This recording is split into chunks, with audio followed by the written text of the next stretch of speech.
Su Mu, the authoritative figure in the realm of beast tamers, is a distinguished scholar, tactician, and fighter who leads the transformation of beast tamers into spirit tamers.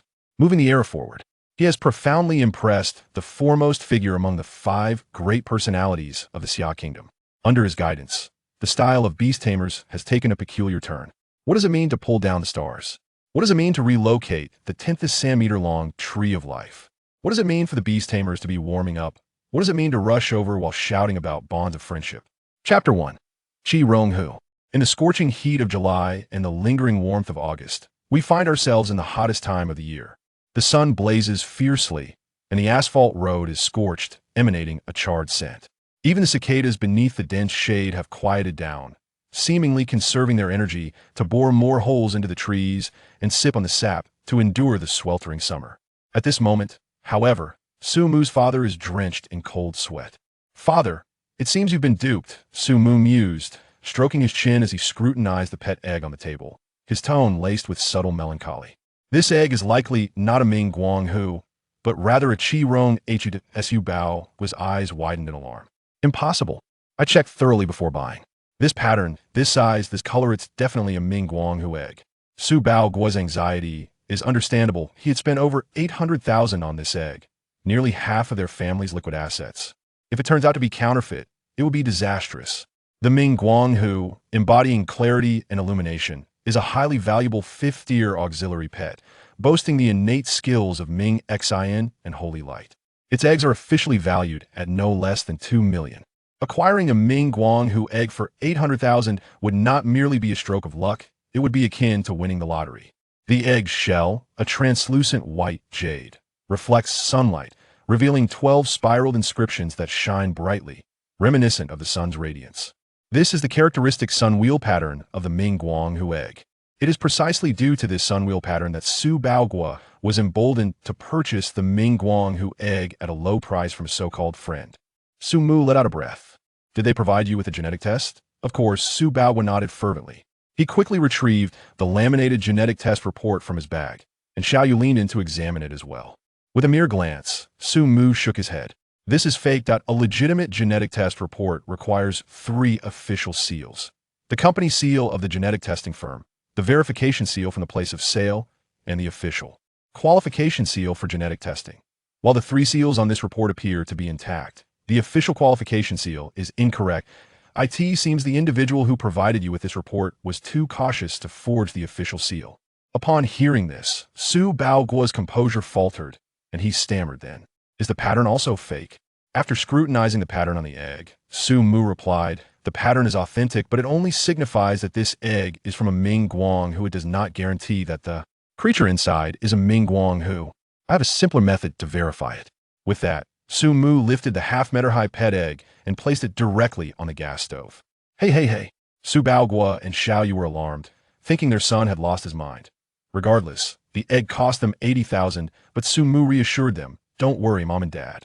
This is an extraordinary life. It won't cook just for being placed on the gas stove."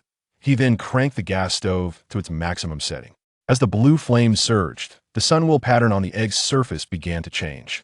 Its color gradually shifted from a radiant sun-like brilliance to a warm, sunset-like orange. The ancient inscriptions transformed, becoming nebulous like a cosmic cloud, infused with a ruby hue that gave Su Mu a sense of resplendence. As red as the setting sun, radiant as the starry sky indeed. "This is a Qi Rong Hu," he mused, nodding to affirm his judgment. As Su Bao felt a wave of darkness wash over him. The price of a Qi Rong Hu is 10 times less than that of a Ming Guang Hu. Even an official Qi Rong Hu pet egg costs only around 200,000. He had certainly stepped into a deep pit. Fortunately, his son had not yet contracted this Qi Rong Hu. Otherwise, his son's extraordinary journey would have been crushed before it even began. Xiaoyu gently consoled him. "It's all right, Baogua. Everyone makes mistakes, and we all stumble at times. What matters is that we've discovered it."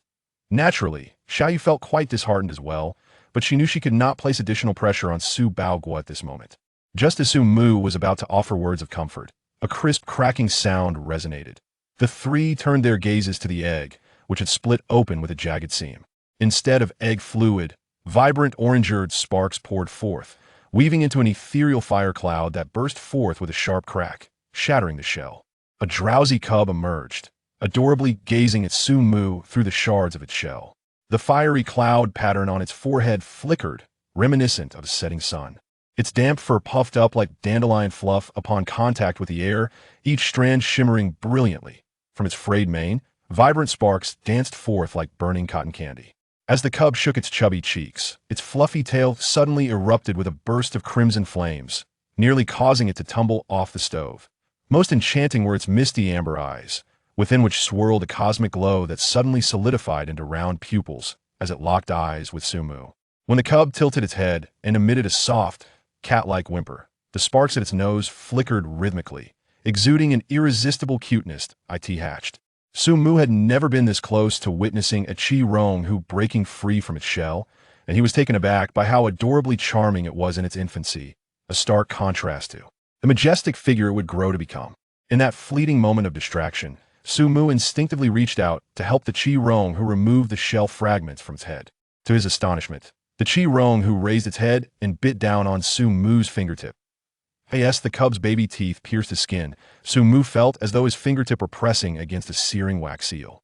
The purring sound in the cub's throat abruptly ceased, and its amber irises transformed into dual concentric circles, the outer layer ablaze with crimson flames, while the inner layer crystallized with ancient runes. Within those furnace-like eyes, the silhouette of a tiger-shaped mark began to emerge on the back of Su-Mu's hand. Stunned, Su-Mu widened his eyes in disbelief. He was actively being contracted by the Chi-Rong. This was utterly unprecedented. Damn it, he had momentarily lost himself, forgetting the irresistible allure that beast tamers held for newly hatched creatures. Chapter 2. Current Situation. Su-Mu curled up on the sofa, with the beginner Beastmaster manual spread across his lap. Between the pages were 3 discount coupons he had previously won in a lottery, allowing him to purchase pet supplies at half price from the official store. With a soft thud, a young Chi-Rong leaped down from the television cabinet, its soft paws knocking over a cup of water on the coffee table. The warm water cascaded across the floor like a flowing stream, and the little creature immediately pounced on the puddle, scratching at the water stains. Its tail brushing against Su-Mu's slippers. Chi-Shing. Su-Mu playfully poked the round belly of the young tiger with a ballpoint pen, raising his voice slightly. The Chi-Rong was born on the kitchen counter. Initially, Su-Mu intended to name it Zhao Tai, but the name felt rather awkward. Moreover, the flames on the little Chi-Rong tail resembled a nebula, so Su-Mu decided to name it Chi-Shing. The clever little tiger quickly righted the cup with its paw, then pretended as if nothing had happened and slinked away. This little creature, just born, was curious about everything. The pages of the manual fluttered in the draft, landing on the preface. The first line of the Beginner Beastmaster manual stated, "If you have not yet become a Beastmaster, please consider choosing another path. If you have already become one, please treat your partner kindly." Among the extraordinary, the Beastmaster is not regarded as a favored profession. It is unclear when this couplet began to circulate. The rich can refine their bodies, speak, and become mechanists. The wealthy can cultivate spells, manipulate talismans, and play with formations. The horizontal inscription reads, "Not even dogs want to be Beastmasters."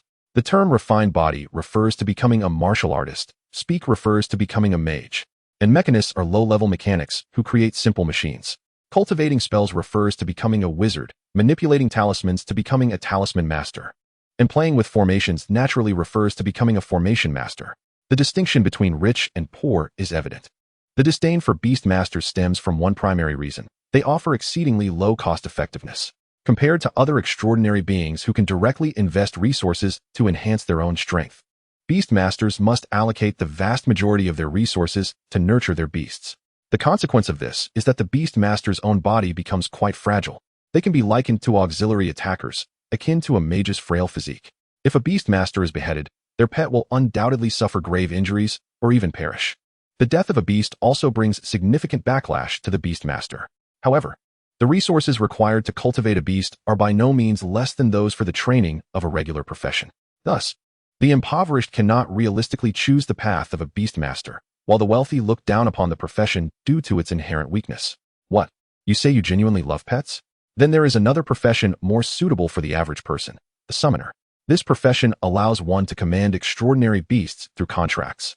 And unlike Beastmasters, the death of a summoned beast has minimal impact on the summoner. After all, it merely requires the consumption of a spirit energy-congealed contract.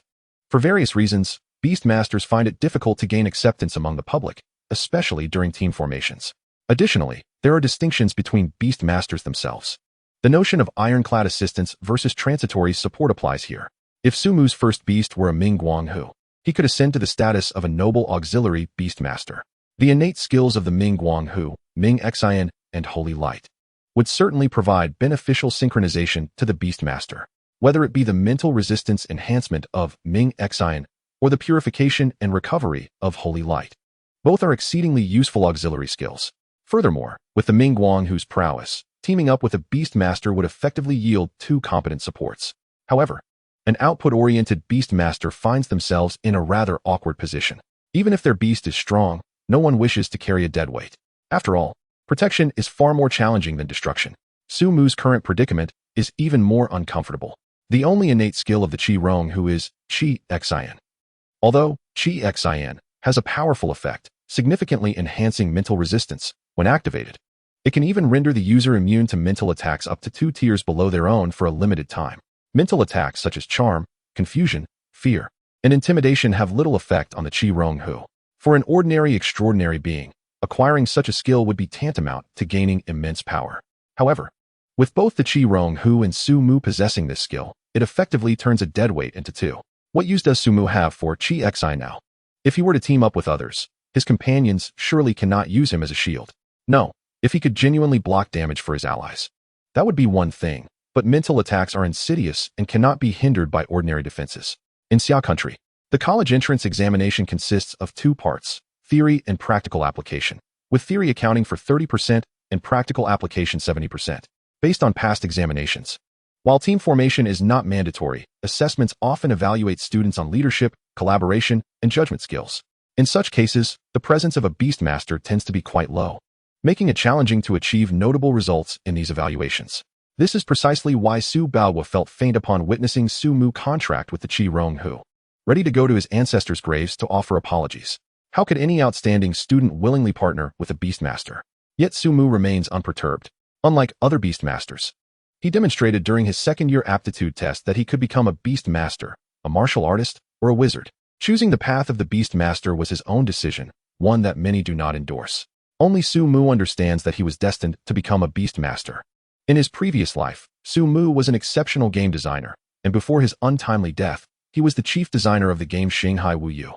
As a game centered on pets, Xinghai Wuyu features over 50,000 types of pets and more than 400,000 materials, its content surpassing all previous games. Just as Xinghai Wuyu was about to launch, Su Mu unexpectedly passed away while working late.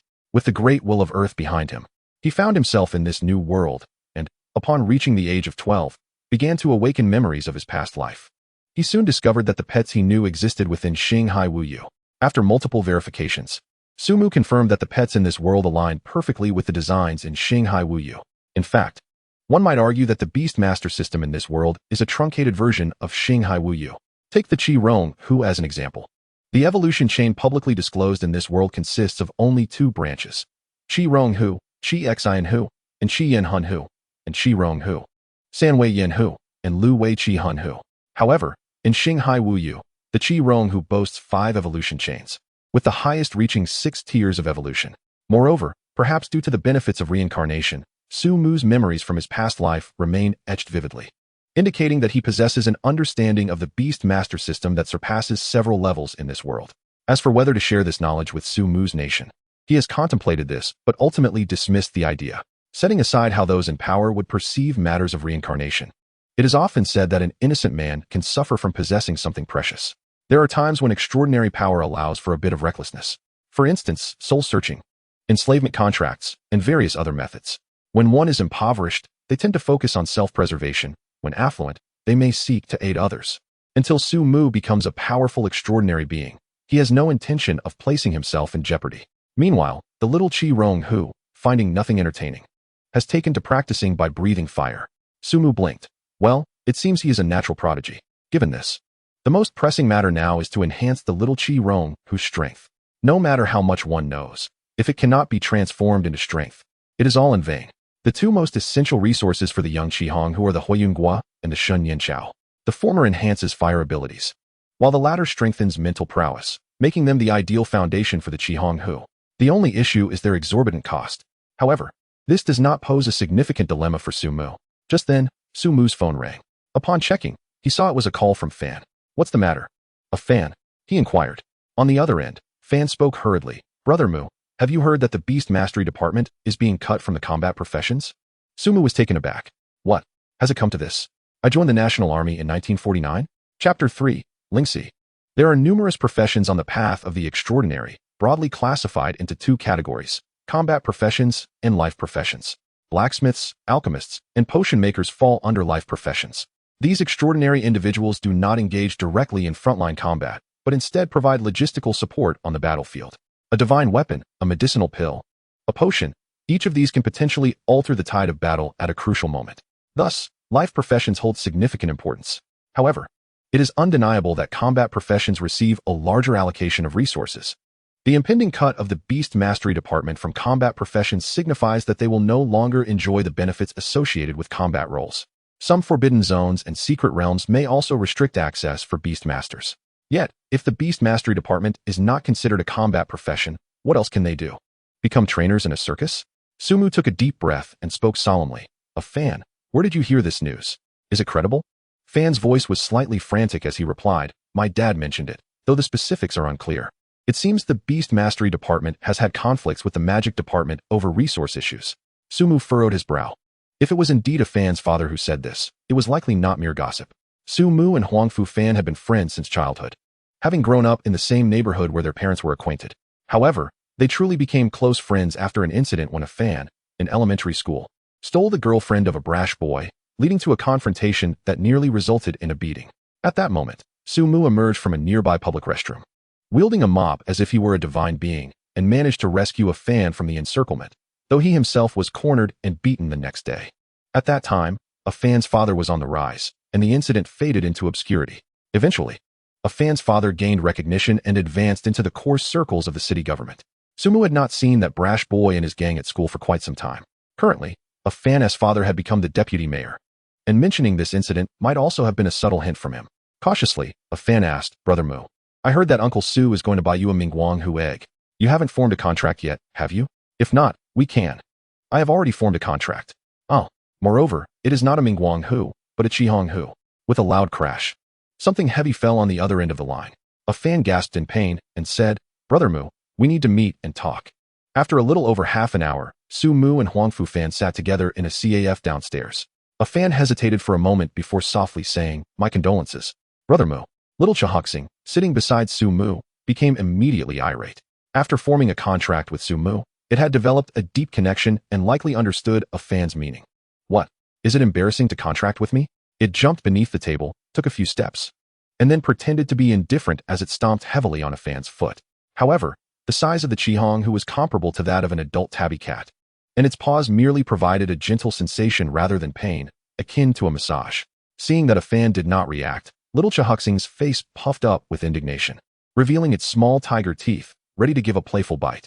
Yet, before it could act, Sumu scooped it up and held it in his arms. Unaware of Little Chahoxing's thoughts, a Fan remarked, "The little one is indeed quite adorable." Little Chahoxing, nestled in Su Mu's embrace, flicked its tail, and its forehead's fire cloud pattern glowed slightly. It noted this grievance. Sumu gently stroked the fur of the Qihong Hu, chuckling, "Little Chahoxing is quite delightful." A Fan suddenly became anxious, saying, "Being cute won't fill one's belly, Brother Mu. This is serious." Sensing the little one's immense frustration, Sumu cleared his throat and said, "It's all right, a Fan, I understand your concern. I am aware of the situation regarding the Beast Mastery Department's impending cut." A Fan scratched his head and replied, "I asked my dad again, and it seems to be due to a resource called Ganlinggua." Sumu paused slightly. He was well aware of Ganlinggua. The first three ranks of a Beastmaster are Tonggon, Uxin, and Gongming.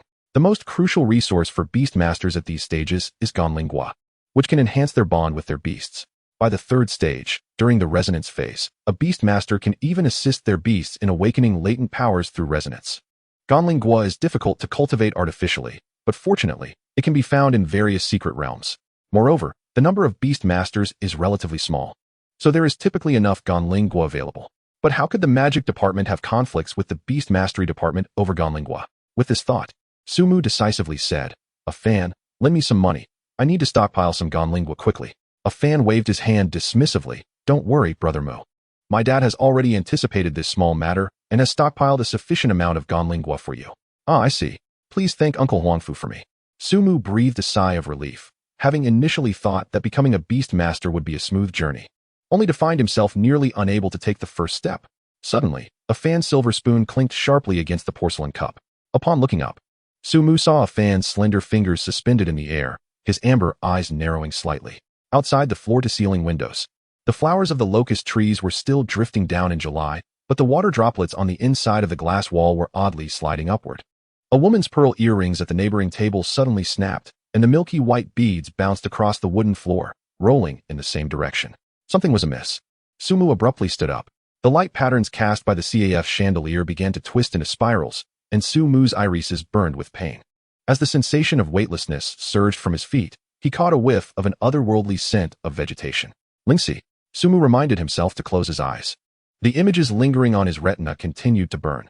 He saw the rainforest hanging upside down from the cracks in the ceiling, emerald vines entwining the chandelier's chains, and luminous spores falling like snowflakes onto the surface of his latte art. When the last trace of coffee aroma was swallowed by the damp scent of decaying soil, Sumu and a fan found themselves sitting upon the gnarled roots of a tree. Looking up, they were greeted by a canopy of umbrella-like ferns, with phosphorescent glows coursing along the undersides of the leaves. The Qihong, whose fur bristled with alarm, its fiery tail suddenly flaring, warily scanning the surroundings, which were thick with an ominous aura. A fan, in a state of panic, looked around and exclaimed, "Brother Mu, have we fallen into the Lingxi?" Surveying his surroundings, filled with vegetation rarely seen in reality, Sumu slowly nodded. Indeed, this is Lingxi. Lingxi, the source of extraordinary power in this world, is also the origin of everything. 130 years ago, the first colossal Lingxi descended in the heart of the ocean, codenamed Guaxiu. As the ancient saying goes, at the extreme east of the East Sea lies a bottomless chasm known as Guaxiu. The sea water is swallowed and regurgitated by Guaxiu, resembling the Milky Way descending from the heavens into eternal darkness. Rivers from all corners of the world converge here, forming a deep abyss. The creatures of the ocean were the first to be affected and transformed into extraordinary beings. The colossal whale transforms into a kuanping, endlessly circling the Guaxiu. Fish have sprouted limbs, giving rise to the legendary merfolk. After a brief period of panic, nations promptly dispatched death squads to investigate the Guaxiu, but only a handful returned. Yet it is those few who opened the door to the extraordinary. From the initial martial artists to later sorcerers, mechanics, beast tamers, and more, the profound knowledge within the spiritual rift became the sustenance for humanity's metamorphosis and evolution. Today, 130 years later, the world has been expanded innumerably by the spiritual rift. Besides Guaxiu, other titanic rifts such as Anyuan, Yongya Lake, Chongqing Tree, and the Triple Pyramid have also descended upon this realm. Humanity's primary adversaries have shifted from one another to the sentient beings emerging from the rifts or the extraordinary life forms influenced by them. The first rule of rift knowledge states, the larger the rift, the more it avoids human settlements. Thus, after a brief moment of alarm, Sumu reassured, it should merely be a minor rift. Stay calm. Once we locate the exit, we can depart. If all else fails, we can await the rescue team. However, the Qi-Rong, who became increasingly tense, baring its teeth, its forehead's fiery cloud pattern blazing like the setting sun. Sumu immediately noticed an unusual silence enveloping their surroundings. Save for the almost inaudible rustling sounds reminiscent of a creature cautiously traversing the jungle. Chapter 4, Combat. The rustling was not simply the gentle caress of the wind through the leaves. It bore a sinister threat, akin to the delicate scraping of scales against branches and foliage. Sumu scanned the area with calm vigilance and inquired, a fan, to what extent has your body been refined? Huangfu Fan, a martial artist, had 3 initial stages: body refinement, transcendence, and clarity. His strength was formidable, and his resilience commendable. As the most straightforward profession, martial artists were initially the most robust. Huangfu Fan swallowed hard. The enhancements from his martial artist training allowed him to perceive the looming threat more intuitively. His left arm could withstand 130 pounds, while his right could endure 170, capable of withstanding a typical blade strike. Sumu nodded. He was indeed much stronger. Although Sumu's physique had significantly improved since becoming a beast tamer, it was no match for a martial artist's prowess. Moreover, Huangfu Fan's father undoubtedly provided ample resources, ensuring he received the finest equipment. All right, listen closely. The enemy is at 7 o'clock. You will lead the attack, while Chixing supports. Huangfu Fan hesitated. What about you? Mugo? Sumu positioned himself behind Huangfu Fan. As for me, my priority is to ensure I do not hinder you. That creature is getting closer. Count down with me. 3, 2, 1. Chixing. Ignite the dry leaves. The Qi-Rong who, attuned to Su Mu's thoughts, had already been gathering a flickering flame. And in an instant, it unleashed a fireball that ignited the layers of decaying leaves. Suddenly, 7 massive serpentine bodies, as thick as cooking pots, erupted from the inferno, swiftly darting through the moss. The creature had concealed itself among the decaying leaves of the ancient banyan, its gray-brown hide perfectly mimicking the bark's texture. Its brow bore a vertical pupil, with bizarre patterns that seemed to flicker open and shut. It was a Sanmumang, still in the process of evolving. While encouraging Huangfu Fan, Su Mu searched the ground for a suitable stone for self-defense. Huangfu Fan bit his tongue, the metallic taste of blood instantly dispelling his fear. And he charged forth like a wild stallion. The Sanmumang's primary target was undoubtedly the Qi-Rong Hu, but upon facing the oncoming Huangfu Fan, it swiftly turned its head, opening its gaping maw to strike. The stench of decay emanated from the Sanmumang as Huangfu Fan leaned back to evade the flicking tongue that grazed his nose, and then swung his fist with ferocity. His arm collided with the Sanmumang's scales, producing a resounding thud, but as the creature bit down, its fangs tore into Huangfu Fan's forearm, venom seeping into his flesh and corroding the ground beneath in wisps of green smoke. Su Mu's mind raced with alarm. This creature possessed venom, an unusual trait for a Sanmumang. Chixing, tear through its vulnerable scales. The Qi-Rong who leaped high, its forepaws ignited with crimson flames, piercing through the Sanmumang's scales and ripping away a large chunk of flesh. The Sanmumang was evidently struck at a critical point. In pain, it lashed out with its tail like a whip. The Qi-Rong who nimbly evaded the sweeping strike, but Huangfu Fan was not so fortunate, caught off guard. He was flung away, crashing into a century-old banyan tree, nearly snapping it in two. The Sanmumang raised its head, towering 4 meters high, its third vertical pupil bleeding. Fixating on the Qi-Rong Hu, its grayish-white pupil swirling with a black, rotating curse. Suddenly, the damp moss was disturbed by a foul wind, and the gray light emanating from the Sanmumang's third eye surged faster than the stench, sweeping through the underbrush. The tree frogs hidden among the decaying leaves burst into a cloud of blood. This was the Sanmumang's most powerful skill, Ding Paguang, a manifestation of its life force. The third eye could unleash mental attacks, and under the intense psychic pressure, most opponents would instantly become incapacitated. This ability was particularly effective at lower levels, as most professions lacked defenses against mental assaults at that stage. Yet, the amber-eyed Chixing glowed with crimson gold patterns, its red fur bristling slightly. When the gray light collided with the young tiger's body, it was incinerated into drifting golden specks by the rising flames. This was the Qi-Rong whose passive skill, Qi Xian. However, it was still merely Xian Tai Ho-Rong. It would not evolve into Qi Xian until its second stage. Nonetheless, even this precursor skill was sufficient to resist the Sanmumang's mental assault, showcasing the exceptional quality of the Qi-Rong whose innate talent. Seeing its once infallible attack ineffective against the Qi-Rong Hu, the weakened Sanmumang appeared momentarily stunned, and its massive serpentine body began to lean back, displaying signs of retreat. Suddenly, a sharp sound pierced the air as a keen stone shard flew with precision into the Sanmumang's vertical pupil. This was, of course, Su Mu's handiwork. Compared to the 7-inch mark, this third eye was the Sanmumang's true weak point. With a piercing cry, the maddened giant serpent writhed in agony, its colossal body nearly crushing the ancient trees within a 5-meter radius. The Qi-Rong who felt the splintered would graze its cheek, leaving a trail of blood. In the face of the frenzied Sanmumang, the Qi-Rong who showed no fear and even attempted to charge forward, causing Su Mu to hastily call it back. Huangfu Fan, pulling himself from the ancient banyan, spat out a mouthful of blood, grinning through the pain. That was intense. I nearly thought I was a goner. The Sanmumang's tail had nearly dislocated his limbs. Supporting Huangfu Fan, Su Mu observed the thrashing Sanmumang, which resembled a fish stranded on land. The third eye was both its mightiest weapon and its greatest vulnerability. Indeed, it was the core of its existence, even more so than its heart. Typically, the Sanmumang's third eye would be well concealed. Today, it seemed to have been agitated by Chixing. Let us remain here and wait for it to perish, Su Mu suggested. Thus, he supported Huangfu Fan as they waited for nearly a quarter of an hour until the serpent, nearly 10 meters in length, finally lay still. At that moment, a glimmer of starlight floated from the Sanmumang's body and, after a brief sway, collided with the Beast Taming mark on Su Mu's hand. Su Mu furrowed his brow. A fan? Did you see anything just now? Huangfu Fan looked at Su Mu with a blank expression. Huh? What did you see, Mugo?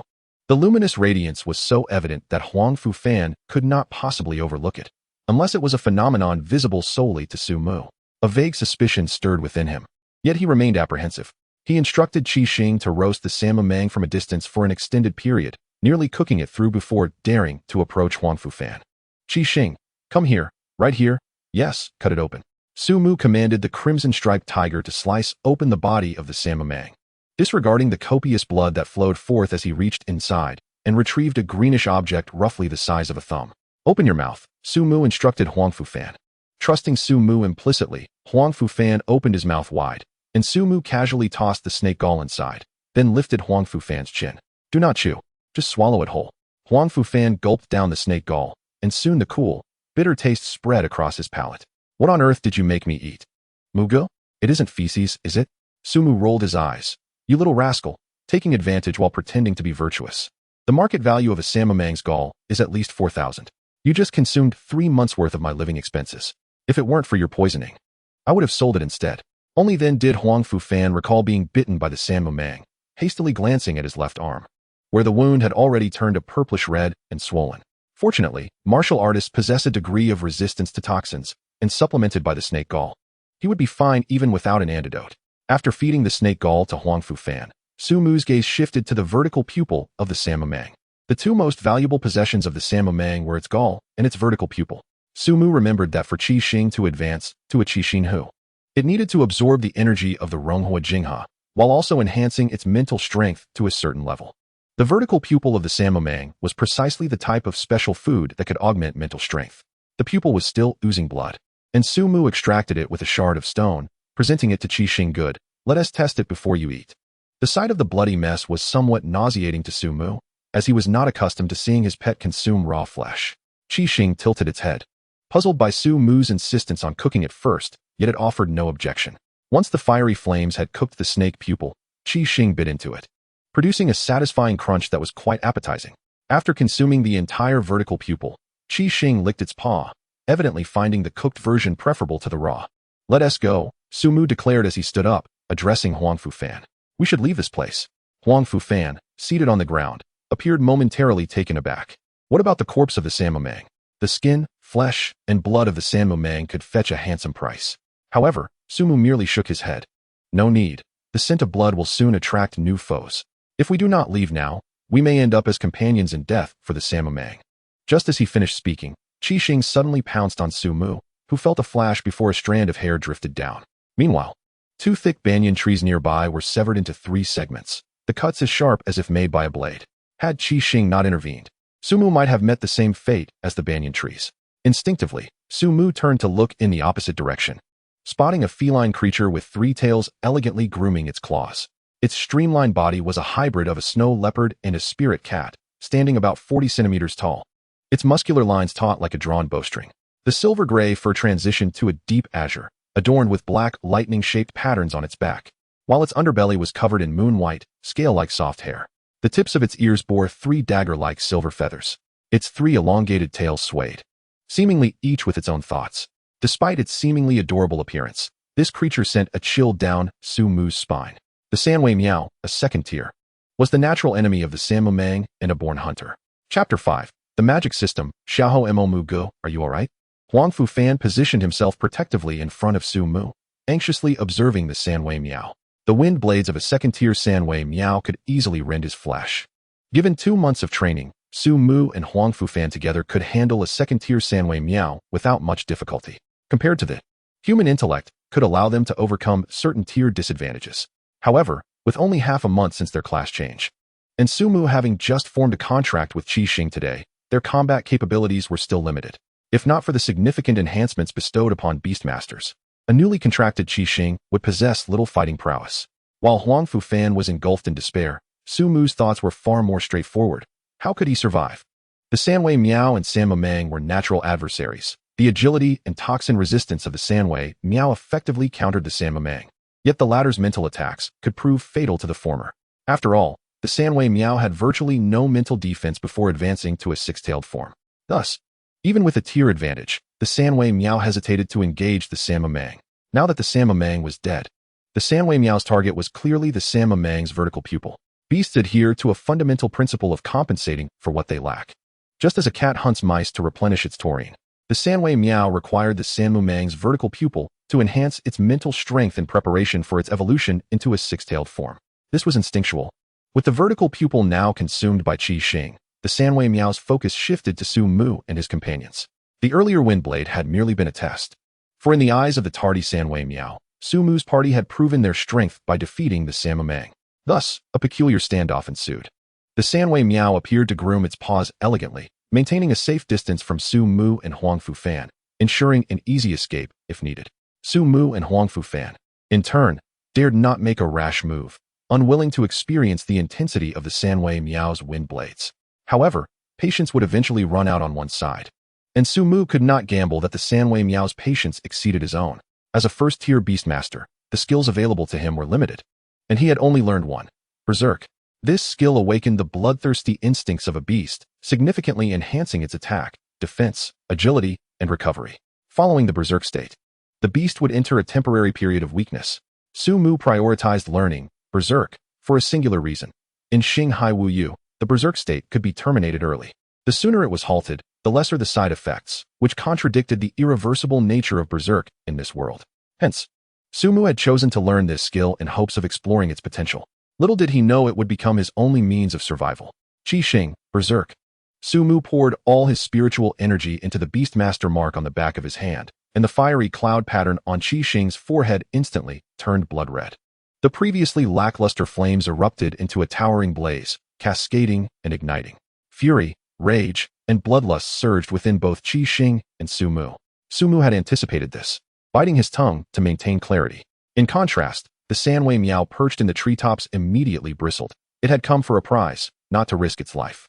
Even a minor injury was unacceptable, for in this perilous jungle, injury significantly increased the likelihood of death. Huang Fufan stared in astonishment. It ran away? Su Mu had no time to respond to Xiaomo. He struggled to restrain Qi Xing's berserk state. The amber eyes of Qi Xing were now entirely blood red, and with the Sanwei Miao's retreat, Qi Xing unexpectedly set its sights on Huang Fufan. If unleashing the berserk state was akin to opening a dam to release a flood, then terminating it would be like attempting to close the dam once more. Su Mu has been contemplating the skill of berserk transformation for over half a month. Yet upon actual practice, he discovered it to be exceedingly challenging.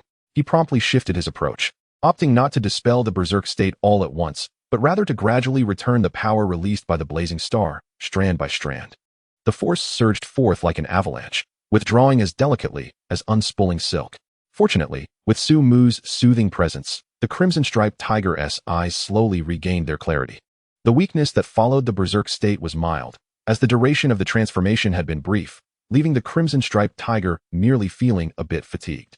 Huang Fufan, witnessing the crimson-striped tiger emerge from its berserk state, could not help but express his astonishment. With an understanding of beast tamers, he was aware of some inherent flaws in their craft. How did you manage that, Brother Mo? Huang Fufan crouched down, poking the plush face of the crimson-striped tiger, provoking a roll of its eyes as it swatted Huang Fufan's hand away. Su Mu released a sigh of relief, though he retorted with a playful hum, "Of course, your brother Mu is a genius." At that moment, a scoffing voice interjected, "A genius?" A youth, adorned with gold-rimmed monocle glasses and clad in a standard mage robe, had appeared around Su Mu and Huang Fufan unbeknownst to them.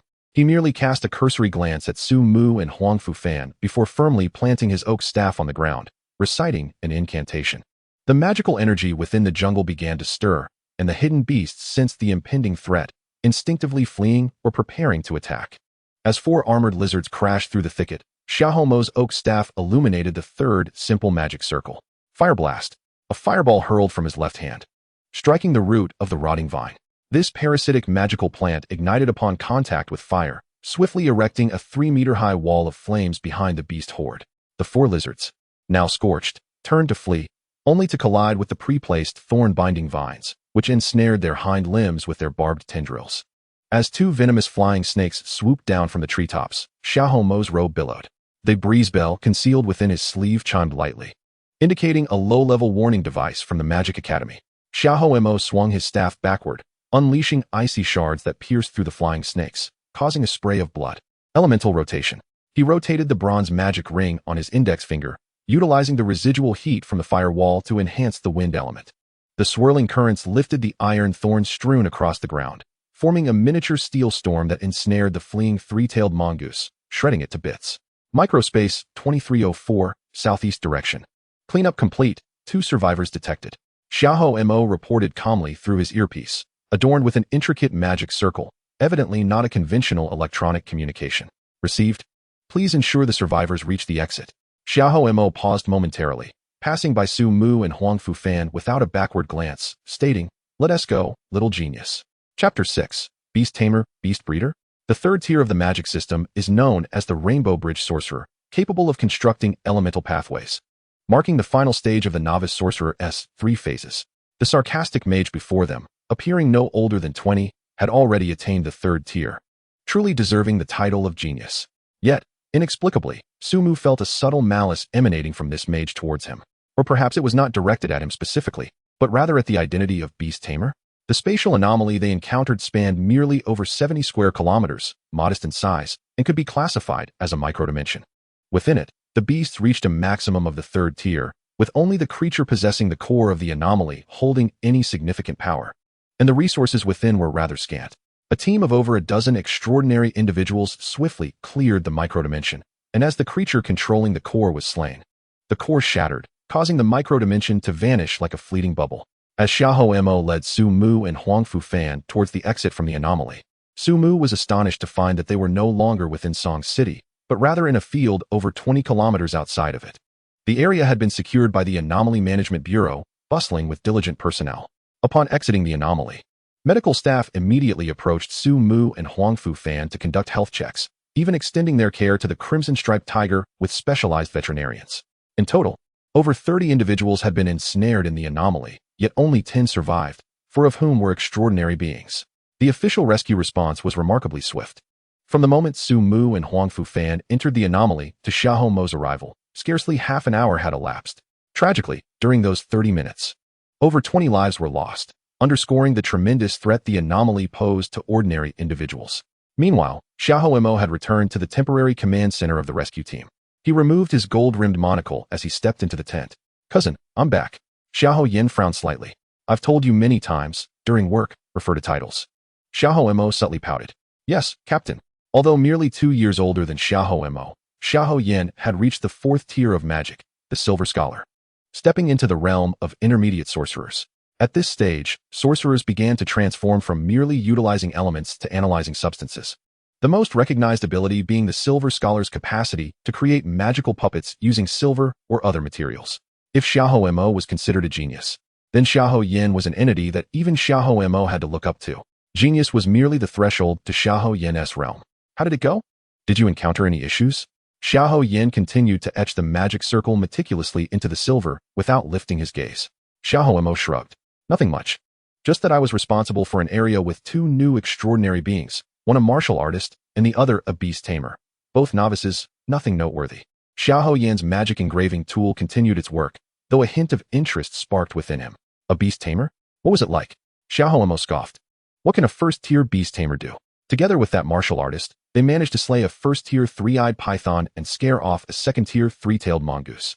They're hardly anything special. Xiaoho Yin nodded slightly, saying, "Invite that young man to be your beast breeder." Huh. Xiaoho Mo was quite dissatisfied with Xiaoho Yan's use of the word invite, though he dared not show it overtly. His oak staff thumping against the ground in a display of frustration. "What use is a first-tier beast tamer?" Xiaoho Yin replied coolly. Since the day the beast contract magic was born, beast tamers were destined to become the vassals of the magic system. Yet, how many beast tamers are there compared to sorcerers? Even if there are 10 sorcerers, it will be difficult to find a single beast tamer in the future. Your talent is not particularly high. This kind of beast tamer will not be available to you later. After delivering this statement, Xiaoho Yin lost all interest in Xiaoho Mo, having only engaged out of courtesy for his uncle. Whether Xiaoho Mo listened or not was of no concern to him. Xiaoho Mo's expression fluctuated, ultimately departing the tent with his staff in hand. It was precisely for this reason that Su Mu was bewildered when Xiaoho Mo suddenly approached him. "Little genius. Sign your name here." Faced with the unexpected contract thrown at him by Xiaoho Mo, Su Mu was utterly perplexed. He exchanged a glance with Huang Fu Fan, then furrowed his brows as he picked up the contract and glanced over it. Beast breeder? Su Mu nearly thought it was a mistake, yet upon further scrutiny, he almost succumbed to the urge to hurl the so-called contract at Xiaoho Mo's face. This was not a contract. It was evidently a bond of servitude. However, with numerous questions swirling in his mind, he restrained the impulse to shatter Xiaoho Mo's gold-rimmed glasses with his fist. "Senior Xiaoho, Su Mu forced a smile that was characteristically insincere. Huang Fufan recognized that Brother Mu was about to engage in some clever persuasion. May I inquire if the term beast breeder is correctly inscribed? Moreover, I have only just become a beast tamer. It is rather difficult for me to shoulder such a heavy responsibility. Xiahou Mo cast a glance at Su Mu, feeling that Su Mu's thoughts echoed his own precisely. What qualifications could a mere first-tier Beastmaster possess to become his ally? However, recalling his cousin's words, Xiahou Mo coldly retorted, "It seems you are still quite unaware. Great Mage Cui Shirlan has developed a magical contract for exotic beasts. Although it allows for the contract of only one beast from now on, mages can contract exotic beasts just like Beastmasters. Yet, our resources are limited. Thus, it is only reasonable for you Beastmasters to handle the nurturing of these beasts. Now, hurry and sign the contract. Consider yourself fortunate that I am in a good mood today. Otherwise, a mere first-tier Beastmaster like you wouldn't even have this opportunity." Su Mu narrowed his eyes slightly. Xiahou Mo's words seemed straightforward. Yet the intricacies of the contract belied that simplicity. For instance, Article 18 stated that should the contracted beast perish, the repercussions would fall solely on the nurturing Beastmaster, with the mage bearing no responsibility. Article 21 stipulated that upon signing the contract, the mage would compensate the Beastmaster with a one-time payment of 300,000 xia coins. Article 43 allowed Su Mu to deduce the essence of the situation. The magical contract devised by this great mage was likely a means to exploit the Beastmaster's marks to forge contracts with exotic beasts, thereby becoming the de facto owners of these beasts, inheriting their skills and attributes while leaving the aftermath of their death to the Beastmasters. What a clever scheme. Mages are typically characterized by their high offensive capabilities but low defenses, much like Beastmasters, whose physical forms are equally fragile. However, if one were to contract a unique beast, such as the Mo Bing Xin Gui or the Shuang Ming Miao, the innate skills of these creatures could significantly enhance a mage's survivability, effectively granting them an extra life on the battlefield. What of the Beastmasters then? No wonder Huang Fufan's father claimed that the mage and Beastmaster factions were at odds. It appears the mages intend to undermine the foundation of the Beastmasters. Su Mu set the contract aside, suppressing his anger. "I understand. You may leave now." Xiahou Mo, taken aback, furrowed his brow. "What did you say?" Su Mu's eyes were icy. "I said get lost." Chapter 7. Flaws in the System. Ultimately, Xiahou Mo left in disgrace, even forgetting to take the contract with him. Given that Huang Fufan's father was a deputy mayor, he had arranged for someone to look after Huang Fufan and Su Mu long before. Despite Xiahou Mo's audacity, he dared not confront Su Mu in such circumstances. Even as Su Mu commanded him to leave, Huang Fufan felt a surge of impulse to intervene. Yet, merely based on the contract, Su Mu could confidently assert that Xiahou Mo was a fool. The contract was evidently a template that Xiahou Mo had manipulated, with certain clauses likely altered or omitted. For instance, the compensation amount and the stipulations regarding the death of the beast, among others. It is well known that far fewer individuals possess the aptitude to become Beastmasters compared to those who can become mages. Now, with this situation arising, whether or not Beastmasters become subservient to the mage faction, the reality of scarcity in the profession will undoubtedly persist. Thus, in some respects, Beastmasters should be more sought after. However, if they were truly expelled from the combat professions, they would effectively become mere nurturing masters. This was something Su Mu could not accept. To relinquish his contractual mark and bear the risks for others was utterly out of the question. With determination, Su Mu handed the thick stack of contracts to the little red tiger. Understanding his intent, Xiao Qixing conjured a flame that instantly reduced the magical contract to ashes.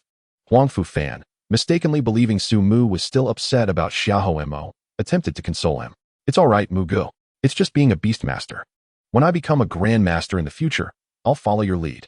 In martial arts, one must reach the 7th realm, Dong Xian, to be called a martial god.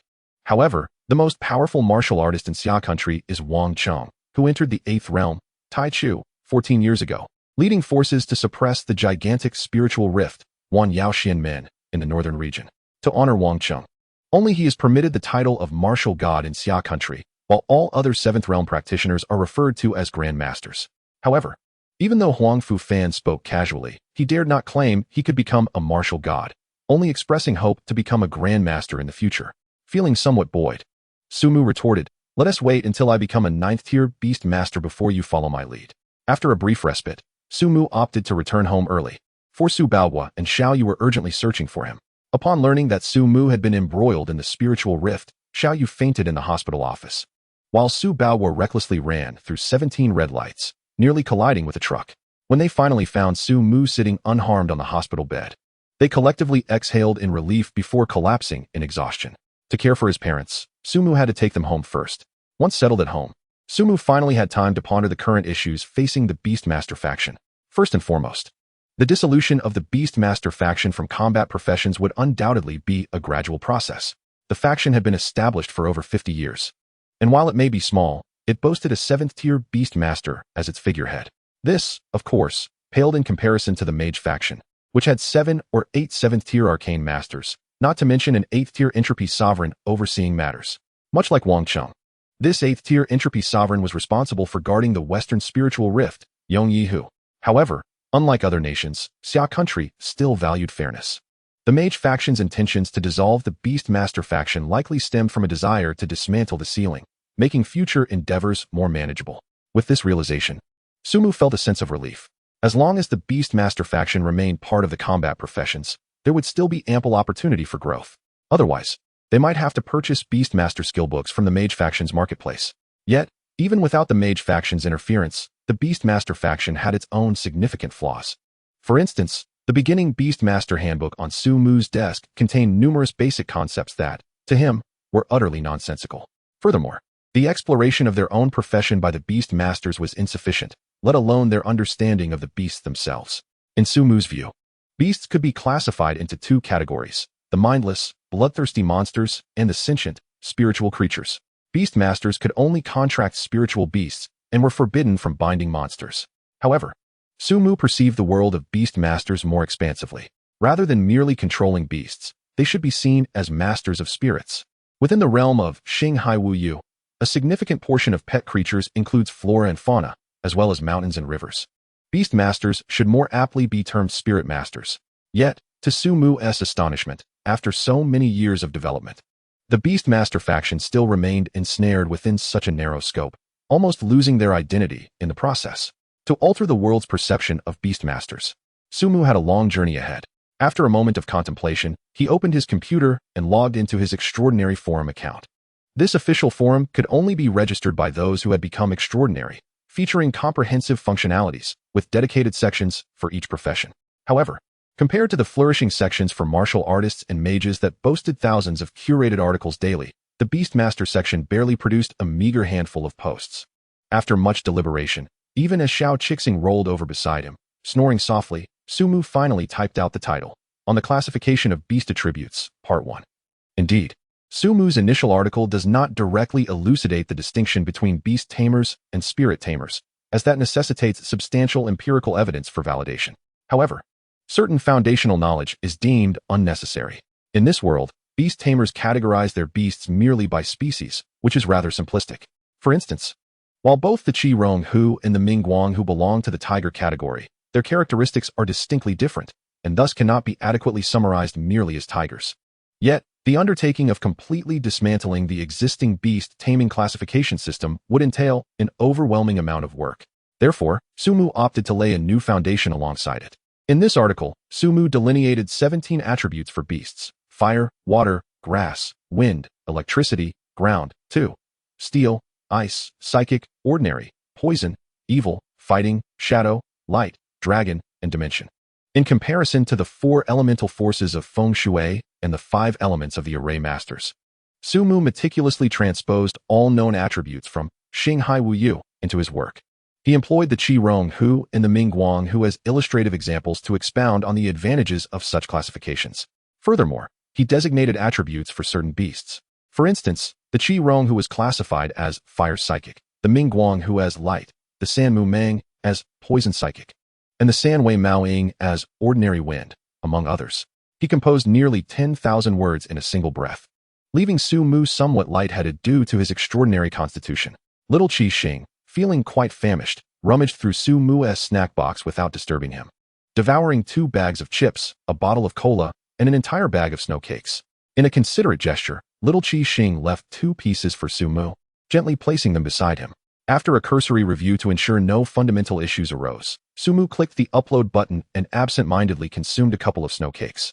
What a monumental task. Su Mu closed his laptop and collapsed onto his bed, cradling the fluffy little Qi Xing. Could you help me with typing? Little Qi Xing rolled its eyes, ignoring Su Mu, and swished its tail across his face, exposing its belly in a silent request for a massage. "How can you enjoy this more than I do?" Sumu exclaimed, yet his hands instinctively began to scratch its belly. The review process in the Extraordinary Forum is not akin to that of trivial forums, to maintain the integrity of the official forum. Each section is reviewed by leading experts in their respective fields. The reviewer for the Beast Tamer section is a fourth-tier Beast Tamer. Initially, upon glancing at Sumu's manuscript, he dismissed it, as such seemingly innovative submissions are not uncommon, often aimed at garnering attention and clicks. However, after a thorough reading, he found himself swallowing hard. "Hello, Master. Are you busy? I have an article for you to review." Yes. I believe a revolution may be on the horizon for our beast taming community. As Chapter 8 titled Rewards unfolds, it is nearing Mu Fangjing's rest period, and he finds himself less energetic than the younger generation. Yet, due to the message from his cherished disciple, he did not take it lightly. Sitting at his desk, he opened the document sent by Uxian. On the classification of beast attributes, Mu Fangjing adjusted his glasses, a flicker of curiosity igniting within him. However, after reading just a couple of lines, his eyes widened, and he straightened up. To approach it from this angle, feasible indeed. Mu Fangjing dared not indulge in complacency, meticulously dissecting Sumu's article word by word. Although, from a professional standpoint, the article lacked rigor, insufficient evidence, and an excess of arguments, with some areas deemed unreasonable, such as classifying attribute-less energy under ordinary attributes. Mu Fangjing found no aversion to the article, for it opened a door to a new world for him. For years, he had felt the beast-taming realm lacked a universal classification method for exotic beasts. Yet, being ensnared in his own past, he had been blind to this. Upon finishing the article, Mu Fangjing felt his eyes moisten, overwhelmed by a wave of nostalgia. It was only then that he remembered to call his student, who authored this remarkable piece. Hearing the somewhat hoarse voice of Mu Fangjing, Uxian couldn't help but feel concerned for his teacher, yet he answered dutifully. It was submitted by a new beast tamer named Sumu, who just transitioned to this role last month. Mu Fangjing paused, taken aback by the revelation. Only a month into his role as a beast tamer, and yet in such a critical moment? How regrettable. Mu Fangjing's notion of regret remained ambiguous, whether it pertained to Sumu's late transition or the timing of his becoming a beast tamer. "The day after tomorrow. No, tomorrow. I will be attending a meeting with your master and others. You should come along to observe." Uxian replied, "Understood. Has this article been approved for review?" Mu Fangjing affirmed. Of course, not only was it approved, but it also secured the front page. Additionally, keep an eye on this beast tamer named Sumu and inform me immediately of any developments. Uxian hesitated. "Teacher, should I send someone to keep watch over him?" Mu Fangjing pondered briefly before shaking his head. No, hastening growth is not always beneficial. The current state of the beast taming realm is pivotal, and watching over him might inadvertently thrust him into the spotlight. I have a premonition that he will be the beacon of hope for the next generation of our beast taming community. Insufficient points. The next day, Sumu gazed longingly at the beast tamer section's marketplace on the forum. As an official forum, it naturally features a corresponding marketplace. The items available in the beast tamer marketplace are quite comprehensive, ranging from basic resources to advanced skill books. It is worth mentioning that skill books do exist in this world, not solely for beast tamers, but for various extraordinary professions as well. The specifics of their manufacturing remain unclear to Sumu, except that this technology has been brought back from the colossal spiritual rifts. Those advanced skill books, such as Fire Goddess Descent, The Sea of End, and Melody of the Thin Burial, were not even worth a glance to Sumu. Nonetheless, even the low-tier skill books are beyond his financial reach. Currently, the only skill he possesses is Rage, a free low-tier skill book gifted by the state upon his transition. However, Sumu requires numerous skill books. After a brief consolidation, he identified 3 essential skill books: Sensory Sharing, Beast Reclamation, and Energy Accumulation. The first allows a degree of sensory sharing with beasts. The second enables the return of beasts to their beast mark space for accelerated self-healing. And the third is one of the few supportive skills for a first-tier beast tamer, allowing energy accumulation to be transferred to the beast in critical moments. Meanwhile, the Qi-Rong Hu also has many skills it needs to learn. Currently, aside from its innate talent skill, Heartborn Flame, it lacks any real abilities. Skills like flame breathing and claw usage are merely inherent capabilities of the Qi-Rong Hu itself. Conversely, skills signify a substantial enhancement in energy utilization, maximizing effectiveness with minimal energy expenditure. Over time, the Qi-Rong Hu may awaken certain skills, but that remains beyond Sumu's control. The skills Sumu chose for the Qi-Rong Hu are Rending Claws and Fireball. Additionally, there are various other resources he wishes to procure. with the required points making Su Mu wish he could find a block of tofu to end his misery. Spending money to purchase these items would only exacerbate the expense. Although Su Bao would generously declare that Su Mu could freely spend family funds, Su Mu is acutely aware that his family's circumstances do not permit such extravagance. Little Qi Xing sat motionless beside Su Mu, fixated on the screen. In the marketplace, it beheld an array of delectable edibles, however, attuned to Su Mu's sentiments. It understood the singular truth: he was impoverished. Xiao Qixing tilted its head, reminiscing about the video it had watched on Su Mu's tablet the previous day, contemplating whether to engage in performances for monetary gain. Would it be a hammering act for 80, or perhaps a somersault? If all else failed, it could resort to charming a wealthy lady for assistance, thereby alleviating its master's plight. Just as Su Mu wore a frown of despair and Xiao Qixing indulged in whimsical thoughts, a notification chimed from the forum. Dear user, Tiandi Isha.io has graciously rewarded your article on the classification of Beastmaster attributes, Part 1, with 1,000 points. Su Mu abruptly lifted his head, exclaiming in astonishment, 1,000 points. Who is this extravagant benefactor? With disbelief, he accessed the backend, confirming the arrival of 1,000 points, converted into Xia coins that amounted to 500,000. Accompanying the points was a message. The author has penned an exceptional piece. I eagerly anticipate further insights and perspectives. Su Mu gleefully rubbed his hands together, chuckling, Qixing, see? There are those who appreciate clarity. He had braced himself for criticism, yet the first reader turned out to be both distinguished and generous. Consequently, many of the skill books he had previously coveted could soon be within his grasp, along with a surplus. What should he purchase? While Su Mu pondered, Xiao Qixing piped up, demanding meat. Buy me meat. Although snow cakes were delightful, it was, after all, a tiger. Su Mu awkwardly cleared his throat. Well, given our previous financial constraints, let us procure 20 pounds of Xian Shui by Neo meat. Only then did Xiao Qixing wag its tail, satisfied as it licked its paws. Chapter 9, The Dispute. In the ancient assembly hall adorned with a celestial map, for bronze beast heads exhaled wisps of blue smoke. Presently, the most formidable Beastmaster of the Beast Mastery faction, the sole 7th tier, Gu Yijing Beastmaster Mu Rongshuan, presided. Mu Rongshuan had 3 disciples, the eldest, Zhao Qianming, the second, Lin Heshuan, and the third, Mu Fangzheng. Each disciple's beast was distinctly characterized. Zhao Qianming's most formidable beast was the 3rd evolution of the Mingguang tiger, the Xinguang Huanghu, renowned as the most powerful auxiliary beast. Lin Heshuan's strongest beast was the 3rd evolution of the Ming Lei bird, the Jiuxiao Lei Peng, famed for its unparalleled speed among all pets. Mu Fangzheng's primary beast was the Han Bing Xian Gui, lauded for its exceptional defense, dubbed the indestructible Xian Shield. Auxiliary, offensive, and defensive capabilities, each possessed its strengths. Zhao Qianming's mechanical fingers tapped upon the amber table as a holographic document detailing the magical faction's joint signatures from 7 grand magi hovered before them. They demanded that Beastmasters be classified as lifestyle occupations. His electronic eye scanned the assembly, articulating that last year's incident in the Ashen Plains had violated the extraordinary codes, posing a significant threat to civilian safety. Suddenly, Lin Heshuan's teacup shattered, the phantom of the Lei Peng flaring behind him. Why did those mages not invoke the combat codes when they obliterated residential areas with forbidden spells? Mu Fangzheng silently polished the bronze box, noting the newly installed dark golden interface within his senior brother's mechanical arm, identical to the charging slot of the latest magical staff. They had promised to retain the educational structure of the Beast Mastery faction. Zhao Qianming summoned a dataset, revealing the acquisition agreement of national pet hospitals in a luminous display, asserting that times were changing. Instead of clinging to combat sequences, it would be wiser to focus on genetic modification industries and auxiliary professions. The Lei Peng emitted a piercing cry, shattering the Capricorn section of the celestial map above.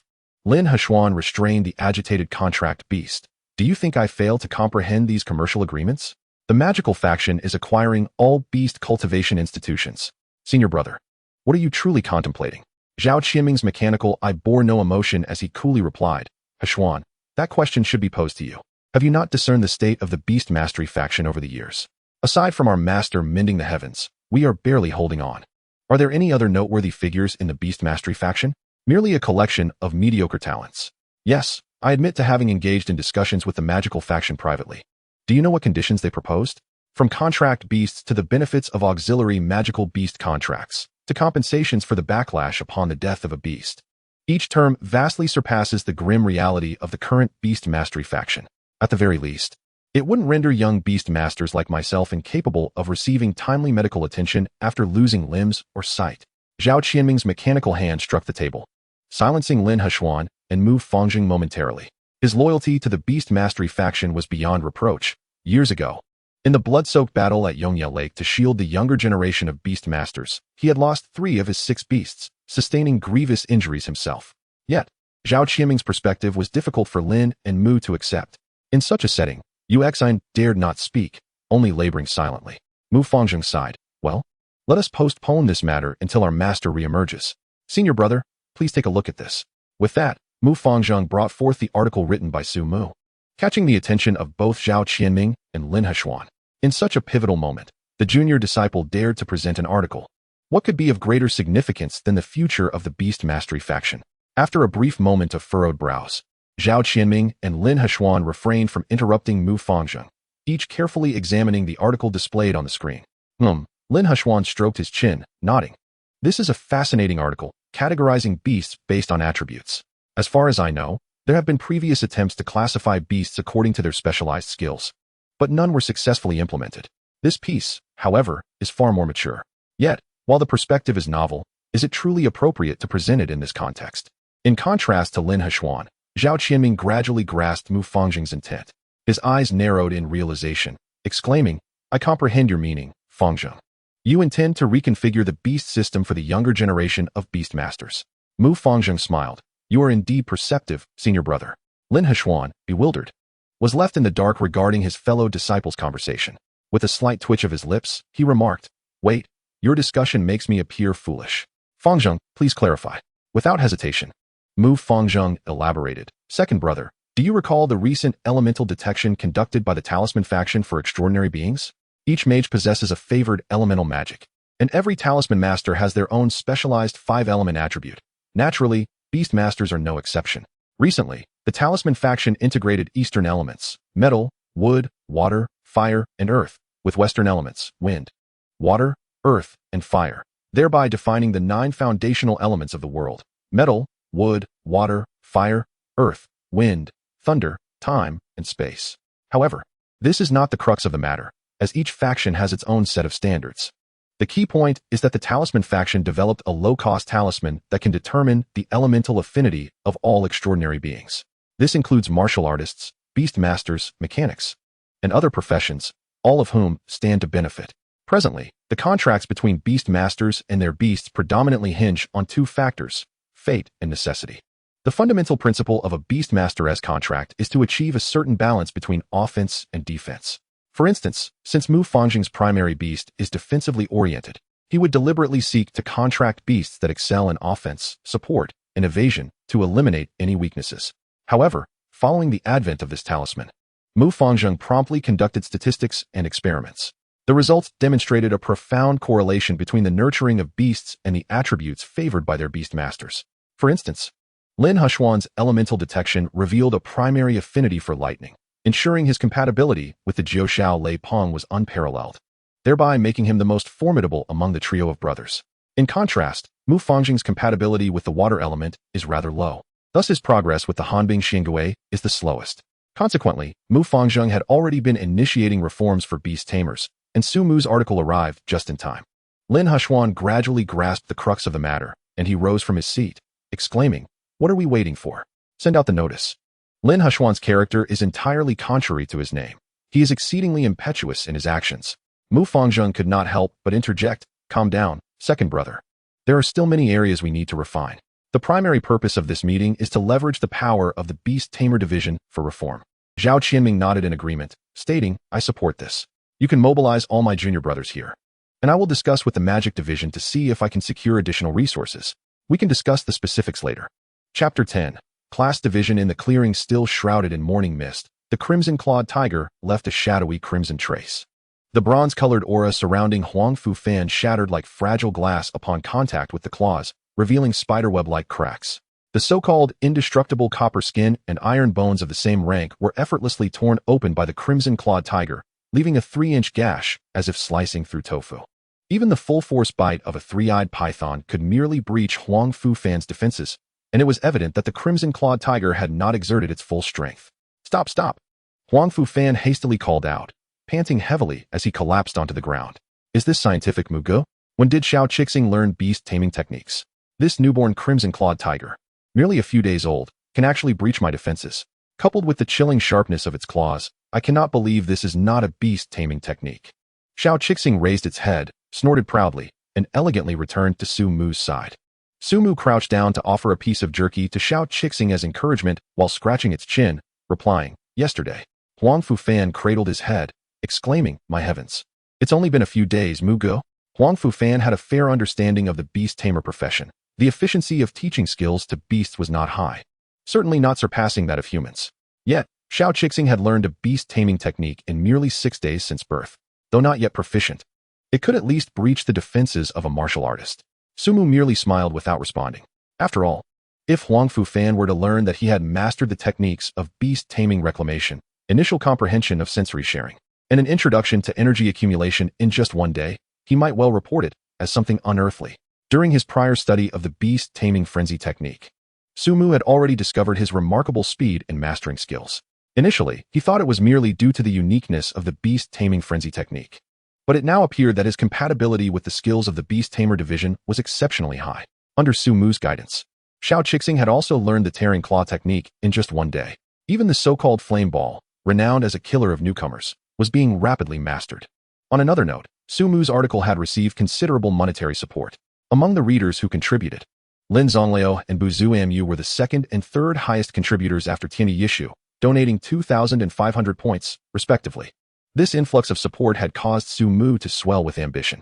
Initially planning to nurture the crimson-clawed tiger meticulously and gradually, he now opted for a more forceful approach.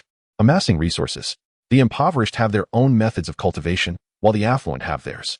In just a few days, Xiao Qixing had grown noticeably sturdier, its fur shining more brilliantly, and the flames on its tail burned with fervor akin to divine fire, brimming with vitality.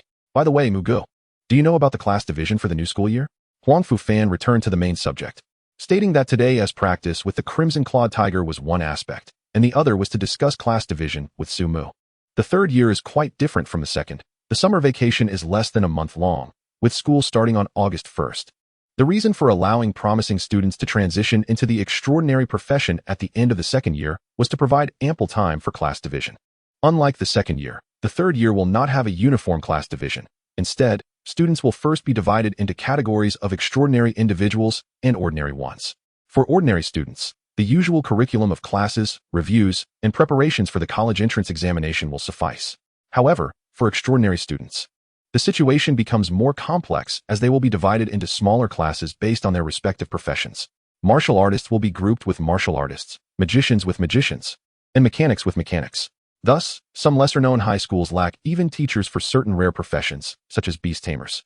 However, Songqing No. 1 High School is not among them. As the premier high school in Songqing, it boasts a remarkable college acceptance rate of 30 each year and certainly does not lack teachers.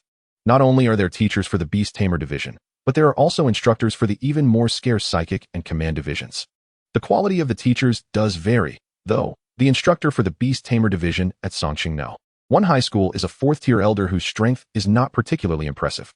His most widely known hobby is drinking, as typically, students do not choose the extraordinary profession. On the other hand, the chief instructors for the martial arts and magic divisions are both 6th-tier extraordinary individuals. This disparity is immediately apparent. Listening to Huang Fufan, Su Mu realized he had more to say. There would undoubtedly be only one class for the beast tamer division, but it remained uncertain how many beast tamers from other high schools in Songqing would transfer this year. Indeed, Songqing No. 1 High School is the only high school in Songqing with a beast tamer instructor, so the vast majority of beast tamer students from Songqing will transfer to Songqing No. 1 High School in their third year. Having a class is certainly better than not having one. Huang Fufan leaned forward slightly, lowering his voice. My father wants to know if you are interested in attending school in Magic City or Imperial Capital. Compared to Songqing, both Magic City and Imperial Capital offer superior educational resources. The key point is that Su Mu is a beast tamer. If he were pursuing another profession, it would be exceedingly difficult to transfer to a high school in Magic City or Imperial Capital. Even Huang Fufan's father had struggled to secure a slot for his son. However, transferring for a beast tamer is considerably easier. Of course, this ease is relative. It must be said that Su Mu felt a flicker of temptation at that moment. After all, those who plant trees benefit later. Although he possesses memories akin to a cheat, there remains a gap between theory and practice. Only by genuinely interacting with high-level beast tamers could he comprehend the discrepancies between the memories of Xinghai Wuyu and the reality of beast tamers in this world. However, that temptation was fleeting. No, a fan, please thank your uncle for me, Sumu replied, shaking his head. Let's stay at Songqing No. 1 High School for now. I have confidence. The official forums contain ample articles, on one hand. The knowledge in this area is sufficient for Sumu to reflect upon and digest without the need to encounter high-level extraordinary individuals too early. On the other hand, who knows what means high-level extraordinary individuals possess? If his transmigration were to be exposed, the consequences could be dire. Huang Fufan knew that once Sumu made up his mind, it was unshakable, so he ceased to persuade him and instead felt a sense of relief, exclaiming, "That's good. Otherwise, if you transferred, Mugu, we might not see each other for a while." Sumu, feeling somewhat helpless, replied, "It wouldn't be that difficult, would it? I could just take the college entrance examination in Magic City." Huang Fufan immediately felt deflated. Magic City, Mugu. You know as well as I do how competitive martial artists are. To secure admission to a university in Magic City, one must at least reach the second tier of transformation before the college entrance examination. Sumu nodded slightly. Moreover, one must also master a unique skill and 2 sets of second-tier martial arts, including at least 1 set of movement techniques and 1 set of boxing techniques. Additionally, one must refine their copper skin and iron bones to perfection. Huang Fufan rolled his eyes in exasperation. Mugu, please stop nagging. I have been contemplating the depths of despair. You have no idea. My father did not transfer me to the magical metropolis for my education. Yet he has arranged for a 6th-tier martial arts instructor to come and teach me. They say classes commence the day after tomorrow. Why must I endure such hardship? Mugu? Sumu gave Huang Fufan a deep, contemplative look. Let me think for a moment. What was your original intention behind choosing to become a martial artist? It's crucial that you do not abandon your aspirations midway. One cannot help but admire Huang Fufan's dedication to his own happiness, considering he even dares to pursue his instructor. Initially, Sumu intended to tease him, but he was surprised when Huang Fufan stood up earnestly, brimming with determination. I understand now, Mugu. Rest assured, I shall strive for my ideals throughout my life. Sumu was momentarily taken aback. Wait a minute, what exactly do you comprehend? Chapter 11, The Class of 11. Sumu dared not disclose Huang Fufan's ambitions to anyone, fearing that Huang Fufan's father might take drastic measures to preserve his family's reputation by eliminating his son, whom he might view as a menace. However, Sumu chose to respect Huang Fufan's wishes. After all, for 8 consecutive years, his birthday wish remained unchanged, which speaks volumes about his perseverance. After practicing with Huang Fufan for a while longer, Sumu returned home. Besides honing his own skills and those of Qi Ronghu, Sumu had another pressing task, writing. His brothers ranked 1st, 2nd, and 3rd had been urging him for updates, and he could not afford to be complacent. By the eve of the school term, Sumu had successfully updated his article to on the classification of Beastmaster attributes, Part 7. Thus, he had nearly completed the classification of the beasts that intersect with the world of Xinghai Wuyu. In the concluding piece of this series, Sumu specifically outlined the forthcoming content he intended to write, skill adaptation and attack classification of beasts. After typing the final character, he stretched his somewhat sore wrist and let out a long sigh of relief. At last, he had finished this extensive chapter before the school year began. Averaging nearly 10,000 words a day was no small feat, even for someone adept at transcribing. Fortunately, he could now afford to take a brief respite. Owl. Qi Ronghu, engrossed in browsing the official website's shopping mall on his tablet, noticed that Sumu had finally paused. He promptly leaped to Sumu's side, nuzzling his furry head against Sumu's hand and pushing the tablet forward. Sumu glanced at the shopping cart, now brimming with items, and gasped in astonishment. Goodness, when did you learn to shop? He scrolled through the cart, surprised to find that Xiao Zhixing had not indulged in frivolous purchases, but rather had selected useful items. Was this little creature's intellect exceedingly high? Wait, what on earth is this black silk? Sumu leaned back strategically, pointing at the shopping cart with skepticism, convinced that Xiao Zhixing had made an error. This is unnecessary, don't add it next time. Owl. Xiao Zhixing tilted his head in confusion, pondering why Sumu had watched a lady in black silk all night previously, yet now seemed to reject it. Did he perhaps have a preference for legs? However, there were no legs for sale in the shopping mall. Xiao Zhixing found himself lost in thought, contemplating new ideas. Sumu firmly pressed his hand on Xiao Zhixing's head. Cease these dangerous thoughts. That was merely study material shared by a fan. Remember, just study material. The following morning, Sumu summoned Xiao Zhixing into the Beastmaster mark and left his home. Curiously enough, despite the Beastmaster space involving high-level spatial laws, it automatically generated upon signing a contract with a beast. It was akin to a game where binding a mobile device grants you a divine item, albeit this item only served to provide rest for the beast. Today, Songqing No. 1 High School was bustling with activity. On the first day of school, vehicles of all sizes nearly blocked the entrance entirely. Most parents opted to escort their children, though this choice did not seem particularly wise. Upon arriving at the school square, Sumu looked up at the enormous screen in the center of the office building, which was displaying the class assignments for all students. Soon, he found his own class, Beastmaster Department, Class 1, Sumu. As he suspected, there was only one class in the Beastmaster Department, and the number of students was abysmally low, merely 11. Although Songqing was not classified as a first-tier city, it was certainly on par with a second-tier city. The vast expanse of Songqing contained only 11 new Beastmasters, underscoring the rarity of this profession.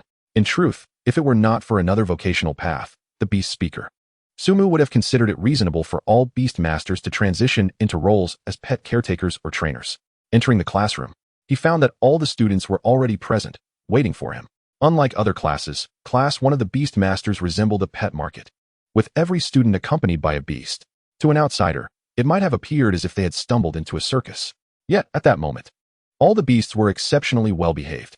Even the notoriously fierce Inu dog lay on the ground, panting adorably, reminiscent of a Siberian husky. Seated at the front of the class was the elderly instructor, who adjusted his glasses and glanced at Sumu with a languid expression. "You're late. Just take a seat wherever you like." This old gentleman was the sole teacher of the Beastmaster Department at Songqing No. 1 High School, commonly referred to as Old Shui. It was well known that Old Shui spent most of his time either in the classroom or sunbathing on the rooftop of the teaching building, living a leisurely life. Sumu had encountered Old Shui a few times before and thus nodded in acknowledgement as he prepared to take his seat. Suddenly, Old Shui furrowed his brow. "Wait a moment, where is your beast?" Yesterday, he had specifically reminded everyone in the group chat not to forget to bring their beasts to school, yet it seemed some students still managed to overlook this, and notably, it was a student from this very school. "I brought it." Sumu raised his right hand, and the Beastmaster mark on the back of his hand flickered momentarily. Chi Rong, who plummeted from the air into Sumu's embrace, sleepily looking around. Upon sensing no immediate danger, Chi Rong, who nestled comfortably against Sumu's arm and resumed its nap. Old Shue's eyes sparkled with interest. "You've mastered beast summoning. Impressive. It seems you have been diligent during the break. Now, go ahead and take your seat." Sumu's ability to summon his beast did not cause much of a stir, as this was a fundamental skill for Beastmasters. Although none of the others had learned it yet, they would soon catch up. However, Sumu's action did draw the attention of his classmates. With only 11 students in total, including Old Shue, the classroom felt eerily spacious compared to other classes, which were packed with over 50 students. In such an environment, it was nearly impossible not to notice Sumu. Glancing at the clock on the wall, Old Shue remarked, "Our class is rather small, so I won't waste time with pleasantries. All of you, except for Sumu, have transferred from other schools to Songqing No. 1 High School, so you may not know me well. My surname is Shue. You can call me Teacher Shue. From today onwards, I will be responsible for all instruction related to beast mastery. As for other subjects, including but not limited to theory, physical training, martial arts, and elemental perception, you will attend those classes with other groups. Therefore, your schedule will be somewhat grueling, as you may need to rush from this class to the next. However, there is little we can do about it. Since you have chosen the Beastmaster path, you must possess a considerable understanding of it. The scarcity of students reflects the current state of the profession. That said, compared to the psychic department, we are somewhat better off, as we at least have our own classroom. Now, let us take turns introducing ourselves. Sumu, you may go first." Sumu nodded slightly, cradling Chi Rong, who as he made his way to the front of the class. "Greetings, everyone. I am Sumu, hailing from Songqing, a novice beastmaster. My companion is the Chi Rong Hu, this little creature here. I kindly ask for your support. Hello, I am Lin Xiaoming, an enthusiast of horticulture. And my beast is the Qing Tung Ho. I hope for a prosperous year ahead. Chu Lan Shi, a novice beastmaster, with the beast known as Shiyu Bei. Good morning, everyone. I am Bai Yin, and my beast is the Rinyu Sun. I am Imoya, and my partner is the Jing Jia Yin Shu, the Yin Yu Lang, and Yin Hua Hu. In no time, all 11 of us will have been introduced." Elder Shuen nodded. "Excellent. I have now acquainted myself with everyone. As for the class monitor, I shall designate you, Sumu. Initially, we should proceed to collect our textbooks and familiarize ourselves with the school. However, before leaving the classroom, I must remind you to manage your beasts with care." As he spoke, both the Yin Yu Lang and its beast master lowered their heads. Prior to Sumu's arrival, the Yin Yu Lang nearly clashed with the Yin Hua Hu, only to be sent sprawling by Elder Shue's intervention. Last year, there was little news concerning us beastmasters. Yet there was one event that you must all be aware of, the Ashen Plains. Chapter 12. Re-entering the Spiritual Rift. The Ashen Plains. A vast secret realm located in the northwest of the Saga Kingdom. It is well known that larger spiritual rifts tend to appear in remote areas. And once a rift of medium size or larger manifests, it ceases to function as a mere one-way portal. Medium and larger rifts may feature several rift gates, through which beings from within the rift can truly step onto the blue star. These include magical beasts, calamities, and the demonic beings categorized as deadly threats by the World Alliance. Unlike the largely mindless magical beasts, these demonic entities possess a human-like form, often exhibiting greater intelligence and strength than humans. However, each encounter between humans and these demonic beings invariably results in one side's demise. It seems as though the demons are on a mission, crossing the rift with the intent to plunge the blue star into a chasm of destruction. The Ashen Plains, as a major rift, harbors several strongholds of these demonic beings. Last year, the Saga Kingdom organized a large-scale offensive against the Ashen Plains, aiming to locate the seed of the rift, gain control over the Ashen Plains, or at the very least, seal it off. Yet, at a crucial moment in the battle, a newly contracted beast of a Beastmaster went berserk, resulting in the near annihilation of the healing mages in the rear, thus leading to the failure of the entire campaign. This Beastmaster was subsequently brought before the Extraordinary Court and sentenced to an eternal guardianship of the Wan Yaoxian Min, effectively a life sentence. The cause of the beast's rampage remains unresolved, as the creature was killed on the spot. It is precisely due to this incident that the magic users are now openly targeting the Beastmasters. Elder Shui mentioned this event today to emphasize to the students that neglecting their beasts could lead to dire consequences for themselves. The following day was quite tranquil. Sumu led the group to collect their textbooks and explored the campus, also taking the opportunity to visit Huangfu Fan. Sumu became acquainted with most of his classmates, each exhibiting their own unique characteristics. After school, Sumu initially intended to walk with Huangfu Fan, as their paths aligned. However, unexpectedly, Huangfu Fan was sent for remedial classes, and the resolute demeanor he displayed while boarding the vehicle felt reminiscent of facing one's doom. One could only wonder who Huangfu Fan's teacher truly was. Ah, Chixing, you have gained 4 to 5 pounds in just a few days. If you continue at this rate, I shall no longer be able to carry you in 2 months. The little Qi Rong who, initially eager to perch upon Su Mu's shoulder as before, now significantly outgrew the space, resembling an adult Maine Coon. Consequently, the little creature trudged beside Su Mu, somewhat miffed and huffing in annoyance. How bothersome it is to have to walk on my own. Su Mu raised an eyebrow. Shall I return you to the beast mark? The little Chixing turned its head away in refusal. The beast mark might be comfortable for sleeping, but it is rather dull otherwise.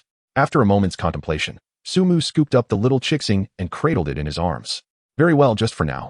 Once you mature, I shall ride upon you. The little Chixing expressed a carefree attitude, living in the moment. The last rays of the setting sun bathed Su Mu's uniform in a honeyed amber hue, while the Qi Rong who playfully pawed at the brass school badge on his chest. At that moment, Su Mu unexpectedly crushed a patch of starlight that should not have existed.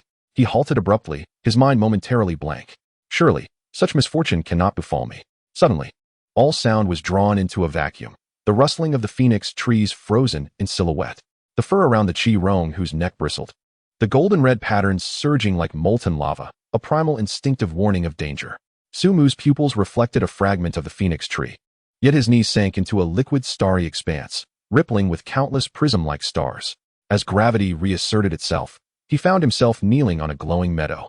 Looking up, he beheld a domed sky devoid of the moon, illuminated solely by billions of stars akin to lighthouses upon the sea, forming a celestial river. The Qi Rong who leapt from Su Mu's arms, entering a state of alertness. Su Mu inhaled deeply. When fortune turns against one, even drinking plain water can lead to misfortune. In just a few days, he had once again been drawn into a rift. Could it be that he is a chosen one? Shaking his head, Su Mu rose to survey his surroundings. The night, the sea of stars, the plains, complemented by the faintly glowing grass beneath his feet. These elements immediately evoked the memory of a place, the Starry Meadow. This was a minor rift that had appeared near Songcheng, but it had only manifested twice before sealing shut. Due to its unique environment, Su Mu had taken a particular interest in this secret realm, having researched it previously. It was said that this realm had no daytime. It remained in darkness for 24 hours, the sky devoid of the moon, illuminated solely by countless stars. Because of the absence of sunlight, the flora of the Starry Meadow is also quite extraordinary. The most common plant here is the Xingjin Shao, which collectively comprises the vast plains. Furthermore, It is due to the multitude of Xing Jin Chao that the plains experience a distinction between white night and black night. During the white night, the Xing Jin Chao emits a faint glow. When combined with the starlight, it illuminates the entire meadow. Conversely, during the black night, the light of the Xing Jin Chao extinguishes, leaving only the starlight, plunging the starry meadow into a typical nighttime state. Presently, it appeared to be in the so-called white night state. During the white night, the starry meadow is relatively safe, as most creatures active during the day tend to be less aggressive. For instance, not far from Sumu, a few rabbits were nibbling on the Xing Jin Chao. These rabbits were not significantly larger than ordinary ones, but their distinguishing feature was their fur, shimmering with the brilliance of the night sky. The online community had hailed these rabbits as quite delectable. Chixing, Tear Claw. The starry rabbits were quick to react. Or perhaps they had been watching Sumu from the start while feeding. Yet, the little Chi Rong who was swifter, its claws slicing through the air, pinning one starry rabbit beneath its paw in an instant. The other starry rabbits scattered in a frenzy, disappearing into their burrows, too frightened to show themselves. Moments later, the little Chi Rong who skillfully eviscerated the starry rabbit, skinning and preparing it for roasting over an open flame. The enticing aroma wafted through the air, prompting Sumu to take a deep breath. The netizens do not deceive, it truly smells delightful. Alas, there are no seasonings. Fortunately, it was a Chi Rong who, were it a Mingguang who, Sumu would likely be left hungry. The pair, a boy and his tiger, sat upon the meadow, sharing the roasted starry rabbit, their faces smeared with grease. As for how to exit this realm, that remained uncertain, but since he was already here, he certainly could not leave empty-handed. In the starry expanse, there exists an object perfectly suited for the small Qihong Hu. Chapter 13, The Evolutionary Chain. It has been previously mentioned that in this world, the Qihong Hu possesses two evolutionary chains. One enhances mental prowess, while the other augments fiery power. However, each can only evolve up to 3 stages. According to the design in Xinghai Wuyue, the Qihong Hu should have 5 evolutionary chains. Among these, one chain shares its initial 2 stages with the Qiyin Yen Hu, but upon reaching the 3rd stage, it transforms towards the aspect of the Star Lord. The complete evolutionary chain is as follows: Qihong Hu, Qixin Hu, Qiyin Hu, Junjijin, Xingjun, Qiyu Xinjun, and Wangu Yenjun. To evolve into the Qiyin Yen Hu, both the Qihong Hu and Qixin Hu must maximize their mental strength. Upon surpassing a certain threshold, they can evolve into the Qiyin Yen Hu, which has the ability to transform slain foes into its tiger servants. In fact, there are 2 additional stages beyond the Qiyin Yen Hu, culminating in the Tianma Yen Hu, where the true form remains immortal and the tiger servants endure, embodying a singular legion. Conversely, the Star-Lord path follows an entirely different trajectory. It absorbs countless starlights, devours the essence of heavenly fires, molds the 12 star towers, and refines the celestial imprints. As long as the starry sea endures, so shall the Star-Lord. As long as the spirit fire persists, so shall the Flame Lord. This is also the most orthodox evolutionary path for the Qihong Hu in Xinghai Wuyue. To traverse this path, 2 significant challenges must be overcome. Firstly, one must absorb sufficient star power. Secondly, one must establish a connection with the stars. Absorbing star power may seem simple. One can lie on the grass at night and bask in the starlight. However, amassing enough star power solely by lying on the grass for hundreds or even thousands of years would be a daunting task. Establishing a connection with the stars is even more challenging. The constellations, such as the Big Dipper, Tianshu, Tianxian, Tianji, Tianquan, Yuheng, Kaiyang, and Yaoguang, along with the Eastern Azure Dragon, Western White Tiger, Southern Vermilion Bird, and Northern Black Tortoise, collectively known as the 28 Mansions, each possess their unique names. To forge a bond with the stars is an enigmatic endeavor, devoid of certainty. Yet, within the starry expanse, there exists a fruit capable of simultaneously advancing both paths, the Xingqiangua. This fruit is also featured in Xinghai Wuyue and is a requisite resource for evolving into the Jiejin Xingjun. However, in Xinghai Wuyue, Sumu designed the Xingqiangua as a product of one's home environment. Indeed, it is the kind that can be harvested daily from a tree with just a bit of watering. Yet, in the Blue Star, Sumu is currently aware of only a few locations that yield the Xingqiangua, with the starry expanse being one of them. Drawing upon the star power of the heavens, this secluded and independent realm has become the most favored location within the Star Sea. Sumu recalled discussions on the forum regarding where the Xingqiangua could be found, resting his hand on his forehead as he strained to remember. It seemed to be near a lake. According to the forum, the trees bearing the Xingqiangua are quite majestic, with the fruit exuding a radiance more splendid than starlight. Surely, it should be findable. As Sumu surveyed his surroundings, he found himself amidst a vast landscape, illuminated solely by the brilliance of the star ash grass. Given the circumstances, Su Mu had no choice but to proceed leisurely with the Qihong Hu in search of the fruit. Awo. The small Chixing followed closely beside Su Mu, curious as to why he seemed unperturbed about the prospect of not returning. Not only Su Mu, but even the little Chixing felt a sense of unease in such an unfamiliar place. Su Mu stroked his chin and remarked in a peculiar tone. You might not believe it, but I had a strange intuition the last time I was drawn into the spiritual void. I felt that I would be able to exit after a while. It was an odd instinct, you know, little Chixing. The small Qihong Hu shrugged, indicating its lack of understanding of the peculiarities of human thought processes. However, as long as Su Mu was present, it would follow him. The starry expanse, as a small secret realm, spans over 300 square kilometers, making it quite challenging to locate a single tree, even in a plain. Moreover, this plain is not devoid of undulations. The gently rising mountains piqued Su Mu's curiosity about where the starry expanse might lead. According to textbooks, the spiritual void represents the true essence of heaven and earth. Surrounding the void are spatial walls, and breaking through these walls could either return one to the blue star or plunge them into an endless dimensional chaos, with the possibility of descending into other voids. During his journey with the small Qihong Hu, Su Mu sensed numerous formidable beasts. These beasts, at least at the third tier, had clearly defined territories, each radiating their unique aura without concealment. Su Mu and the small Chixing cautiously navigated the boundaries of these territories. It is only due to the beast tamer's heightened perception of these creatures that they managed to proceed without incident. Had it been another extraordinary being, they might have already lost their way.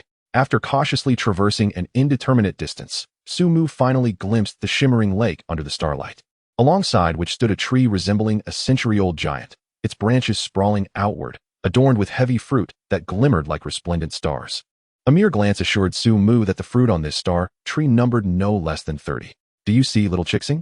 This is what they call the fortunes of life. Su Mu's voice, filled with excitement, suddenly fell silent. Something felt amiss. When did even the starry rabbits, those naive and sweet creatures, vanish without a trace? Roar. The Qihong Hu's fur bristled in alarm.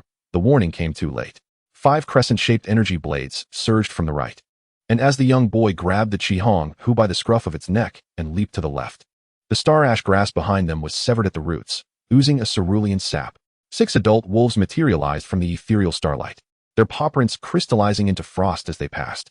The leading wolf bore a crescent-shaped mark upon its forehead, radiating an eerie blue light, instantly cloaking Su Mu's uniform in layers of frost. Silver moon wolves.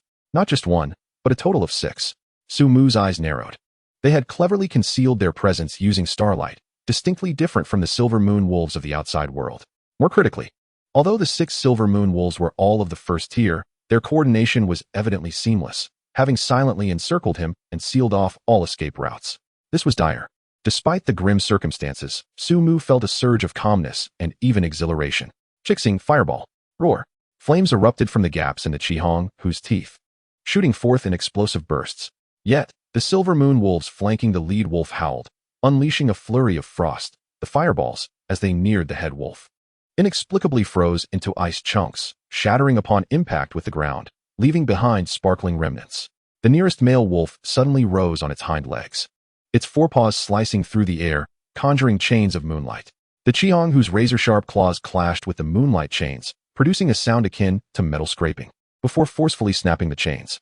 Southwest, let us go, Su Mu urged, leaping with the Qihong Hu toward a patch of star ash grass that appeared less fortified. However, as he landed, he inadvertently triggered a moon mirror trap disguised as grass leaves. Countless shards of mirrors soared into the air, reflecting numerous distorted wolf silhouettes, while the real claws closed in on his throat. The Qihong Hu instinctively countered with its tearing claws, the golden-red blades clashing with the moon flame, unleashing a wave of energy that uprooted the star ash grass within a 5-meter radius. Su Mu drew a metallic baton from his waist, shattering the illusions of the silver moon wolves into scattered starlight, simultaneously channeling accumulated energy to the Qihong Hu. The howls of the wolf pack suddenly turned sharp. The lead wolf had somehow crept up behind Su Mu, its sudden pounce sending chills down his spine, prompting him to roll backward in haste. Yet, the sharp wolf claws still tore through the fabric of his left sleeve, blood seeping from the wound. Roar. The furious Qihong Hu abruptly turned, its eyes ablaze with fiery intensity. Flames suddenly enveloped its sharp claws, which it swung recklessly towards the leading Yin Lang with an overwhelming ferocity. The Yin Lang had no time to evade, desperately twisting its head to dodge while striking out with its claws, ensuring it could at least inflict a fatal blow in return. The Qihong, whose claws indeed tore through the flesh of the Yin Yulang, leaving 3 deep gashes on its left cheek, exposing bone, while the searing flames charred the wounds into cinders, causing a mournful howl to echo across the vast expanse. However, the claws of the Yin Yulang found only empty air as it passed through the Qihong, whose form as if it were a mere illusion. Meanwhile, the Beastmaster Su Mu's hand bore the glowing mark of beast control, allowing him to perfectly withdraw the Qihong Hu, which he then re-released to stand before him. Though still a juvenile tiger, it exuded an air of authority. The Qihong, whose ferocity momentarily halted the advance of the Yin Yulang pack. The cost of injuring, or even losing one of their own for a single prey, seemed too great. The leader of the Yin Yulang bore a fearsome scar on its cheek, enhancing its terrifying visage. Both sides had erred in judgment. Despite Su Mu's carefulness, he had been caught unaware of the Yin Yulang's ability to conceal its presence under the moonlight in the starry wilderness. Conversely, the Yin Yulang, sensing Su Mu's weak aura and noticing the diminutive size of the Qihong, who still in its juvenile phase, had dared to pursue the hunt without restraint. Yet, they were oblivious to the fact that beasts contracted by Beastmasters experience a rapid growth in strength post-contract, far exceeding their wild counterparts. Even a newborn Qihong who, having been born over half a month ago, could inflict harm on a Samomang. Logically, the Yin Yulang should have retreated at this juncture, for there was no shortage of prey in the starry wilderness. Hunting the Shinkong too would be considerably simpler than tackling the formidable foe before them. Nevertheless, the leader of the Yin Yulang was blinded by rage, the agony of its wound awakening its primal instincts. A howl erupted from the pack, and 6 Yin Yulang leapt forth in unison. They abandoned any strategies of offense and support, forsaking traps and ambushes, instead choosing to overwhelm Su Mu and the Qihong, who with their sheer numbers. In an instant, Su Mu found himself bearing several new wounds, while the little Qihong, whose fiery claws had just torn open the chest of one Yin Yulang, only for 2 others to strike at its throat. In a fit of fury, Su Mu's whip had become deformed from his relentless strikes. Yet as he beheld the 5 Yin Yulang attacking the little Qihong Hu, he unhesitatingly activated his berserk skill. The Qihong, whose pupils rapidly transformed into 6 starry golden rings, its golden red stripes flaring like molten lava. Its form expanded suddenly, the once fluffy crimson fur now standing on end, infused with seething flames. A roar of fury reverberated across the wilderness, drawing the attention of formidable beasts in the vicinity.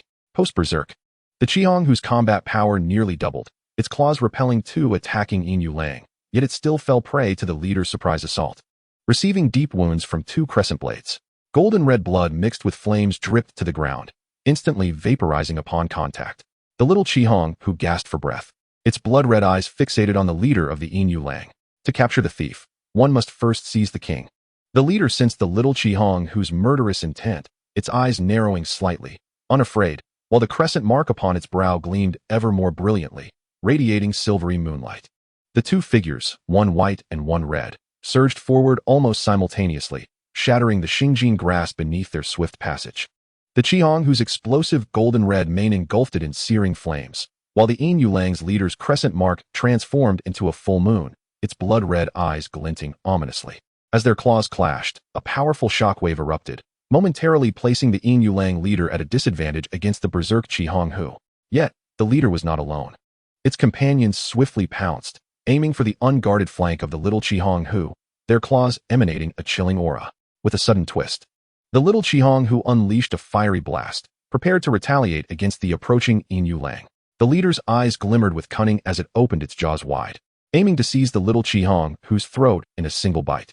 In a critical moment, the leader's jaws snapped shut on nothing but air, as the little Qihong Hu transformed into specks of starlight, drawn back into the mark of beast control. Su Mu firmly held his whip against the approaching Yin Yulang, stating coolly, "Consider this a victory for you today. I hope to see you maintain this bravado next time." With that, he did not linger to see if they comprehended his words, but instead kicked away the Yin Yulang before retreating just in time to evade the leader's crescent blades. Su Mu then seemed to dissolve into the air, leaving not a trace behind. The enraged leader of the Yin Yulang lunged forward, but found nothing in its grasp. Su Mu and the little Qihong, who had vanished as though they had never existed, departing from the starry wilderness. In Songcheng, at the extraordinary hospital, Su Mu winced as his wounds and clothing had adhered together with congealed blood, causing him to nearly leap from the examination table as the doctor began to remove his garments. During the fierce battle with the Yin Yulang, he had felt no pain, but now, With adrenaline fading, his body felt weak and his sensitivity to pain heightened. The little Qihong who, having sustained more severe injuries, lay listlessly on the hospital bed, only showing signs of life when alcohol was applied to its wounds. The doctor assessed the multitude of scratches on the little creature, noting its fortunate avoidance of critical areas. After confirming there were no foreign objects in the wounds, the doctor summoned a warm glow from his hands, enveloping the injuries of both Su Mu and the Qihong Hu. He continued to chat with Su Mu throughout the treatment. Most extraordinary hospitals are public institutions established by the government, specifically to serve extraordinary beings. Medical fees can be paid in Xia currency or directly deducted from official points. And those with extraordinary insurance can utilize their coverage as well. Su Mu had no money and no extraordinary insurance, but fortunately, he had enough points to cover the expenses. Inwardly, he silently expressed gratitude to the points leaderboard. Otherwise, he would have had to resort to loans for medical treatment. It is worth noting that the costs at extraordinary hospitals are substantial. Even at a public facility, a mere emergency visit had cost Su Mu 12 points, equivalent to 6,000 Xia currency. However, the results were impressive. Under the healing magic, the wounds of both Su Mu and the little Qihong Hu visibly began to close, and their spirits were somewhat rejuvenated. If the Qihong Hu were to establish a connection with the Yahangsing and create a Yahangsing tower, it could also acquire formidable healing capabilities. When asked about the cause of his injuries, Su Mu could only vaguely reply, "I had a minor spar with a beast and let my guard down." He could hardly confess that he had been inexplicably drawn into a spiritual rift and then expelled after more than an hour. However, compared to the experience of being drawn into the rift, Su Mu had felt a clear sense of his impending departure and had even been able to control his exit location. This mysterious ability sparked a profound confusion within him. Where had this power come from, and why had it never manifested in the past 18 years? Chapter 15, The Storm Arises. The origin of the spiritual rift remains unclear to this day, yet a prevailing theory known as the water drop theory has gained traction among scholars. The essence of this theory likens the entire world to a colossal pane of glass, upon which the Elling X are likened to droplets of water adhering to its surface. These droplets vary in size. The larger droplets maintain a stable form and are less prone to dissipate, while the smaller ones are easily evaporated when subjected to external forces. Although this metaphor may appear somewhat simplistic, it has garnered widespread acceptance. There are even suggestions that these might not only connect with the blue planet we inhabit, but also with other realms. Diverse theories abound regarding the origins and endpoints of. Nevertheless, thus far, Su Mu has not encountered anyone capable of traversing at will. After all, even if one were to discover the portal too, passage may necessitate specific timing and specialized tools. Furthermore, the stability of the portal is not guaranteed. For instance, the portal in the starry wilderness has appeared twice and vanished on 2 occasions. After departing from the extraordinary hospital, Su Mu returned home with the little Hu Xing. Fortunately, his mother was on the night shift and his father was away on business, leaving no one to question his prolonged absence. Little gazed at his reflection in the mirror, feeling somewhat disheartened by his bald patches. Although the wounds had healed, the severed fur would not regrow quickly. For the little one, these patches of baldness were more distressing than the injury itself. Su Mu reassured him, stating that it would soon grow back, and that the next time they visited, he could settle the score with those responsible. Moreover, this time he had indeed gained something, having mastered the skill Flame Claw. Under the pressure from the Silver Moon Wolf Pack, Little had successfully harnessed one of his bloodline abilities, which was commendable. Little reluctantly accepted Su Mu's consolation, forcing himself to look away from his reflection, yet his little paw instinctively reached out to scratch the air. Su Mu could not help but chuckle at the sight. The following morning, Su Mu, bearing the weight of dark circles beneath his eyes, hastily shared a simple breakfast with Little before heading out. The previous night, being abruptly drawn into had deprived him of a restful night's sleep. First, there had been no announcement of entrance within Songcheng, indicating that he was the sole individual pulled into the starry wilderness. Secondly, the patrollers of Songcheng had failed to locate him, suggesting that the energy fluctuations of this entrance were remarkably faint, just sufficient to draw him and Little inside. It is known that each entrance possesses a limit to the energy it can bear. Some entrances cannot accommodate overly powerful extraordinary beings. Attempting to force passage through a portal could even lead to its collapse. The fact that the energy fluctuations were so minuscule that they evaded the patrollers' monitoring devices indicated that this portal was indeed diminutive, akin to a mouse hole that had drawn Su Mu within. Simultaneously, Su Mu harbored concerns about being unexpectedly pulled into once more. After all, within a mere span of over half a month, he had already been ensnared by twice. Such odds, while not unprecedented, were certainly remarkable. Fortunately, Su Mu had not felt any inclination that he might be drawn into during the night, providing him with a slight reprieve. Yet, he sensed that the next opportunity to enter would not be far off. In the ensuing 2 weeks, Songcheng experienced an unusual tranquility. Sumu maintained his routine of attending school, returning home, and training alongside Little. Little had fully mastered the skills Fireball, Rending Claw, and Fire Pearl. Sumu had also integrated the 4 skills he had learned thus far. Remarkably, in just 2 weeks, Little had grown significantly, now larger than a silver moon wolf. In another month or 2, Little would completely transition out of his juvenile stage, reaching the size of an adult, CHRNH. However, the thought of Little, once a soft, adorable creature, transforming into a brawny figure left Sumu feeling somewhat melancholic. Consequently, he did not rush to teach Little combat skills, but instead sought the skill, body transformation. Upon mastering this ability, Little would be able to shift freely between his juvenile and adult forms. While it may not affect combat efficacy, it would certainly enhance aesthetics. In parallel, Elder Shui provided Sumu with several new skills: Antidote, Healing, and Extreme Cold Resistance. These low-tier skills, accessible to beast tamers, would effectively support their beasts during and after battles. Although the effects of these skills were not as potent as those wielded by healing extraordinary beings, their cumulative utility would certainly prove beneficial. Meanwhile, Sumu continued to write, while also searching the marketplace for resources needed by Little. Resources related to Starlight Power were exorbitantly priced, rendering long-term use financially unfeasible. Additionally, the short-term effects were suboptimal, prompting Sumu to temporarily abandon the idea of having Little absorb Starlight energy. However, this did not imply that Sumu was inactive. He purchased a substantial quantity of volcanic marrow from the official store. The cost of volcanic marrow was within Sumu's current points, and it was the most suitable resource for the at this stage. Its gentle energy and excellent compatibility enhanced Little's flames with each absorption. By mid-August, both the Beast Taming and Magic factions announced 2 significant developments. The Beast Taming faction reclassified the types of beasts according to their attributes, conducting free assessments for every beast tamer and advising them to cultivate beasts that aligned with their own attributes. Sumu participated in the assessment, but unlike most, his result was null. This indicated that he would not reject any attribute of beast, yet he would also receive no enhancements. Sumu was indifferent to this outcome, though Huang Fufan expressed some regret on his behalf. The second announcement was that the Magic faction would collaborate with the Beast Taming faction to establish a new auxiliary profession, Beast Breeder. As Sumu had speculated, magicians could now utilize the strength of beast tamers to contract exotic beasts without bearing the repercussions of the beast's demise. However, Sumu was taken aback to learn that if a beast tamer used a magic circle to assist a magician in contracting an exotic beast, they would be forever unable to contract new exotic beasts. Normally, a new beast mark would emerge after each advancement, but if they became subservient to a magician, no new beast mark would be created. Moreover, previously contracted beasts would automatically have their contracts dissolved. This indicated that becoming a beast breeder would mean a definitive farewell to combat professions. Yet, the conditions proposed by the Magic faction were astonishingly generous. Unlike the oppressive terms set forth by Xiaohomo, the Magic faction offered incentives that would attract any extraordinary being.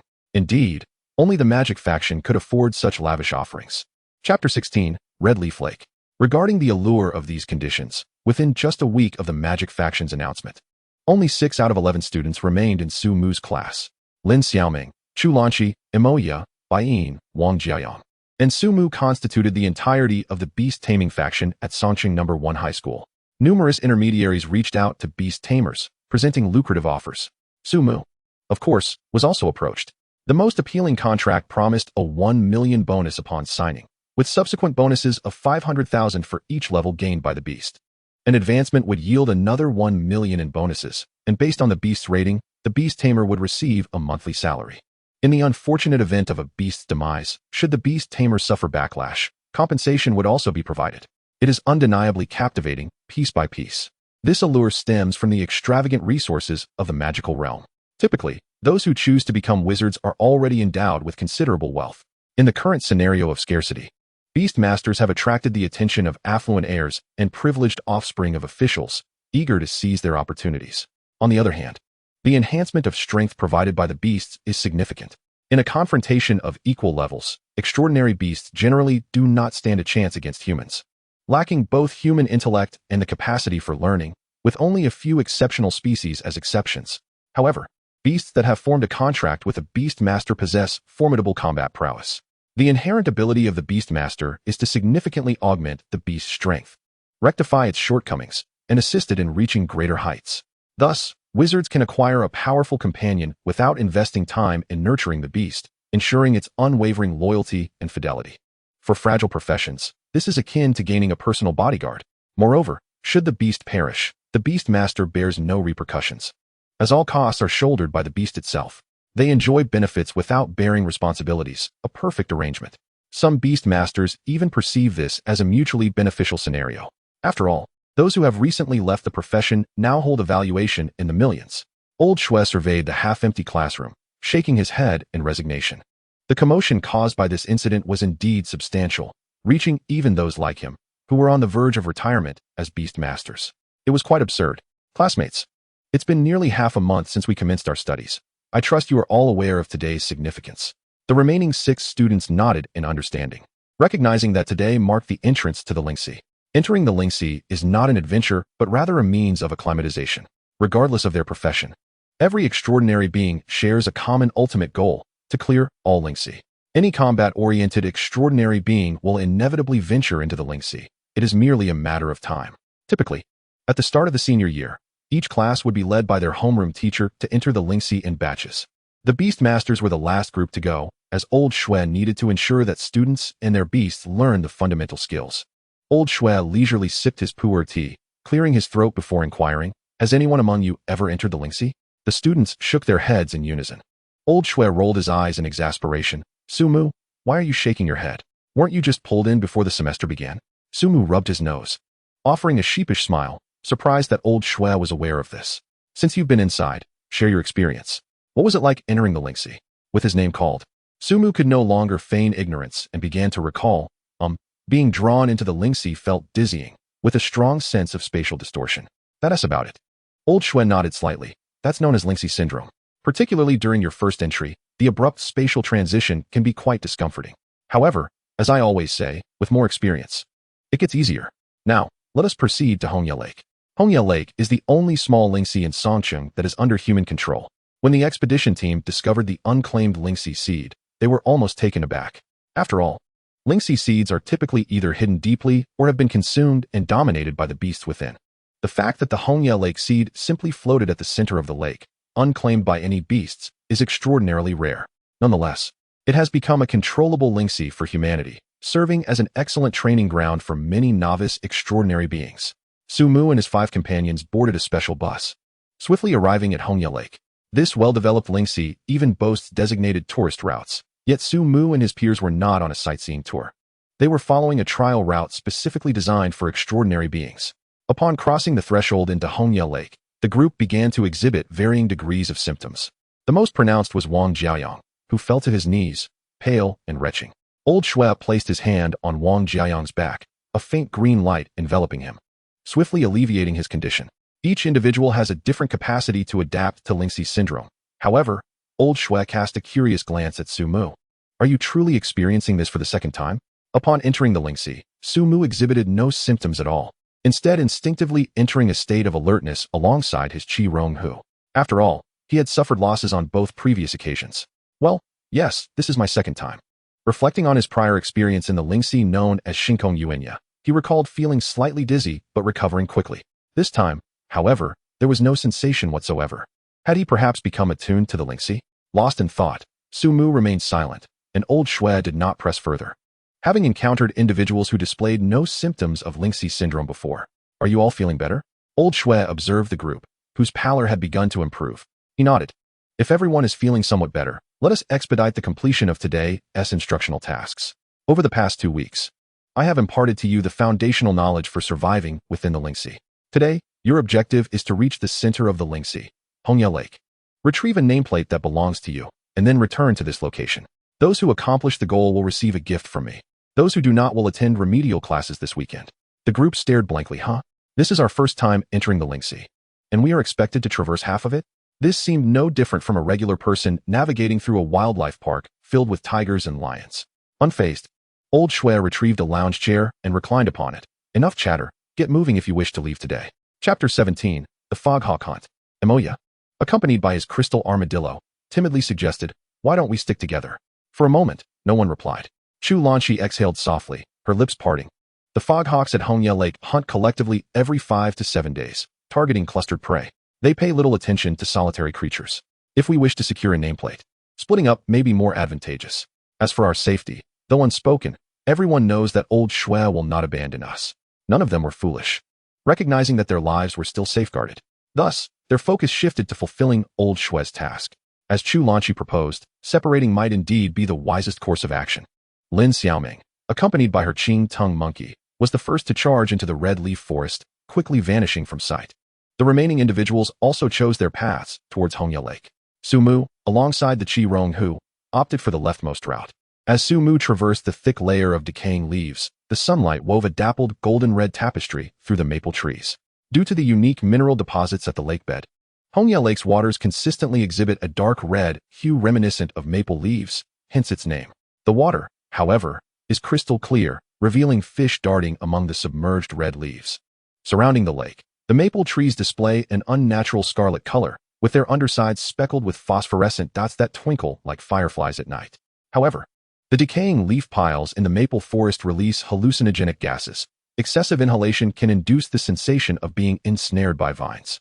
Additionally, a milky white mist forms within the maple forest, with the condensed droplets possessing a slight numbing effect that causes stinging and itching upon skin contact. As for the beasts within Hongya Lake, they are not particularly formidable and are distributed in a predictable manner. Chisu fish, shadow claw raccoons, marsh toads, foghawks, and windbell deer. The 5 types of YSHU, most commonly found in the Lingx of HYH, include the mist falcon, which we shall not discuss, as its primary prey consists of the flocking F-Ling-L.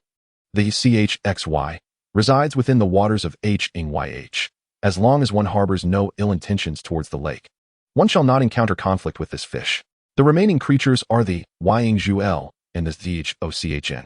With a sudden crash, the tip of this CHRNH tail inadvertently swept through a cluster of glowing maple leaves, causing the dark red spots to erupt into a misty powder.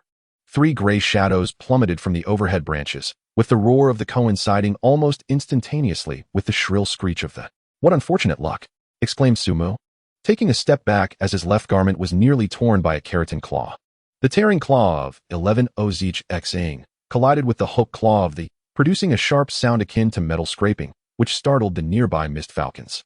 The trio of hunting were not particularly formidable, effortlessly severed one of their claws, and with a swift stroke, blood splattered as the creature's life was extinguished. Seizing the opportunity, Su Mu kicked aside a pile of decaying leaves, creating a flurry that obscured the remaining 2, positioned itself protectively in front of Su Mu, unleashing a torrent of flames that formed a string of fiery beads. The intense flames instantly engulfed the 2, their indistinct forms suddenly becoming visible, their agonizing wails mingling with the acrid scent of burning flesh. However, this suffering was short-lived, as quickly delivered them from their torment. The ambush, by the way, was merely a minor interlude. While it posed little trouble for Su Mu, it was a significant concern for others. In just half an hour, 2 individuals returned to the side of Elder Shui. Imoya and Wang Jiaoyang exchanged glances, their faces somewhat flushed. Imoya had accidentally stepped on a piece of dry wood during his walk, startling a resting upon it. Although it was not particularly powerful, its venom was highly corrosive. Imoya was caught off guard and nearly had his face splattered with the toxic substance. Luckily, Elder Shui's beast managed to save him in the nick of time. Otherwise, Imoya would have faced disfigurement, if not death.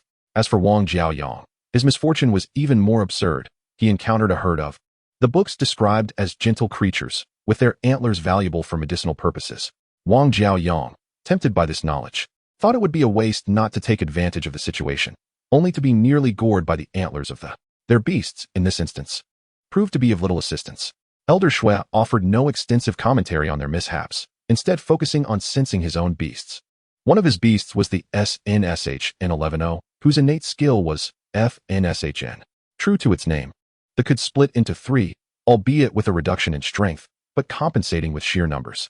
Alongside 3 other beasts, Elder Shui's quartet was perfectly positioned to oversee 6 students. The strongest beast within was merely at the 3rd tier. Thus, Elder Shui's beasts were an overwhelming advantage in this realm. At this moment, through sensory sharing, Elder Shui observed the actions of the remaining 4 students. Lin Xiaoming appeared carefree, the first to charge ahead, yet her instincts were remarkably acute, as she and the Qing evaded most dangers along their path, with the few small fish and shrimp posing little threat.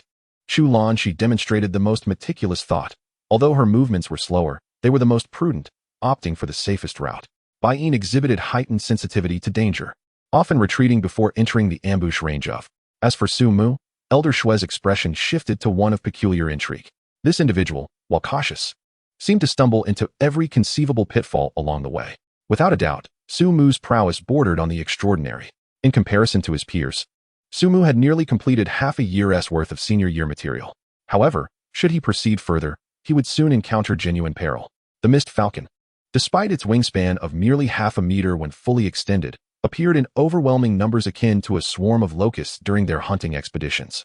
Typically, AWS-NWing leads the flock, which is also the advanced form known as Chien or NSN. With wings like steel blades and feathers akin to 1,000 knives, he is undoubtedly a raptor level.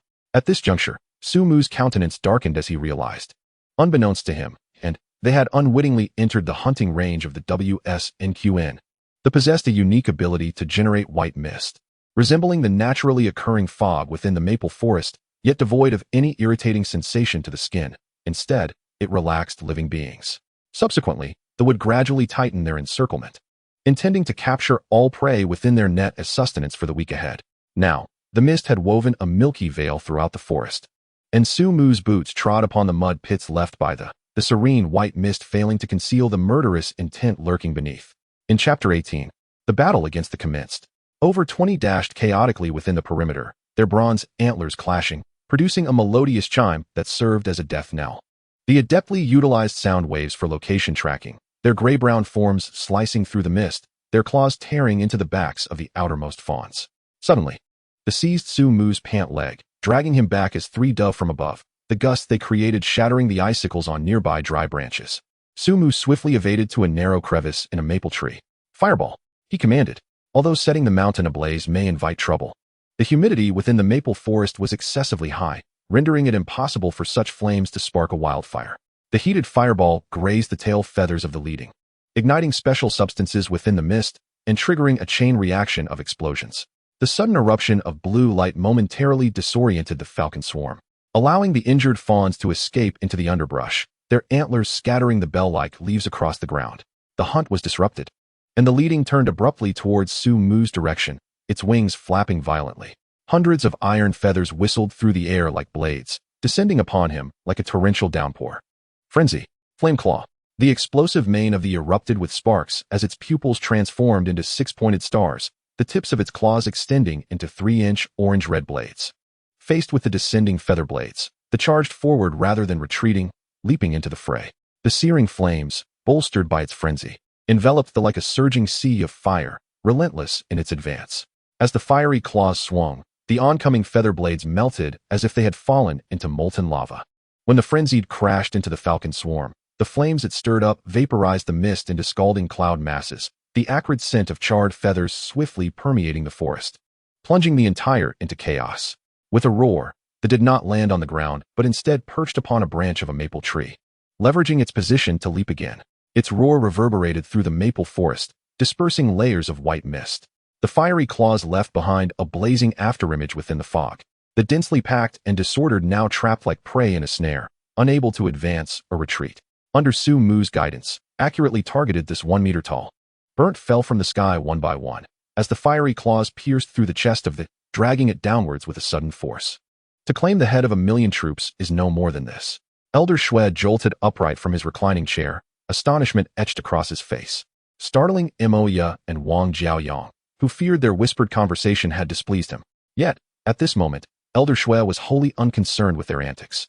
His mind was consumed by a singular thought. What an incredible stroke of luck.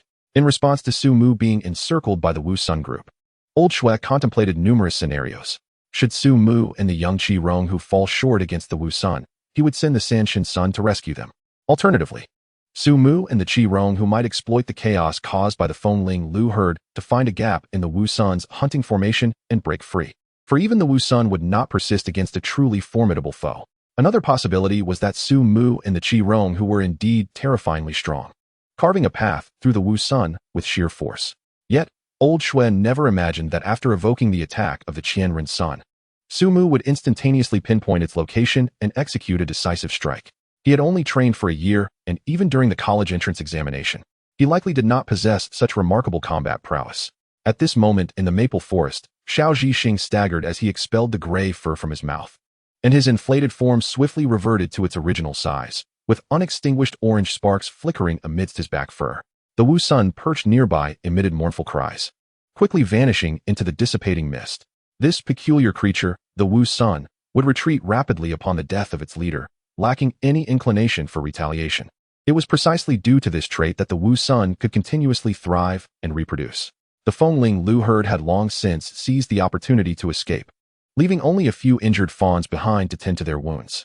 Their broken antler stubs oozed pale golden resin, which hardened upon contact with the ground, forming amber-hued, bell-shaped crystals.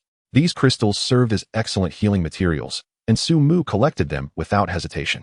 Before long, the Fengling Lu herd surprisingly returned. The Wu Sun's retreat rekindled their courage to search for the fawns. Simultaneously, the Fengling Lu King approached Su Mu, holding a crimson herb in its mouth. Lowering its head to present it before him, Su Mu's eyes brightened. It was Qi Hun Chao, a precious find. Moreover, the presence of 4 leaves indicated that this Qi Hun Chao had matured for 40 years. The Fengling Lu King affectionately nuzzled Su Mu's cheek, expressing gratitude.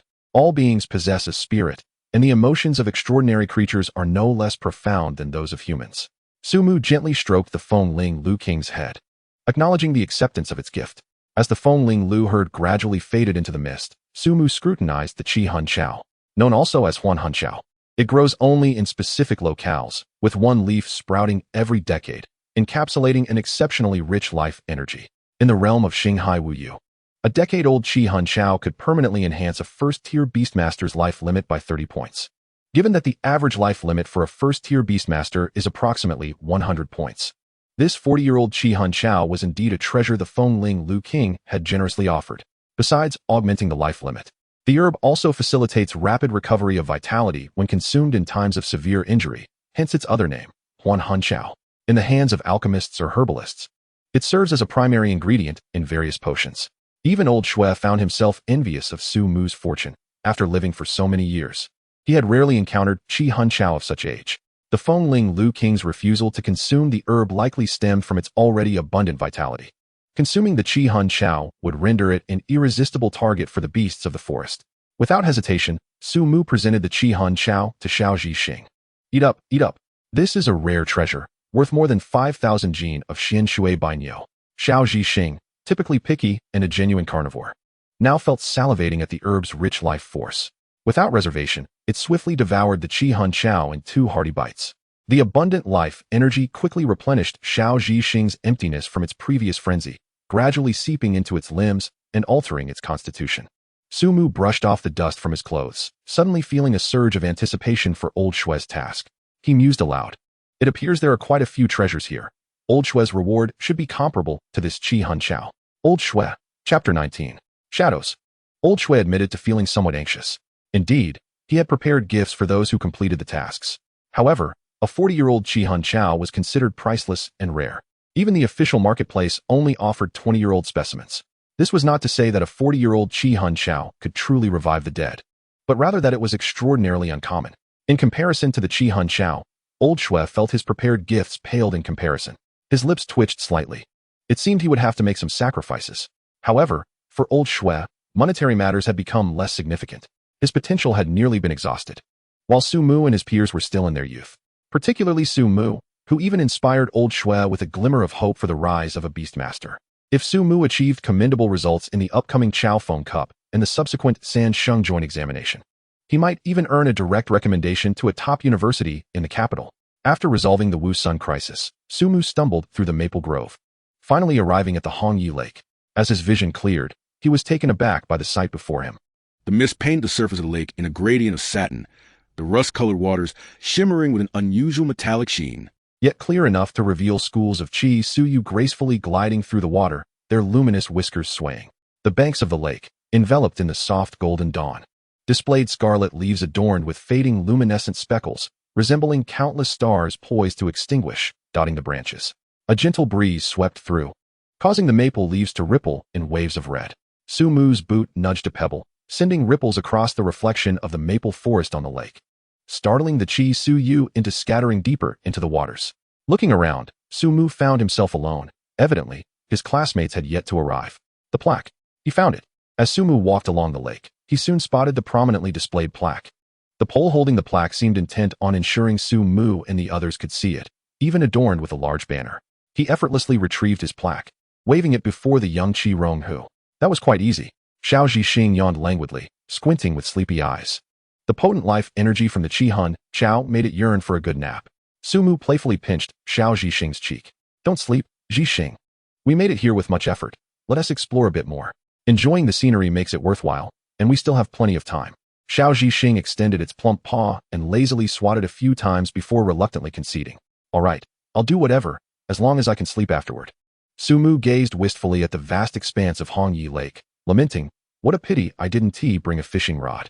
Catching a couple of fish would have been delightful. At the mention of food, Xiao Zhixing instantly perked up, its eyes wide open, no trace of drowsiness remaining. Fish. Grilled fish. It licked its paw, its gaze fixed on the plump Qi Suyu swimming in the lake. Sumu chuckled. You're not planning to dive in and catch fish, are you? Cats love fish, and as a member of the feline family, it was natural for tigers to enjoy fish. Xiao Zhixing let out a couple of muffled sounds, its paws sinking into the damp mud of the lake shore. However, before Xiao Zhixing could crouch and leap into the water, a sudden pang of alarm surged through Sumu. He swiftly grasped the scruff of Xiao Zhixing's neck and hurriedly pulled it away from Hongyi Lake. At this moment, the surface of Hnyh is manifesting eerie concentric circles. The ripples do not expand outward but instead seem to be drawn inward toward the lake's heart, as if torn by some profound underwater gravity. The gentle breeze that once rustled through the maple forest abruptly ceases, and the water begins to adopt a morbid dark purple hue. The previously visible schools of red-bearded fish vanish instantaneously, as though erased by an unseen hand. An overwhelming sense of dread envelopes SM, and even the usually fiery little CHX curls up, wishing to retreat further away. Suddenly, a bulging dome of water rises 30 meters away, its rust-colored membrane taut to the point of transparency. Through this liquid veil, the faint silhouette of a scaled structure becomes discernible, each scale the size of a grinding wheel, with molten gold-red light seeping through the crevices. SM's pupils reflect the gigantic shadow ascending from the lakebed. Merely the creature's dorsal fin gliding across the lake floor stirs up a 10-meter-high wall of silt. This wall is entangled with countless remains of red-bearded fish, which are reduced to mere bones, swirling in the water. The suffocating sense of oppression peaks before suddenly dissipating. The massive shadow is but a fleeting apparition, vanishing into the unfathomable depths of the lake. SM collapses to his knees, drenched in cold sweat, gasping for air. What in the world was that? Wasn't it said that the strongest aberration in Hnyh was merely of the third tier? The sense of oppression he just encountered was certainly beyond that. As doubt fills his mind, a three-bodied falcon lands beside him, its beak conveying the grave voice of Su Lotu. Return immediately, the mission is cancelled. I must speak with the Ling X Management Office regarding this matter. In comparison to SM, Su Lotu, through the three-bodied falcon, can more acutely sense the strength of the creature within Hnyh. Fourth tier? No, it likely approaches the fifth tier. How could such a terrifying aberration exist in Hnyh? Is the management office merely idle? Not only SM, but also the three other students who had been cautiously advancing were brought back. However, when Su Lotu and SM arrived at the management office, the response they received nearly provoked Su Lotu into laughter. Is it possible that you and your students misinterpreted what you saw? Sure, I might be old and my eyesight failing, but my student is only 18. He surely wouldn't be mistaken. Su Lotu glared, and SM rarely witnessed him so serious. The staff at the management office waved their hands repeatedly, attempting to rephrase. No.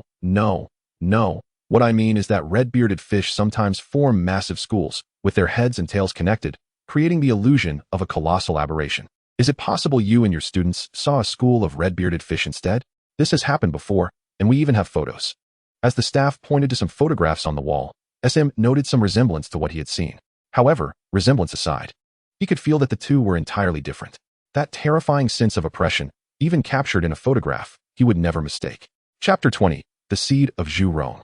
It is uncertain whether Su Lotu's status as a fourth-tier Beastmaster granted him some authority, or if another reason prevailed, but ultimately a fifth-tier martial artist arrived. The fifth tier, known as Gu Si Ying, features a body with 360 acupuncture points forming a self-sustaining cycle, granting recovery abilities that far surpass those of a fourth tier. Additionally, the fifth tier represents the utmost limit that the small spiritual fissure of Hnyh can sustain. This fifth-tier martial artist investigated beneath HYH for over an hour, but found nothing amiss. He casually retrieved 2 plump, gold-bearded fish, offering them as compensation to Su Lotu and SM. According to this martial artist, they too bore some responsibility for startling the visitors, and these 2 gold-bearded fish would serve as a minor recompense. Given the circumstances, Su Lotu and SM could not argue further. Su Lotu understood that although what he witnessed was indeed formidable, it likely had not reached the 5th tier, as there would be no reason for it to evade the scrutiny of a 5th-tier martial artist. Could it be that he had truly misjudged? Even Su Lotu began to harbor a sliver of doubt. SM, however, felt no inclination to intervene further. The sky could fall, and someone taller would bear the brunt. HYH was not his responsibility, so why should he fret? He had done his part by alerting the management office, and there was little more he could do. Unlike Su Lotu, SM was unwavering in his belief that it was undoubtedly an aberration. He never wavered in this conviction. SM glanced at the gold-bearded fish in Su Lotu's grasp and chuckled. Teacher, shall we each have one of these fish? The gold-bearded fish are a variant of the red-bearded fish, emerging at a ratio of 1 in every 100 red-bearded fish. Compared to their counterparts, gold-bearded fish are vastly more delectable, whether braised or in a fish soup. The red-furred tiger beside SM was already restless with anticipation. Su Lotu said nothing and directly divided 1 fish to SM, who happily accepted it before asking, Teacher, do you really believe we misjudged? Su Lotu hesitated momentarily before shaking his head. Regardless of whether we were mistaken, you need not concern yourself with this matter. We have already alerted them, and I trust that they will be prepared, regardless of the truth. By the way, you truly contracted your aberration only in July? How is your skill proficiency so high? Though nearing 60, Su Lotu still possessed keen insight. SM's mastery over the red-furred tiger's tearing claws, fireball, and his control over its frenzy were all remarkably advanced. SM rubbed his nose and replied, Perhaps I possess a bit of talent? Su Lotu chuckled. That is not merely a bit of talent. Speaking of which, you completed today's task. I should have prepared a reward for you. SM looked at Su Lotu with curiosity. Should have? No way. Is Su Lotu trying to back out? Su Lotu laughed. Based on your performance, I feel the reward I initially prepared seems inadequate, but I do have something exceptional. Giving it to you feels somewhat unfair. SM's curiosity was piqued. What is it? The seed of Zhu Rong. SM stumbled slightly, nearly falling to the ground. He turned in astonishment to Su Lotu. Teacher, you possess such a treasure? Zhu Rong, the ancient fire deity, is indeed an item of unparalleled worth. In the southwestern region of Shigu lies a large spiritual fissure known as Hu Shng. Within Hu Shng stands a colossal volcano that produces batches of Zhu Rong seeds approximately every 20 years. The seed of Zhu Rong embodies the most extreme ferocity of flame, and the fiery energy contained within is immensely beneficial to fire-type Beastmasters. In the realm of Hiwy, the seed of Zhu Rong is also recognized as a valuable item. When utilized by fire-type aberrations, it significantly enhances their fire-based abilities. Moreover, when used as an evolution material, there is a chance that a fire-type aberration will sprout a Zhu Rong fire seed within its body, perpetuating its existence. Regarding the seed of Zhu Rong, the martial god king once remarked, This is not a gift from the fire deity, but rather the deity's wrath. This statement reveals the terrifying power encapsulated within the seed of Zhu Rong. Naturally, the seed of Zhu Rong is not solely reserved for Beastmasters. It holds diverse applications across various extraordinary professions. Mages can use the seed as a material to craft fire-based staves, while mechanics can utilize it as an energy core to create battle armor. In any profession, the seed of Zhu Rong is immensely precious. Shui Laotu, a 4th-tier Beastmaster, surprisingly possesses a Zhu Rong seed, which is exceedingly rare, even for 6th-tier extraordinary beings to acquire. Another significant point is that Su Mu is unable to utilize this seed at all. With a hint of helplessness, he remarked, Teacher, Chixing is merely 1st-tier. Even if you give me the Zhu Rong seed, I cannot make use of it. I fear that rather than Chixing consuming the Zhu Rong seed, it would be the seed that reduces little Chixing to ashes, even within the confines of the game. Employing the Zhu Rong seed necessitates that the Beastmaster reaches at least the 4th tier. However, in response to Su Mu's skepticism, Shui Laotu chuckled lightly. You need not worry about that. I have my methods to ensure your Qihong tiger perfectly masters this Zhu Rong seed.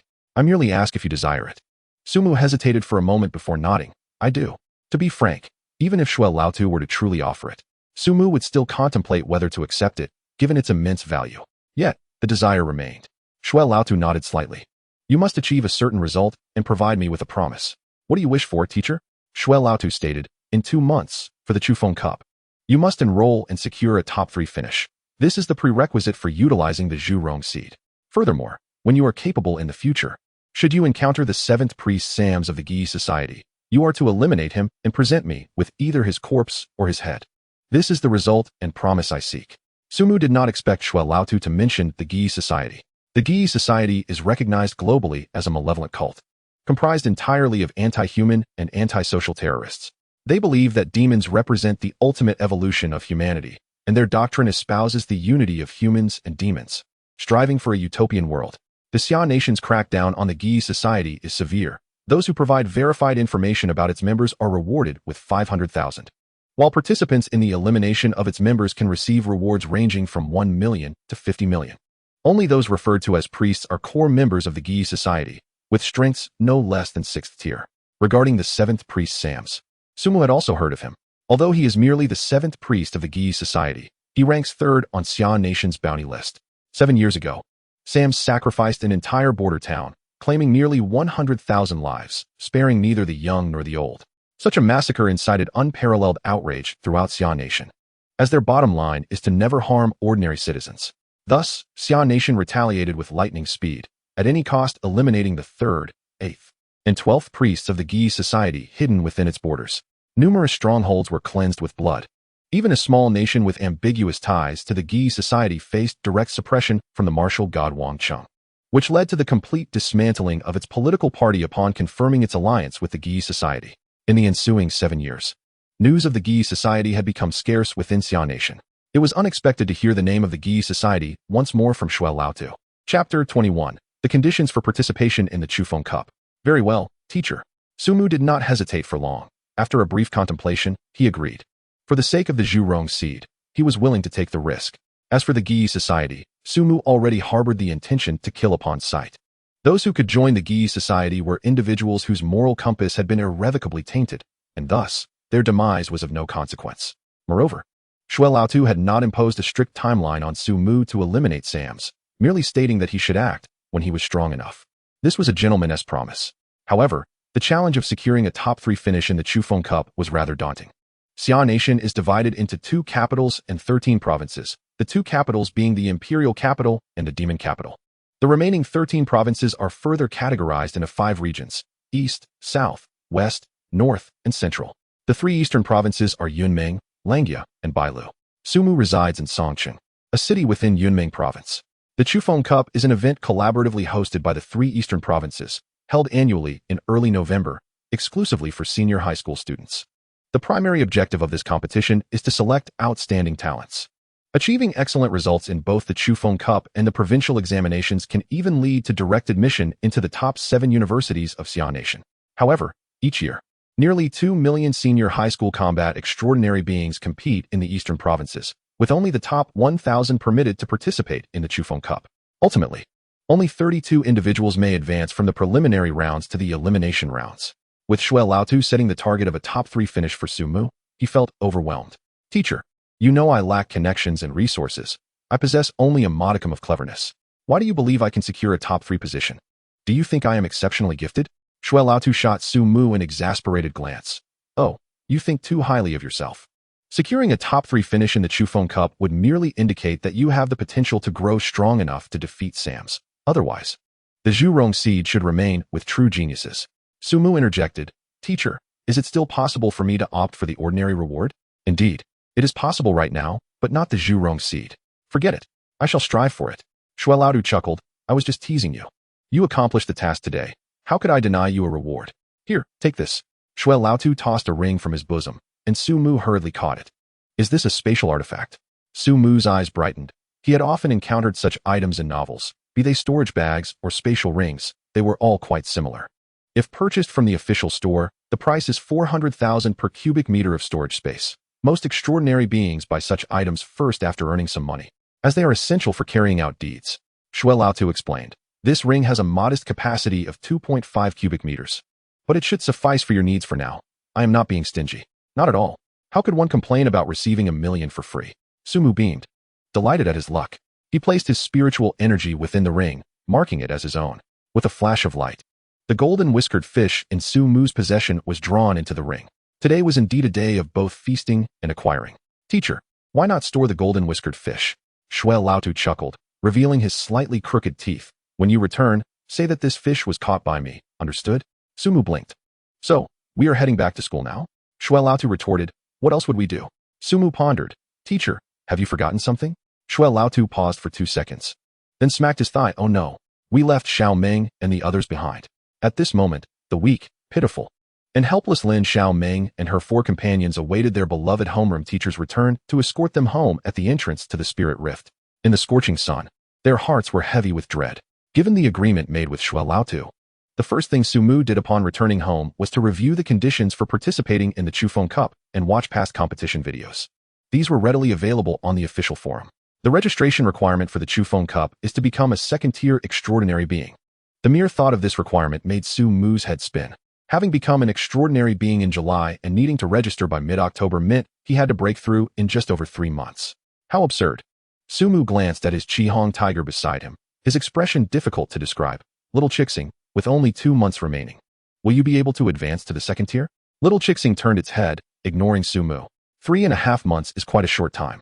If it were a wild Qihong tiger, it would have only just reached maturity. Expecting it to break through in such a brief period seems rather unreasonable. Indeed, compared to other extraordinary beings, the breakthroughs of Beastmasters are not as crucial. What truly matters is that the beasts also advance alongside them. However, it is well known that the cultivation speed of beasts is considerably slower than that of humans. Becoming a second-tier extraordinary being is merely a prerequisite for registration. Su-Mu casually opened a video of a past finals and felt a twinge of regret for having spoken too boastfully in front of Shuai Laotu. In the previous year's Chufeng Cup finals, a second-tier mechanic faced off against a second-tier martial artist. The venue for the finals was within a spiritual rift, where the 2 competitors unleashed power that could easily overwhelm an ordinary third-tier extraordinary being. The mechanic commanded a torrent of steel, while the martial artist executed earth-shattering strikes, shattering stones and splitting clouds. Every detail left Su-Mu in awe, and the pride that had swelled within him dissipated after watching the videos. Oh, genius. Was it merely a ticket to their entry? Su sighed deeply, feeling a weight in his heart. Those eligible to participate in the Chufeng Cup are all remarkable talents. Over the years, only the top 2 students from Songqing No. 1 High School have qualified, yet very few have achieved outstanding results in the Chufeng Cup. None have even reached the top 8. How could Su-Mu possibly compete with these prodigies who possess backgrounds, resources, and innate talent? Owl, Little Chixing, noticing the shadow that had fallen over Su-Mu's heart, patted his leg with its paw. What is there to fear with a 2-on-1? After all, it had his back. In the coming 2.5 months, it would surely break through to the second tier. Su-Mu smiled at the confident red-furred tiger. Indeed, a Beastmaster is never alone in their struggles. Little Chixing, in the next 2.5 months, we will practice tirelessly. Su-Mu patted the tiger's head. Realizing that conventional methods would no longer suffice, they must seek shortcuts. Chapter 22. Re-entering the Starry Wilderness. If Su-Mu initially pursued the Zhurong seed promised by Shuai Laotu, he was now stirred by a competitive spirit ignited by the geniuses in the videos. For so many years, no Beastmaster has ever claimed victory, not even a place in the top 4. Why couldn't he be the first? Su-Mu understood the challenges that lay ahead, and Shuai Laotu was well aware of them too. Thus, the following day, he devised a meticulous study plan for Su-Mu. Following this plan would at least ensure that Su-Mu would not fall behind those prodigies. However, adhering to Shuai Laotu's scheme caused Su-Mu's points to dwindle like flowing water. Nonetheless, Su-Mu's substantial resources surprised Shuai Laotu, who had prepared to fund Su-Mu's rigorous training himself. By the 4th day, Su-Mu's anticipation peaked. Today, he should be able to venture into the starry wilderness. After finishing dinner, Su-Mu sat on his bed with Little Chixing and touched the void before him, causing ripples as if he had disturbed the surface of water. Unlike the previous 2 occasions, Su-Mu felt he could now freely control his entry into the spiritual rift. Are you ready, Little Chixing? Owl. The red-furred tiger nodded, shaking its fur and standing tall. Compared to their last entry into the starry wilderness, Little Chixing had grown even more robust. Now, it appeared to be nearly the same size as the Silver Moon Wolf leader. Su-Mu nodded slightly. Let us proceed quietly. We mustn't disturb the others. As the contract light on his hand flickered, Little Chixing transformed into a streak of light and leaped into the rift. Su-Mu took a deep breath, jumped off the bed, and stepped forward. With a whoosh, Su-Mu seemed to vanish into a mirror, silently disappearing from this world. This time, there were no distorted images, no sensation of weightlessness, no chaotic void. It was as if he had opened a door, simply walking from one side to the other. In the blink of an eye, he found himself in a different realm. The starry wilderness remained as tranquil as ever, the night sky soaked in deep ink, with countless stars forming an ocean of light that spanned the heavens, never to fade. Yet, compared to the last visit, this time the starry wilderness appeared much dimmer. The Xinjiang grass did not emit its usual soft glow. Instead, it had folded its leaves, seemingly entering a state of slumber. Had night fallen? Although visibility wasn't as good as before, the starlight ensured the starry wilderness had not plunged into eternal darkness. This time, Sumu did not rush to seek out the starfruit, nor did he hasten to avenge himself against the silver moon wolves. After ensuring the surrounding environment was safe, he sat down and began to practice the Xingguang Jie skill he had purchased from the marketplace. In this world, sunlight, moonlight, and starlight all contained unique powers. Many extraordinary beings and extraordinary beasts could absorb starlight for their own use. Xingguang Jie was a fundamental skill book for absorbing starlight. Starlight flowed like a winding stream, gradually coalescing around Sumu, sparkling like stardust and illuminating him brilliantly. Indeed, upon opening his eyes, Sumu felt a surge of excitement. The starry wilderness was currently the most suitable place for absorbing starlight. He estimated that the efficiency of absorbing starlight here was over 20 times greater than in the real world. Little Chixing, we will likely have opportunities to come here for extra practice in the future. Little Chixing? Not hearing the red-furred tiger's response, Sumu turned curiously, only to feel a slight flutter in his eyelids. Beside him, Little Chixing lay on the grass, a funnel-shaped vortex of starlight pouring down upon it. Hiss! Little Chixing's talent surpasses even my own? Sumu touched his nose, realizing it must be because Little Chixing was more suited for this skill. Nonetheless, this was advantageous. He had worried that his own speed in absorbing starlight would not be sufficient to support Little Chixing's training pace, but now it was effectively a doubling of their progress. Once Little Chixing absorbed enough starlight, it could attempt to imprint the first star and establish its star tower. For the 12 star towers, Sumu intended to choose the Big Dipper for the first 7 without hesitation. Without disturbing Little Chixing, Sumu quietly absorbed starlight alongside it until they both felt somewhat satiated and decided to stop. At this rate, if they could remain in the starry wilderness, they might be able to attempt imprinting the first star in just a month, but alas, they could not stay indefinitely. Sumu assessed the starlight they had absorbed, feeling a sense of joy. However, he knew that he and Little Chixing could not remain in the starry wilderness for long, mainly because Sumu felt like a stowaway. He sensed that he could only remain in the starry wilderness for 3 to 4 hours at most before being forcibly ejected. What a ridiculous anti-addiction system.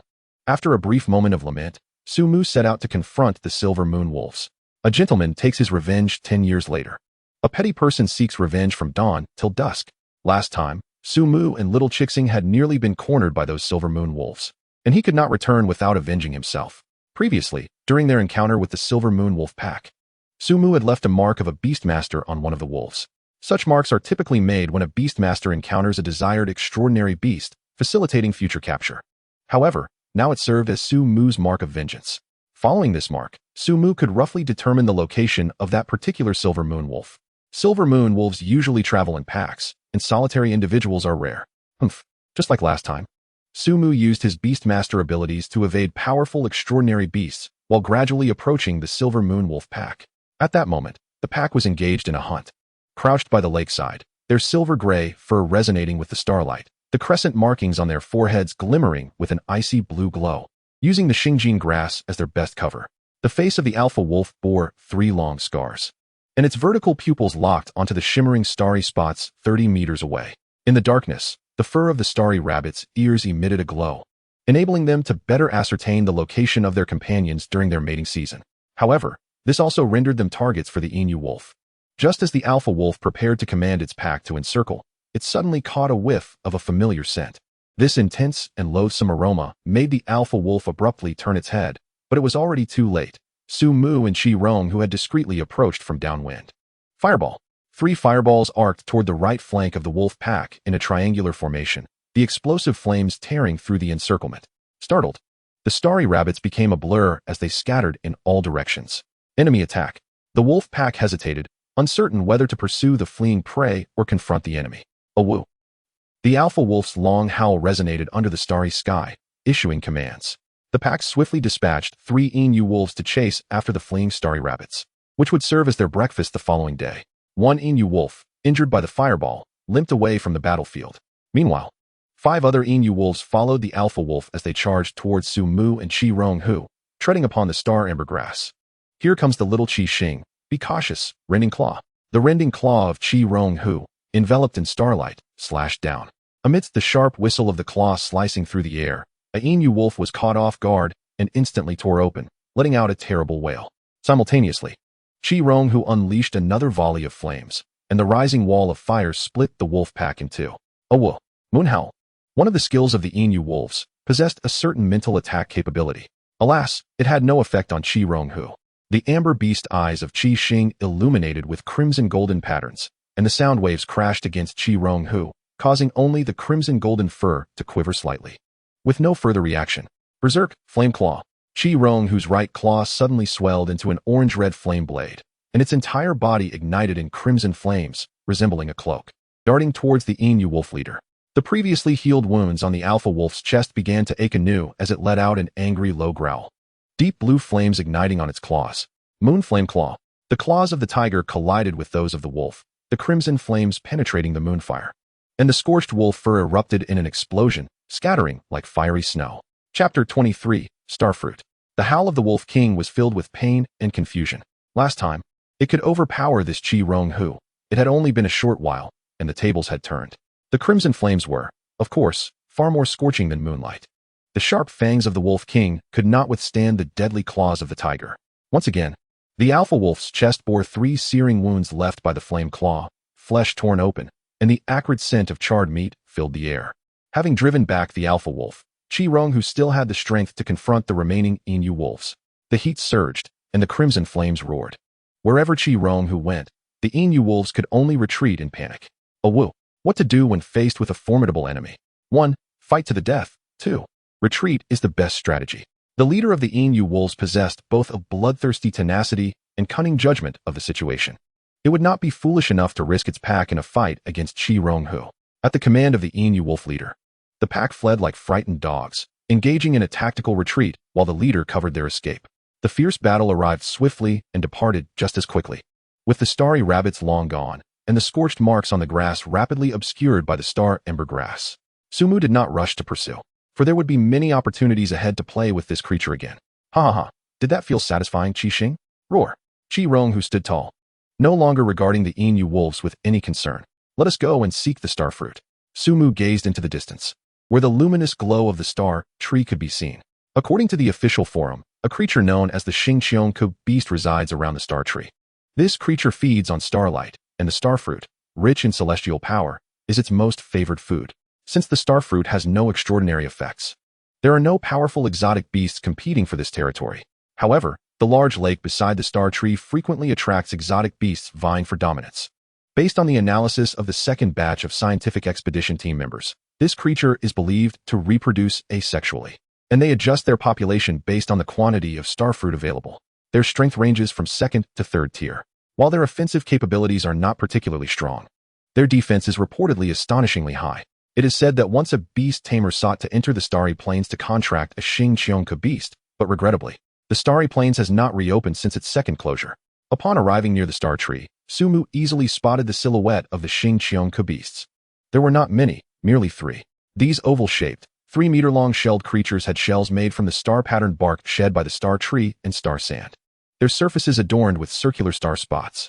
Their small mouths resembled those of anteaters, elongated and delicate. At that moment, one Xingqiongke beast was using its sharp claws to dig into the soil, savoring the silver-gray larvae found at the root of the star ember grass. The other 2 Xingqiongke beasts had their heads withdrawn into their shells, appearing as if they were sleeping, completely motionless like large stones. The fruits hanging from the tree, radiant like stars, were the starfruits. Sumu lowered his voice and said, "Little Qi Xing, be gentle and pluck one down." According to the information, these Xingqiongke beasts are gentle in nature, and as long as there are starfruits hanging from the tree, they would not mind. However, information is still just information. One must be cautious, as many extraordinary beings have fallen victim to blind belief in data. Qi Rong Hu nodded, stealthily approaching the base of the star tree with feline grace.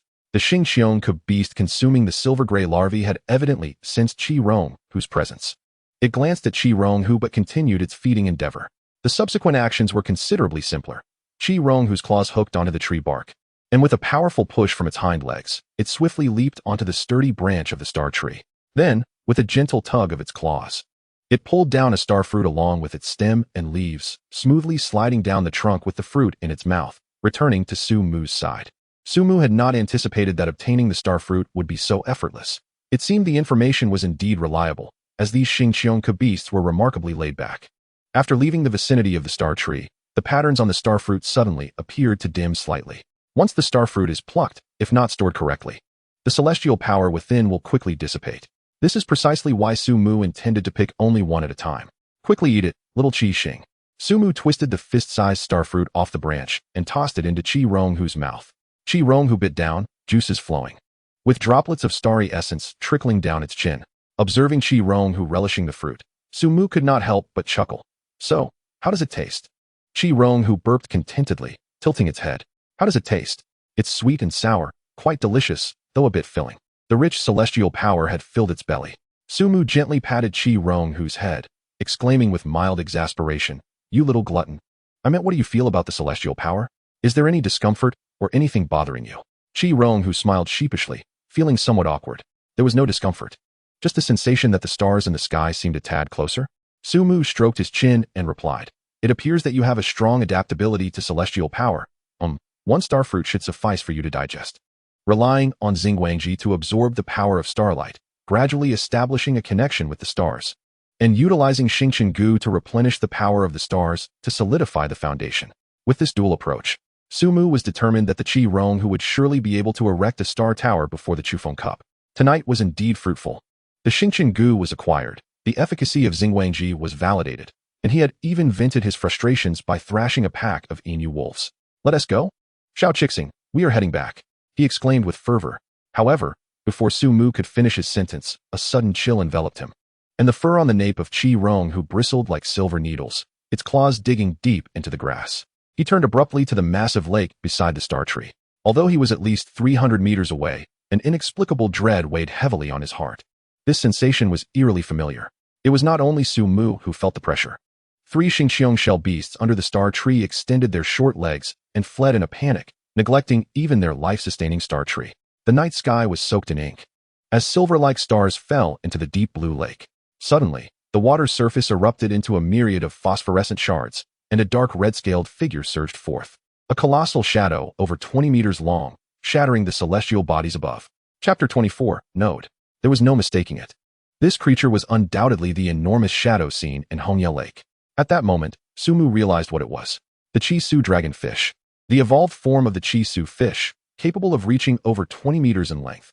This creature was on the verge of evolving into the Chi-Su Jiao. The dragonfish showcased 6 coral-like whiskers beneath its jaw, glimmering with a blood jade luster, while each scale seemed to absorb the moonlight. And electric arcs surged from its spine, illuminating the entire water surface as if it were daylight. The dragonfish's vertical pupils resembled molten golden whirlpools, reflecting the panicked beasts fleeing from the lakeside.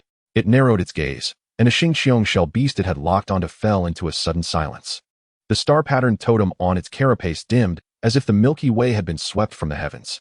With a single inhale, the Chi-Su dragonfish consumed the carcass of the Xingqiong shell beast, turning it into its midnight snack. In the thunderous crash of its tail fin striking the water, Su Mu could hear his own ragged breaths escaping his throat. So formidable.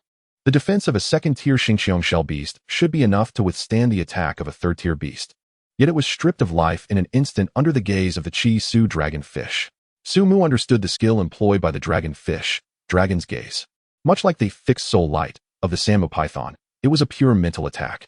Without hesitation, Su Mu swiftly recalled the Qi Ronghu into his mark and retreated as if submerged into a mirror, instantly vacating the spiritual rift. The spatial disturbance drew the Chi-Su dragonfish's attention.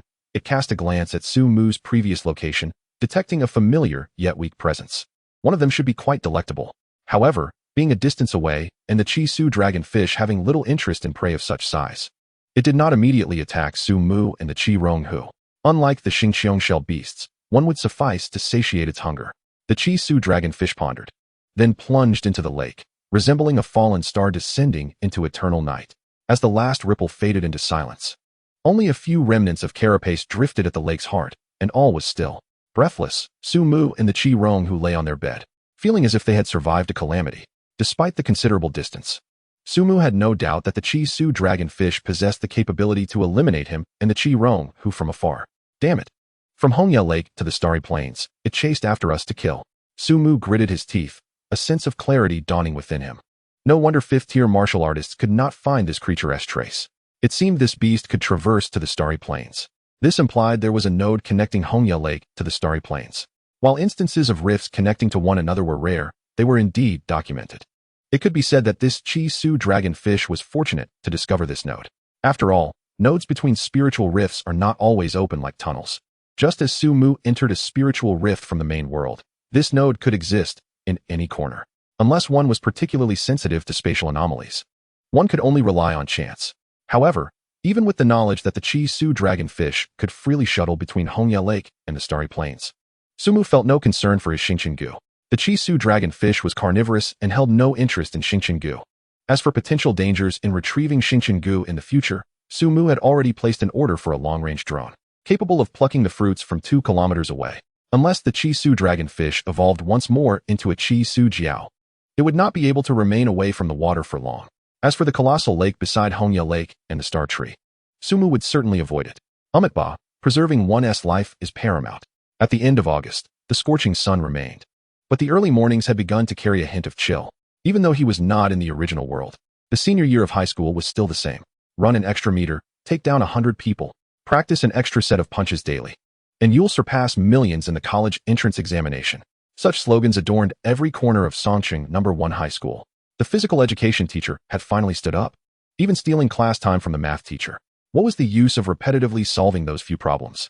Even if you went through 2,000 sets of papers, the score improvement wouldn't match the benefits of running an extra 2,000 meters today, although still referred to as the physical education teacher. He was actually responsible for all foundational martial arts instruction for students.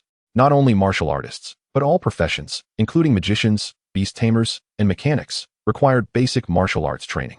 After all, physical strength is the easiest to enhance at lower levels. The nationwide breathing techniques and the 9 forms of martial arts could maximize one's baseline. As for the upper limit, it depended on each individual's unique talents. Take Huang Fu Fan, for instance. While his talent as a martial artist was commendable, he was by no means at the pinnacle. Yet, in just half a month, his martial arts prowess had secured him a steady position among the top 3 in his class and the elite training class. This implied that Huang Fu Fan's overall strength was likely within the top 10 at the school. He might even surpass the Chi-Rong Hu in advancing to the 2nd tier. As for Sumu, he discovered he was nearing the 2nd tier himself. The 2nd tier for beast tamers was called Yu-Xian, which means to control the heart. But it is truly about achieving harmony. To advance, 2 conditions must be met. First, the accumulation of spiritual energy must reach the requisite level. Second, the resonance with the beast must achieve a certain degree. Ganling Gu can assist beast tamers in accelerating their resonance with their beasts. This is precisely why conflicts arise between the beast taming and magical factions. The magical faction will swiftly suppress the supply of Ganling Gu. After the magical faction publicly recruited beast tamers, the price of Ganling Gu skyrocketed, tripling in the market. Fortunately, Huang Fu Fan's father had stockpiled a batch for Sumu beforehand, and after some persuasion, Sumu purchased it all at the initial price. He realized that even without the assistance of Ganling Gu, his synergy with the Chi-Rong Hu was progressing rapidly, especially when the Chi-Rong Hu joined him in watching Risku images. A mere turn of his head had the Chi-Rong Hu instinctively knowing whether he needed tissue or soda. Sumu could not fathom why a tiger would take a liking to human Risku imagery. Could it be that after the contract, it would also undergo changes? Might he one day find himself attracted to a female tiger? No. As Sumu contemplated this, an involuntary shiver ran down his spine, prompting a rapid recollection of several teachers' works in his mind. A person may perish, yet their essence must remain unchanged. Another factor that swiftly deepened the synergy between Sumu and Xiao Qixing was the battle itself. It was perhaps the frequency of high-intensity skirmishes that facilitated their rapid resonance and progress. Sumu maintained a rhythm of entering the Shinkong Yuan Yi every 2 days, which was the limit of his capabilities. Each time he ventured into the Shinkong Yuan Yi, the dungeon he consistently faced was the Silver Moon Wolf Pack. The leader of the Silver Moon Wolves had transitioned from initial fury to eventual habituation, and now, it seemed somewhat numb. It contemplated why it had once foolishly sought to hunt Sumu and the Chi-Rong Hu. Was it due to believing Sumu to be delectable? Perhaps it was simply a lapse in judgment. Year after year, day after day, amidst a somewhat monotonous and repetitive existence, Sumu faced his first monthly examination in his third year of high school. Chapter 25. Monthly Examination. As the saying goes, in literature, there is no first. In martial arts, there is no second.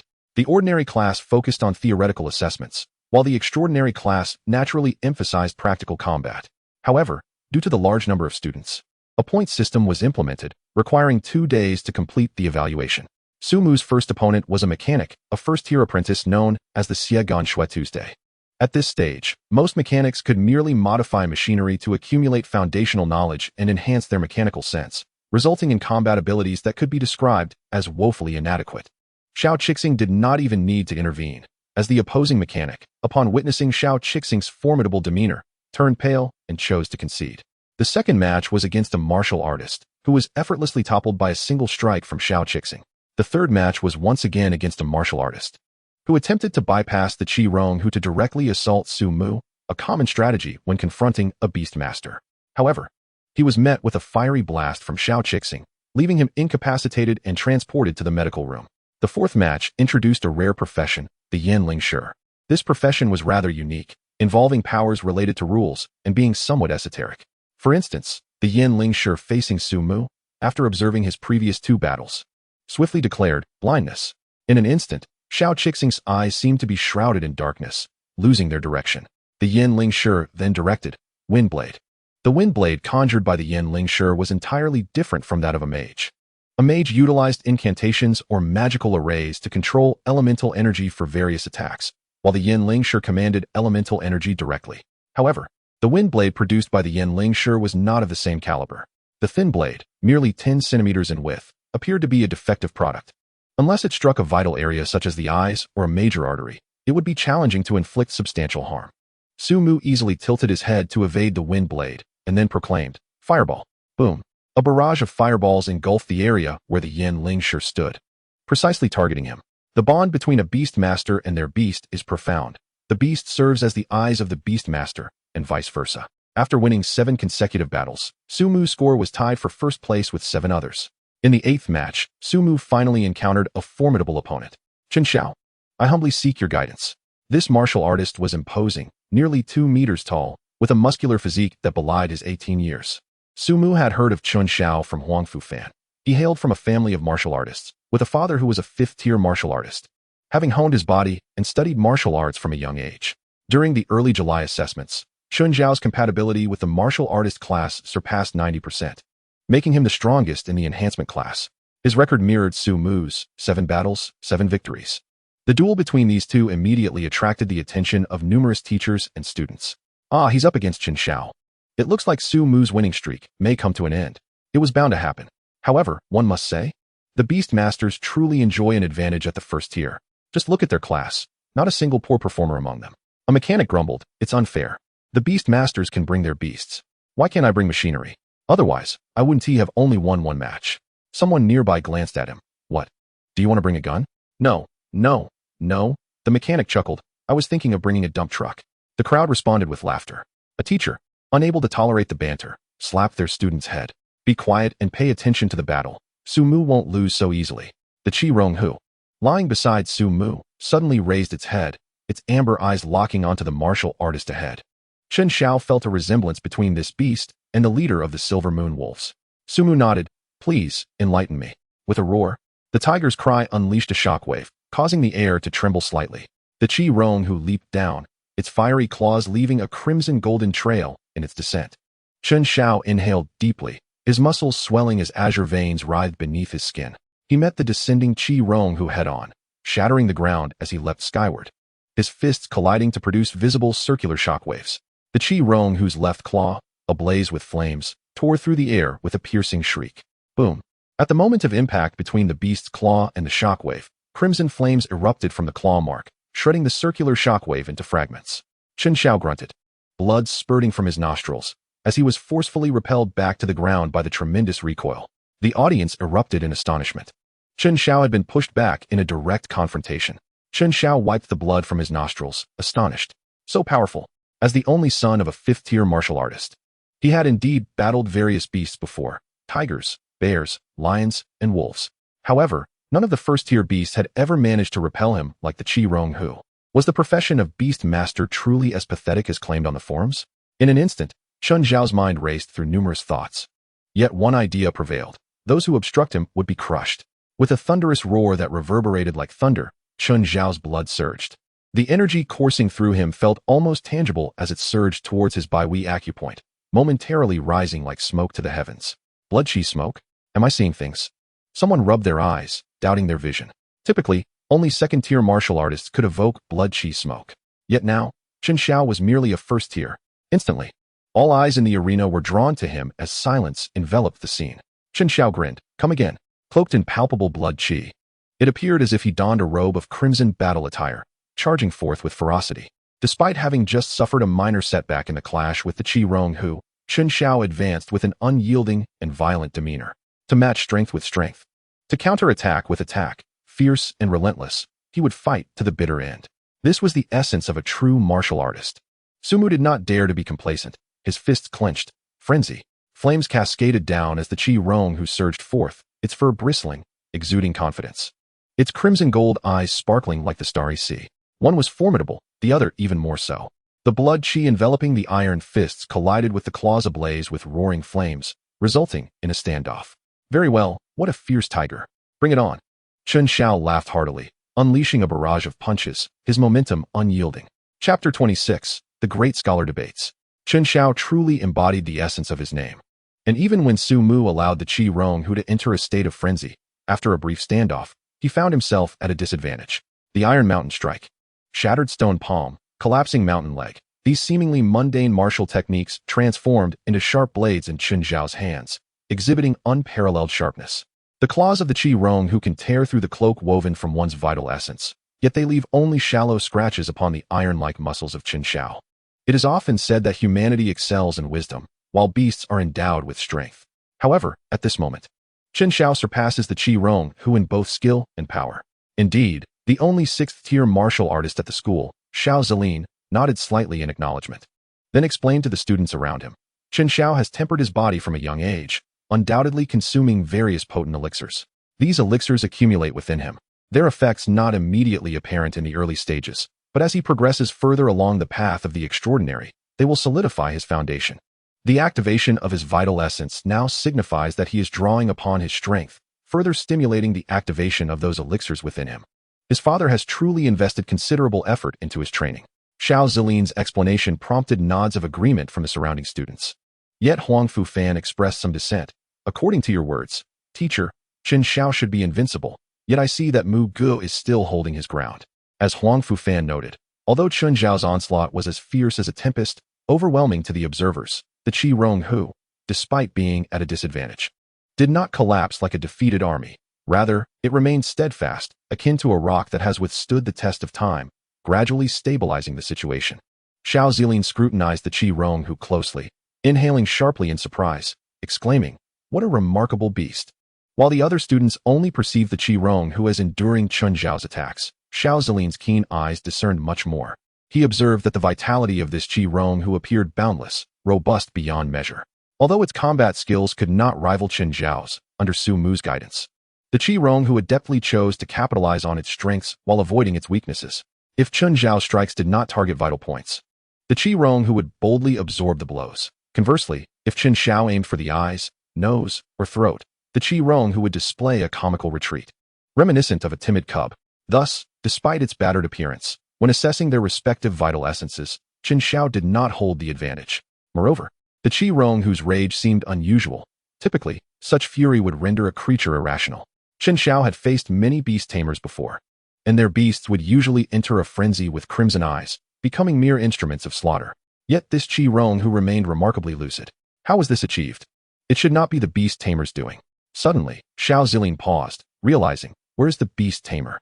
A quick glance revealed Su Mu lurking in the corner, peeking out with minimal presence. Xiao Zilin nearly laughed. The cleverness of this little fellow was commendable. The Qi Rong Hu could withstand blows, but Su Mu could not. Though concealed, Su Mu maintained a firm grasp on the battlefield. He was well aware of the significance of the vital essence flame, a hallmark skill of martial artists, typically employed at the onset of a confrontation, much like a show of muscle before a brawl. Normally, the vital essence flame operates autonomously, a manifestation of a martial artist's vitality reaching a level sufficient for external expression. Yet at this moment, Chun Xiao actively triggered it, indicating that his vitality was insufficient to sustain a cycle. Thus, the confrontation would continue until either Chun Xiao's vitality was exhausted or the Qi Rong whose frenzy subsided. As the Qi Rong who defended against Chun Xiao's fierce attacks, it communicated its grievances to Su Mu through a mental channel. Since its birth, the Qi Rong who had never endured such a loss, even when besieged by the Silver Moon Wolf Pack, it had managed to inflict a strike upon the wolf leader before retreating, with Su Mu mostly intact. The blows it had taken today far exceeded those of the past month. How tragic, it lamented. Su Mu encouraged, "Hold on, little Qi Xing, defeat him. And tonight I'll clear your shopping cart." The Qi Rong who perked up, "I want extra rations." Su Mu decisively replied, "Double portions." Suddenly, Chun Xiao felt a momentary hesitation from the Qi Rong who, followed by an explosion of energy akin to a long-restrained volcano erupting. Fiery flames engulfed the field, radiating star-like brilliance as they erupted forth. "There's still strength left," Chun Xiao thought in astonishment, unable to believe that the Qi Rong who could ascend even further at this stage. Its claws tore through the flames, imbued with boundless ferocity, revealing its golden-hued eyes filled with desire as it gazed at Chun Xiao. "You dare consider me prey?" Chun Xiao roared, his blood surging as he unleashed a devastating punch, yet the vital essence surrounding him suddenly thinned as though it suffered a malfunction. Xiao Zilin's gaze sharpened. This is not good. In an instant, he appeared on the battlefield, gently pushing the Qi Rong who aside. The overwhelming flames that cascaded forth were redirected back into the Qi Rong whose body by Xiao Zilin. Meanwhile, Chun Xiao collapsed to the ground, his vitality spent. Resembling someone who had just emerged from the depths of water, his complexion pale and his form noticeably diminished. He managed a faint smile. "I have lost." The backlash from his depleted vitality was so intense that Chun Xiao felt as though even an ordinary person could easily best him. A number of martial arts students gathered around him. "Senior, are you all right? You were incredible. Why didn't you just target Su Mu directly?" Defeating the Beast Tamer would have guaranteed victory. A moment of silence enveloped the scene as Chun Xiao appeared dazed, pondering, indeed. Why did I not go after the Beast Tamer directly? Why engage in such a struggle? Yet, before he could dwell on it, someone countered, "What do you understand? As martial artists, we must forge ahead, unyielding. Even in the face of certain defeat, we fight to the bitter end. Without the belief in our invincibility, how can we claim the mantle of a master?" This sentiment resonated deeply with all the martial artists present. Exactly. How could Senior let himself be intimidated? "You are truly remarkable." Chun Xiao closed his eyes, already contemplating how to explain his defeat to his father. Meanwhile, Su Mu, finally stepping into the center of the battlefield, felt a slight twitch at the corner of his mouth. Is this what a great scholar means by debating theology? Chapter 27, The Bet. "How are you feeling, little Qi Xing?" Su Mu inquired, emitting a faint glow as he treated the Qi Rong whose wounds. Radiant healing, one of the foundational skills available to beast tamers, significantly enhances effects when applied to one's own beasts, yet its efficacy diminishes when used on extraordinary beings. However, after bathing in starlight for over half a month, it seemed this skill was evolving in some capacity. Enveloped in the gentle glow, the Qi Rong who felt a comforting warmth, with much of the weakness induced by its frenzy dissipating. In this battle, both Su Mu and Chun Xiao had exhausted their trump cards. With no choice, a first-tier extraordinary being possesses only so many cards to play, leaving little room for concealment against a formidable opponent. Following the conclusion of the match, Chun Xiao found himself utterly drained, and the Qi Rong who had also sustained considerable injuries, making further combat unlikely. Fortunately, the logistics of Songqing No. 1 High School were exceptionally robust, and under the care of 2 third-tier priests, both the Qi Rong who and Chun Xiao swiftly recuperated, allowing them to remain fit for subsequent battles. With 8 victories to his name, Su Mu's score paralleled that of the other 2 contenders, placing him at the top of the rankings. Yet, in the 9th match, Su Mu was defeated by a student with a record of 6 wins and 2 losses. Assassin. This profession represents a branch of martial artists, boasting clear advantages, explosive power, high concealment, and lethal precision that leaves no room for error. The shortcomings are painfully evident. When faced with someone like Chun Xiao, a muscular powerhouse, one might as well surrender without a fight. After all, once the tide of battle rises, even the rending claws of the Qi Rong who would find it difficult to breach Chun Xiao's defenses. Although the assassin class is heralded as the epitome of explosive power, this is only in relative terms. The techniques ineffective against Chun Xiao, however, proved remarkably effective against Su Mu.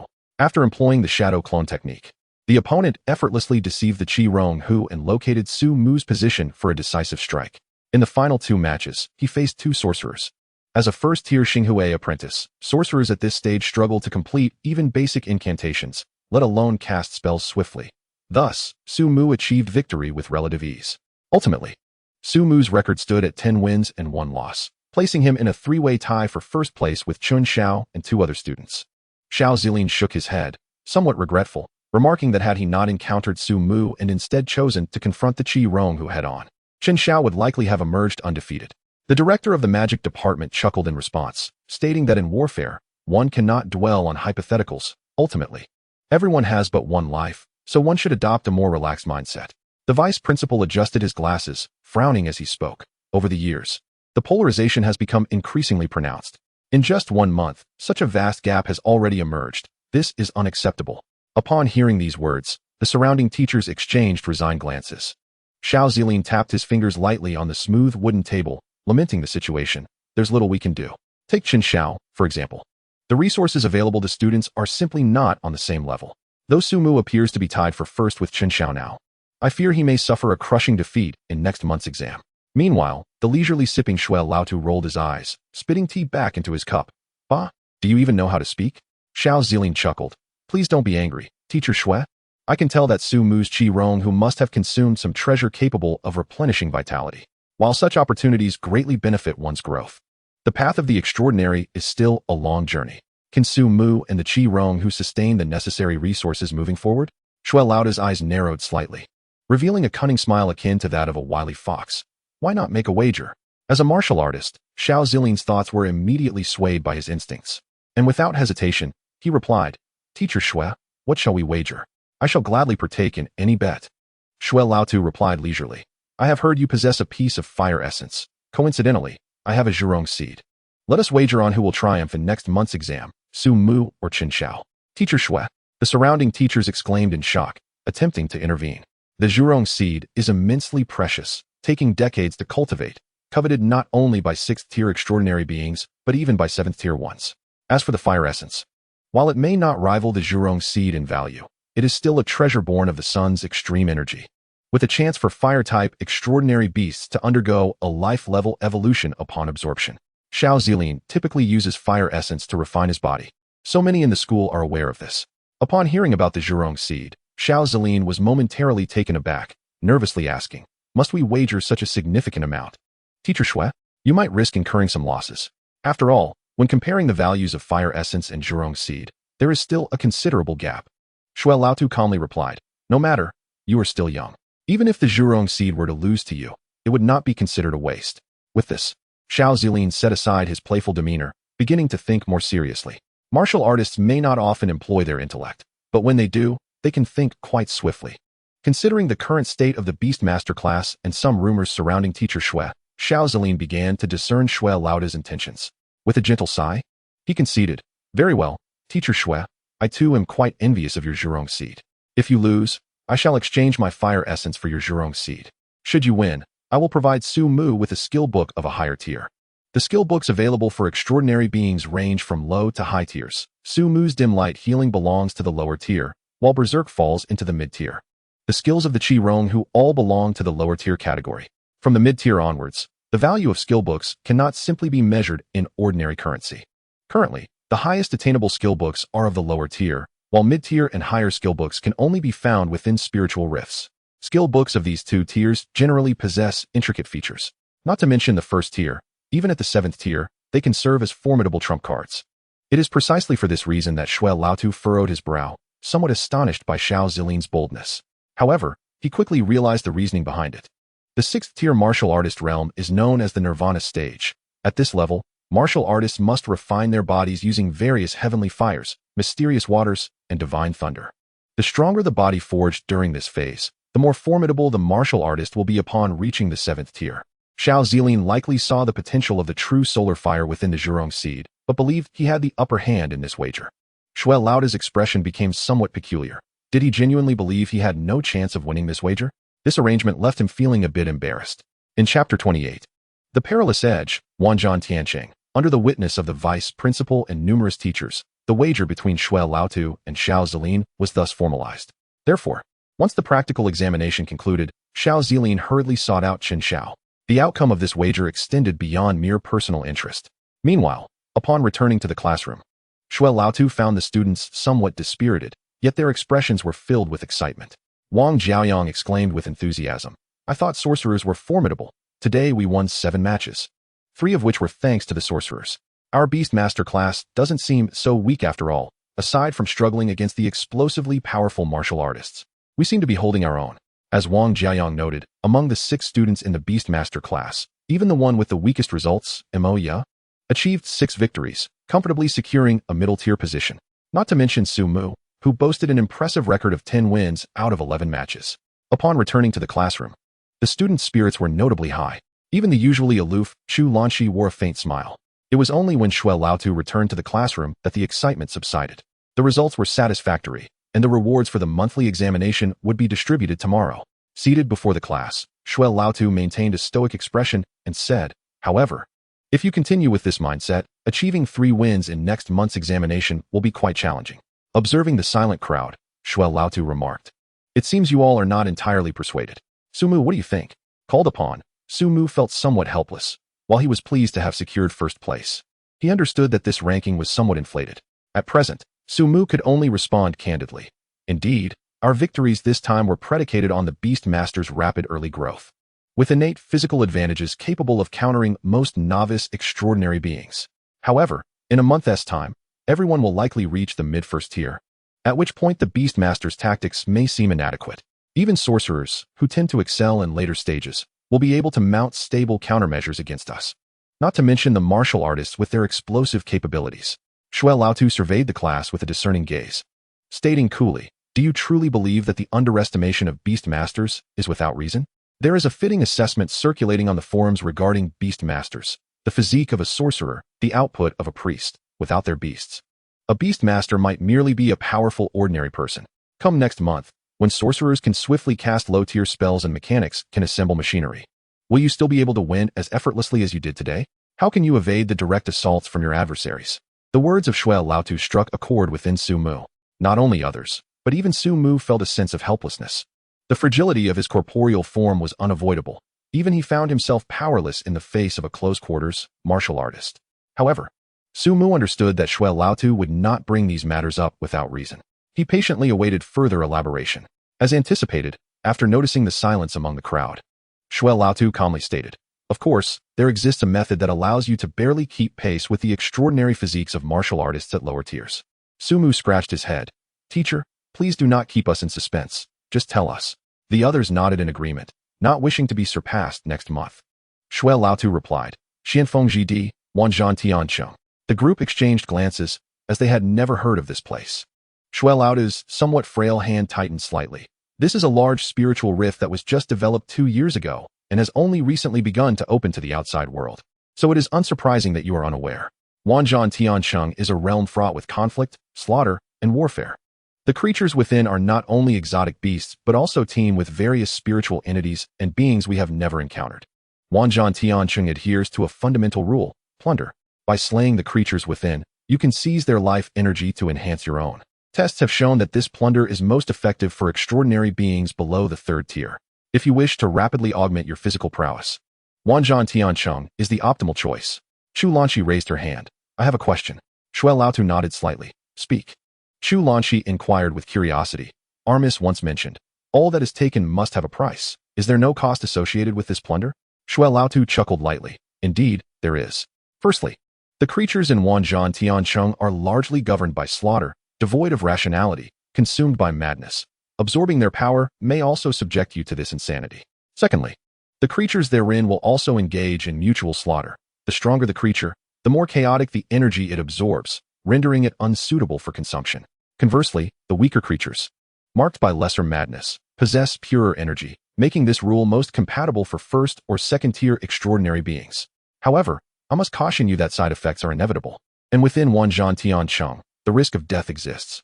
To wear the crown, one must bear its weight. Consider your decision carefully before informing me of your answer." A large spiritual rift? Sumu fell into contemplation. Even the Chi Su Long you found in small rifts could easily obliterate him, let alone the creatures in a large rift. For Sumu, while becoming stronger is indeed important, the method of doing so safely must also be taken into account. Adventure is acceptable, but walking a tightrope seems less than worthwhile. I wish to go, teacher. The first to respond to Shuai Laotu was Emoya. Acutely aware of the gap between himself and the geniuses, if he did not strive to catch up now, it would only become more challenging in the future. Wang Jiaoyang gritted his teeth. Teacher, I also wish to go. Seeing that two had agreed, Chu Lanqi, Lin Xiaoming, and Baiyin also chose to consent. Only Su Mu remained undecided. As the gazes of the group fell upon him, Su Mu felt a wave of headache. Teacher, I will go as well. Shuai Laotu nodded slightly. Gather at the school gate this Saturday at 7:30 a.m. I will personally take you to Wanzhong Tiancheng. After school, Su Mu, please stay behind. Once the others had departed, Shuai Laotu remarked, You seem somewhat hesitant, worried about danger? Su Mu did not conceal his thoughts and replied helplessly, Yes, teacher. Large spiritual rifts are still too unfamiliar to me. Typically, there exist 7th-tier creatures within them. Shuai Laotu understood Su Mu's concerns, but simply said, Are you worried that the fire at the city gate will affect the fish in the moat? Or are you afraid of dying without understanding?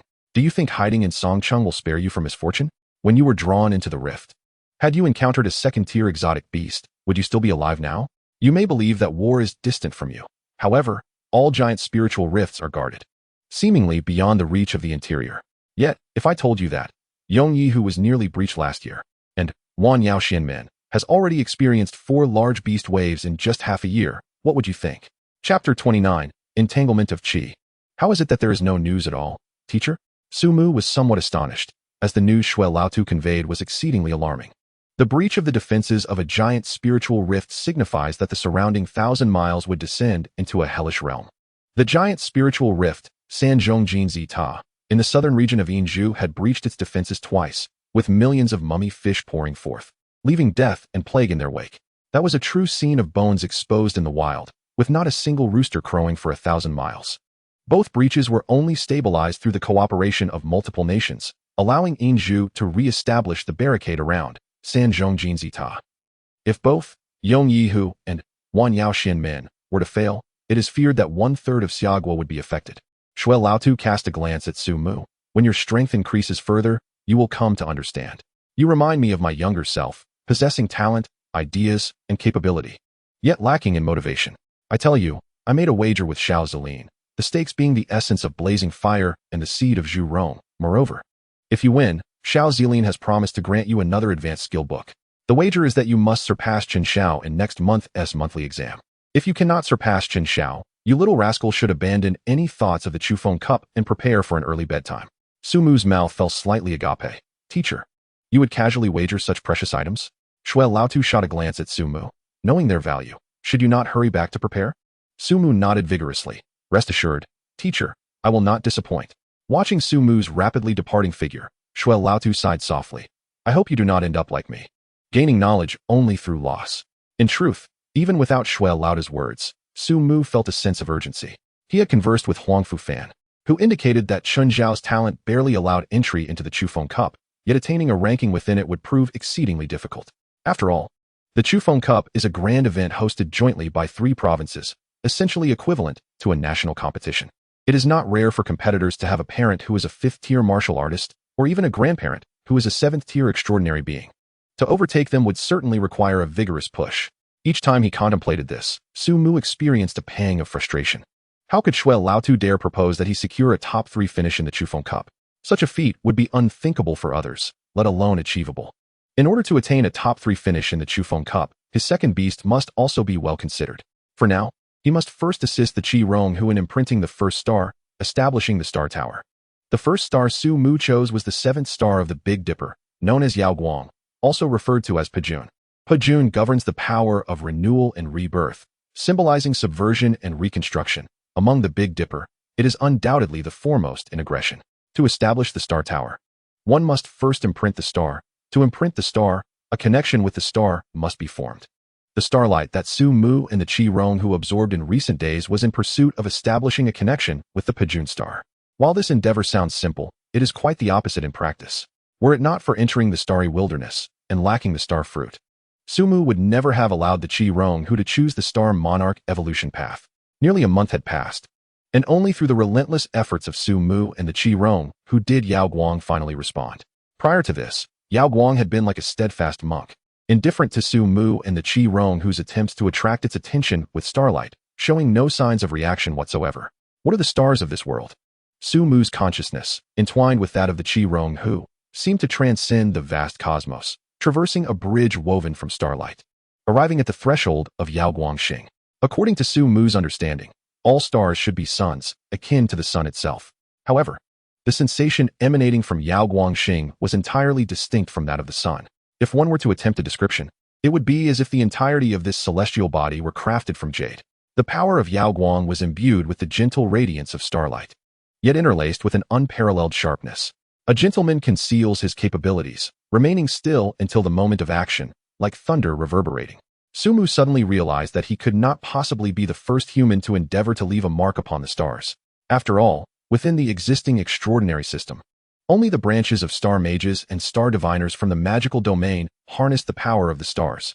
Yet, even these two branches merely borrowed the strength of starlight. This implied that Su Mu could only draw upon the design of Xinghai Wu Yu from his previous life. Let me ponder how it was described.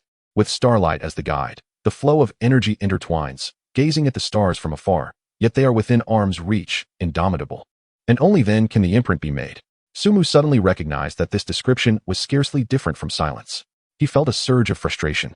But at least he and the Qi Rong who had managed to tenuously connect with Yao Guangxing.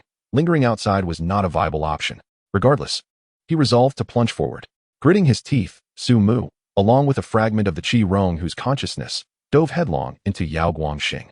With a soft pop, akin to the gentle bursting of a bubble, Su Mu and the Qi Rong whose consciousness were instantly shattered by the starlight of Yao Guangxing. The warmth was merely a fade of Yao Guangxing. When he truly sought to delve deeper into Yao Guangxing along the path of starlight, the coldness, brutality, and aloofness of the star became palpable. Yet, Su Mu began to comprehend the meaning of the intertwining energies. Supporting his forehead with his hand, he felt a throbbing pain in his head from the shattering of that fragment of consciousness. Nevertheless, he sensed that the essence of the Qi Rong who was drawing closer to that of Yao Guangxing. If the Qi Rong whose consciousness could fully adapt to the power of Yao Guangxing, it should then be able to etch an imprint and gradually establish a star tower. Roar! Xiao Zhixing was eager to press on, wanting to strike while the iron was hot and charge in again, but Su Mu restrained him. Steady now, we must find the right method. Overexertion could lead to harm. A fragment of spiritual consciousness can be shattered, but if we attempt this multiple times, who knows when one might become a fool. Hakihu. You wouldn't want to become a dribbling idiot, would you? Owl. Xiao Zhixing sulked on the ground, frustrated that after finally discovering the path, they could not achieve it in one go. How vexing. Su Mu patted the Qi Rong Hu's head, smiling as he said, Hey now, don't be disheartened. Let us go and give Xiaoyin a good thrashing. After a month of relentless harassment, the Yin Wolf pack had been thoroughly subdued by Su Mu and the Qi Rong Hu. Even after the pack leader led a mass migration, they were still found and beaten by Su Mu and the Qi Rong Hu. Now, the Yin Wolf leader had resigned itself to the situation, accepting that a beating would only last a couple of days. Chapter 30, Wanzhan Tiancheng. Owl. The Yin Wolf leader's somewhat sycophantic calls made the pack feel a bit uncomfortable.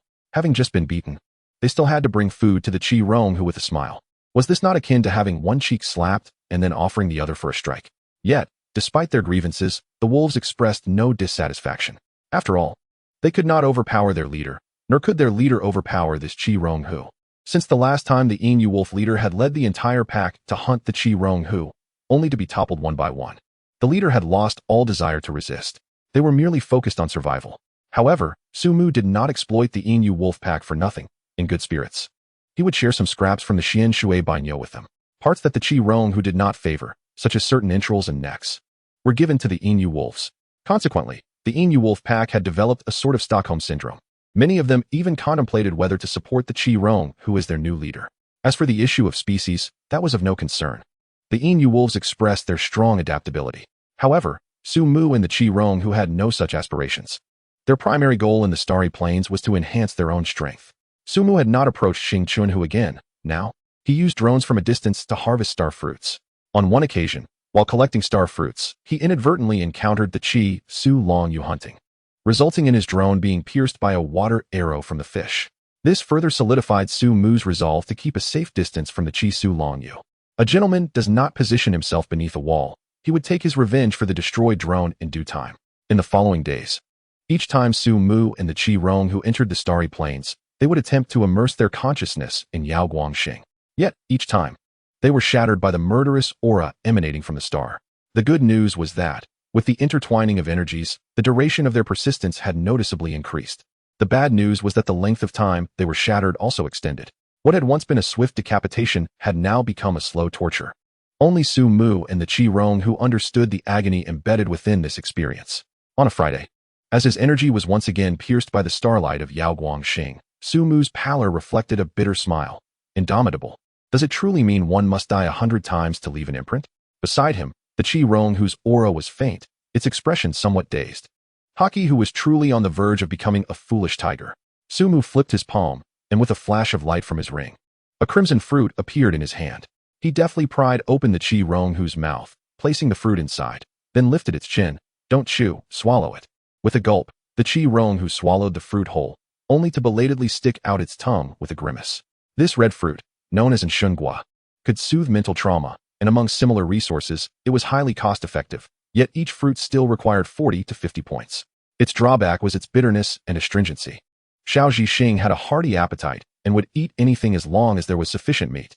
From durian stinky tofu to bean juice herring cans, Xiao Zhixing devoured them all with delight. Only Nshengua, after a single taste, nearly made it vomit. One could say that its relative affordability had its reasons. Observing the disgruntled expression of Xiao Zhixing, Su Mu consoled, rest now. We'll be heading to Wanzhou Tiancheng tomorrow. It's essential to recharge today. Xiao Zhixing shot a disdainful glance at Su Mu, indicating why he himself did not consume Nshengua. Su Mu replied earnestly, I do not need it. My mental fortitude is robust. Ow! Xiao Zhixing raised its head, resolving that if Su Mu would not eat it, neither would it. Su Mu's mouth twitched slightly, feeling as though his cub had entered a rebellious phase. Very well, I shall partake as well. With eyes closed, Su Mu swallowed an Nshengua as if accepting his fate. Ugh! Su Mu, are you all right? Observing the pale visage of Su Mu, Xue Laotu hesitated slightly. This child seemed to weaken by the day. Could it be that he lacked restraint during his youth? Su Mu responded, I am fine, teacher. I merely had an upset stomach yesterday and need some rest. Xue Laotu frowned and remarked, as an extraordinary being, how could you still suffer from an upset stomach? Your constitution indeed requires improvement. He counted, 1, 2, 3, 4, 5, 6. Everyone is present. Let us depart. Wanzhou Tiancheng is located in the northern mountains of Xiagua, nearly 2,000 kilometers from Songcheng. Conventional methods would undoubtedly be too slow. However, the Shigu possesses its own national treasure, the LNGX train, spearheaded by the Magic faction. It is the culmination of over 20 years of research by more than a dozen extraordinary factions and over 200 scholars, resulting in this ultimate black technology. By simulating the relationship between the LNGX and the present world, the train S-tracks are laid in the crevice between the two realms, utilizing the power of the LNGX to achieve spatial leaps. If not for the necessity of stopping at stations, the LNGX train could cover a distance of over 2,000 kilometers in merely 15 minutes. Even with various stops, Su Mu and his companions arrived in New Yorking after just over an hour. Subsequently, under the guidance of Old Xue, they boarded the official bus heading to WNZH NTNCH. It was evident that WNZH NTNCH had yet to be fully opened to the public. As Su Mu gazed out at the changing scenery, he finally could not restrain his curiosity and asked, Teacher, why is WNZH NTNCH still closed, yet we are allowed to enter early? Did you pull some strings? Old Xue, eyes closed in contemplation, replied, It is not I who has pulled strings. Rather, you are already connected to them. WNZH NTNCH was developed by our 7th-tier Beastmaster, M. Arngui. According to the regulations, Beastmasters are entitled to special privileges. Of course, it is not solely Beastmasters who can access WNZH NTNCH. Those with connections who are aware of its existence can also pay a price to enter early. I am bringing you here simply because you happen to need it. Now, we have arrived. The bus had come to an unsuspected halt, revealing a vast base before Su Mu's eyes. This place appeared exceedingly simple, yet was heavily guarded, with powerful auras abounding. 5th tier, 6th tier, Su Mu had no doubt that 7th tier extraordinary beings were stationed here. As Su Mu and the others disembarked, a guide approached them. He appeared to be over 50, yet wore a warm smile. Welcome to WNZH NTNCH. I assume your teacher has already provided you with some information about it, but for your safety, I will give you another introduction. Chapter 31, The Wasteland. WNZH NTNCH was first discovered in March of last year by an extraordinary being who, like you, was a Beastmaster. Unfortunately, his luck was not favorable. Upon entering WNZH NTNCH, he went missing. His disappearance aroused concern from his sect, ultimately leading to an investigation by the elder M. Nguai, who discovered the entrance to WNZH and TNCH in October of last year. Led by Elder M. R. Ing, a total of 8 7th-tier extraordinary beings entered WNZH and TNCH for exploration, ultimately confirming it as a large LNGX. This LNGX is a battlefield as far as the eye can see, filled with relentless slaughter and conflict, hence it is dubbed WNZH and TNCH. Tests revealed that the creatures inhabiting WNZH and TNCH are predominantly mindless beasts, ensnared in slaughter. Slaying them allows for rapid energy extraction. Yet one may also be influenced by their madness. WNZH and TNCH is divided into 3 sections: the Wasteland, the Outer City, and the Celestial Palace. With increasing levels of danger, most of the beasts in the Wasteland are of the 1st and 2nd tiers, with few 3rd-tier beasts. However, encountering a 3rd-tier beast is a cause for even 4th-tier extraordinary beings to retreat swiftly, as they typically command their own legions. As for the Outer City and Celestial Palace, you may explore those later. Now, we have reached the entrance. Upon the guide's words, the group arrived before a massive bronze door, instinctively raising their heads in awe. The towering bronze doors loomed above them, resembling fragments of a celestial dome cast down to earth. Their unique cold green hue having aged into a profound dark green over time. Standing over 100 feet tall, the doorframe was adorned with intricate dragon patterns beneath layers of patina. The door nails, as large as fists, number 12,960. Arranged in a star map that corresponds to the celestial cycles, each bronze nail etched with cryptic inscriptions that glimmer with a dark golden sheen during rainy weather. A chilling mist seeped through the door's crack, slithering along the ground. 2 majestic Tautai heads clasped the iron door rings, their eyes inlaid with whole pieces of malachite. The swirling emerald patterns flickering with the tremors of the earth as if a slumbering giant beast was stirring in a nightmare. The bronze door was not still. Pressing a palm against its surface revealed a slow, rhythmic pulse emanating from behind. The entire mountain seemed to hum in resonance with the trembling of the bronze door, as if a great power were gently knocking upon it. This was Su Mu's first encounter with the entrance to a large LNGX. And in comparison to the door of WNZH and TNCH, the entrance to HNEH appeared almost rudimentary, akin to a dilapidated wooden door. Are we really supposed to enter through this door? Wang Ji Ouying stammered, glancing at his companions in disbelief. The guide smiled silently, while Old Shui chuckled. You're overthinking it. We'll go through the side. The group followed Old Shui's gaze and noticed several openings, each about 2 men high. Beside the colossal bronze door, compared to the grand door, these openings seemed hardly more than dog flaps. Before Su Mu and the others, some individuals had already begun to enter and exit WNZH and TNCH. The guide chuckled lightly. Do not be disdainful. It is speculated that this bronze door is the main entrance to WNZH and TNCH. If this door were to open, it would signify one thing: the tide of LNGX has erupted. So, everyone, follow me. The group passed through 3 layers of security checks and approached the light openings. The guide handed each of them a wristband. This wristband is equipped with a positioning function, should any danger arise and one cannot escape. It can be used to leave a final message, which future visitors may have the opportunity to retrieve, though the words may seem ominous. Entering a LNGX is a matter of fate. Even 6th-tier extraordinary beings cannot boast that they can safely exit every large LNGX they enter. Thus, I wish you all great fortune in your martial endeavors. As the guide's voice gradually faded, the silhouettes of the group vanished into the light openings. Their senses twisted, and the scenery transformed. The space was being wrinkled by some unseen force, revealing chaotic visions of countless armies clashing. After a moment of disorientation, Su Mu opened his eyes to behold a blood-red wasteland stretching endlessly towards the horizon, the ground marred by spiderweb-like cracks from which dark red liquid energy seeped. Winding like a frozen river of blood, countless shattered bronze weapons jutted from the charred earth, rusted blades still resonating with the lingering essence of slaughter. In the distance stood a half-collapsed city wall, the remnants etched with the scars of battle, each crack silently narrating the brutal conflicts of millennia past. The majestic yet ruined celestial palace loomed atop the mountains, embraced by the myriad cities, as if still living in the glory of its past, immortal through the ages. Upon entering the LNGX, Su Mu immediately released his CHRNH. The area surrounding the LNGX entrance remained relatively clear, as extraordinary beings stationed there continually eradicated nearby beasts. Aside from Old Shui and Su Mu, the others still exhibited significant symptoms of LNGX syndrome. As the group gradually acclimated, they departed the safety zone and ventured into the wasteland. However, after walking just 4 miles, the active beasts began to multiply. Su-mu surveyed the area, noting that the most prevalent creatures were semi-transparent armored beings composed of a certain blue metal, their joints glowing with phosphorescent fire as they dragged broken weapons across the wasteland. They lacked purpose, merely moving forward, yet upon encountering other beings, they would immediately engage in combat.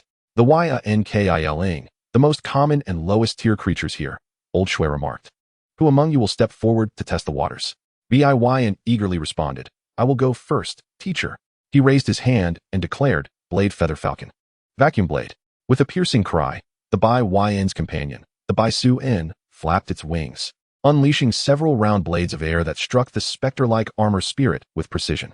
The crisp sound of metal clashing filled the air as the spirit staggered backward, its phosphorescent eyes shifting abruptly from a ghostly blue to a vivid crimson. How resilient! The onlookers gasped in disbelief, astonished that the attacks from the blade-feathered falcon had failed to breach its defenses. This was a stark contrast to their expectations of a first-tier magical creature. Moreover, the commotion caused by this armor spirit had drawn the attention of several other specter-like spirits lurking nearby, some dragging broken blades, others wielding shattered halberds, encircling them menacingly.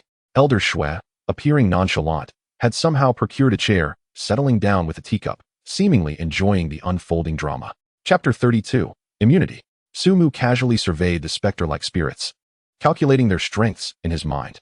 He noted that while their defensive capabilities were formidable, their other attributes appeared comparatively feeble. Their current charge towards them was earnest, yet their speed lagged behind that of an average human. Seizing the opportunity, Su-mu commanded, Shao Chx-ing, fireball. Almost instantaneously, the fiery breath of the CHRH erupted from between its fangs, forming a series of fireballs that soared like a blazing chain towards the armor spirit. Boom, boom, boom. The explosive sounds resonated around them, stirring clouds of dust into the air. The shockwaves from the blasts enveloped the armor spirit in a dense haze. However, in the next moment, the specter-like spirits emerged from the dust, their bodies scorched yet undeterred, pressing forward with resilience. The flames inflicted greater damage compared to the physical attack of the vacuum blades, albeit still limited. Su-mu couldn't help but exclaim, This shell is incredibly tough. I need your assistance from the side. Yn and Goying. You two focus on ranged harassment to divert their attention. The rest of you, follow me for close combat, and see if we can uncover their weaknesses. Chu Lnx's delicate features darkened as she interjected, Class leader. Please refrain from assigning me a foreign name. XUBI tied surge shield. XUBI opened its shell, revealing a core reminiscent of a pearl within. A crystalline tide swirled around the CHRH, Qing Ting Hu, and JNG Shiying, forming a translucent water shield. In contrast to Su-mu and his beasts, Chu Lnx's creature was a quintessential support type. XUBI, renowned for its defensive, crowd control, and healing abilities, was highly sought after among beast tamers. Unfortunately, XUBI could only be found in the deep sea, and its artificial cultivation success rate was dismally low, rendering it exorbitantly priced in the market. Furthermore, the shimmering pearl at its core possessed calming properties, proving effective in unique circumstances, prompting many extraordinary individuals to keep one on hand for emergencies. This resulted in the elevated cost of XUBI. While it could be troublesome as an adversary, it was undoubtedly advantageous as an ally. This water shield, seemingly unremarkable, could effectively withstand the strongest strike from a first-tier extraordinary being. Yet, Goying appeared somewhat apprehensive. After XUB, had cast the Tide Surge shield on the JNG Shiying. Goying continued to reinforce it. JNG Shiying, fur hardening, iron shield, copper wall. As Goying fortified the beast, Su-mu and Lnxioming had already directed their beasts into the fray. The CHRH leapt forward, confronting the leading specter-like spirit, claws swinging as flames flickered in the wind. The armed spirit instinctively attempted to raise its broken blade in defense, but the nearly decayed weapon was cleaved apart by the claws. The fiery talons struck the spirit's chest, producing a shrill sound akin to blades scraping against steel. Su-mu frowned. The CHRH's attack was undeniably potent, and now that it was nearing adulthood, a strike like that would have sent even the leader of the Ynuling fleeing in disarray. Yet this creature, resilient as it was, appeared largely unscathed. What formidable power! It reminded Su-mu of a creature from Xing Hiwy, the Su-ngzh, an intelligent entity born from the countless battles and the spirits of fallen heroes. Even in Xing Hiwy, the Su-ngzh was exceedingly rare. But what was its weakness? Sumu felt a headache coming on, realizing that the Su Ngzh and H had no practical weaknesses in terms of defense. It seemed there was no shortcut. He could only hope the spectre-like spirit was not as formidable. Xiao Chxing, target its joints, head, and the connections of its armor. The Chring H roared, its thunderous voice shaking the very space around them. It moved with the speed of a gale, each step igniting a wave of crimson flames that rippled outward. This initial probing attack revealed critical insights to Sumu. Xiao Chxing, concentrate your power to assault the shattered armor on its chest and uncover what lies within. Without hesitation, the Chring H charged at the armor spirit, swiping the broken blade from its grasp. Its claws pierced through the fractured armor, forcefully tearing it apart, creating a gaping opening that revealed a core pulsating with an eerie blue light. The flames that once burned brightly in the spirit's eye flickered erratically, intensifying in blood-red hue as if provoked to a frenzied state. Sumu's eyes lit up, and he shouted, "That's it. Unleash a torrent of flames." The Chring H understood immediately, inhaling deeply. In an instant, a surge of intense fire erupted from its throat, akin to a volcanic eruption, directly penetrating the spirit's core. With a resounding boom, the Chring H swiftly retreated to avoid the explosion, while the spectre-like spirit disintegrated into a cascade of armor fragments. A stream of light shot forth from the debris, half merging into the Chring H and the other half flowing into Sumu. He felt a warm current surge to his heart, pulsing through his limbs with each heartbeat. His eyes brightened as he mused. This must be the life energy my teacher spoke of. Indeed, it is profound, akin to a technique from a novel that allows for direct absorption. However, while this energy could be absorbed directly, as Elder Shui had warned, it was rather chaotic. Extracting it into a refined essence would require considerable effort. As for the other side effect that Elder Shui had mentioned, regarding the madness that could accompany the life energy, Sumu felt none of it.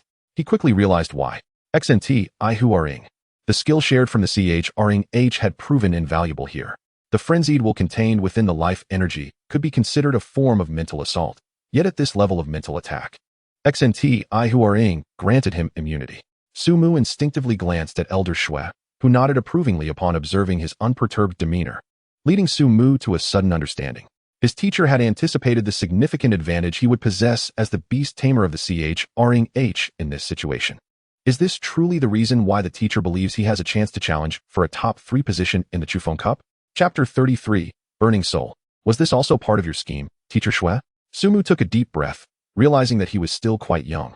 While Sumu was lost in thought, Lin Xiaoming finally poked him in the back and asked, "Class leader, how do you feel?" Coming back to his senses, Sumu noticed that Lin Xiaoming and the others were all looking at him. They had, of course, seen the flickering light that had just burst forth, aware that it was the life energy the teacher had mentioned. Thus, they were eagerly awaiting Sumu's feedback. Unexpectedly, Sumu had begun to space out, forgetting that they were still surrounded by more than a dozen ghost-armored spirits. Clearing his throat awkwardly, Sumu said, "The teacher was correct. It is indeed possible to directly seize the energy of others. I can intuitively feel my own strength increasing." Upon hearing this, everyone became quite excited. Having a pioneer emboldened the rest to follow suit. Over there, Wang Jiaoyang, who had layered 3 or 4 defenses on his golden armored bear, rolled up his sleeves and declared, "Golden armored bear, charge forward."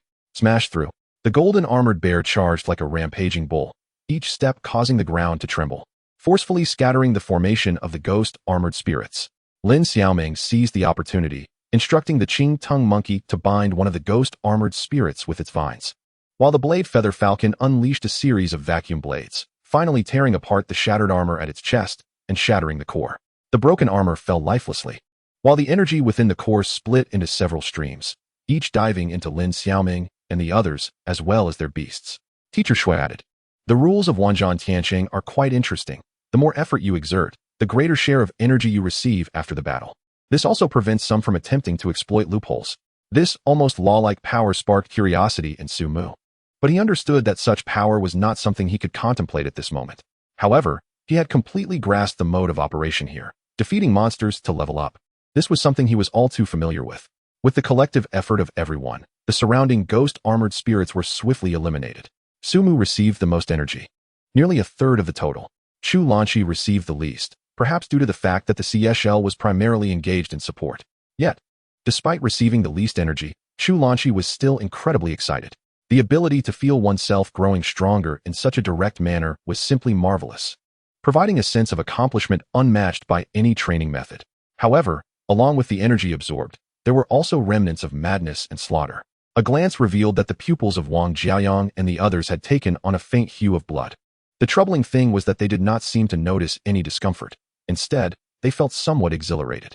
Sumu pondered. It seems that these remnants do not directly attack one's mind but gradually erode it, drawing living beings into fervent battles and slaughter. To be honest, Sumu was quite curious about what this sensation felt like, but sharing the heart fire with the Qi Rong who meant he would likely find it difficult to experience, unless there were mental attacks capable of penetrating the defenses of Heartfire.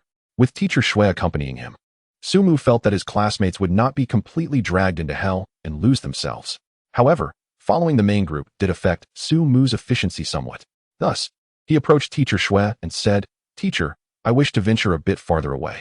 Teacher Shui did not refuse, merely stating, "I will have the three-body falcon accompany you. But do not stray too far. Be careful not to get swept into the battle." "Understood, teacher." Sumu nodded and soon found a suitable opportunity to leave the main group, trekking deeper into the wilderness. Wanzhong Tianqing truly lived up to its name, as Sumu was met with a spectacle of conflict along his journey. Though this area had yet to open, there were still a considerable number of extraordinary beings who had entered early. However, those extraordinary beings of a similar tier to Sumu were invariably accompanied by protectors. Sumu did not approach them, but rather kept his distance, as some appeared to be in a rather precarious state. The third extraordinary being Sumu encountered was a martial artist, possessing strength around the second tier. His eyes were blood red, and he emanated a palpable aura of malevolence. It was evident that he had been consumed by this aura, teetering on the brink of losing control. Yet, his protector remained unconcerned, merely observing as the martial artist engaged in relentless combat with monsters. Sumu surmised that this was likely an attempt to harness the will of slaughter here for some form of unique training, and he did not wish to be ensnared. He found a relatively secluded spot and declared, "Shao Chixing, let us practice here." Aside from the roaming ghost-armored spirits, there were no other individuals present. Here, Sumu would practice the new technique, Burning Soul. This skill allows the flames of the beast to become significantly more intense for a limited duration, greatly enhancing the power of fire-based techniques as well. Unlike Frenzy, this technique had no apparent negative side effects. "Come on, Shao Chixing, ignite the heart fire, ignite the soul." In an instant, the flames surrounding the Qi Rong who surged forth, as it strode upon the flames like a king of fire, exuding an air of dominance. The tremendous commotion immediately attracted the attention of the ghost-armored spirits, which seemed drawn by the aura of hostility, their gazes converging upon the Qi Rong who as they charged in. While teacher Shui safeguarded the other students, he observed Sumu's situation through the three-body owl. The skill, Burning Soul, had been recommended to Sumu by him. As an advanced skill, it naturally posed some difficulty in learning, yet for Sumu, this challenge seemed rather manageable. To be fair, Sumu's talent was indeed remarkable. Had he been a mage instead of a Beastmaster, he would likely have already distinguished himself. Time passed steadily, yet the sun of Wanzhong Tianqing appeared to hang eternally in the sky, illuminating the entire spirit void. Chu Lanqi and the others had reached their limits. While the energy contained within the ghost-armored spirits was abundant, the impact of their frenzied will on everyone's minds was immense. After the five of them collaborated to slay over 10 ghost-armored spirits, they began to feel an uncontrollable urge to fight. Wang Jiaoyang and his golden-armored bear were in the most dire situation, even feeling the temptation to turn against their comrades. However, realizing something was amiss, Wang Jiaoyang decisively recalled the golden-armored bear and knocked himself unconscious with a punch. Though teacher Shui was present, Wang Jiaoyang understood that the teacher would not allow him to harm anyone. Yet, if he were to attack a classmate, he felt he might have to relocate to another city to live. Among them, Chu Lanqi fared the best, as the CSL possessed a calming ability that could help Beastmasters maintain clarity. Seeing that Sumu had yet to return, Chu Lanqi hesitated before asking, "Teacher, why hasn't the class leader come back? Could something have happened?" Teacher Shui stroked his beard, responding cryptically, "Something happened? He is on the verge of slaughtering madly." Chapter 34, The Grave. Just as teacher Shui had said, Sumu was indeed on the verge of madness. Originally, Sumu had intended to seize life energy while allowing the Qi Rong who to practice Burning Soul. However, after defeating over 10 ghost-armored spirits, both Sumu and the Qi Rong who felt somewhat saturated with the energy they had absorbed. To digest this complex energy, one could either calm down and slowly refine it, or rapidly meld it in high-intensity battle. The latter would inevitably lead to some wastefulness. But this place was clearly not lacking in energy. The excess energy was ignited by the Qi Rong who, transforming into external flames within the surging sea of fire. The attracted ghost-armored spirits, under the dual enhancement of Frenzy and Burning Soul, barely survived 3 seconds beneath the claws of the Chi-Rong-Hu. This has led to a significant amount of life energy being plundered, and the Chi-Rong-Hu ignited this life energy further to refine it. As this cycle continued, the commotion grew ever larger, drawing the attention of nearby extraordinary beings who were curious to see what was happening. After all, the crimson flames reaching the sky were undeniably captivating. Fortunately, Shui Laotu had the San Shun Huan intercept them one by one, and upon realizing they were beast tamers, most of the extraordinary beings lost interest in merely spectating. After nearly 2 hours of this repetition, Su Mu had nearly cleared the spectral armor spirits within a 5-mile radius. And then, with immense willpower, he commanded the Chi-Rong-Hu to release all the excess life energy. One cannot bite off more than one can chew. Thankfully, you are aware of restraint. With such a commotion, I thought you might attempt to swallow the entire Wanzhan Tiancheng in one go and leap to the 9th tier. Came the voice of Shui Laotu as San Shun Huan flew to Su Mu's side. Su Mu smiled sheepishly. It's not that exaggerated, master. However, I must admit that I did lose some control during this first attempt. Haha, there is no need for false modesty. You have done remarkably well. How do you feel? Su Mu immediately perked up.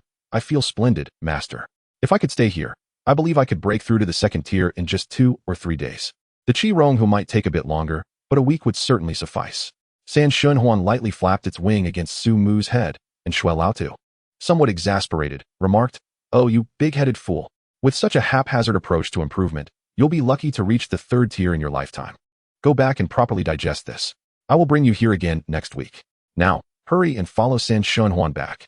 The Chi-Rong-Hu, witnessing Su Mu being reprimanded, quickly lowered its head, fearing it might be affected as well, although it shared the same sentiment.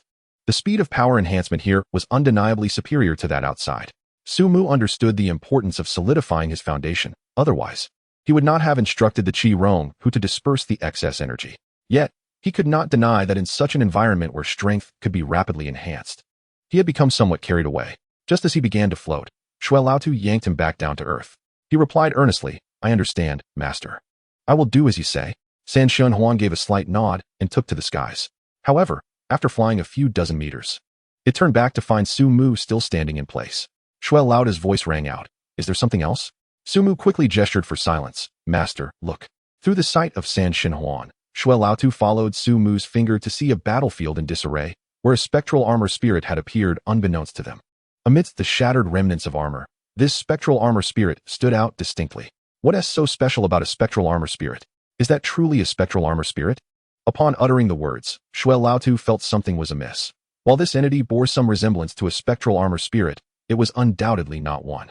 The most significant difference lay not in the completeness of its armor, which was intact, unlike the spectral armor spirit made of fragmented pieces, but rather in its aura. This creature's essence was devoid of the bloodlust characteristic of spectral armor spirits. Instead, it exuded a solemn and dignified presence. For a moment, Shui Laotu ceased urging Su Mu and allowed San Shun Huan to fold its wings and stand beside Su Mu, observing what this creature, resembling a spectral armor spirit, intended to do. While Shui Laotu was unaware of what this being was, Su Mu understood all too well. The Xinghai Wuyu records, the Xian Jiazhan Han is forged from blood and battle, a spirit of armor born from millennia of warfare. Unlike spectral armor spirits, which arise from slaughter, the Xian Jiazhan Han is reborn from the obsessions of iron and fire. When a suit of heavy armor, battle-worn through countless skirmishes, sinks into a sea of corpses and blood, the unyielding spirit and glory of the fallen crystallize within the seams of the armor. Through a century of energy erosion, the wails of souls and the tremors of weapons ultimately nurture a soul fire at the core of the armor, representing the Xian Jiazhan Han's initial form. It carries the final heartbeat of each wearer, converting glory into sustenance for the battle spirit. When a beast tamer vows, should this body perish, may the battle spirit never extinguish, a hoarse resonance emerges from deep within the armor, heralding the official birth of the Xian Jiazhan Han. There is no doubt. This being is the embryonic form of the Xian Jiazhan Han. At this moment, it was diligently clearing the battlefield. After the energy core of the spectral armor spirit was shattered, only remnants of shattered armor remained. The essence of the Xian Jiazhan Han is a blend of reality and illusion, adorned with dark armor from which azure purple soul flames seep through the gaps in the armor. Its helmet is devoid of substance, with only 2 flickering ice blue flames forming its eyes. Its hands extend from the armor, gathering similar-hued remnants of armor pieces, which it carefully wrapped in its cloak. Subsequently, it methodically departed the battlefield, Carrying these pieces, it traversed nearly 20 miles to a basin filled with broken weapons and thousands of mounds of earth. The Xianjiazhan Han placed the armor fragments into a pre-dug deep pit, covering them with soil until a small mound was formed. "Is this a grave?" Shui Laotu exclaimed in astonishment, unable to comprehend the creature's intent. Su Mu, however, understood. He silently mused that perhaps it was providing a resting place for its former comrades. Shui Laotu reflected, "I had always believed that the Wanzhan Tiancheng was populated solely by soulless monstrosities. Yet here, such spiritual beings can be born. I have certainly gained new insight." Shui Laotu assumed Su Mu was merely curious, which is why he continued to follow the Xianjiazhan Han. Only Su Mu knew that none were more suited to become his second beast than the Xianjiazhan Han. More importantly, the current beast tamers were still in the realm of taming beasts. If he were to truly contract such a spiritual entity, it would inevitably elevate the role of beast tamers beyond mere taming to that of spiritual guardians. It seemed he would need to resume his diligent writing upon returning. Chapter 35, The Mark. Yellow winds weep, yellow sands flow like tears. This expanse of graves grants an air of solemnity to the boundless wasteland. Observing Su Mu intently fixated on the Xianjiazhan Han, Shui Laotu inquired, "What are your thoughts on this spiritual entity?" Su Mu hesitated briefly before nodding. "I wish to contract this being as my second beast." Shui Laotu. Even San Shun Huan's eyes widened in shock, demonstrating Shui Laotu's astonishment. His speech quickened as he exclaimed, "What nonsense are you speaking? How could we possibly contract a spiritual entity?" Su Mu turned to San Shun Huan and calmly replied, "Master, have you ever attempted it?" Shui Laotu was momentarily at a loss for words. "Well, I have not." Su Mu chuckled lightly. "Then how can you be so certain it is impossible?" Shui Laotu's eyelids twitched slightly. "Although I have not tried, others have. When I first became a beast tamer, a fellow disciple of my teacher attempted to contract a celestial sword. That sword birthed a spirit, and when the beast tamer tried to contract it, the binding was shattered. As a result, that originally promising beast tamer was forever stuck at the 5th tier, unable to progress further. Su Mu, do not act foolishly. You are undeniably talented. But this world is never short of talent. I do not wish for you to gamble your future on such unnecessary matters." Rarely did Su Mu reject Shui Laotu's words.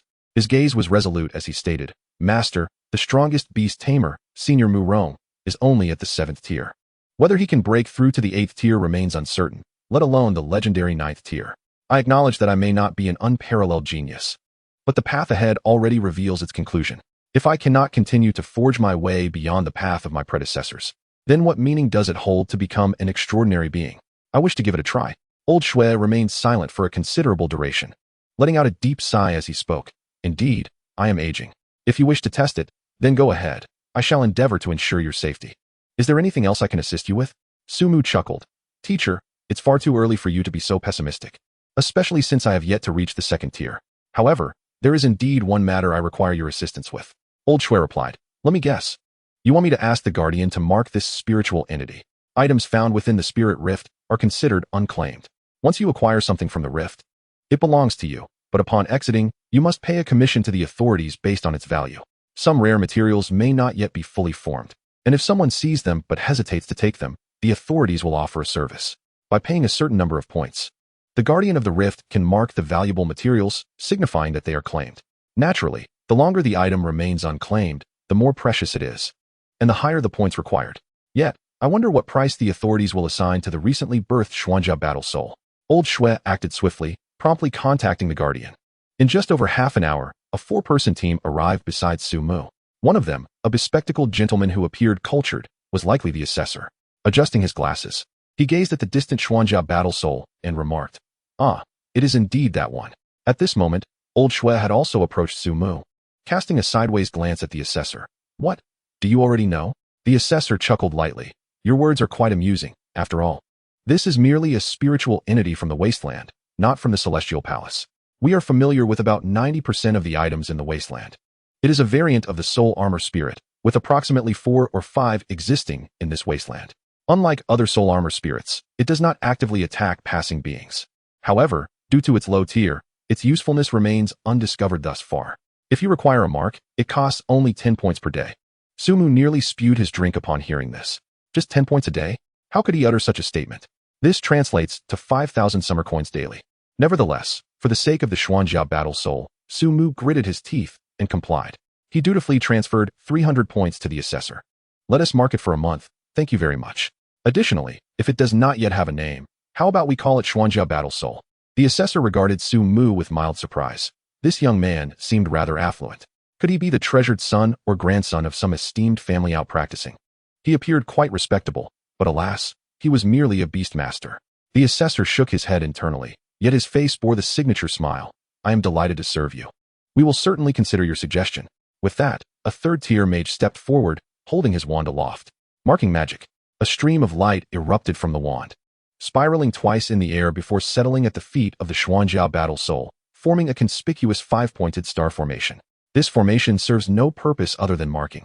It will move in tandem with the Xuanjia Battle Soul, which remains oblivious to its presence, preoccupied with its own affairs. Here, scan to register. The assessor presented a QR code to Su Mu. If you do not renew after 30 days, we shall not be responsible. Su Mu gestured in understanding. A month should suffice for him to advance to the second tier. After a flurry of activity, nearly 2 hours had elapsed. Chu Lanxi and her companions had long been led away by the three-body falcon from Wanzhan Tiancheng, and having completed the marking of the Xuanjia Battle Soul, Su Mu and Old Shui prepared to depart. So, why do you intend to contract this Xuanjia Battle Soul? Old Shui understood that Su Mu would not act without reason. If he valued the Xuanjia Battle Soul so much, there must be a rationale behind it. Su Mu smiled. Teacher, I have now contracted with Shao Qixing, and the resonance has granted me the innate skill, Heart Fire Fluff. Once it evolves into Crimson Heart, I will almost be immune to all mental attacks of the same tier. What do you think of the defensive capabilities of the Xuanjia Battle Soul? Old Shui was momentarily taken aback, then inhaled sharply. You rascal, that's quite a clever idea. As a variant of the Soul Armor Spirit, the defensive power of the Xuanjia Battle Soul is undoubtedly formidable. The defenses of the Soul Armor Spirit are already exceptional. One can only imagine how terrifying the defensive capabilities of the Xuanjia Battle Soul would be. Should Su Mu contract the Xuanjia Battle Soul and resonate with the corresponding defensive innate skill, he would attain a substantial reduction in physical damage alongside immunity to mental attacks. It sounds as though it would be as tough and odious as a stone in a cesspit. Old Shui could already envision how detested Su Mu's opponents would become. Before leaving Wanzhan Tiancheng, Su Mu turned to gaze distantly at the Celestial Palace. The blazing sun cast a golden radiance upon the pinnacle of Wanzhan Tiancheng, and the palace, half suspended at the edge of the cloud fracture, reflected an ethereal glow akin to bronze vessels. The 12 fissures running through the bronze dome retained the arc of its flying eaves, yet the originally embedded star stones had crumbled into jagged gaps, resembling the eye sockets of a deity from which the eyes had been gouged. This already dilapidated palace retained an air of sanctity and solemnity, and since entering Wanzhan Tiancheng, Su Mu felt that the spirit rift still held many secrets yet to be unearthed. Once outside Wanzhan Tiancheng, he would endeavor to see if he could slip away unnoticed. Chapter 36, The Theory of Spirit Mastery. Su Mu was burning the midnight oil, while the Qi Rong who lay beside him, snoring thunderously in deep slumber. The Qi Rong who had now reached a length of 22 meters and weighed over 200 kilograms. It had grown into quite a sizable creature. Typically, the Qi Rong who would use its skills to maintain a juvenile form, resembling a large tabby cat. However, today, having absorbed excessive energy within Wanzhan Tiancheng, the chaotic energy made it difficult for the Qi Rong who to shrink its size, resulting in it lying beside Su Mu like a small mountain. Given the arduous battles of the day, it was understandable that the Qi Rong who collapsed into sleep upon returning home. Nevertheless, this did not hinder Su Mu's contemplation. He had consolidated all articles regarding the contracts of Beastmasters and spiritual entities from the forum and discovered that the concept of spirit mastery had indeed been proposed by others prior to him. This article indicated that Beastmasters should be able to contract not only beasts but all sentient beings, including but not limited to tool spirits, fairies, and elixirs. He conducted several experiments on this notion of spirit mastery, but regrettably, all ended in failure. Over the decades of Beastmaster advancement, there had been few attempts at spirit mastery due to the grave costs involved. A failed contract essentially meant the shattering of the Beastmaster's mark. The advancement of a Beastmaster is closely tied to the tier of their contracted beasts, and the shattering of a Beastmaster's mark essentially precludes them from ever reaching the 7th tier. Hence, most Beastmasters would not dare to take the risk of attempting to contract spiritual entities. After staring at the computer screen for an extended period, his eyes began to ache. Su Mu leaned back in his chair, closing his eyes to rest while recalling his experiences designing Xinghai Weiwa in his previous life. Beasts possess intelligence and become demons, while tools possess souls and become spirits.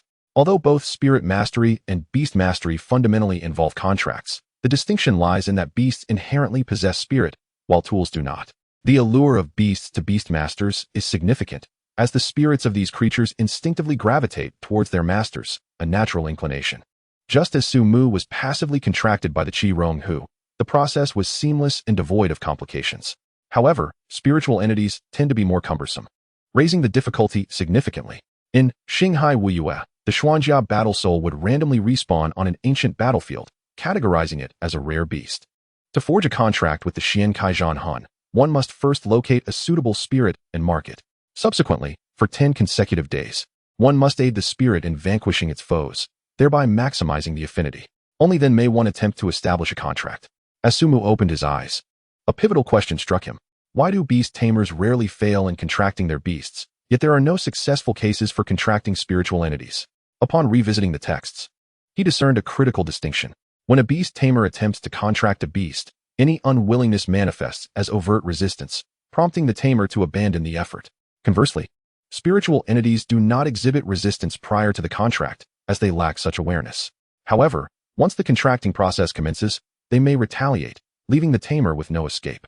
Thus, the root of the problem lies therein. Despite having spoken passionately to Shui Laotu during the day, the sight of those failed attempts weighed heavily on Su Mu's heart. Failure, failure, failure, an overwhelming sense of defeat. Being a novice beast tamer, he found himself in a quandary. There was still time to ponder. As for the writings, he could take his time. After all, he had yet to complete the integration of beast tamer skills and could afford to indulge for a while longer. At that moment, in the celestial expanse, the Silver Moon Wolf leader prepared itself for Su Mu and the Qi Rong Hu's impending arrival. After all, every 3 days at this hour, Su Mu and the Qi Rong Hu would invariably come to soothe it. Yet today, neither Su Mu nor the Qi Rong Hu made an appearance. The Silver Moon Wolf leader was overwhelmed with emotion. Could it be that it was finally liberated? Although the food Su Mu provided was delectable, the absence of beatings was a far greater delight. Howl! Beneath the starlit sky, the Silver Moon Wolf leader let out a cry, its voice resonating in all directions, releasing the pent-up frustration within. From this day forth, it could hold its head high and reign as a true wolf king. However, after only a day of relief, Su Mu and the Qi Rong Hu returned to the celestial expanse. This time, the Qi Rong Hu emanated an even more ferocious aura, its presence more formidable than before. The surging energy left no doubt in the Silver Moon Wolf leader's mind that a full-force strike from the Qi Rong Hu could easily crush its skull. After delivering a thorough beating to the Silver Moon Wolf leader, Su Mu typically brought some Xian Shui Bai Niu and Gang Beizhu's entrails for the pack. Little Qi Xing's appetite had grown significantly. Even these entrails would suffice for the Silver Moon Wolf pack's feast. Hailing from humble beginnings is not a disgrace. The ability to endure demonstrates true strength. The Silver Moon Wolf leader resolved to endure once more, for the entrails were indeed irresistible. Su Mu and the Qi Rong Hu settled not far from the Silver Moon Wolf pack, reconnecting with the Yaoguang star. This time, the starlight of Pejun descended willingly, cascading like delicate threads, both dazzling and profound. However, the sharp aura incited alarm among the Silver Moon Wolf pack, their fur bristling as they bowed low, growling in vigilance. The Silver Moon Wolf leader rolled its eyes at the naive pack. It howled, instructing the pack to retreat, while it itself trotted away with a piece of liver clutched in its mouth, its tail swaying joyfully. Amidst the sword-like starlight, Su Mu and the Qi Rong Hu remained unfazed, even finding comfort in it. Having acclimated to the light of Pejun, the Yaoguang star seemed to gradually open its doors to them. As its eyes slowly opened, the Qi Rong Hu's golden-red pupils shimmered with flowing starlight, ethereal and dreamlike. Su Mu exhaled deeply. At this rate, he should be able to attempt establishing the Star Tower before the next monthly examination. He wondered if Chen Xiao could withstand Pejun's ferocity a month hence. The Silver Moon Wolf leader scampered over to Su Mu, presenting freshly prepared fruits to him and the Qi Rong Hu. Esteemed one, please enjoy these fruits. Su Mu's expression turned peculiar. He had not noticed until now. But up close, the Silver Moon Wolf leader had become glossy and plump after a month of his care. Just how much weight had it gained? Chapter 37, Trouble. The setting sun bled crimson, and the battlefield lay in ruins. It appeared that while the sun in Wanzhan Tian Chung never truly set, there were moments of profound sorrow. Under ordinary circumstances, Su Mu would have savored this breathtaking scene, but now he felt utterly despondent. The Xian Kaijian Han was at risk of being snatched away. Originally, Su Mu's plan was flawless. On Mondays, Wednesdays, and Fridays, he would enter the celestial expanse to summon starlight, preparing to establish the Pejun Star Tower for the Qi Rong Hu. On Tuesdays, Thursdays, and Saturdays, he would spar with Huang Fu Fan to familiarize himself with the martial arts combat style. Sundays were reserved for accompanying Shui Laotu into Wanzhong Tiancheng, nurturing his bond with the Xian Kaizhan Hun amid battle. Yet here he was, already present in Wanzhong Tiancheng on a Saturday. The reason? The summoner of Wanzhong Tiancheng had contacted Su Mu, informing him that the marked Xian Kaizhan Hun would soon be claimed if not retrieved. Su Mu felt a surge of panic. What was happening, senior? Wasn't he, the Xian Kaizhan Hun, supposed to be less sought after? The summoner, having grasped the situation, also felt that Su Mu was rather unfortunate. Well, let us just call it the Xian Kaizhan Han. The situation is as follows. I wonder if you have heard of the Soul Hunters? Su Mu was momentarily taken aback, but quickly regained his composure. Soul Hunters are a rare type of transcendent being, and their numbers are exceedingly few. Compared to them, the profession of Beast Tamer is like a grand sect. Su Mu had read about Soul Hunters. They are said to pursue various souls, strengthening themselves by capturing them, embodying a rather sinister nature. Realizing this, Su Mu's mind raced. Someone had set their sights on the soul fire of the Xian Kaizhan Han? How unfortunate that they chose this moment to appear. Su Mu quickly inquired, I should have paid a protection fee. I want to be robbed, will I? The summoner gave him a peculiar look. The term protection fee felt rather odd.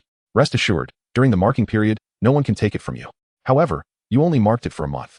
Su Mu understood immediately. I will renew the contract. The summoner, somewhat awkward, continued, to ensure resource utilization, renewing the contract also requires a queue. And there are others ahead of you now. Su Mu, incredulous, pointed to himself. Do I not have priority for renewal? The summoner shook their head. No. And due to the presence of the Soul Hunter, the value of this spirit has risen, so you need to act swiftly. Su Mu's mouth twitched slightly. It was absurd. Weren't there several Xian Kaizhan Hans? Why must they compete for this one? Feeling a headache coming on, he realized that although he had a month, securing a contract with the Xian Kaizhan Hun within this time frame would be troublesome. The summoner noted, the others were taken away a couple of days ago. You are left with this sole one. The other party also mentioned that if you wish, you could sell it to her. Su Mu let out a long sigh. Selling was out of the question. If it came to it, he would simply have to take the Xian Kaizhan Hun away. However, he was uncertain if this nascent spirit, having just ignited its soul fire, could fully awaken and transform into a true Xian Kaizhan Han after leaving this place.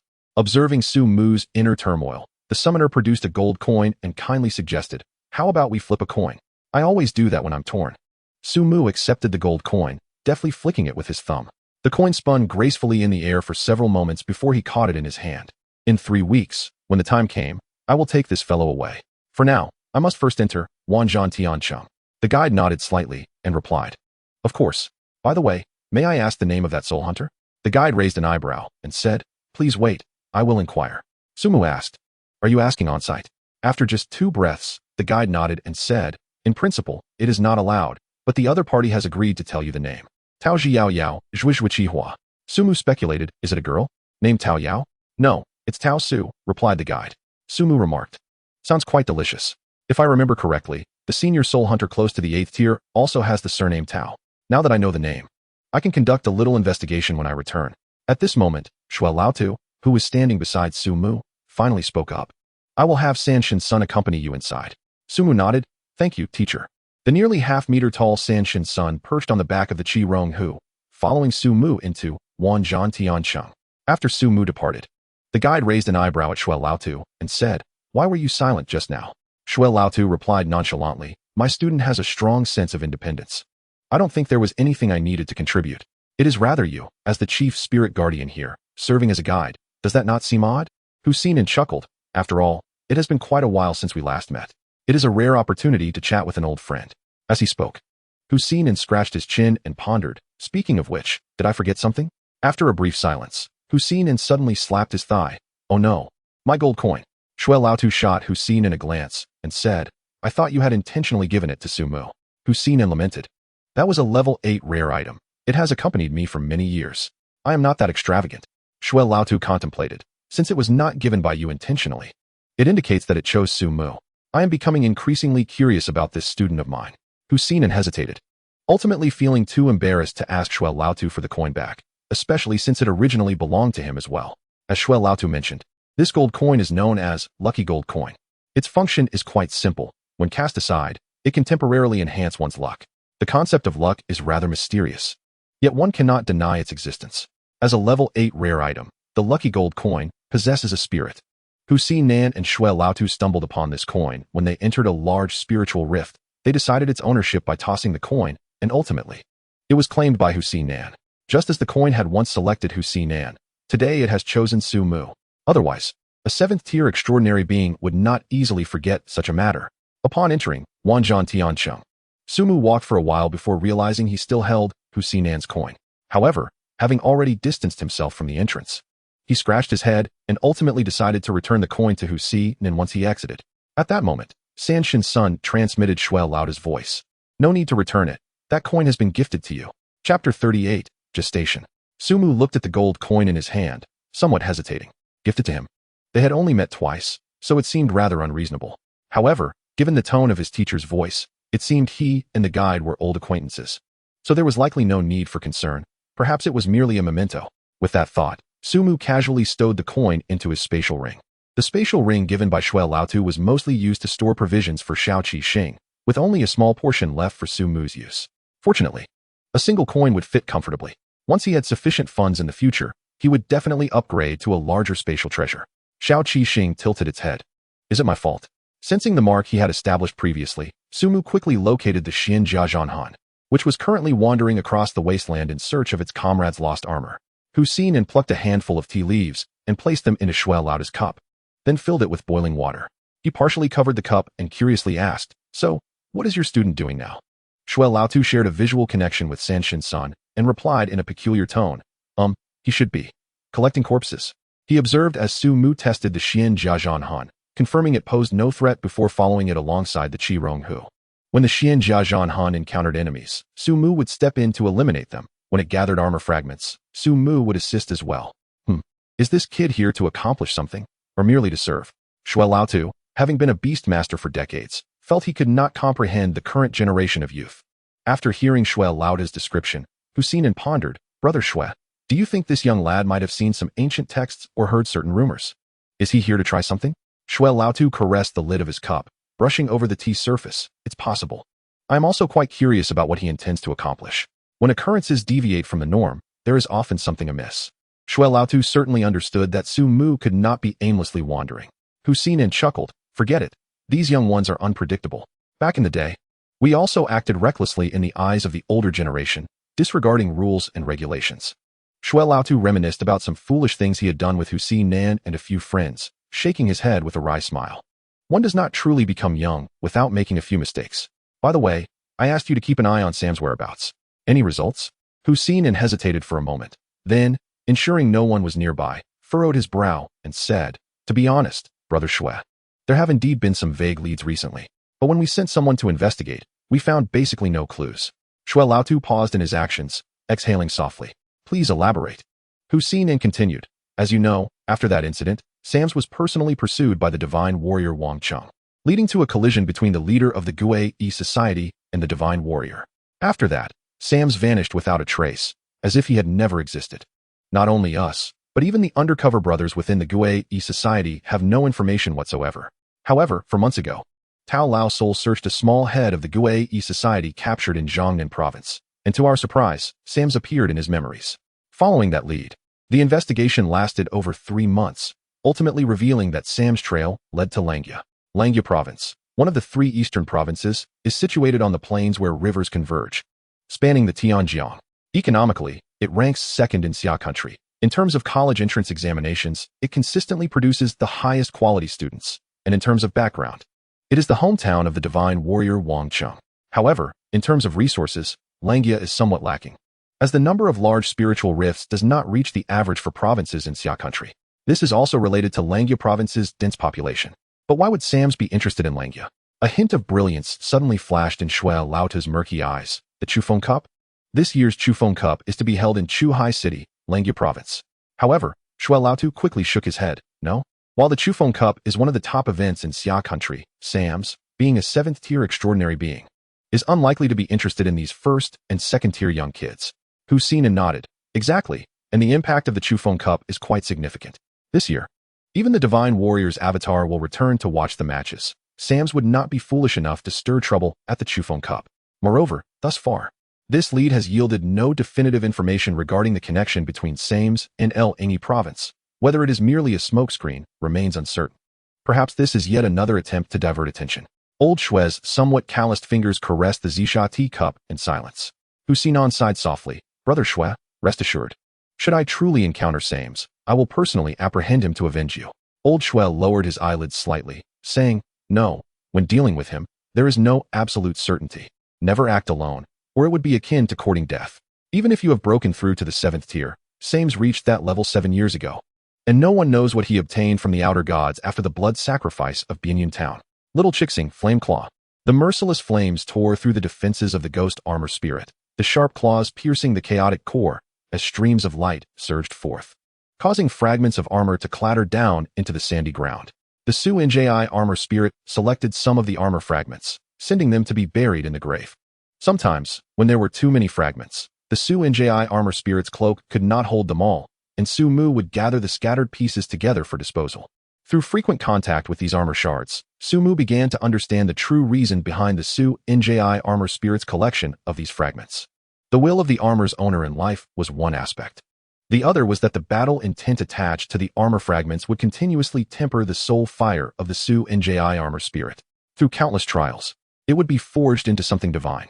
It is indeed a daunting task for a lifeless object to attain sentience. Yet, at this moment, the Su Nji armor spirit was undergoing its final tempering. The world is truly wondrous. It is a pity for those Su Nji armor spirits taken away by the soul hunters. The soul fire that took a millennium to cultivate may have been devoured before it fully matured. What a waste of resources. While accompanying the Su Nji armor spirit in collecting armor fragments, Su Mu also felt the infusion of battle intent from the armor. This infusion gradually drew Su Mu and the Su Nji armor spirit closer, even leading to a form of assimilation. Su Mu understood that the path he chose might not be the best, yet it appeared to be feasible overall. Chapter 39, Fragments of Memory. The dim yellow sky dissipated, returning to the scorching brilliance of a blazing sun. The high temperatures threatened to melt the arid wasteland, causing Su Mu to pant heavily, while the Qihong tiger thrived in this environment, showing no signs of discomfort. Having taken a week off, he had spent 6 days here aiding the Su Nji armor spirit in collecting debris, and the number of ghost armor spirits defeated by the Qihong tiger during this time had surpassed 300. Were it not for the excess energy being released by the Qihong tiger, the life energy plundered alone could have caused both the Qihong tiger and Su Mu to burst. Su Mu followed closely behind the Su Nji armor spirit, fully aware that it would not respond, yet he found it increasingly difficult to restrain himself. Brother, just how much armor do you still need to recover? To his surprise, the Su Nji armor spirit stiffly turned its head, its eyes resembling flames, casting a gaze upon Su Mu that bore both rigidity and a hint of vitality. The Qihong tiger abruptly sprang aside, as if it had seen a ghost, staring at the Su Nji armor spirit in disbelief. What sorcery is this? It can speak. Su Mu's face lit up with joy. This was a good sign, indicating that the Su Nji armor spirit's intelligence was on the rise. Is there only one? At last, the Great Wall of 1,000 miles seemed to be in sight. However, as time progressed, Su Mu gradually sensed that the direction in which the Su Nji armor spirit was heading felt somewhat amiss. Why did he have the impression that he was drawing closer to that dilapidated yet majestic city? The Sanshin falcon, which had been accompanying Su Mu, suddenly spoke. Su Mu, halt. Advancing further would take you into the outer city's domain, where the monsters and wasteland are of a different caliber. The creatures wandering the wasteland are at most 3rd tier, but in the outer city, 5th tier beasts are not uncommon. The dangers between the two realms are incomparable. Su Mu was naturally aware of this, yet his intuition urged him that if he did not follow the Su Nji armor spirit, he would miss something significant. For reasons unknown, he felt compelled to trust his instincts today. Thus he gritted his teeth and replied to the Sanshin falcon, Teacher, I wish to follow and observe, but I will not venture too deep. Old Shui furrowed his brow slightly, but ultimately acquiesced. This was not merely due to his trust in Su Mu, but also in the golden coin. Moreover, Husinan was not far away. He could summon this 7th tier word spirit for assistance at any moment. The outer city of WNZH and TNCH encircles the Heavenly Palace, comprising 4 main cities and 8 auxiliary cities. At this moment, the Su Nji armor spirit was leading Su Mu toward the main gate of one such city. Guarding this gate were 2 colossal, golden-armored warriors, their armor having withstood the ravages of time, still gleaming with a brilliant luster. The warrior on the right wielded a massive axe, while the one on the left brandished a long spear. As the Su Nji armor spirit and Su Mu approached, both warriors turned their gaze upon them almost simultaneously. Naturally, there could be no living beings within the golden armor. These 2 giants appeared as though they were programmed to mechanically guard this ancient gate. Despite this, they still exuded a palpable sense of pressure upon Su Mu. In terms of strength, these golden giants likely possessed at least 5th-tier capabilities. Should they choose to act against him, the odds would be heavily stacked against him. Yet, peculiarly, upon sighting the Su-Nji armor spirit, they averted their gaze, as if they had not seen it at all. The Su-Nji armor spirit, in turn, seemed oblivious to the presence of the golden giants, fixated instead on the space between them. There knelt a figure, or rather, a suit of armor. Even though its owner had long since turned to dust, the armor continued to kneel there for eternity. For the first time, the Su-Nji armor spirit turned its gaze to Su-Mu, speaking voluntarily, "Help me." Su-Mu pointed incredulously at himself. Me? If he had not misunderstood. The Su-Nji armor spirit was asking him to retrieve that armor from between the two golden giants? The Qihong tiger tugged at Su-Mu's clothing, suggesting that perhaps it was wiser to avoid courting danger. Su-Mu took a deep breath, glancing up at the circling Senshin falcon. The falcon neither agreed nor obstructed his path. Understanding his teacher's intent, Su-Mu inhaled once more and nodded. All right. The Qihong tiger wished to accompany Su-Mu, but he insisted it remain behind. With one step, then another, as he gradually distanced himself from the Su-Nji armor spirit, Su-Mu felt as though the golden giants were honing in on him. Their heads remained still, yet their gaze bore weight. Su-Mu felt as though their scrutiny were two mountains pressing down upon his shoulders. Beads of sweat began to form on his forehead, his back soaked with cold perspiration. Yet he did not halt his advance. He could not explain why he was willing to take such a risk, but standing there, turning back seemed equally unreasonable. Each step was fraught with difficulty. As he reached the dilapidated armor, he felt the weight of the golden giant's attention coalesce into something tangible. Though he did not raise his gaze, Su-Mu sensed that the battle axe and long spear were already raised, poised for execution. Inwardly lamenting his predicament, he wondered how he had truly arrived here. After exhaling a long breath, Su-Mu bent down, ready to seize the armor and flee. With his teacher's protection, there was no need for alarm. Su-Mu lunged forward, his hand extending as if to grasp a venomous serpent, fueled by a resolute will. Yet, the moment his fingers brushed against the armor, the scene before him shifted dramatically. Battle flags fluttered, and where the army marched, corpses piled high like mountains. The sanguine twilight stained the starry expanse, and the final alabaster steps of the heavenly palace were shattered beneath their tread. A majestic figure, obscured in its entirety, is bound by chains that pierce its form, while the divine blood seeping through the gaps of its golden armor winds like a river upon the cloud bricks.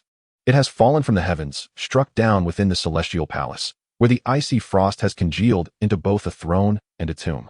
In a daze, Su-Mu raises his gaze, traversing the sprawling outer city, crossing the celestial palace, and finally resting deep within its confines.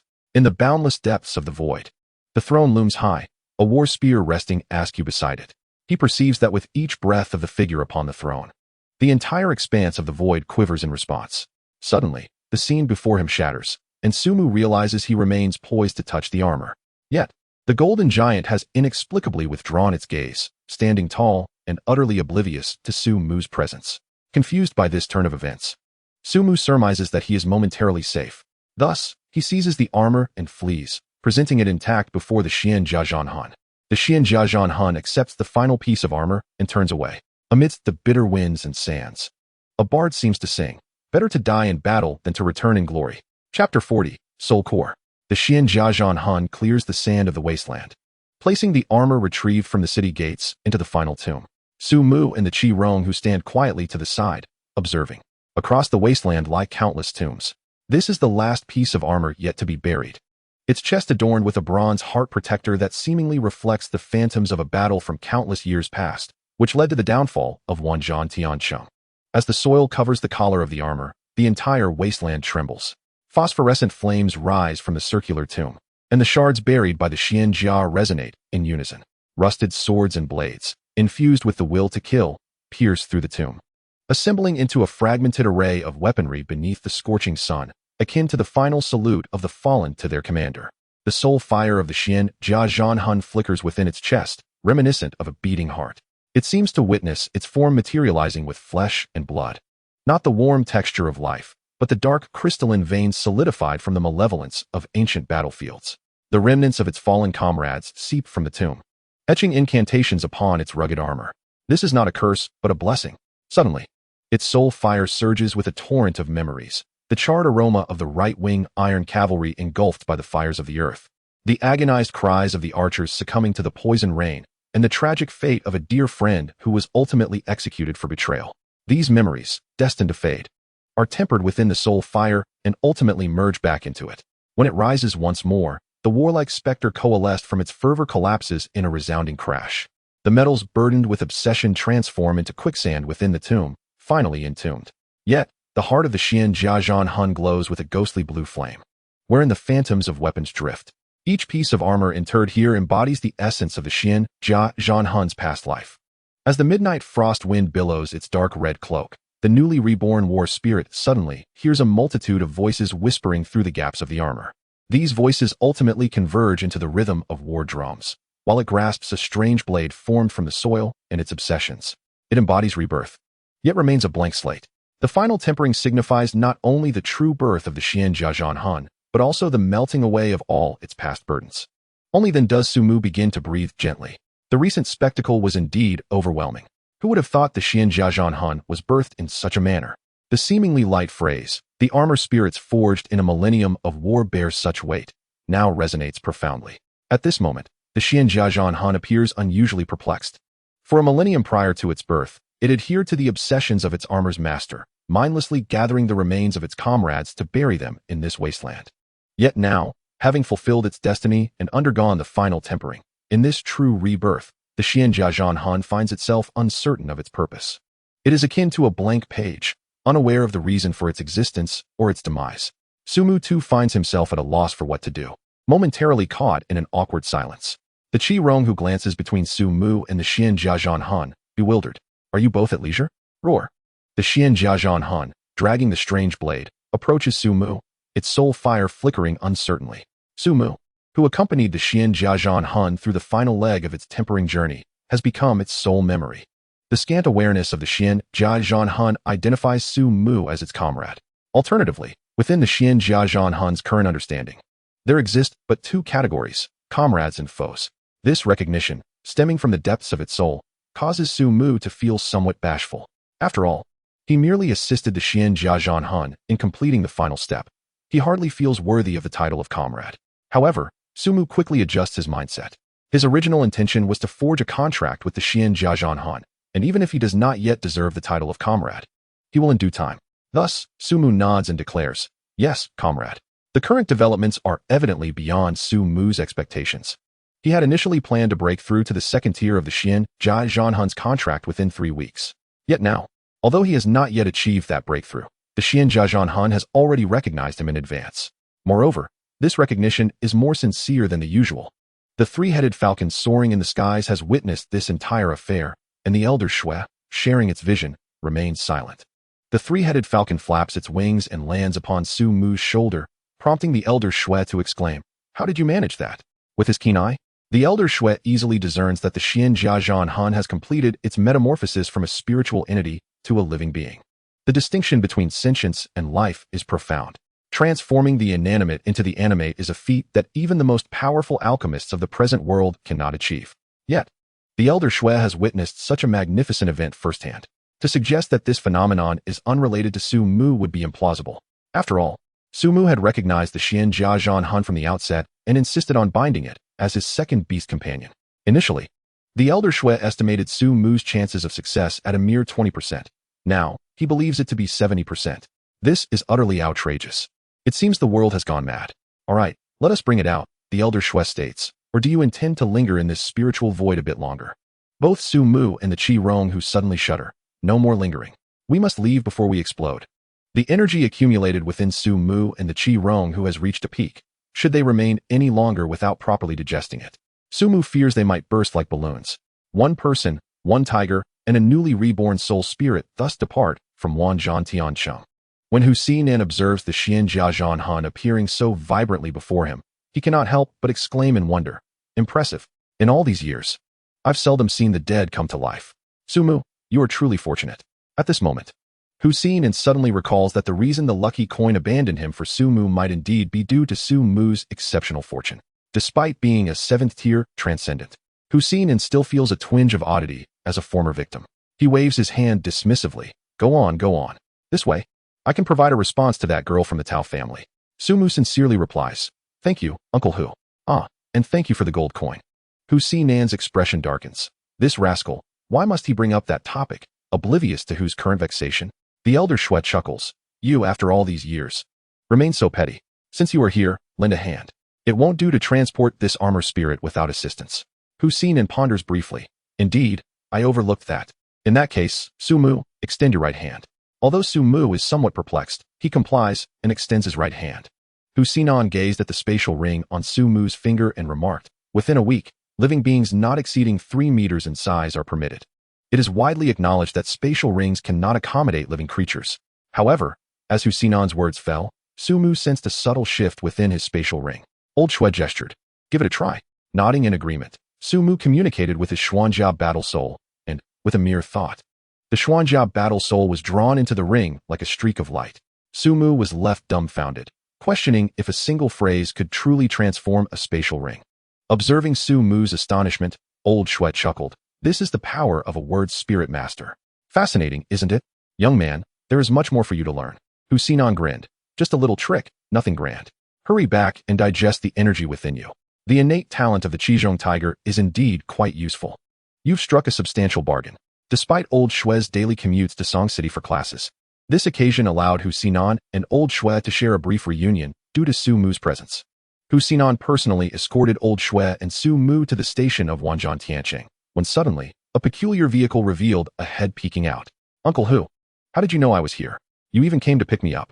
Husinan recognized the voice without turning around, feeling a headache coming on. Yu Xiaoan, have you run away again? The boy, with a forehead of tousled hair dyed fluorescent blue, dressed in casual short sleeves, and wearing a baseball cap, replied smugly, Hey, I didn't sneak out. That fellow Tao Su flaunted a few exquisite soul spirits at me. I heard you have one. So I came to see if it has any potential for evolution to become the core of my mech. Sumu suddenly felt a peculiar sensation, as if the gold coins in his pocket had subtly shifted. Chapter 41, The Requirement. The Mechanic, a significant system within the realm of extraordinary beings in Xiaogua. However, the famed campaigns of mechanics did not unfold in Xiaogua, but rather in Yinzhou. At that time, the defense of the colossal spirit rift known as the Triple Pyramid crumbled, prompting nations to send aid. Among them, the 8th-tier mechanic Tavel from the White Eagle Alliance single-handedly confronted the ancient Tomb King, one of the 3 pharaohs within the Triple Pyramid, along with millions of mummified soldiers. That battle saw a throne forged of steel descend from the heavens, where mechanical tides clashed with waves of the undead, creating a battlefield that spanned thousands of miles. Ultimately, the ancient Tomb King's mummified army was annihilated, and the king himself was subdued and returned to the Triple Pyramid, marking the first pharaoh to be vanquished. This battle solidified Tavel's reputation as the mechanical god king. Present-day mechanics regard Tavel as their exemplar. The seemingly non-mainstream youth Yu Xiaoan before them was evidently also a mechanic. Though Sumu was unfamiliar with the term soul core he mentioned, Old Shue's voice echoed in Sumu's ear. Most mechanics begin to construct their own mech legions upon reaching the 5th tier, steel contractor. The most basic mechs can merely be controlled, but some can utilize spiritual objects as their core. Such mechs often possess greater potential for evolution. The so-called soul core refers to the mechanic's designation for this core.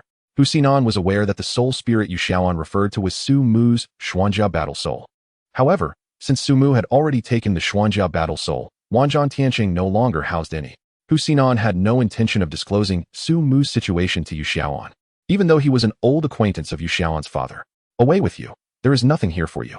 Instead of wasting time, why not go and refine your skills with Xiao Tao Su? Perhaps she might grant you one. Hearing Tao Su's name made Yu Xiaoan's head throb. If he could secure a Xuanjia battle soul from her, he wouldn't have traversed half of Xiaogua to arrive here, while others might indulge him due to his status. Tao Su was known for her unyielding nature. Thus, Yu Xiaoan made a shocking move, collapsing at Husinan's feet, weeping and clutching Husinan's trousers. Uncle Hu, you don't understand. My life has become unbearable. If I don't make some progress soon, my sister will force me to apply to Magic City University. And I have no desire to follow in her footsteps. Please, just tell me where that soul spirit is. If not, let me at least take a look. Sumu was left astounded, noting the boy's remarkable audacity. Old Shue's voice drifted to Sumu's ears. This lad must be the son of Yu Banqing. I've heard tales of Yu Banqing's son and daughter, each showcasing their own uniqueness. Today, it is indeed, as rumored. Yu Banqing is a renowned mechanical master in Xiaogua, holding a prestigious position among mechanics. Husinan's expression darkened, realizing that the boy was shamelessly embarrassing himself in public. However, he could neither scold nor strike him. Leaving Husinan at a loss, he instinctively glanced at Sumu. Yu Xiaoan, being quite astute, although feigning tears, kept a keen eye on Husinan. Upon noticing Husinan looking at Sumu, a realization dawned on him. He immediately released Husinon's leg and turned to Sumu, bowing, "Big brother." Sumu felt a chill run down his spine, wondering if this fellow had any sense of decorum. Husinon's lips twitched slightly as he grabbed the back of Yuxiaoan's collar, lifting him up to the living room. As soon as Husinon's words fell, Sumu felt a flash before he found himself and the others seated on the living room sofa. Old Shui shook his head. "Your mastery of the word spirit technique has indeed become increasingly refined." Husinon chuckled. "One must be proficient at home." Yu Xiaoan, sitting beside Husinon, appeared exceedingly obedient. Husinon, feeling a headache from the boy's presence, knew that if he didn't offer Yu Xiaoan some sweet rewards today, the lad would surely return to pester him in a few days. Thus, he communicated telepathically, "Little Sumu, I propose a deal. Let this boy take a glance at your battle soul. Rest assured, despite his reckless demeanor, he knows his limits. If you agree, I will negotiate some benefits for you. You will be pleased. If you refuse, I shall serve you tea and send you on your way." Although Sumu was uncertain of Yu Xiaoan's character, he held a degree of trust in Husinon. He subtly nodded, and Husinon felt reassured. Adopting a stern expression, Husinon addressed Yu Xiaoan.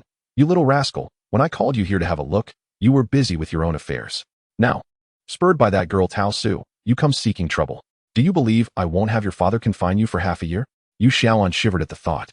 Nodding profusely like a chick pecking at rice. "I was wrong. Uncle Hu, it's all due to circumstances." Husinon rubbed his forehead. "Regarding that soul spirit you mentioned, it no longer exists in the wilderness. There might still be some in the outer city, but our exploration of the outer city is not yet comprehensive, and some areas are inaccessible. To be candid, aside from the 6 taken by Tao Su, the last one remains with Sumu." Hearing this, Yu Xiaoan turned his gaze to Sumu and raised his hand. "Agreed. I am willing to pay. Whatever price you ask, I will meet it." Sumu replied nonchalantly. "Not for sale." Husinon smacked Yu Xiaoan on the back of his head. "Forget about purchasing. I know what you've been researching lately. At most, let Sumu give you a glimpse for some study. However, you must cover the corresponding costs." Upon hearing this, Yu Xiaoan frowned. If he couldn't buy it, things would become quite troublesome. He finds himself constrained in many aspects. However, after some contemplation, Yu Xiaoan nodded and replied, "I will heed your advice, Uncle Hu. But I wish to first observe this soul spirit." Husinon glanced at Sumu, who understood immediately and summoned the Xuanjia battle soul from his ring.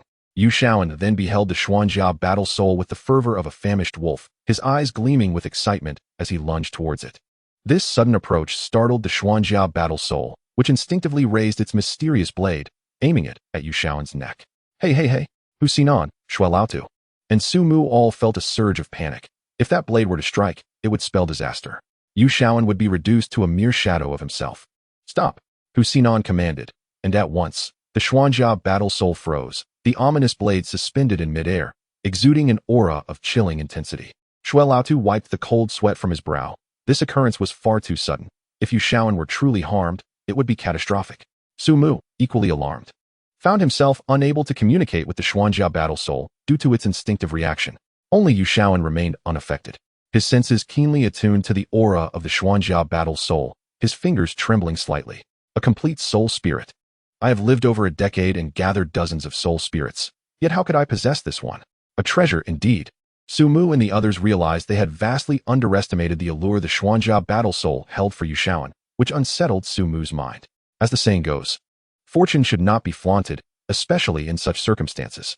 Husinon shot Sumu a reassuring glance, trusting in his old friend's character. Yet if Yu Banshin were to behave shamelessly, he would not be easy prey. Sumu calmed the Xuanjia battle soul's agitation, and Husinon released his hold over it. Yu Xiaoan continued to circle the Xuanjia battle soul, enraptured. After a moment, he turned to Sumu earnestly, saying, "Are you truly unwilling to sell this? Name your price, and I shall provide you with a satisfactory offer. Your beast companions include the Qihong tiger, the sunflower, the Zhurong seed, the essence of divine fire, and the remnant of nightmares. Whatever you desire, I can procure for you." Sumu shook his head. "The Xuanjia battle soul is not my possession, so such discussions of sale are unnecessary. However, I am curious, does the Xuanjia battle soul truly hold such significance for mechanics?"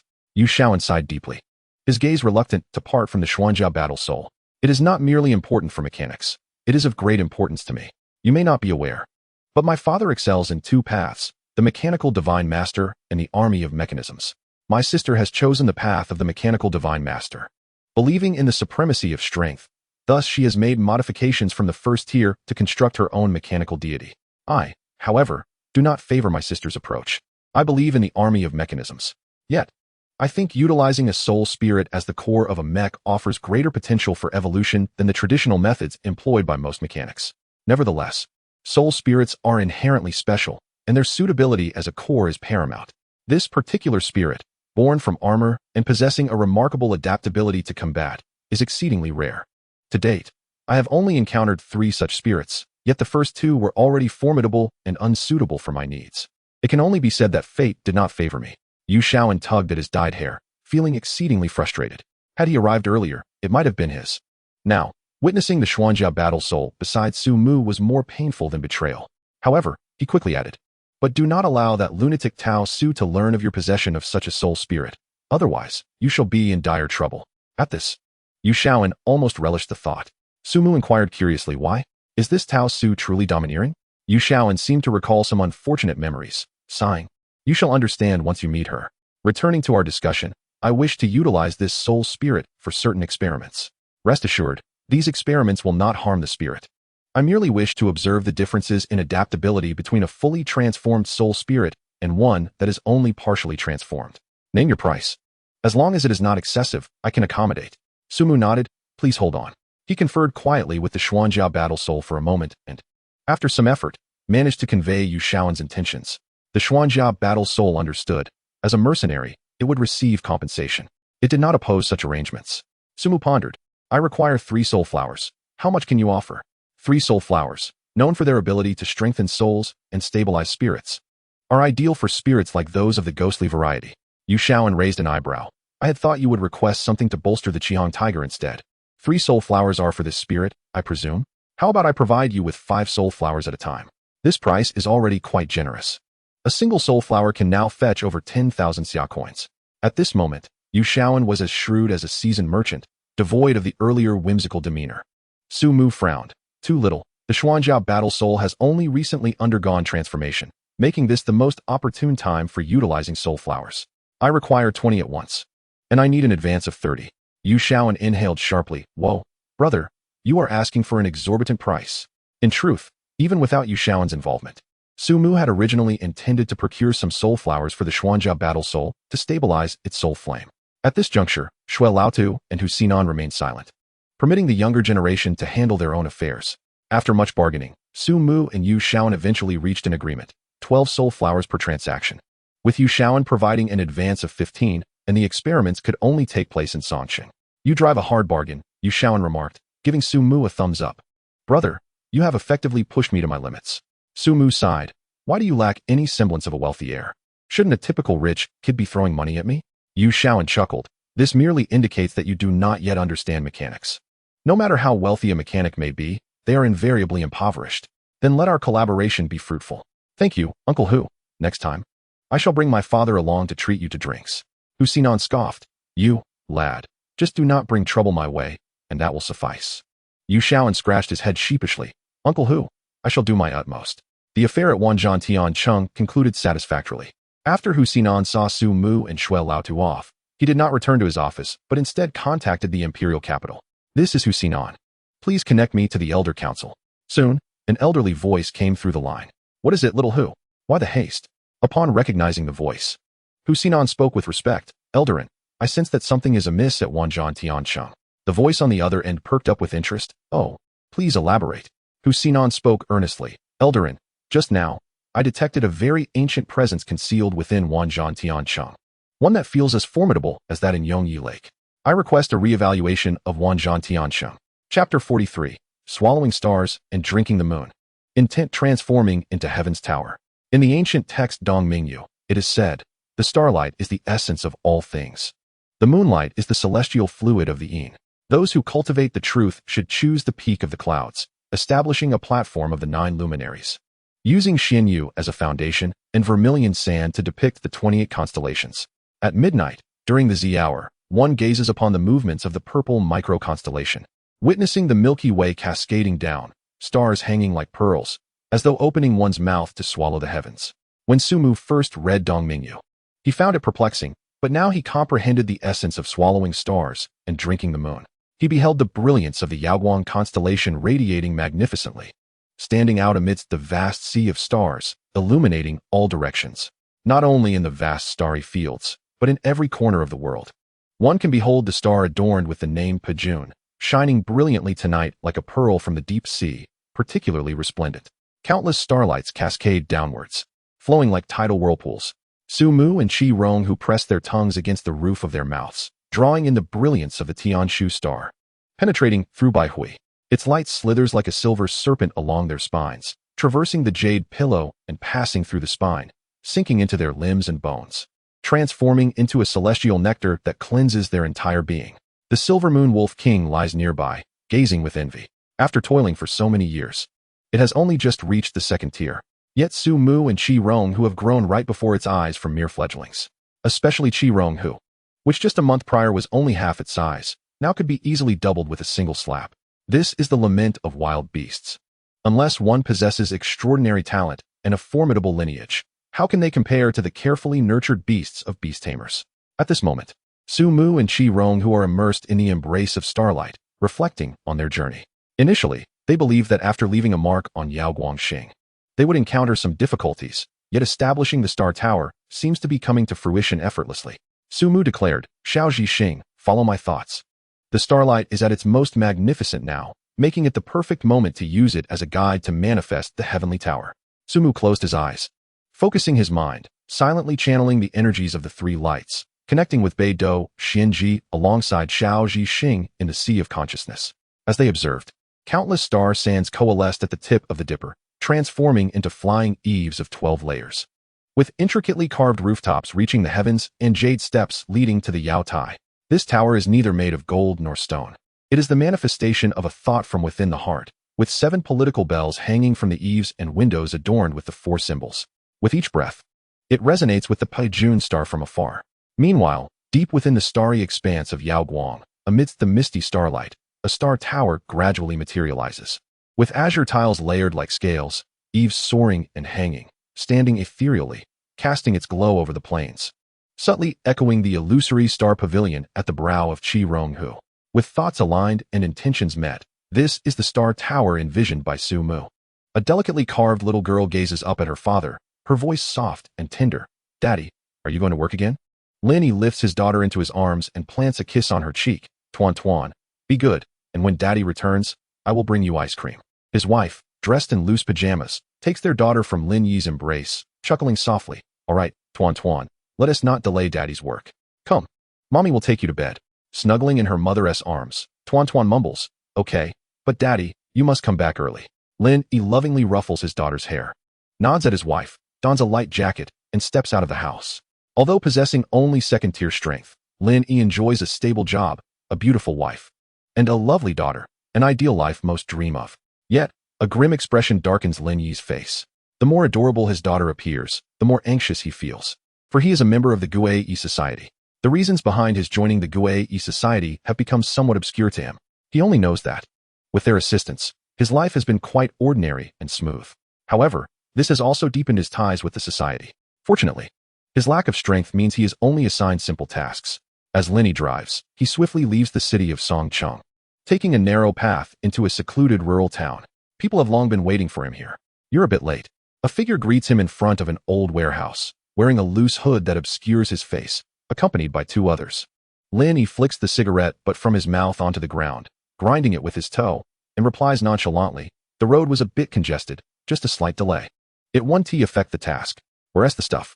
The man in the black robe hands Lin Yi a spatial bracelet, same as always, 1 hour. I'll wait for you here. Lin Yi accepts the bracelet, nods, and says to the other 2, let us go. The figure in black observes as the 3 prepare, skillfully summoning his beast. It is a white worm nearly half a meter long, bobbing its head as it surveys its surroundings, then opens its orifice resembling a flower, beginning to consume the surrounding space. The sound resembles metal scraping against glass, unpleasant to the ear, but soon a black void, tall enough for a person to step through, emerges before Lin Yi and his companions. The edges of the space rift appear jagged, indicating instability. However, the 3 are accustomed to it, stepping through the rift and vanishing from the present world.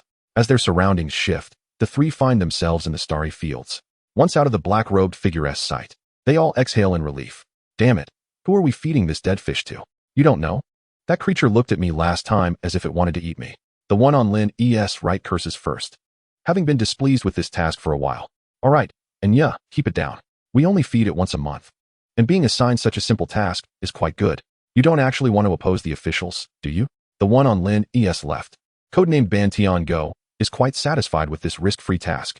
There's no need to confront the officials directly. Yet they still receive generous compensation from the Gue Society. Such opportunities are rare. And you scoffs, Ling Miao, why aren't you saying anything? Lin Yi gazes up at the starry sky, his tone somewhat unnatural. Look at the heavens. And you furrows his brow, looking towards the sky. Aren't those just a few pathetic stars? What is there to see? The next moment, and Ya's words are abruptly cut off. In the vast sea of stars, one star shines with exceptional brilliance, scattering thousands of starlights onto a particular spot on the plain, resembling a divine treasure bestowed upon them. Above the star, a seemingly ethereal pavilion overlooks the world, evoking an otherworldly sensation. Wait, there's treasure! Enya exclaims, his eyes suddenly ablaze with fervor. Just as he prepares to turn and speak to his companions, he suddenly feels a sharp pain in his chest. Looking down, he sees half a blade piercing through him, blood gushing forth. Before Enya can react, Lin Yi delivers another strike to his neck. Blood sprays skyward as Enya's body collapses, his head rolling away. Eyes wide open in death. Chapter 44, The Power of the Star Tower. Ling Miao, what are you doing? Bantian Go is taken aback. Having witnessed Lin Yi behead Enya in shock, like a startled beast, he instinctively distances himself from Lin Yi, raising his copper mace defensively, fearing he might be the next target. In terms of strength, Lin Yi is the strongest among the three. Yet, there should be no reason for him to kill them.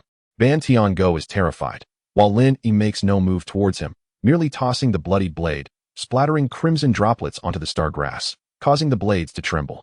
Do you truly wish to be forever entangled with the Gue Society? Lin Yi's gaze is profound as he addresses Bantian Go. With the star tower in the heavens, anomalies abound. Surely, a great treasure will descend. By acquiring this treasure, we can escape to the Bai-Ying Alliance or the Yongri Empire and develop independently. Alternatively, we could surrender to the officials and use the treasure along with the Gue Society's intelligence to negotiate leniency. Bantian Go believes much of what Lin Yi says, yet he still struggles to comprehend. What you say makes sense, but why kill Enya? The more people, the more strength. Besides, how will you explain this to the envoy? Lin Yi coldly regards Bantian Go, mocking, it seems you don't know Enya well enough. Do you think he is like us? He is a watcher sent by the Gue Society. He is a true fanatic. There is no possibility for coexistence between us. As for explanations, I have my ways. I will tell you what to say before we leave. Bantian Go remained silent for a considerable time before finally being persuaded by Lin Yi. Like Lin Yi, he too had a family to care for. If it weren't for the fact that Gue had grasped his weaknesses, he would never have considered associating with such a nefarious organization. All right, I will heed your counsel. What shall we do next? Lin Yi sheathed his long knife and gazed towards the direction of the descending starlight. First, we must seek the treasure. This entire endeavor hinged on the assumption that we could locate this treasure and that it held significant value. The starlight shone like a lighthouse upon the sea, dazzling and bright, as Lin Yi and Bantian Go hurriedly followed its path.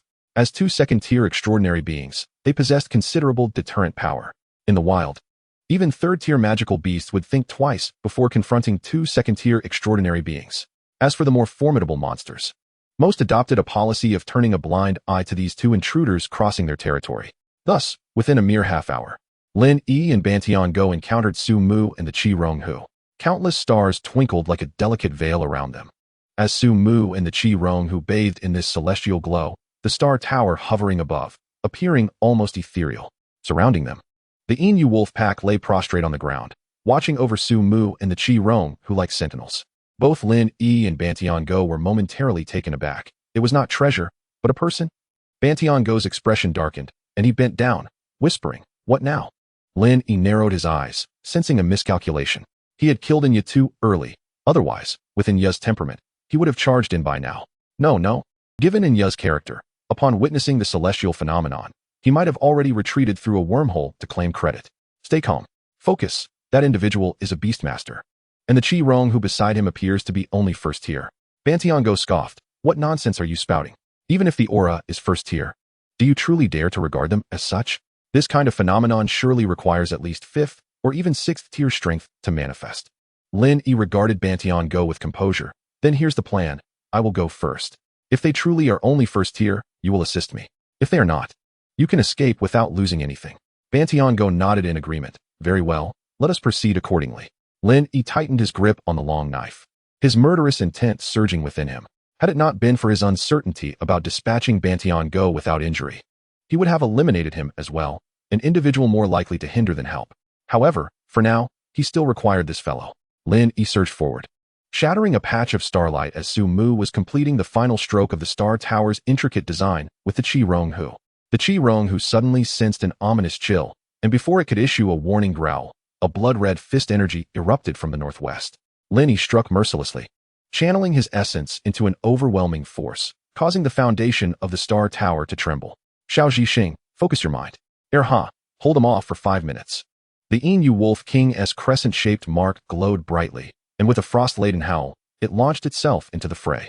It was unclear why it obeyed Su Mu, but it charged ahead with the Inu Wolf pack, even faster than Su Mu's command. The wolves leapt forth, their fur shimmering with the essence of the moon, frost swirling around them as moonlight flowed. What a beast, Lin Yi sneered, tearing off his upper garment to reveal the Taotai pattern on his back. The blood energy surged skyward, fierce and unrestrained.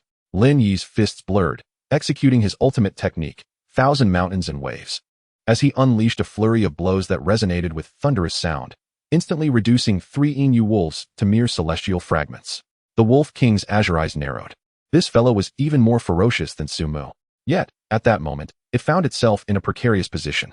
The Inu Wolf King raised its head and howled, swallowing the celestial radiance, its silver fur bristling like needles, transforming into a meteor shower as it descended.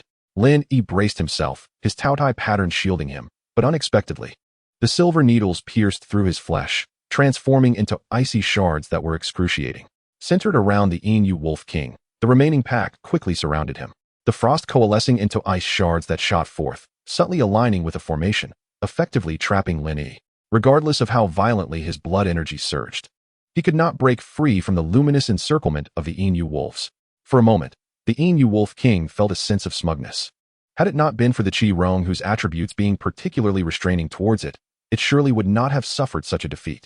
Clearly, its strength was commendable. Bantian-Go, are you not going to make your move? At Lin Yi's thunderous call, Bantian-Go finally took to the skies. With a pair of semi-ethereal wings unfurling behind him, he briefly soared above the Inu wolf pack and Lin Yi, making a beeline for Su Mu. Bantian-Go trusted Lin Yi's judgment, yet he held reservations about Lin Yi himself. Thus, he awaited this opportunity to see Su Mu and extract the secrets of the treasure. After that, his choices would be plentiful, whether to collaborate with Lin Yi, report to the emissary in the mortal realm, or, as Lin Yi suggested, seek an opportunity to flee abroad, each path holding great potential. Oh, the Inu Wolf King grew anxious, wanting to rush to Su Mu's aid. However, in its fluster, the command structure of the Inu wolf pack faltered, and Lin Yi's eyes lit up, with the radiance of the Taotai pattern surging behind him. He struck down an Inu wolf and instantly broke free from the encirclement. He casually sent the Inu Wolf King flying and swiftly dashed toward Su Mu. The treasure was his. Lin Yi and Bantian-Go, one above and one below, traversed the starlit veil in mere breaths, nearly reaching the ethereal projection of the Star Tower. However, at that moment, Su Mu and the Qi Ronghu had completed their final stroke. The moment the last copper bell of the Star Tower was set in place, the light of the northern dipper shone brightly as if it were daylight. The Qi Ronghu stood firm upon the celestial position, its royal mark erupting with 7 feet of starlight, merging seamlessly with the aura of the far-off Star Tower. Yao Guang, the master of slaying, dispersed the stars. Su Mu gestured with his fingers, summoning the celestial bodies, as starlight cascaded down, enveloping the Qi Ronghu in crimson flames. The royal mark reflecting the ethereal image of the white tiger's 7 constellations. As the tiger's paw descended, it resonated with the sound of rivers surging forth. Lin Yi and Bantian-Go felt as if they had collided with an insurmountable chasm, instantly sent flying backward, their bones cracking, blood gushing from their orifices. Boom, boom. 2 resounding crashes echoed, as Lin Yi and Bantian-Go were slammed into the ground by the Qi Ronghu, their fates uncertain. The Qi Ronghu languidly licked the starlight from its claws, feeling as though it had exerted little effort. Under the Star Tower, amidst the gentle chime of wind chimes, it resembled the laughter of a celestial deity. An ant shaking a great tree, how laughably unaware of its limitations, Su Mu shook his head. Without a doubt, the starry wilderness was the closest place to the stars. Here, the projection of the Star Tower could unleash its maximum power. Furthermore, with the Star Tower newly forged, the blessings of Yao Guang had yet to dissipate. The current Qi Ronghu was likely at its peak strength. not to mention 2 second-tier martial artists. Even a newly ascended third-tier extraordinary being would dare to confront them. Oh well, oh well. The Inu Wolf King scampered to Sumu's side, its tail wagging joyfully. As if seeking praise, Sumu patted the Inu Wolf King's head. Well done, I'll treat you all to a feast next time. Perhaps due to their prolonged companionship, the Inu Wolf King seemed to have undergone some changes. The recently unleashed deadly technique, which absorbed starlight, was clearly not a skill typical of a Inu wolf. It appeared that the time spent together had altered it in some way. However, more pressing than the Inu Wolf King were the 2 unknown individuals who had appeared. Sumu led the Qirong Hu and the Inu Wolf King to the 2 craters nearby. The Hantian dog appeared to be on the verge of collapse. Its bones seemingly shattered, barely hanging on to life with a frail breath, sustained only by the indomitable spirit of a martial artist. Lin Yi fared somewhat better. Having resorted to forbidden techniques upon arrival, which allowed his Taotai Tunshin diagram to absorb some of the damage, he could still manage a few words, albeit with his limbs twisted in a way that suggested his condition was still dire. Sumu, possessing a compassionate heart, crouched beside Lin Yi and gestured with his outstretched right hand. The Silver Moon Wolf King instantly understood, darting off to fetch a straight branch and presenting it to Sumu. Little Chixing, slightly taken aback, noted that it was supposed to be the one in sync with Sumu, yet the Silver Moon Wolf King's reaction was swifter. Sumu prodded Lin Yi with the branch, eliciting a sharp intake of breath from him. Speak, where did you come from, and why did you ambush me? Lin Yi, feeling utterly immobilized and overwhelmed by excruciating pain, struggled to focus but endeavored to assess the situation. Judging by Sumu's demeanor and aura, Lin Yi surmised that he was likely a student, his hands not bearing the marks of someone who had seen blood. Perhaps the circumstances were not as grim as he feared. I apologize, my companions and I stumbled upon this place, captivated by the starlit sky, and mistakenly assumed it was some treasure transformed into a human form. Sumu regarded Lin Yi with an incredulous expression, digging the branch in more forcefully. Do I appear foolish to you? Lin Yi's lips twitched slightly. Of course not. Sumu replied coolly. Then why regard me as such? I shall grant you another chance. If you choose not to speak, I might as well feed you to the wolves. Lin Yi sensed the gravity in Sumu's tone, realizing that if he failed to provide useful information, he would undoubtedly meet a grim fate. Is the youth of today so quick to resort to violence? Lin Yi hesitated momentarily before the Hantian dog, barely clinging to life, interjected weakly, Save me, I will tell you everything. Surprised, Sumu glanced at the martial artist, marveling at the resilience of the Hantian dog. It appeared to have only a breath left, yet it could still articulate words. Clearly, this creature feared death even more. Sumu rummaged through his spatial ring, retrieving a ginseng pill, a low-level elixir known for its affordability and efficacy in prolonging life during critical moments. However, it was important to note that while the pill could extend life, it would not facilitate rapid recovery. Open your mouth. The Hantian dog feebly complied, and Sumu tossed the pill into its mouth. The creature lacked the strength to chew, allowing the pill to dissolve slowly as it absorbed its essence. My codename is Ling Mao, that one is Hantian dog, and we are members of the Gi Society. Lin Yi quickly added, There's another companion named Inya, whom I have already killed. The Hantian dog nearly choked upon hearing Lin Yi's voice. You rascal. It disregarded the slow digestion of the pill, swallowing it whole with a weak voice. Our purpose in coming here was to nurture the Chi Su Long Yu. This fool saw the starlight and thought there was treasure to be had, urging me to join him in seizing it. Young hero, please see the truth. After this outburst, the Hantian dog nearly ran out of breath. Sumu nearly laughed aloud. It seemed the term young hero had made its way into the conversation. Initially, he had thought the Gi Society was a fearsome cult. Now, it appeared to harbor quite a number of fools. All right, I will ask questions, and you shall answer. Each of you may ask one question. If one answers incorrectly, the other may point it out. Whosoever answers the most questions correctly shall live. Lin Yi and the Hantian dog shared an unspoken agreement not to consider what would occur if they both chose to remain silent. The harsh reality was that their lives were undeniably in Sumu's hands. Firstly, how did you enter the Shinkong Yuanya? Lin Yi responded. The envoy we met was also a Beastmaster. He possessed a beast about half a meter long, resembling an oversized worm, capable of devouring space to briefly open a rift between the spiritual realm and reality. We used this method to enter the rift. Sumu frowned. A half-meter worm?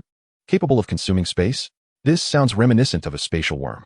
Such beasts possessed no other abilities, their sole power being the consumption of space, which would enhance their mastery of spatial energy as they grew stronger. It was remarkable that the envoy of the Gi Society possessed such a rare creature. Sumu then turned his gaze to the Hantian dog. My second question. When did you begin nurturing the Chi Su Long Yu? And what is the purpose? The Hantian dog weakly protested. That asks two questions. Sumu rolled his eyes, turning to Lin Yi. The Hantian dog quickly added, "We began a year and a half ago. We are uncertain of the specific purpose, only that it was arranged by a significant figure." Lin Yi supplemented, "When we first started nurturing it, the Chi Su Long Yu was only at the 3rd rank. It is now nearing the 5th rank. We feed it once a month. And the materials are in the spatial bracelet on my wrist." Sumu's heart raced. Once a month?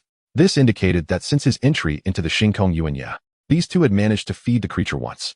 It seemed they had narrowly missed each other on that occasion. Sumu felt a wave of relief wash over him. Had he encountered these two earlier, even with his inexplicable ability to escape the Shinkong Yuanya, he would have inadvertently alerted them, leading to unnecessary complications. As Sumu fell into silence, Lin Yi and the Hantian dog dared not utter a word, quietly recovering from their injuries. After a while, Sumu casually removed the spatial bracelet from Lin Yi's wrist. His casual motion inadvertently tugged at Lin Yi's wounds, causing him to grimace in pain. Spatial storage devices do not require blood oaths for ownership. Thus, Sumu easily opened Lin Yi's spatial bracelet.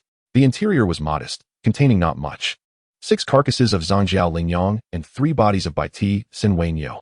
Besides these, there was nothing else. Sumu furrowed his brow. "You came here solely to feed these sheep and cattle? Is there a deeper significance to this?"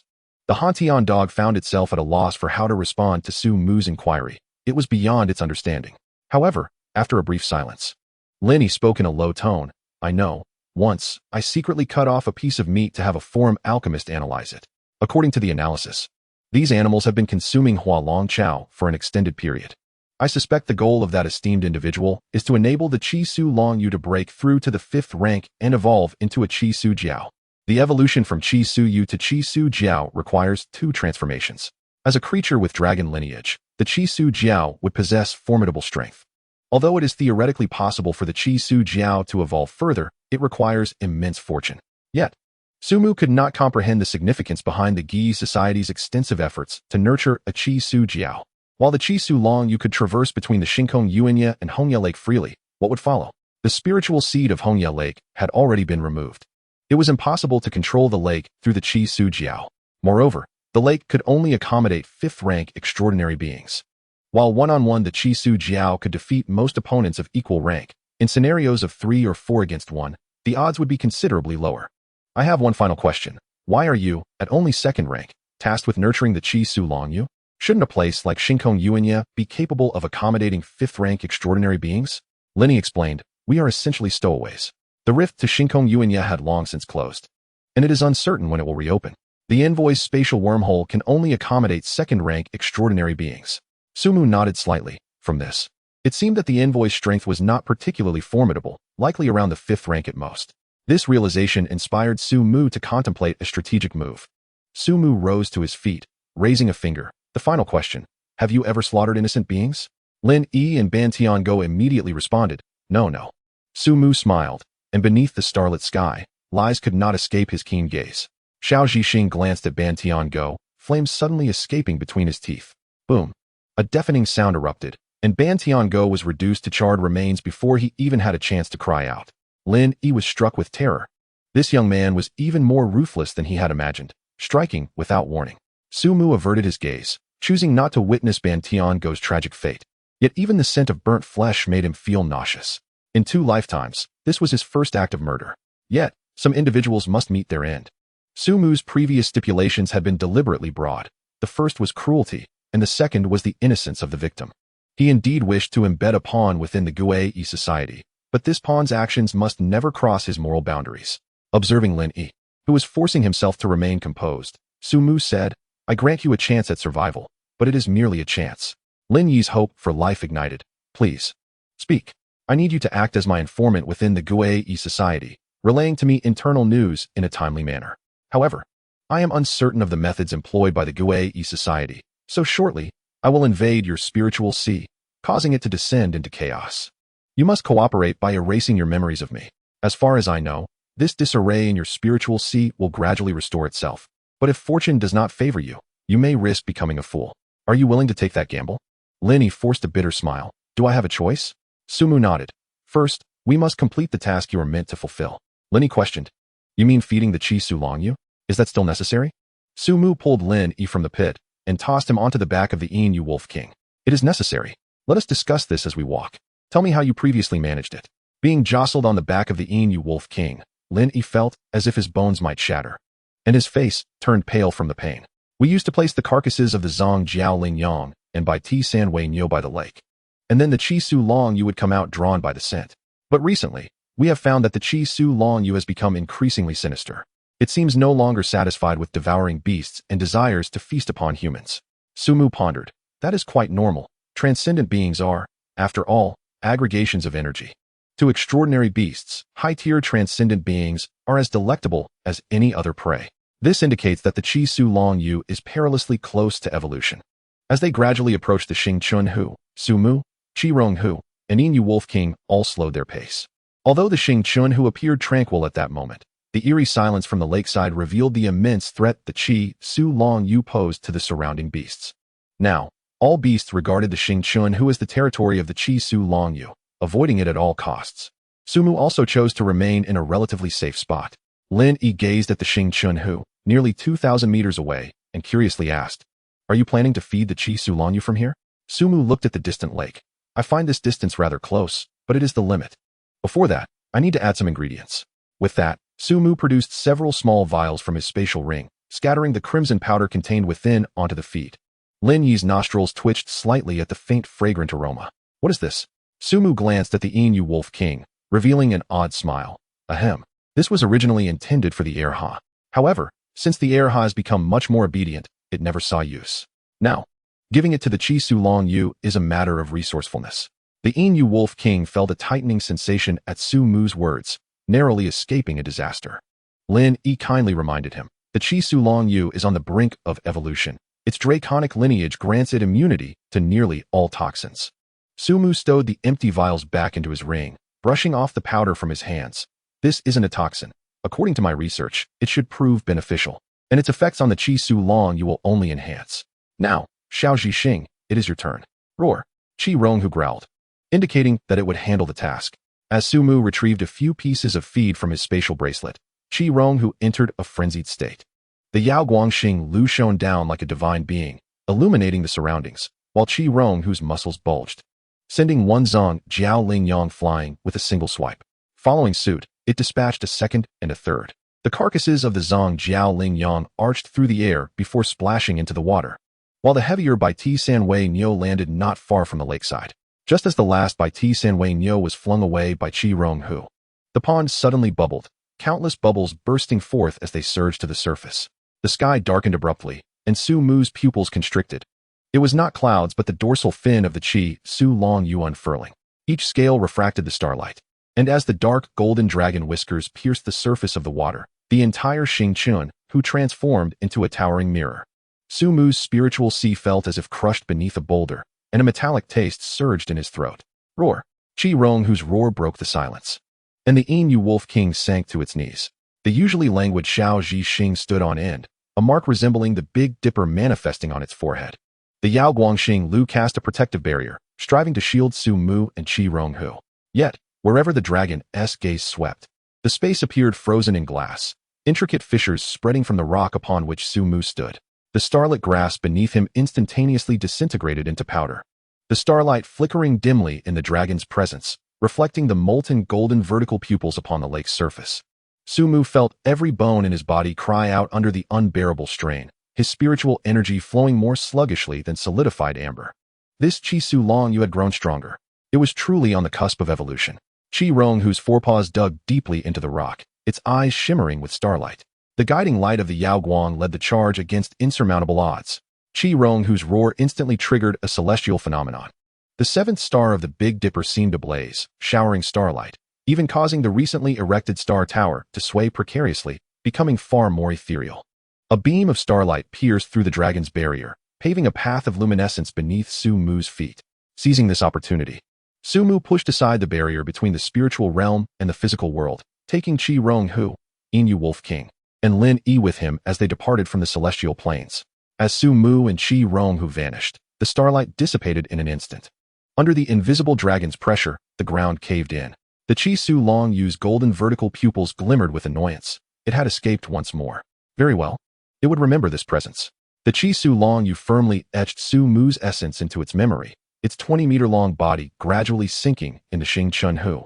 commencing its feast upon the offerings. One mouthful of sheep, one mouthful of cow.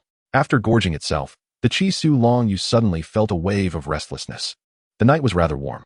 In a nearby park, Su Mu spat out a mouthful of blood, his head throbbing violently. The incident had occurred so abruptly that he could not pinpoint his home, forcing him to return to the physical realm in a random location.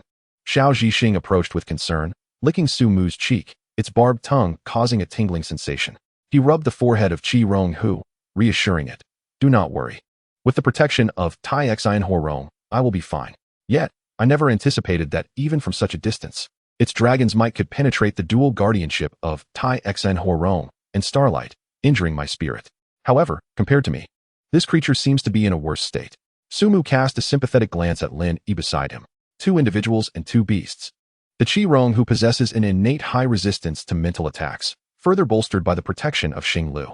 In the face of overwhelming power, the Qi Rong who remains largely unaffected by the might of the dragon. The Yin Yulang Wang, being the leader of its clan, is equipped with the skills Wolf King and Silver Moon, both of which provide defense against mental assaults. Moreover, the Chi Su Long Yu does not specifically target it, resulting in minimal injury. Although Su Mu has drawn the attention of the Chi Su Long Yu, he only suffers a slight injury to his mental C.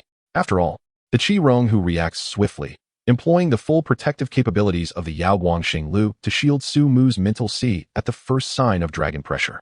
Only Lin Yi, as a second-tier martial artist, has the lowest innate mental resistance, coupled with his prior injuries.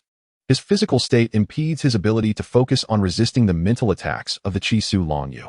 Thus, at the very first moment of dragon pressure, Lin Yi is overwhelmed by a powerful mental assault and collapses, frothing at the mouth, with eyes rolled back, entirely unaware of whether he will awaken again. Originally, Su Mu intended to have the Xian Jiazhan Han use the 1,000-year battle intent to cleanse Lin Yi's mental C and forcibly erase some of his memories. However, this is no longer deemed necessary.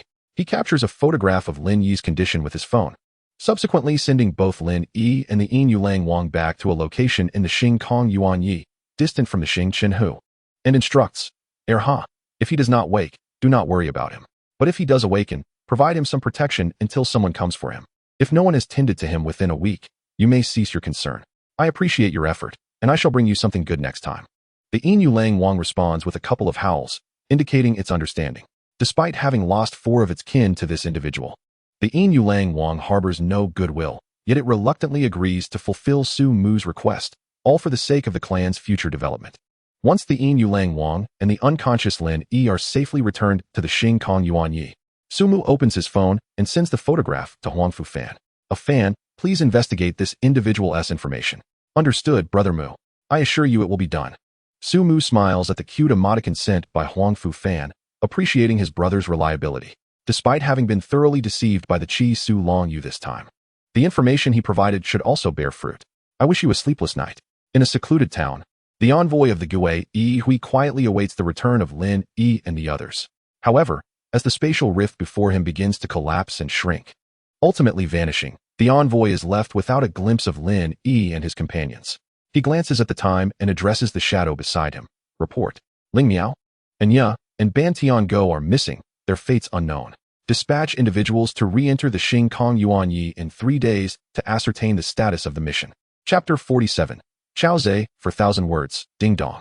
As the class bell rings, the students of the Beastmaster department collectively exhale in relief. The physical training class has finally concluded. It is often said that when theoretical classes dominate, one longs for physical training, and when physical training prevails, one yearns for theory.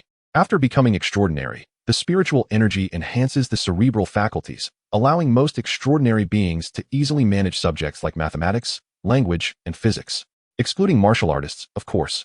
Yet, the physical training instructor announces, your mathematics teacher is unwell. We shall continue with physical training for the next class. Take a 10-minute break, and then we shall commence sparring. Wang Jiayong pales, clutching his head in disbelief. No way. With fewer than 10 students in the Beastmaster department, it is impossible to arrange a separate physical training instructor. Their class is conducted alongside the enhanced martial arts class, which includes Huangfu Fan and Qin Xiao. Meanwhile, their beasts are undergoing physical training under the guidance of Mr. Xue. Both Beastmasters and their beasts must progress. However, sparring with the martial arts students feels akin to a delicate maiden encountering a hulking brute, relegated purely to the role of a punching bag. Nevertheless, aside from Wang Jiayong, The others maintain a more composed demeanor. Imoya resembles a monk, believing that the more arduous the training, the greater the benefit to his growth. As for Sumu, Bai Yin, Chu Lanqi, and Lin Xiaoming, each possesses unique traits, thus not fearing sparring with martial artists. Upon hearing that they would be sparring with students from the Beastmaster department, Chen Zhao's face brightens, and he prepares to approach and snag Su Mu. However, Huang Fu Fan acts quicker, directly hooking his arm around Su Mu's shoulder and whispering, "Brother Mu, I have found the information on the person you asked me to investigate." Oh, Su Mu glances around, noticing that aside from Chen Xiao, who departs with a disappointed expression, no one else is paying attention, and he prompts, "Go on." His name is Lin Yi, aged 34. He is an orphan, having lost his parents at a young age, and studied at Song Chung Martial Arts University. Currently, he works at the Song Chung Railway Company, responsible for clearing monsters that emerge from spiritual rifts. His wife, Bai Lin, works at the Song Chung Central Bank, aged 33, and is Lin Yi's junior from university. They met in college, married 6 years ago, and have a 5-year-old daughter. Brother Mu, I must say, Bai Lin is truly stunning. I saw her photos from when she participated in the campus beauty pageant back in university. She was undoubtedly a beauty, and now she possesses even more charm. Before Huang Fu Fan can finish his sentence, Su Mu places a finger over his lips, his expression devoid of amusement. Be quiet. I have no interest in being a Chao Zhe. You would do well to feel the same. Huang Fu Fan feigns surprise, chuckling. What are you thinking, Brother Mu? I only prefer those younger than me, but I recall you enjoyed looking. Su Mu's eyelid twitches slightly, and from the corner of his eye, he notices the physical training instructor's expression darkening. As a 5th-tier martial artist, it is not challenging for the instructor to overhear Su Mu and Huang Fu Fan's whispers. Thus, the instructor deliberately turns his head to block out their conversation. If you say another word, I'll be making headlines in Song Chung tomorrow. Speak of something useful. Has Lin Yi had any extraordinary experiences or encountered any unique individuals or organizations in his past? Huang Fu Fan scratches his head, pondering. In truth, Lin Yi is remarkably ordinary. Aside from marrying a campus beauty, he lacks any distinguishing features. His grades are average, his profession is unremarkable, his abilities are typical, and even his appearance is the sort that could easily be overlooked on the street. Oh, by the way, I heard he didn't go to work today.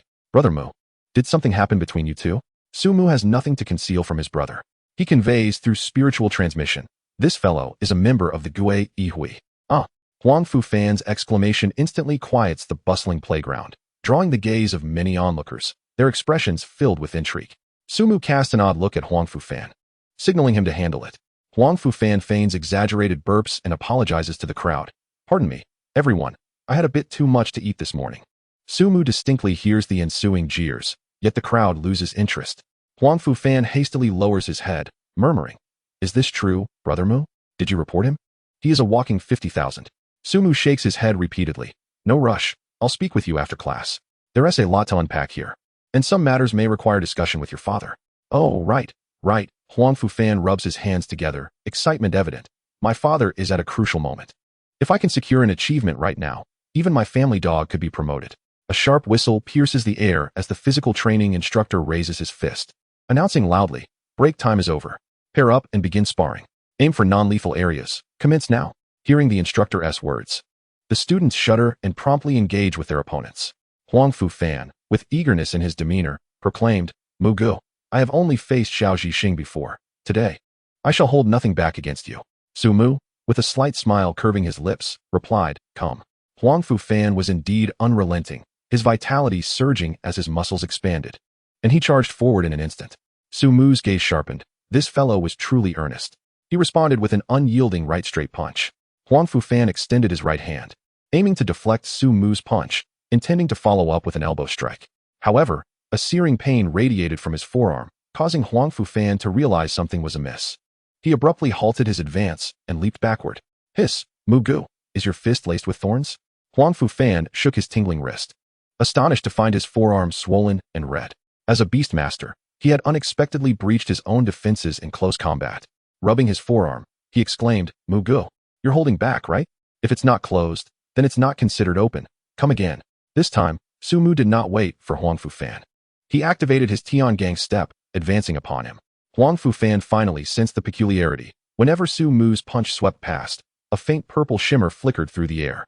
The radiant star tower, high above the Milky Way, although obscured by the sun, still cast a subtle glow upon Su Mu. The brilliance of the Pajun star, akin to an invisible blade, entwined around his limbs, a manifestation of the unparalleled might of the first killer among the Big Dipper. Huang Fu Fan suddenly executed a spinning kick, the force of his energy causing the ground to erupt in a circular explosion of dust. At the moment, Sumu braced himself to absorb the impact. The Pajun Star's light coalesced at his elbow. Crack! The specially designed leg guard fractured with a crisp sound, and Huang Fu Fan staggered back, bewildered. Sumu's forearm throbbed as well, yet the faint starry light seeped into his skin, transforming the pain into a chilling battle intent. Once more, Sumu's leg lashed out with a sound like tearing air. At that moment, he resembled a general on the battlefield, growing more fervent with each clash. Huang Fu Fan internally lamented. In terms of raw strength, Sumu could hardly surpass him, a pure martial artist in close combat. Yet, Sumu's strange power seemed to carry an unusual attribute, rendering his ironclad defenses ineffective. This force stirred his blood, reducing his full potential to merely 60%, which was quite vexing. After being pushed back multiple times by Sumu, Huang Fu Fan could no longer maintain his composure. Gritting his teeth, he warned, "Mugo, be careful." Sumu's eyes sparkled with interest. "Are you going to use martial techniques? Bring it on." Hearing Sumu's words, Huang Fu Fan hesitated no longer. He focused his energy, forcefully channeling his vitality, and bellowed, "Bung Shan." Huang Fu Fan surged forward, his right fist enveloped in the sound of explosive energy, aiming for Sumu's chest. Sumu could not help but curse internally. This was utterly devoid of martial ethics, as he truly held nothing back. With a sound resembling a distant tiger's roar piercing through the clouds, the Pajun Star blazed to life. Sumu dared not underestimate the situation. He gripped his fists tightly and struck downward. Boom! A heavy thud resonated, followed by the sharp crack of bone, causing Sumu to gasp sharply. "Hiss, that hurt." Sumu's hands were bruised, clearly sustaining a significant injury. Yet, Huang Fu Fan was also in distress, his right hand hanging unnaturally, trembling slightly. The Pajun's assault had left Huang Fu Fan with his fair share of suffering as well. The physical education instructor had been observing Sumu closely. Among the 6 Beastmasters, Sumu was the only one who could hold his own against a martial artist. However, once Huang Fu Fan resorted to martial techniques, the disparity between the Beastmasters and martial artists became evident. The instructor approached swiftly, examining Sumu's hands and forearms. "Not bad. No fractures, just some hairline cracks. With your constitution, a day of rest will suffice." Huang Fu Fan, standing aside, lamented, "Teacher, if Mugu is fine, please take a look at me. I feel like I have no sensation in my right hand." The instructor placed his hand on Huang Fu Fan's right hand, glancing at Sumu with surprise. "Interesting. From where did you borrow this stellar power? Such a potent aura of aggression. It pervades relentlessly, unobstructed, and all-consuming." Sumu smiled lightly. "I've researched some unconventional methods, leveraging the power of the beasts to borrow a modicum of Pei-Jun's strength." Sumu was not surprised to have his abilities seen through. As a 5th-tier martial artist, lacking discernment would be quite embarrassing. Yet, he knew the instructor could not grasp the essence of his power. Borrowing stellar power was akin to taking a small bowl to fetch water from a river, while Sumu had dug a canal, channeling the stream directly to his backyard. Although utilizing stellar power required the assistance of the Qi Rong Hu, the efficiency was exponentially higher. The ethereal and elusive Radiant Star Tower was visible only to Sumu and Qi Rong Hu. Others could not perceive it. Hearing the instructor's grave assessment, Huang Fu Fan's face paled, and he looked at Sumu with a mournful expression. "Mugu, you might have to support me for the rest of my life." The instructor slapped Huang Fu Fan on the head, rolling his eyes. "Stop overthinking. This stellar power, like a rootless tree, will soon dissipate. While Sumu may require a day to recuperate, you should be fine in a quarter of an hour." However, Sumu, as a Beastmaster, had managed to contend with a martial artist to this extent, which was no small feat. The instructor mused. "I wonder how formidable you would be if you chose to be a martial artist instead." He shook his head in regret, lamenting the loss of another muscle-bound companion. Sumu, aware of his own circumstances, merely chuckled. "It's all right. Being a Beastmaster is also quite commendable." The instructor nodded, choosing not to elaborate further.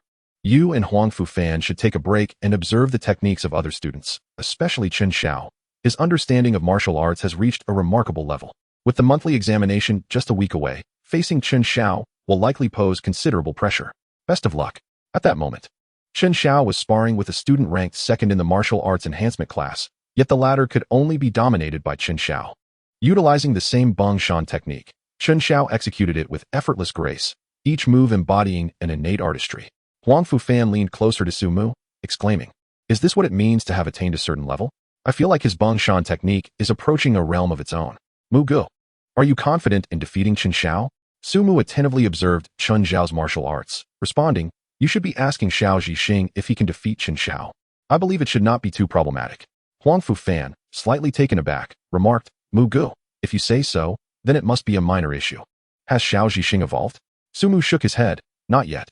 I plan to wait until I defeat Chen Xiao and acquire the Zhihua Zhijing promised by teacher Xiao before allowing Xiao Zhixing to evolve. Using Zhihua Zhijing as the initial nourishment for evolution will greatly benefit Xiao Zhixing's future. The physical education instructor, not far away, overheard Su Mu and Huang Fufan's conversation, a smile creeping across his lips. Interesting, he has already considered teacher Xiao Zilin's Zhihua Zhijing as his own possession. It seems Su Mu is quite confident. However, the instructor did not intend to inform teacher Xiao in advance, as he was genuinely curious about how teacher Xiao would react if Chen Xiao were to actually lose. The prolonged dragon's roar echoed across the starry plains, causing all the exotic beasts to withdraw their heads.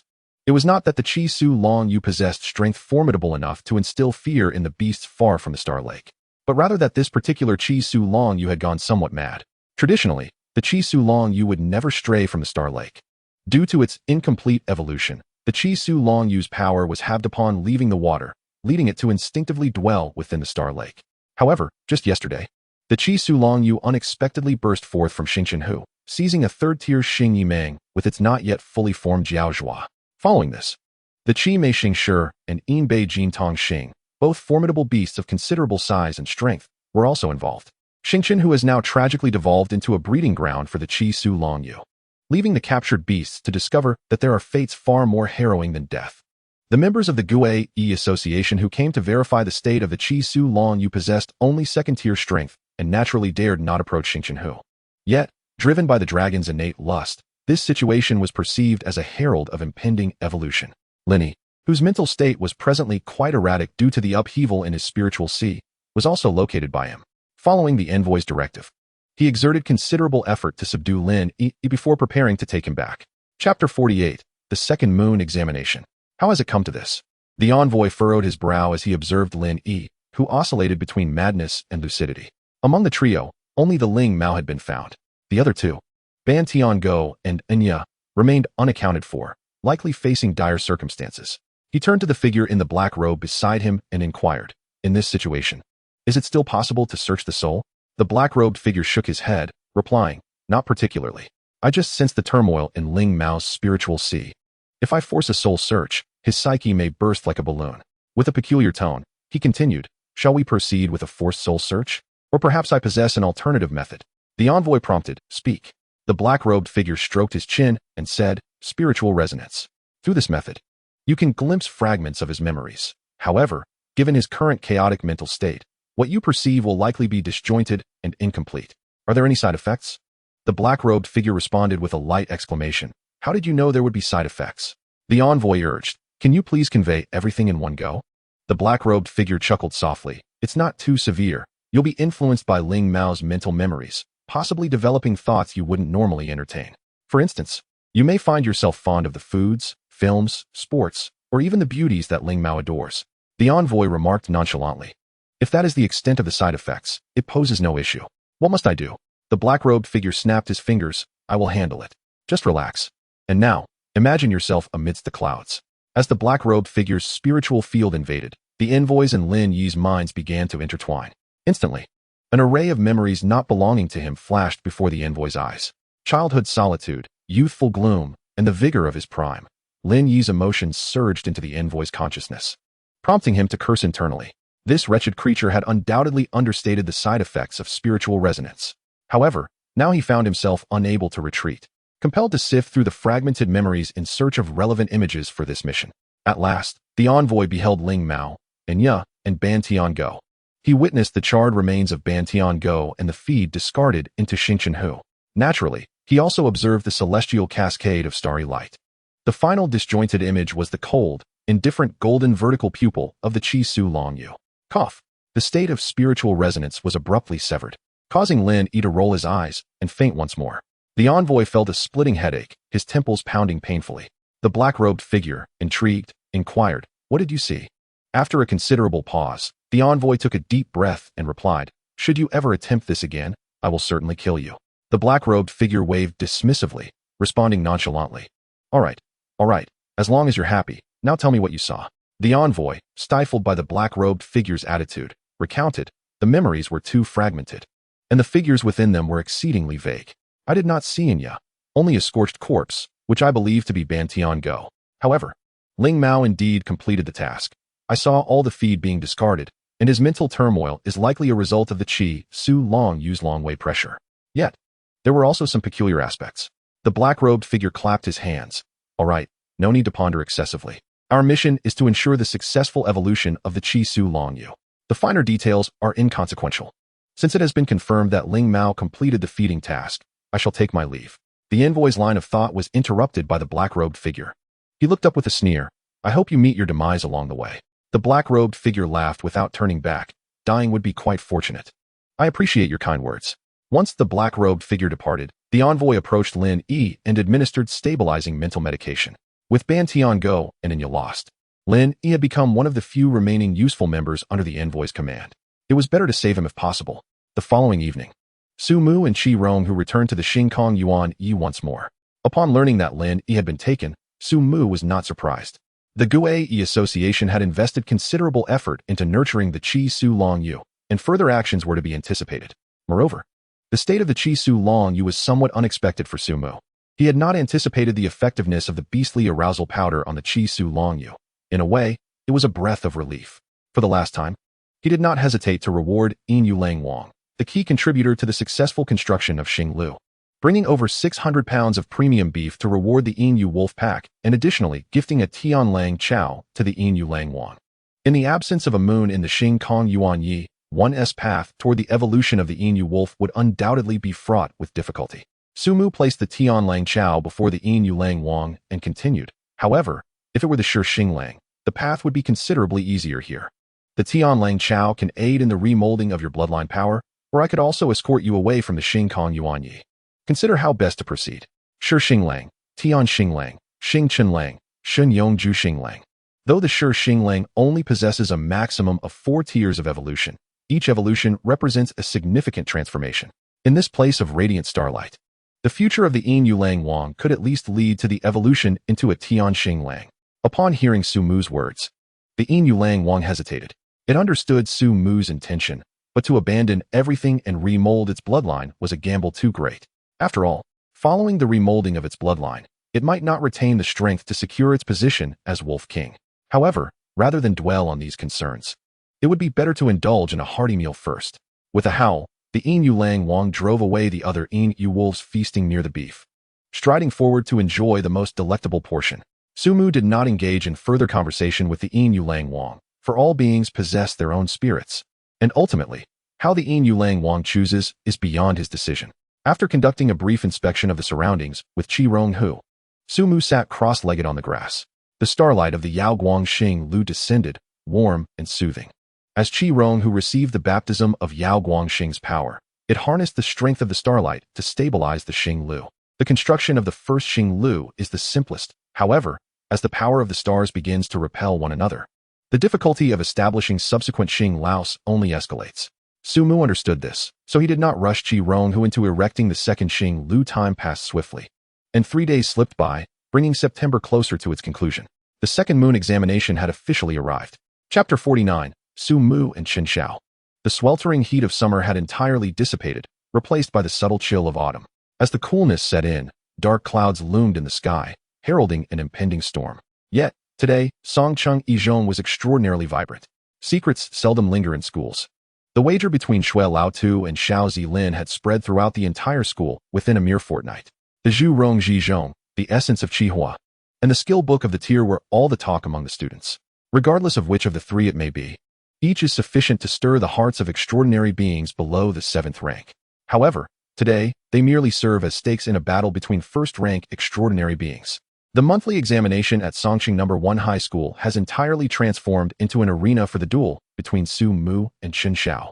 Chu Lanqi, holding her phone, recited Chen Xiao's recent training information to Su Mu, but as she continued, her confidence waned. Class leader, just how certain are you?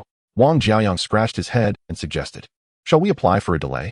After all, class leader, you can quickly level up in Wanzhan Tianqing, and in a month, you should no longer fear Chen Xiao. Lin Xiaoming slapped Wang Jiaoyang on the back. Nonsense. We're not afraid now. Su Mu chuckled softly. Don't worry, I have a good sense of the situation. But you all should ensure your scores in this month's examination do not fall behind. A grin appeared on Mo Ya's honest face. Hey, just wait and see. Class leader. Teacher Shui is not giving us special training for nothing. It must be said that Wanzhong Tianqing is truly a remarkable place. A month there is equivalent to 2 months of arduous training. This allows the students of the Beast Taming department to grow rapidly alongside their beasts. During last month's exam, whether it was the Qi Rong Hu, the Jin Jiaxiong, or the Ren Yu Sun, they have all approached maturity by now. Wang Jiaoyang's Jin Jiaxiong stood nearly 2.5 meters tall, exuding an impressive presence just by standing there. Afterward, everyone researched information about Wanzhong Tianqing and concluded that Teacher Shui is indeed formidable, as a spiritual rift that has yet to be fully revealed. It is astonishing that Teacher Shui took them there to enjoy it first. Once it is officially opened, Wanzhong Tianqing will undoubtedly attract a multitude of extraordinary beings. And for sustainable development, the authorities will surely impose limits on the number of entrants. It will not be so easy to access then. Tick-tock. Chu Lanqi, being particularly sensitive to moisture, was the first to look up and say, it's raining. Fine droplets gradually strung together, transforming into a curtain of rain connecting heaven and earth. In the stands, Xiao Zilin addressed the vice principal. What do you think, should I disperse the clouds? The vice principal offered an awkward yet polite smile. Teacher Xiao, you must not follow the news. Xiao Zilin, curious, replied, I don't. The vice principal explained. This rain is artificial. Songqing hasn't had rain for a month and a half. It's been so dry that we're nearly parched. Do you really want to break up the magical array that took so much effort to set up? Xiao Zilin. Laughter erupted in the stands. Old man Shui chuckled. It's fine. I can see clearly, and your eyesight should not be so poor. Xiao Zilin meant well, but seeing that everyone was unconcerned, he nodded. All right, I too am eager. Let Qin Xiao and Su Mu take the stage. The teacher responsible for officiating nodded, and his voice cut through the rain curtain, echoing across the venue. Su Mu, Qin Xiao, please prepare to take the stage. Amidst the rain, Su Mu silently ascended the stage with the Qi Rong Hu, while Qin Xiao made a much more conspicuous entrance. He leapt into the arena with a thunderous crash, his aura bold and assertive. A teacher from the magic department raised an eyebrow. The match hasn't even begun, and he's already trying to intimidate. This kid seems quite serious this time. The others remained composed. After all, the stakes of this battle were extravagant, and exerting oneself to the utmost was expected. The referee read out a set of rules as usual, and then cleared the battlefield for the 2 young men. Qin Xiao stretched his body slightly, his bones cracking, and his chi surged like a rainbow, breaking through the rain curtain, as if a murderous aura enveloped the sky. He grinned and said, Su Mu, you defeated me last month. Today, I shall repay you. Su Mu remained silent. Only the Qi Rong Hu stepped forward, its crimson fur ignited with blazing flames, its eyes sparkling like stars, reflecting the cosmos within. The arena was drenched in the rusty scent of rain, and Qin Xiao understood Su Mu's response. He inhaled deeply and then charged forward with a thunderous roar, the rain curtain seeming to part before him. Fireball. The heat surged, vaporizing the rain into rolling white mist. Yet Qin Xiao's punch tore through the rain veil, blood-red smoke billowing behind him like a cloak. The fireball unleashed by the Qi Rong Hu collided with Qin Xiao, akin to crashing against a scarlet iron wall, producing a dull thud, with sparks forming fleeting crimson meteors amidst the rain. Is that it, Su Mu? Is your Qi Rong Hu only capable of this much strength? In a blink, Qin Xiao had reached the forefront, shattering the cobblestones beneath his feet, the steel-like bones glimmering with a cold bronze light. Rending claw. The Qi Rong Hu's sharp claws shimmered menacingly as it lunged forward. The tiger's claws met the iron fist head-on. Clang. The sound, reminiscent of metal striking metal, resonated like thunder, parting the rain curtain and jolting those who were momentarily dazed. The clash emitted a piercing noise, and a line of crimson sparks erupted, forming a vertical streak that stood out remarkably against the rain. In a moment of daze, Qin Xiao felt an illusion. It seemed as though he was not facing a beast merely 2.5 months old, but a true tiger that had devoured countless prey. In contrast to Qin Xiao's fierce battle intent, the Qi Rong Hu was enveloped in genuine murderous intent. This sudden aura caused many teachers in the stands to narrow their eyes. Xiao Zilin leaned slightly forward, his tone solemn. Has Su Mu and his Qi Rong Hu tasted blood? Although framed as a question, Xiao Zilin's tone exuded certainty. As a martial artist, his judgment of aura could not be mistaken. The other teachers turned to old man Shui, but he merely replied nonchalantly, Su Mu and the Qi Rong Hu have slain nearly 1,000 ghost armor spirits in Wanzhong Tianqing. This level of bloodlust is insignificant.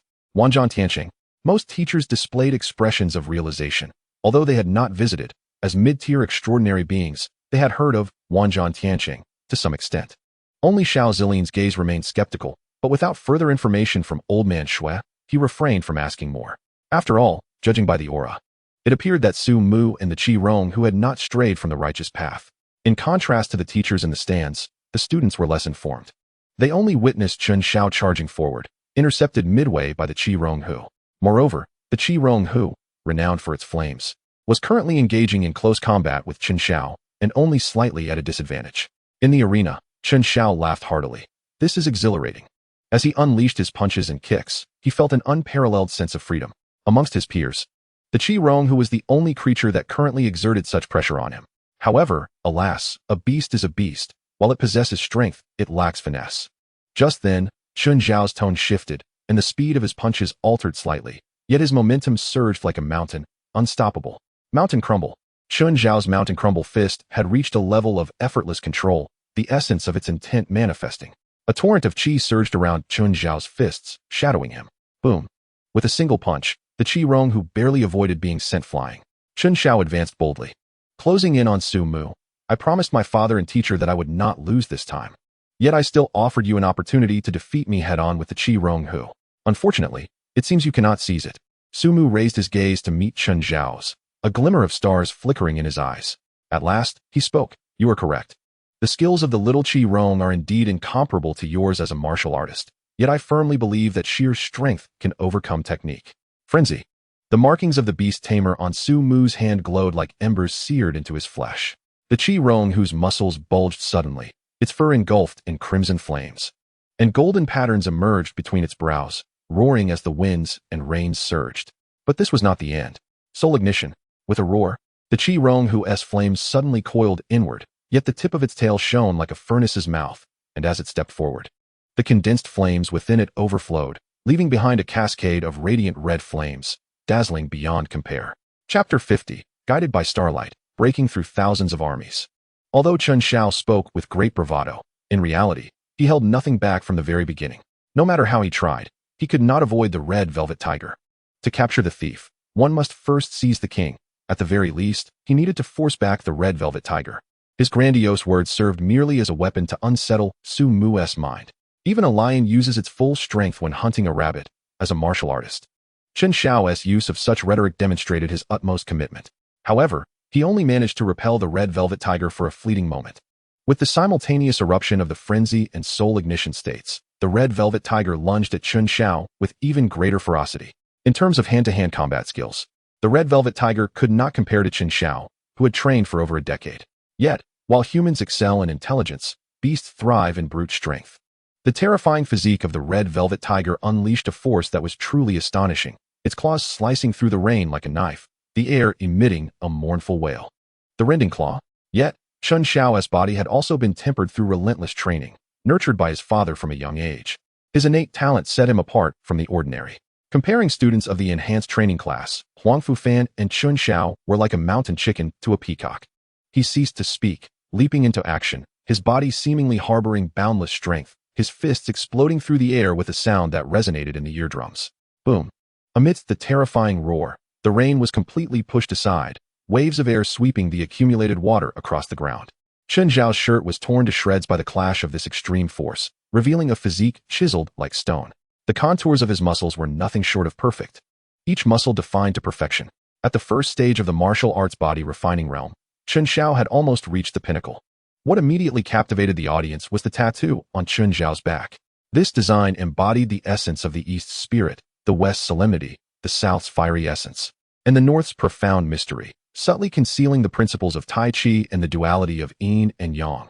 With the azure dragon and white tiger swimming in the light of the fish's eyes, while the vermilion bird and black tortoise lurked in the shadows. Those ensnared by the four symbols exuded a chilling demonic aura, their murderous intent akin to an ocean.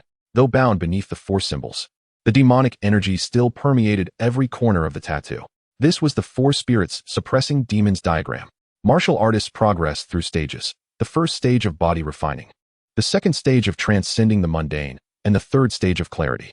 The martial spirit diagram born by a martial artist at the second stage is the key to transcending the mundane. Similarly, Lin Yi, as a martial artist, bore the gluttonous beast devouring heaven diagram on his back, yet when compared to Chun Xiao's four spirits suppressing demons diagram, it paled in comparison. Elder Shui squinted his eyes and slowly remarked, the four spirits suppressing demons, hidden quite deeply, Teacher Xiao, to bear such a martial spirit diagram. Chun Xiao is indeed a person of great fortune. Xiao Zilin chuckled. Haha, Elder Shui, now you understand where my confidence comes from. The four spirits suppressing demons. This is the mark of a master. If Chun Xiao does not fall midway, achieving the 7th stage of transcendence is nearly a certainty. Carrying the martial spirit diagram also signifies that Chun Xiao is advancing towards the 2nd stage. Yet, ultimately, Chun Xiao was not yet at the 2nd stage. He could barely summon the Azure Dragon from the four spirits suppressing demons diagram. As Chun Xiao focused, the Azure Dragon emerged as if it were a living entity from the four spirits suppressing demons diagram, swimming onto his right arm. Its form was majestic. The azure scales shimmering like waves in a deep sea, its long mane billowing like clouds draping over the fields. Its eyes contained the power of lightning. Its claws gripped the thunderous symbols of the heavens, and its tail swept through the mountains, causing the very essence of wood to flourish. The Azure Dragon, associated with wood, was particularly powerful on this rainy day, as water nourishes wood, enhancing its might. Chun Xiao struck with fists like thunder, blocking the red velvet tiger's claws, and spoke in a deep voice, furious thunder. In an instant, thunder surged forth, electric currents swirling as Chun Xiao's Azure Dragon seemed to soar into the clouds, devouring lightning as it moved. Where Chun Xiao passed, it was as if he traversed a sea of thunder. The puddles beneath Su Mu's feet were electrified, and even through the air, he could feel the tingling sensation brought by the thunder. Soul ignition, explosive flame. The red velvet tiger dashed through the thunderous realm, its entire body engulfed in golden flames. The divine soul ignited the divine fire, enhancing the flames of the red velvet tiger further. The intensely scorching flames appeared even more resplendent against the backdrop of the thunderous sea, as if it were unfolding a realm of fire, aiming to transform the thunderous sea into an ocean of flames. In the face of the red velvet tiger's grand counterattack, Chun Xiao merely swung his fist. Boom! This brilliance, akin to a shooting star on a summer night, extinguished in an instant. Even with the augmentation of soul ignition, the red velvet tiger's flames were effortlessly shredded by the wrath of the Azure Dragon. The red velvet tiger itself was left battered and bruised by the thunderous light. Xiao Zilin could hardly contain his amusement, saying, Elder Shui, I must take my leave. At this juncture, the heavens, the earth, and the people were all against Su Mu. The weather was rainy, the ground a thunderous sea, and the man a martial artist. Even Xiao Zilin's initial suggestion to disperse the dark clouds was intended to ensure that Elder Shui and Su Mu would lose more convincingly, to avoid any claims that it was due to the weather. Yet at this moment, everyone could see the disparity between the red velvet tiger and Chun Xiao.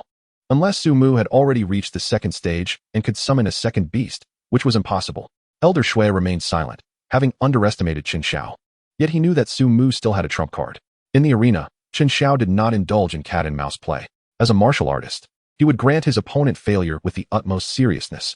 Thunder coalesced into a thunder dragon, coiling around Chun Xiao.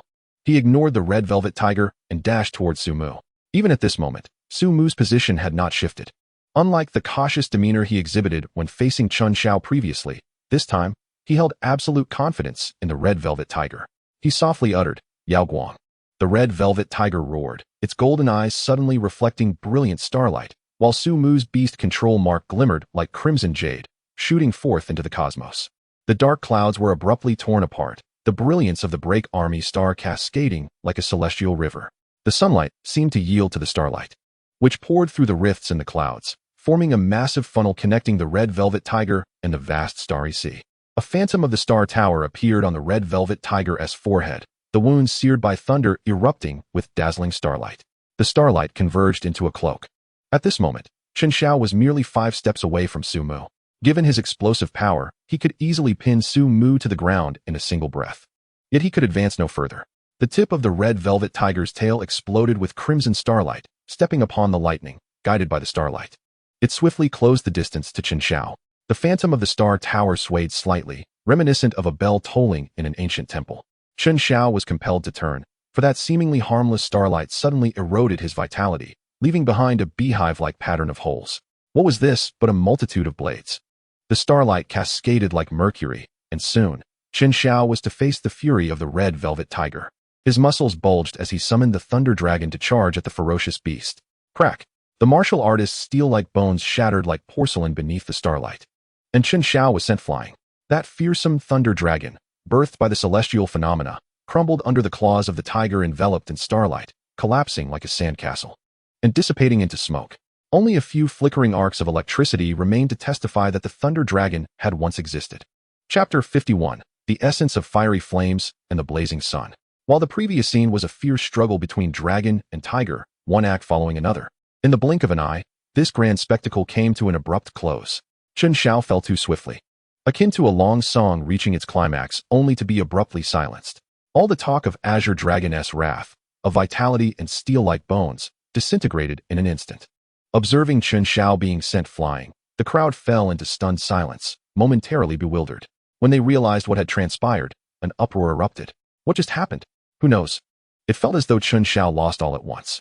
Was Suumu's red velvet tiger at the second stage? My goodness, he won like this? Is Suumu even human? The students gasped and cried out, expressing their astonishment, while the teachers were not faring much better. Just a moment ago, Xiao Zilin had been pondering how to maximize the use of the Zhurong seed, but suddenly he found himself frozen in place. The other teachers looked at him with sympathetic eyes, and after a moment of dazed silence, Xiao Zilin suddenly clapped his hands and laughed, saying, "Ah, splendid. With a young talent like Sumu, how can our Yin Xia not prosper?" He waved his hand, and a box along with an ancient scroll appeared on the table. "I have lost this wager. Here is the essence of blazing fire and a skill book of high rank, named Qiyong." The learned Shui Laotu quickly interjected. "Is this not the Qiyong mentioned in the Emperor Yan's secret scroll?" According to the Emperor Yan's secret scroll, Qiyong is a forbidden technique that can scorch the heavens and boil the seas. It requires the essence of blazing sun and the refinement of 9 layers of true flame, using the body as a furnace to gather the red essence at the mysterious gate. When the world is as fiery as a furnace, one can form the golden crow's celestial seal and utter the true words of Yao to tear the heavens asunder, making the sun hang in the void. Although it does not command the sun like Shihi, it possesses the might to melt iron and gold. The complete Emperor Yan's secret scroll has long been lost, yet it is frequently referenced in existing fragments or copies, demonstrating its formidable power. However, the training requirements for Qiyong, being a high-rank skill, are equally rigorous. Possessing a rich fire energy is merely one aspect. One must wield sufficiently powerful flames to condense Qiyong in the heavens. Otherwise, even if one forcibly uses Qiyong, the result would only be a slightly larger fireball. Moreover, aside from its immense power, Qiyong is also a relatively rare celestial skill, capable of altering meteorological phenomena and providing boundless utility. Presenting these two treasures made Xiao Zilin's heart bleed. He had suffered a considerable loss, having not only failed to acquire the Zhurong seed, but also relinquished some of his few prized possessions. Nonetheless, gifting them to a young man like Sumu offered him some solace. Shui Laotu did not hesitate, swiftly stowing the 2 treasures in his spatial ring, chuckling. "I will convey your generosity to Sumu. Teacher Zhao's kindness is hard to refuse." Xiao Zilin's face bore a look of despair. He had never intended to engage in philanthropy. Yet, he understood that Chen Xiao's loss was not unjust. After fulfilling his bet, Xiao Zilin addressed Shui Laotu earnestly. "Teacher Shui, where did Sumu learn the technique of the red velvet tiger? Severing starlight and using it as one's own strength is quite the skill. This is true stellar power, unlike the Qinglong spirit on Chen Xiao's back. To rival Sumu, Chen Xiao must also borrow strength from a true Qinglong or completely refine the power of the 4 spirits in the demon suppression diagram, merging the powers of the 4 spirits and the demon king into himself to firmly surpass the red velvet tiger wielding stellar power." This power stirred other thoughts within Xiao Zilin. While one's own strength is finite, the power of the heavens and earth is boundless. The cost Sumu incurs to harness stellar power seems minimal, yet the rewards are substantial.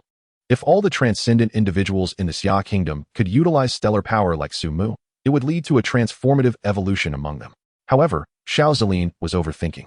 Although the stellar power is vast, traversing the boundless cosmos to reach blue star means that the actual stellar energy available is exceedingly rare. Sumu, guided by the star tower, can intercept a greater share of this stellar energy. But if someone else were to draw upon the power of the flickering star in the same manner, Sumu's share would be halved. If another person were to join, it would reduce to a third. While the stars in the universe are countless, many are akin to swamps in a rainforest, fraught with danger, yet offering no benefit. The truly usable stars number only in the thousands. However, there are billions of transcendent individuals in the Yin Xia, making it nearly impossible to account for 1,000 stars. Teacher Shui understood Xiao Zilin's thoughts. Although he was unaware of how Su Mu achieved this, he recognized that Su Mu was no fool. The Xia Kingdom bestows significant rewards upon citizens who make substantial contributions. If Su Mu's stellar technique could indeed be disseminated, he would have made it public immediately. At that point, the resources the nation would reward Su Mu could likely elevate him to 7th rank, even if used for swine. Yet Su Mu did not disclose this, indicating that the method may lack the potential for widespread application or perhaps was merely a one-time inheritance. Thus, Shui Laotu slightly lowered his right hand, signaling Xiao Zilin to refrain from further discussion. I understand your concerns, but do you believe Qiyang can be replicated by mere mortals? In an instant, Xiao Zilin comprehended teacher Shui's implication and ceased his inquiries, feeling a hint of regret. Although everyone's abilities had strengthened for this month's examination, the atmosphere lacked the fervor of the previous occasion. With the battles between Su Mu and Chun Xiao serving as a benchmark, the other students' duels resembled mere child's play, failing to ignite interest. After a brief recovery from his injuries, Chun Xiao regained 90% of his fighting capacity. However, this 1% of injury led to his defeat against Gao Han, the top mage. As another fragile mage, Gao Han first employed illusion magic to create 2 clones, leading Chun Xiao into a mire constructed by earth magic, thereby restraining his movements. Although Chun Xiao managed to break through Gao Han's clones using his blood and qi, and escaped using the power of the Qinglong spirit, he ultimately succumbed to Gao Han's relentless 5-element magic. The prevalent Western magic is based on the 4 elements of wind, water, earth, and fire, constructing various other magic forms like metal, life, death, and heaven. Gao Han, while utilizing Western magic principles, rooted his foundation in the 5 elements, allowing for a perpetual flow that significantly enhanced his endurance in prolonged battles. In the end, Chun Xiao and Gao Han exhausted each other, with Gao Han depleting his last vestige of magic to eliminate Chun Xiao from the arena. Consequently, when Gao Han faced Su Mu, he did not hesitate to concede. Had he been at his peak, Gao Han might have considered a contest of strength against Su Mu, but today he had no desire for self-inflicted hardship. This led Su Mu to a day of effortless victories, aside from the arduous match against Chun Xiao. After the month-long examination concluded, Shui Laotu presented Xiao Zilin's gift to Su Mu. Upon seeing Qiyang, Su Mu mused to himself that it resembled the Sunny Day move from his previous life as Pokemon. Such a commonplace skill had transformed into a prestigious high-rank skill here, a true reversal of fortune. Nonetheless, even within the Pokemon game, weather-based moves like Sunny Day are exceedingly useful. Pokemon capable of altering weather properties invariably become mainstays in competitions. Legendary Pokemon that can generate 3 types of extreme weather are colloquially referred to as the Hoenn Three Stooges, and other names. Regardless, this skill book is undoubtedly of great utility. Is this scroll limited to a single use? It appears unremarkable at first glance, Su Mu inquired while scrutinizing the ancient scroll. Shui Laotu chuckled. If you were to voice that sentiment, countless transcendent individuals would wish to silence you. High-rank and legendary skill books are not absolutely impossible to replicate. Rather, the cost of replication is prohibitively high, preventing widespread dissemination. This is only reasonable. To wear the crown, one must bear its weight. High-rank skills involve principles, hence their limited circulation. You are exceptionally talented. Try practicing Qiyang, but remember to proceed cautiously. For now, you can open the other box and take a look. Only then did Su Mu shift his gaze. The other box likely contained the essence of blazing fire. The essence of blazing fire, born from the flames, is a precious treasure. If it evolves further, it would become a fire spirit. Spirits differ from life, forms born of artifacts like the Shinkai battle soul. Elves are pure elemental beings, cherished by the heavens and the earth. Thus, elemental elves are fiercely sought after by all extraordinary individuals, with wizards naturally being the most desirous.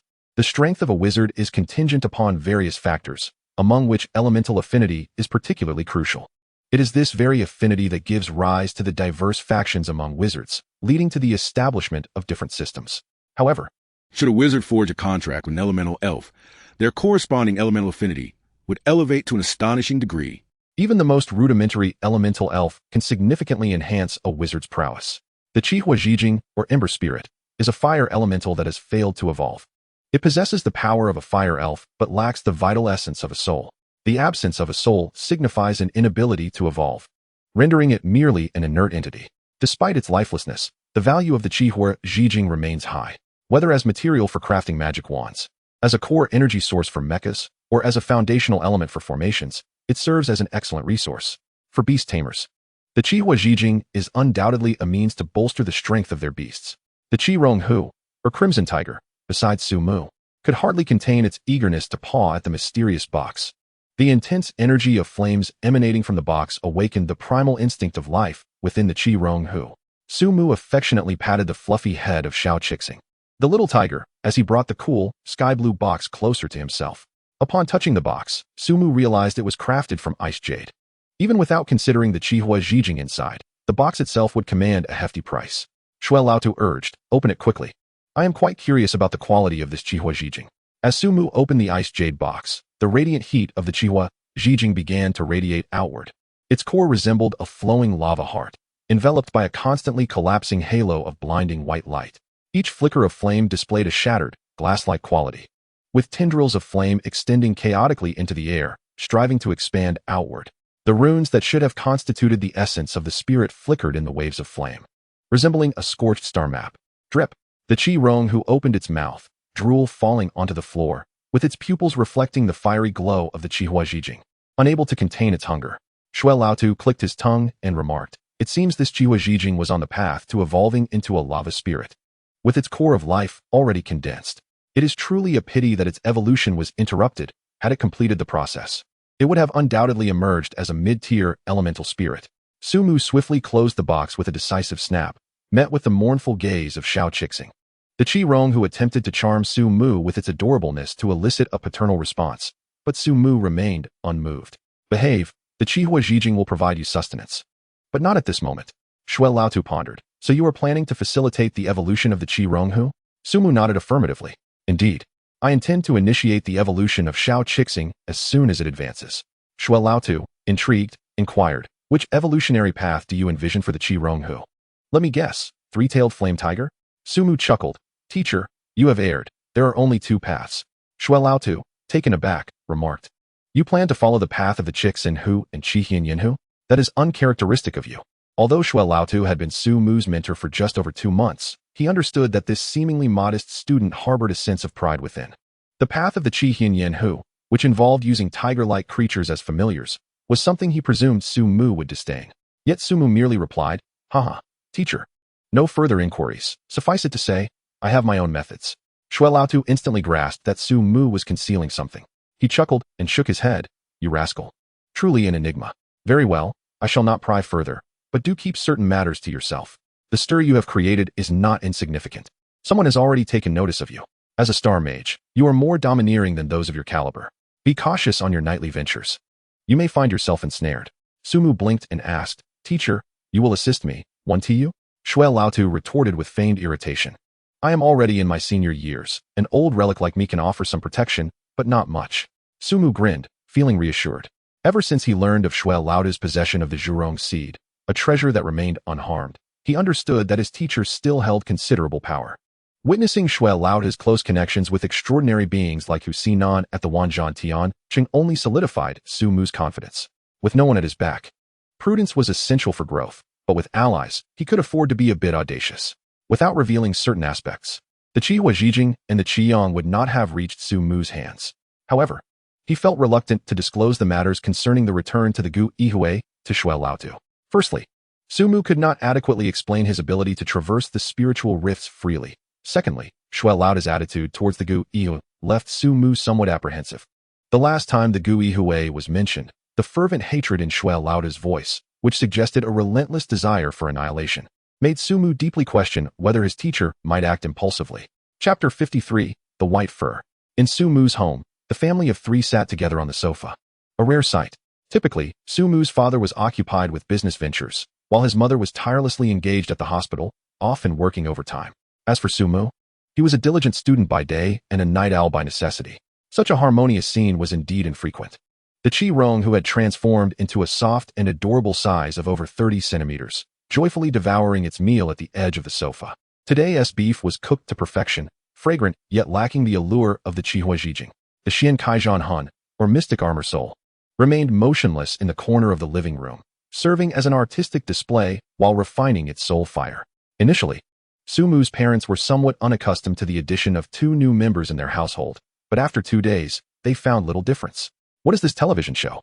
Su-Mu mused, popping a piece of cantaloupe into his mouth, savoring its sweetness. "Are we entering the extraordinary realm? Sounds familiar." His mother, peeling an apple with a small knife, replied, You young people are quite oblivious, aren't you? The girls in my class have been raving about it lately. They've discussed it during breaks and have been scolded by the head nurse several times. Su Baowa chuckled. You may not know, but I heard from my friends that all participants in this program are young, extraordinary individuals. Perhaps in a few decades, they will become figures akin to martial gods.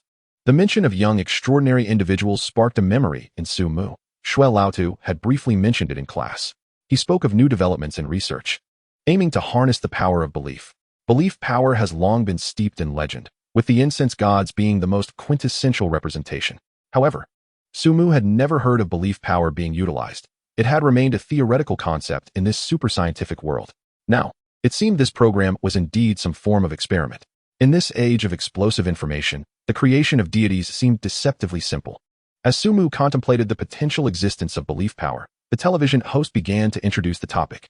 Many of you have likely heard of the legendary figure Tao Du, who transformed into the Peach Mountain to suppress the 5 great heavenly demons of the Tiangui forest. However, most may not know that Tao Du's profession was an exceedingly rare soul hunter. Tao Du's esteemed elder remains stationed in the Tiangui Lin, but this time, we have the privilege of inviting the elder's granddaughter, Miss Tao Su, to provide us with an in-depth introduction to the profession of soul hunters. Let us extend a warm welcome. Tao Su.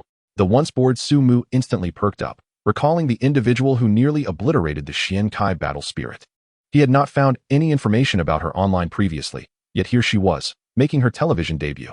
As anticipated, there must be a connection between Tao Su and Tao Du. He was taken aback to discover that she was the elder's direct granddaughter.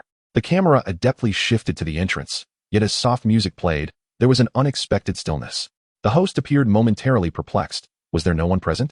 Each episode, these offspring of the extraordinary tend to introduce some novelty, right? The last guest had bafflingly confessed to having 3 girlfriends on air. Would this one not even show up? The host felt a surge of frustration, pondering if this was even feasible. Just as thoughts raced through his mind, a sweet, melodious voice chimed in. I am here. The host instinctively turned, and the camera swiftly followed suit. He beheld a young woman seated beside him. With a stunning visage, her silver hair cascaded like frosted snow, its ends shimmering with a faint azure glow. Her eyes, each a different hue, one a gilded amber and the other a deep violet, seemed to reveal ripples of the soul within. Despite her tall and slender form, she wore a fitted black trench coat adorned with dark golden runes, a string of bronze bells hanging from her waist, and black ankle boots on her feet. The host was momentarily taken aback. He too was a second-tier extraordinary being. Yet when had she arrived? In an attempt to mask his embarrassment, he chuckled nervously. Ah, Miss Tao Su, your entrance is indeed unparalleled. Your outfit today is quite inventive. Those bronze bells must surely be the soul hunter's spirit bells, right? I have heard that when these bells ring, 100 demons roam, and myriad souls wail. As soon as the host finished speaking, Tao Su blinked and replied, Not at all. These are merely ordinary decorations and have no relation to the profession of soul hunters. The host hesitated. Then, Miss Tao Su, is your hair this way due to your command over spirits? It's dyed. And those mismatched eyes? Just contact lenses. Is that trench coat not a soul hunter's robe? It's an ordinary trench coat, 600 with shipping included. The atmosphere grew exceedingly awkward, and the host inhaled deeply. This was entirely different from what had been agreed upon. Director, where are you? Just as the host was on the verge of losing composure, Tao Su suddenly chuckled lightly. I was merely joking. Although the trench coat and bells are indeed quite ordinary, my hair is indeed related to the profession of soul hunters. However, I am here primarily to discuss a few matters. The host quickly replied, Please, Miss Tao Su, go ahead. Tao Su raised her long, fair fingers and enumerated. First, the profession of soul hunters is not as terrifying as many imagine. While we do consume malevolent spirits and dispel souls, it is all conducted legally and ethically. There is absolutely no practice of haunting graveyards at midnight. Second, we welcome all young, extraordinary beings to transition into the soul hunter profession. We have a complete system and professional instructors. It is the optimal choice for extraordinary beings. Third, although the initial presentation may seem whimsical, the subsequent events will gradually align with normalcy. Nevertheless, Su Mu had gained some insight into this soul hunter. She was free-spirited and unconventional, which explained why Yu Shaoan held her in such disdain. She was likely not someone to provoke lightly. Speaking of Yu Shaoan, although the Three Souls flower had been gradually deposited, she was also in contact with Su Mu to prepare for an experiment. However, with October approaching, Su Mu needed to prepare for registration for the Chue Feng Cup, regardless of how Yu Shaoan arranged her time.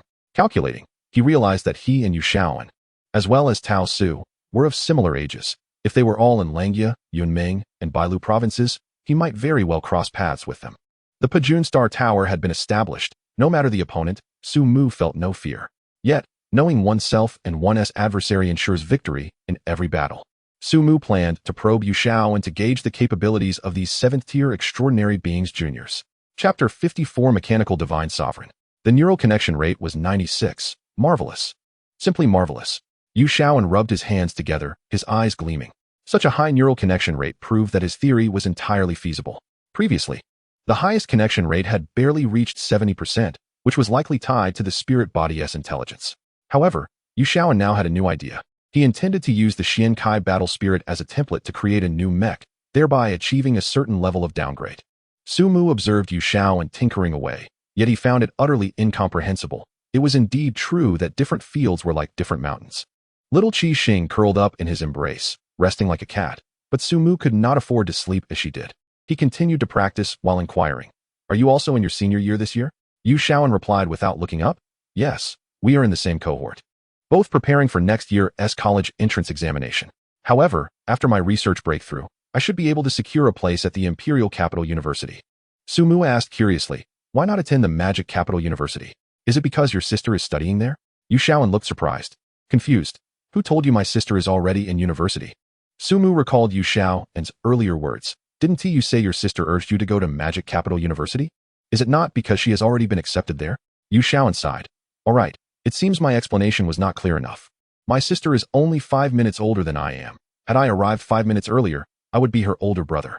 As for why she urged me to attend Magic Capital University, it's because she has already secured a spot there." Su Mu gasped. "She has already secured a spot?" The Imperial Capital University and Magic Capital University are the two most prestigious extraordinary universities in Xia country, with an astonishing level of distinction. Just mentioning one point suffices to illustrate the worth of these institutions. Wang Cheng, the martial god, serves as the honorary principal of the Imperial Capital University, while the 8th-tier elder of the Magic Department holds the same title at the Magic Capital University. As for other 7th and 6th-tier instructors, they are countless. To be recommended for Magic Capital University is not as simple as having a 7th-tier father. Su Mu stroked his chin. "What is your sister's name?" Yu Xiao casually replied, "Yuxian Shui." Su Mu murmured softly, "Yuxian Shui, her beauty is difficult to convey, evident in the Inkwash Mountains. As dusk clouds cast shadows, the white egret carries the snow, a lovely name." Glancing at Yu Xiao's name, Su Mu found himself at a loss for words. Hearing Su Mu's musings, Yu Xiao pouted in frustration. "Right? I also feel my father is biased. More than the name." Su Mu was more concerned with what Yuxian Shui had accomplished to be recommended. "So, what conditions did your sister meet for the recommendation?" Yu Xiao replied helplessly. "She piloted her mechanical divine sovereign and directly defeated a 3rd-tier martial artist. You know, being able to defeat a 3rd-tier extraordinary being before the college entrance examination opens the door to numerous universities. And my sister has only been an extraordinary being for 3 months." Su Mu opened his mouth, momentarily at a loss for words. 3 months as an extraordinary being, and she had directly defeated a 3rd-tier martial artist? What kind of tale was this? How had she accomplished such a feat? Yu Xiao completed his work and plopped down beside Su Mu, conveniently bringing a bottle of water for him. "I mentioned to you before that my sister is on the path of the mechanical divine sovereign." Su Mu nodded. The mechanical deity, as the hallmark of a skilled mechanic, embodies the essence of manly romance while commanding massive mechas to demonstrate its might. This allure has led countless individuals to choose the path of a mechanic each year, establishing a tripartite balance among mechanics, martial artists, and mages in contemporary society. Typically, a mechanic must reach at least the 5th tier to begin constructing their mechanical deity, as prior to this, their mechanical prowess is insufficient to sustain the enormous form of the deity in battle. Yu Xiao patiently elaborated. "My sister has been studying mechas with our father since childhood. Unlike conventional mechanical deities, she believes that they, much like the beasts of a Beastmaster, can evolve. Therefore, even before becoming a mechanic, she began her research on mechanical deities. After her transition to a mechanic, she transformed herself into the core essence of her mechanical deity. Do you comprehend what this implies?" Su Mu naturally did not grasp the significance. However, Yu Xiao, somewhat exasperated, explained. "It means she is now bound to this mechanical deity. That foolish woman has forsaken the mechanic's forte of mechanical frenzy and plunged headlong into the deception of mechanical life." Su Mu hesitated. "So, your sister is mistaken?" Upon hearing this, Yu Xiao deflated like a punctured balloon. "I wouldn't say she is wrong. But according to her philosophy, She can indeed stay a step ahead of other extraordinary beings at the same tier. After all, before reaching the 5th tier, no extraordinary being can directly dismantle a mechanical deity. And after reaching the 5th tier, if my sister's theory of mechanical evolution holds true, her mechanical deity will surpass those of other mechanics in strength, and by a considerable margin. Sumu envisioned a towering mech, over 10 meters tall and weighing several tons, looming before him, sending a shiver down his spine. It was indeed quite terrifying. Even the Chi-Rong who, at full force in the starry expanse, would not dare claim it could dismantle a mechanical deity outright. How could flesh and blood contend with a body of steel at this stage? Sumu felt a headache coming on. So, will you and your sister participate in this year's Chaofeng Cup? Yu Shaoan replied decisively, of course. Do you not know what the champion's reward is this year? Sumu was curious. What is it? Yu Shaoan, with an air of mystery, revealed, this year. The martial god will also be spectating. My father said that the martial god is prepared to grant the top 3 an opportunity to enter his treasure vault. Sumu was momentarily taken aback. The martial god's vault. He inhaled sharply. So this year's Chaofeng Cup. Yu Shaoan grinned. That's right. This year's Chaofeng Cup will be quite the spectacle. Not only my sister, but also that madwoman Tao Su, Huang Sihu, and Yin Zhou, He Lian Su. Tua Bat Song Ran, and others will be present. If it weren't for the restriction that only high school seniors from the 3 eastern provinces can participate, there would be even more competitors. Sumu fell silent. He Lian, Tua Ba, Huang, and Tao were all illustrious surnames. Their forebears or ancestors had at least one formidable extraordinary being standing tall at the 7th tier. Chapter 55, The Combat Style of Mechanics. Participating in the Chaofeng Cup alongside such individuals would indeed be a privilege. Sumu rubbed his temples, feeling a wave of pressure. In previous Chaofeng Cups, the competition, while attracting talents, had never reached the level where descendants of 7th-tier extraordinary beings were involved. This year's Chaofeng Cup seemed to have escalated in difficulty significantly. Just Yu Shaoan's sister, as described, was a formidable opponent. Not to mention the others Yu Shaoan mentioned. Initially, Sumu thought that by consolidating his position in the Xinglu with Chi-Rong Hu and advancing to the 2nd tier, securing a top 3 finish in the Chaofeng Cup would be within reach. Now it appeared he had been overly optimistic. After a moment of contemplation, Sumu asked, if it were you, what rank do you think you could achieve in this Chaofeng Cup?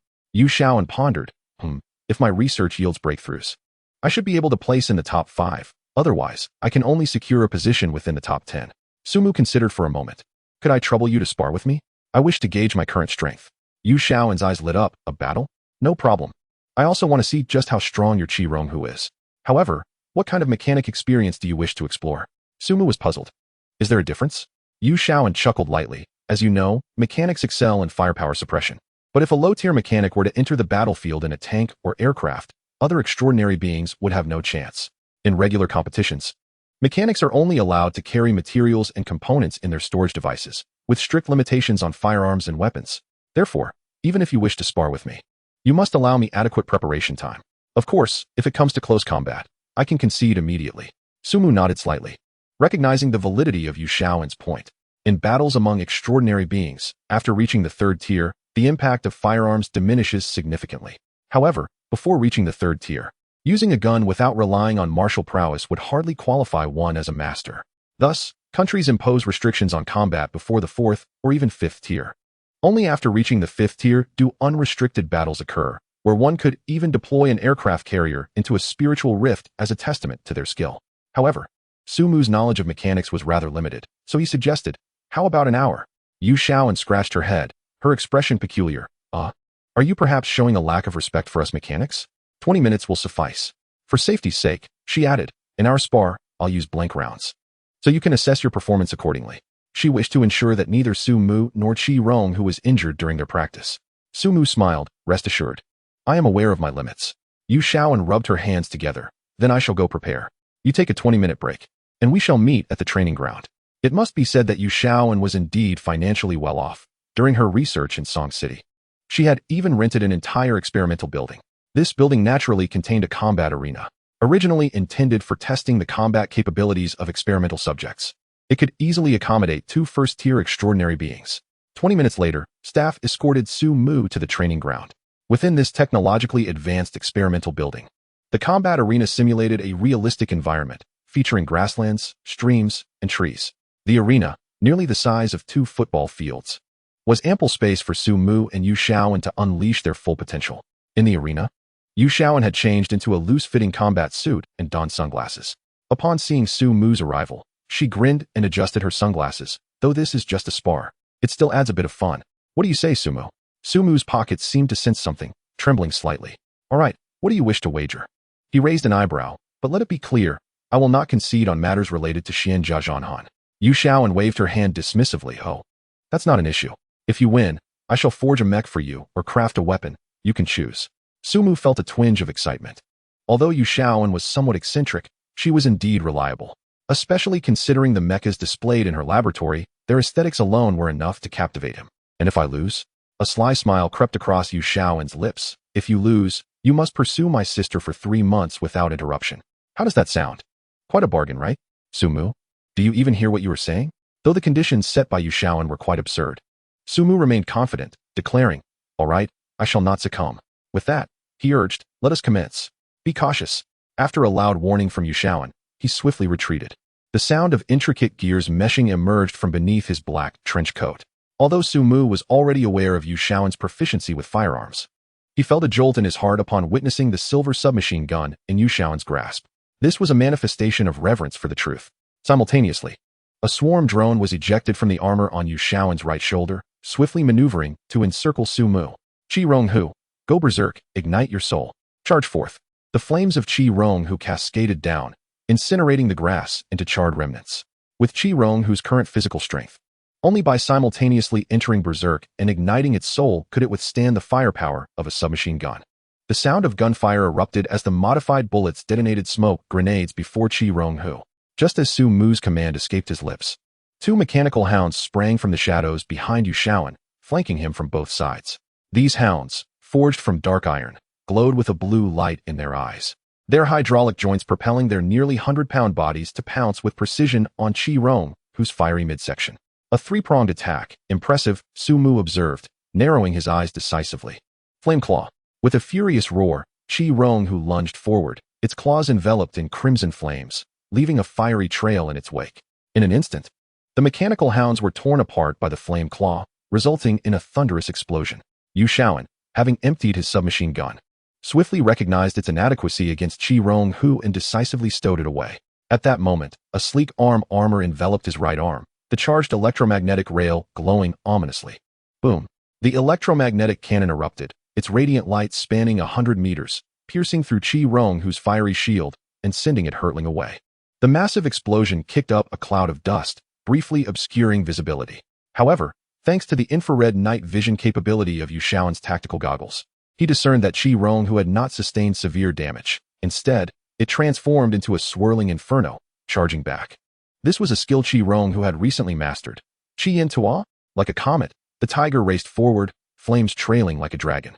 The speed of Qi Ronghu's counterattack was nearly on par with that of the electromagnetic cannon, reaching Yu Shaoan in the blink of an eye. Suddenly, Yu Shaoan's trench coat billowed as 8 micro-thrusters ignited, propelling him to an altitude of over 10 meters.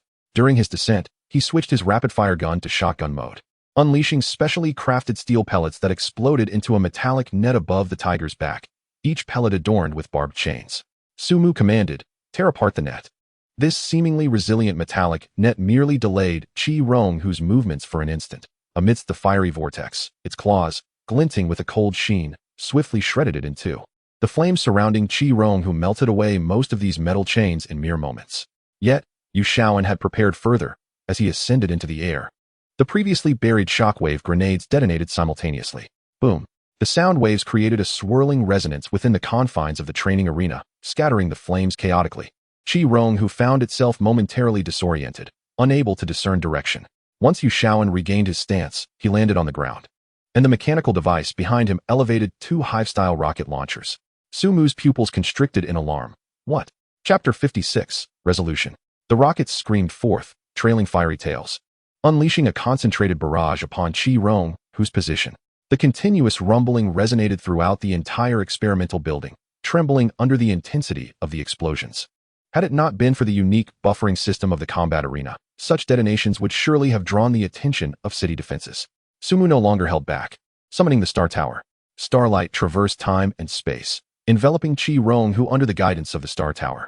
Amidst the tiger's roar, Qi Ronghu forcefully broke through Yu Shaoan's barrage of fire, the starry patterns converging on its forehead becoming particularly pronounced. Yu Shaoan widened his eyes in disbelief, realizing there were still hidden tactics. He had indeed underestimated Su Mu. At this juncture, Yu Shaoan finally revealed his trump card. He tore open his trench coat, exposing a mechanical spine, liquid metal flowing along his vertebrae to form a semi-covered mech in the blink of an eye. Simultaneously, the drones that had previously taken flight now aimed their guns at Su Mu. Initially, Yu Shaoan had no intention of directly targeting Su Mu. However, the escalating chaos forced him to consider employing some strategy against the Beastmaster. Su Mu swiftly commanded, "Ignore me, flame bomb." In the midst of his words, steel pellets that Su Mu had prepared were unleashed, piercing through the drones amidst the flames.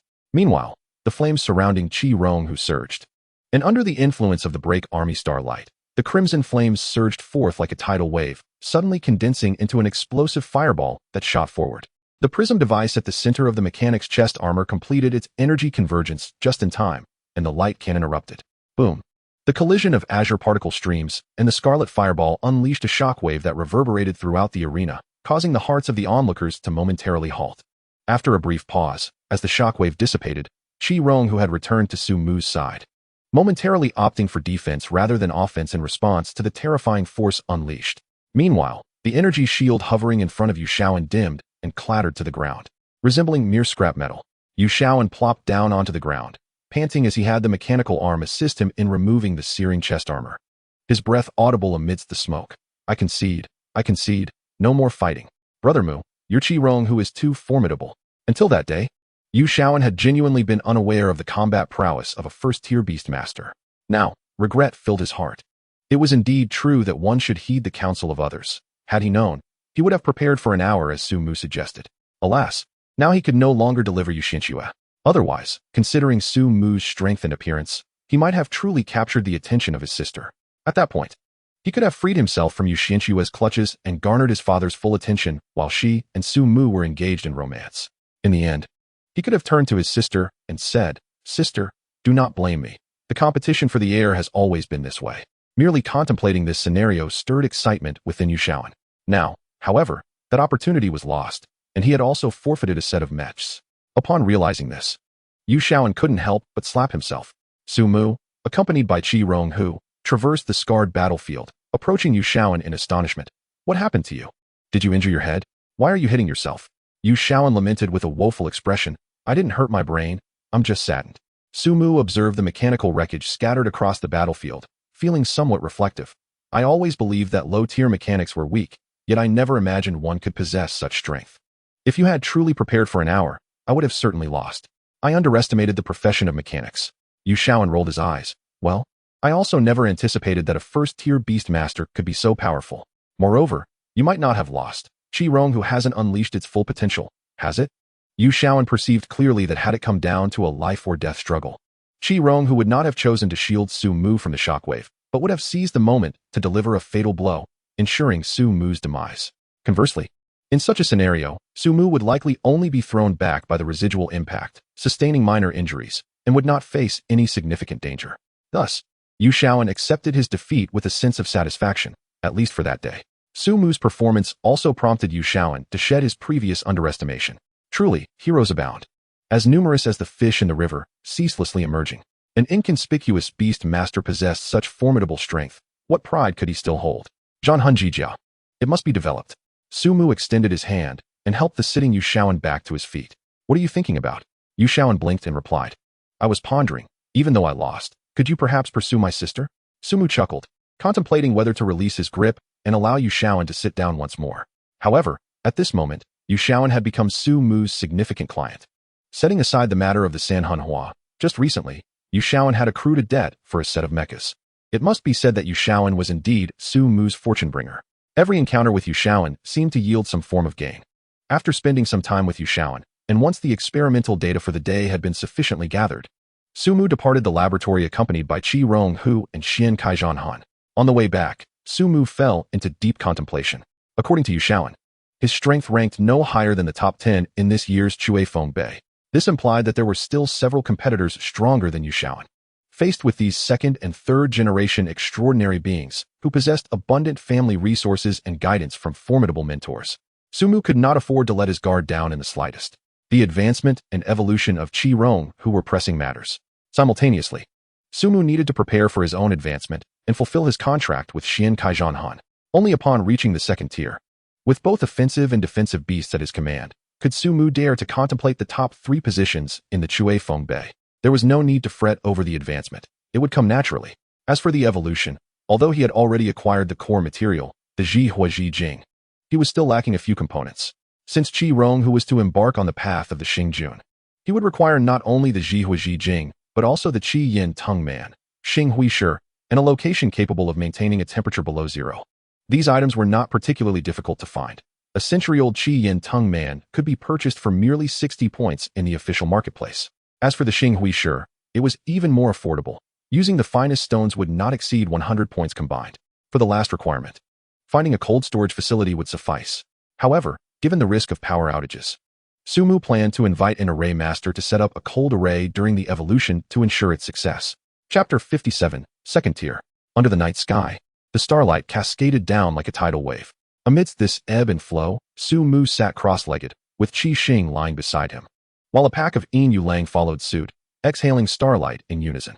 The Yin Yulang Wang, desiring to break through its current predicament, harbored concerns that its subordinates might turn against it upon transitioning. Thus, it made the audacious decision to lead its clan in a collective metamorphosis. Now, Sumu and Qi Rong, who were on the verge of their own advancement, the fur of Qi Rong, who shimmered with starlight, coalescing into a liquid aura around its form. In an instant, its aura surged dramatically. The fiery patterns on its forehead erupted with a radiant crimson glow, while its originally dark red fur crystallized, refracting a dazzling hue in the starlight. Simultaneously, the energy within Sumu surged through his meridians, breaking through obstructions with unstoppable momentum. Unable to contain his excitement, he let out a howl that echoed through the valley, filled with youthful vigor. Beastmaster Second Tier, UXIN. Upon entering the second tier, the bond between the Beastmaster and their beasts could truly harmonize, with the beasts serving below and the master ruling above. Sumu's beast mark revealed a second pattern, signifying an increase in the number of beasts he could contract. In under 3 months, both he and Qi Rong, who had achieved the second tier, this speed placed them among the elite in the nation's extraordinary community. The pack of Yin Yulang behind him howled in unison under the leadership of the Yin Yulang Wang, offering their congratulations. The imposing aura of Qi Rong, who spread out, its tiger-like might overwhelming the Yin Yulang, causing them to tremble. How intimidating. Sumu gently stroked the fur of Qi Rong, who, chuckling, "Keep your voices down. We wouldn't want to attract that creature." The creature Sumu referred to was undoubtedly the Qi Su Long Yu in the Xing Chen Hu. No, it should now be called Qi Su Jiao. According to the Yin Yulang Wang, the Qi Su Long Yu had indeed completed its evolution, the last time it departed from the Xing Chen Hu. Its appearance bore no difference from the descriptions in ancient texts of the Qi Xianxiu. The Qi Xianxiu Yi states, "I have heard of a bizarre beast in the South Sea, named Qi Xianxiu. It resembles a dragon with jagged horns, its mane red as flames, and eyes akin to twin torches illuminating the icy depths. With each movement, thunderous sounds echo from within its scales, coiling in the hidden ravines for 3 years, its tail trailing glacial ice, soaring in the heavens for 9 days, its drool raining fire. It rides the clouds and traverses the winds." The Qi Su Jiao could soar to the highest skies, no longer bound by inherent constraints. However, due to Sumu administering an excessive dosage of aphrodisiac, the Qi Su Jiao experienced a leakage of essence during its evolution, resulting in a slight shortcoming. Though it appeared as a mere fraction, this shortfall would require the Qi Su Jiao months, if not years, to replenish. Consequently, after its last appearance, the Qi Su Jiao had not left the Xing Chen Hu, as if it had never existed. Even when Sumu distantly used a drone to gather Xing Chen Gua, the Qi Su Jiao remained utterly unresponsive. Were it not for the terrifying dragon aura emanating from the Xing Chen Hu that deterred all extraordinary creatures from approaching, Sumu might have suspected that the Qi Su Jiao had departed the Xing Kong Yuan Yi for another spiritual realm. Although the Qi Su Jiao had vanished, Sumu dared not provoke it directly. It simply wasn't the right time. After Qi Rong, who solidified its form at the Yao Guangxing Lu, Sumu attempted to communicate with the second star, Tian Shu, known as the so-called Tanlang Xing Yao Guang's demise heralded Tanlang's rise. This signified that the first and last stars of the Big Dipper possessed entirely different functions. The starlight of Tian Shu also harbored a rich life force. However, due to Qi Rong Hu being tainted with the aura of Pejun, communication with Tanlang progressed sluggishly. This could be likened to residing in the home of one's primary partner while attempting to court a mistress. According to previous efficiency, it would take Qi Ronghu at least another 3 months to resonate with Tianshu. But after the advancement, Sumu noted a marked increase in Qi Ronghu's attraction to starlight. He hoped that post-evolution, this ability could further enhance. Following their successful ascension to the second tier, Sumu left all the food and resources he had brought for the Yin Lang Wang, leaving contentedly with Xiao Qi Xing from the Xing Kong Yuanyi. Upon departing, Sumu did not continue to immerse himself in rigorous training with Qi Ronghu. Instead, he sought out Lao Shui. Teacher, did you already know that this year's Chui Feng Bei would be different from previous years? Sumu's tone bore a hint of grievance, causing Lao Shui to feel slightly awkward. After sipping his tea, he cleared his throat and replied, "Indeed, it is somewhat different." Sumu chuckled, "Teacher, you have truly put your student in a dire predicament. Just who are those competitors? Are they individuals your students can contend with?" "The granddaughter of the esteemed Tao Du, the offspring of the mechanical master Yu Bancheng, the son of the renowned martial fanatic Tuo Ba Xinyu, and many more I shall not enumerate." "Teacher, be honest with me, what were you thinking?" At this moment, Lao Shui had regained his composure. He gazed deeply at Sumu and replied nonchalantly, "What? With these competitors? Are you considering not participating in the Chui Feng Bei?" Sumu touched his nose. "No, that one tea happened. I must still attend." Lao Shui huffed. "Then that is settled. Why concern yourself with who your opponents are? Just eliminate them. Moreover, the reason I want you to secure a top 3 position in the Chui Feng Bei is that only in this way can you access the resources in the Wu Shun's treasury to find the Ji Rong Ji Zhong. Otherwise, with you and Qi Ronghu's current capabilities, how long will you have to wait to utilize the Ji Rong Ji Zhong? Besides, haven't you already reached the second tier? Why the panic?" After Lao Shui's lengthy remarks, Sumu found himself momentarily stunned. He had already concealed his aura. Yet unexpectedly, the old man Shui saw through him at a glance, realizing he had broken through to the second tier. Naturally, Shui was a clever individual. Initially, he was taken aback, understanding that his student was not here to seek retribution, but rather to express grievances and seek benefits. However, since he had indeed withheld some information from Sumu previously, Shui inquired, "Speak. What assistance do you require from this old man?" Sumu, feeling somewhat embarrassed, smiled and replied, "You have discovered me, teacher. In truth, the Qi Ronghu is on the verge of evolution, and I wish to inquire if you know any proficient array masters. The evolution of the Qi Ronghu necessitates an extremely frigid environment to stabilize the essence of blazing fire. I dare not be negligent." On the official forum, Sumu could certainly hire array masters. However, these masters are not only exorbitantly priced, but also vary in quality, making them unreliable. Thus, he sought out the old man Shui. A glimmer of insight flickered in Shui's murky eyes. The Qi Ronghu is preparing for evolution right after its advancement? But that makes sense. Its foundation is indeed solid, and the souls from Wanzhou Tiancheng have greatly aided its growth. As for the array master, I understand. Bring all the materials in 2 days. Wait, you have gathered all the materials, right? Suddenly, Shui recalled that Sumu would not try to take advantage of him by failing to prepare the materials. Fortunately, Sumu was quite conscientious. He nodded and said, "The Qi Yin Tung Man, Xing Hui Shi, and most importantly, the Ji Hua Ji Jing, are all ready." Shui furrowed his brow and asked, "Xing Hui Shi? What do you need this for?" "The materials for the Qi Ronghu's evolution should comprise a fire-type resource as the core, a firewood attribute resource as assistance, and a material for balance. The most common balancing materials would be Yin Hun Mu or Wang Chuan Shi, which could lay the groundwork for the Qi Xian Hu to evolve into the Qi Yin Yin Hu." Chapter 58, Evolution. The first 2 materials chosen by Su Mu were fine. The Ji Hua Ji Jing as the core and the Qi Yin Tung Man as assistance would certainly support the Qi Ronghu's life in its sublimation. However, regarding the Xing Hui Shi, Shui connected it to the Qi Ronghu's mysterious ability to utilize starlight and realized something. This must also be something Su Mu acquired from that special opportunity. Nonetheless, Shui reminded him, "Using Xing Hui Shi as the balancing material for the Qi Ronghu's evolution is something I have never heard of before. Have you thought this through?" Sumu confidently replied, "Teacher, when have I ever disappointed you? In Xing Hai Wu Yu, the Xing Hui Shi is the best material for the Qi Ronghu's early journey along the path of the Star Lord.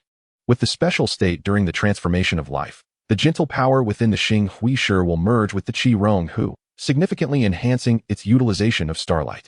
In Sumu's plan, the Xing Hui Shi was even more crucial than the Ji Hua Ji Jing." Seeing that Sumu was resolute, Shui nodded in agreement. "I understand. In 2 days, after school, go to the school's arena, and I will arrange for the array master." Sumu was overjoyed at this and expressed his gratitude. "Thank you, teacher." Shui slightly nodded and sent Sumu away. "You little rascal, You have no consideration for this old man who is nearly 60.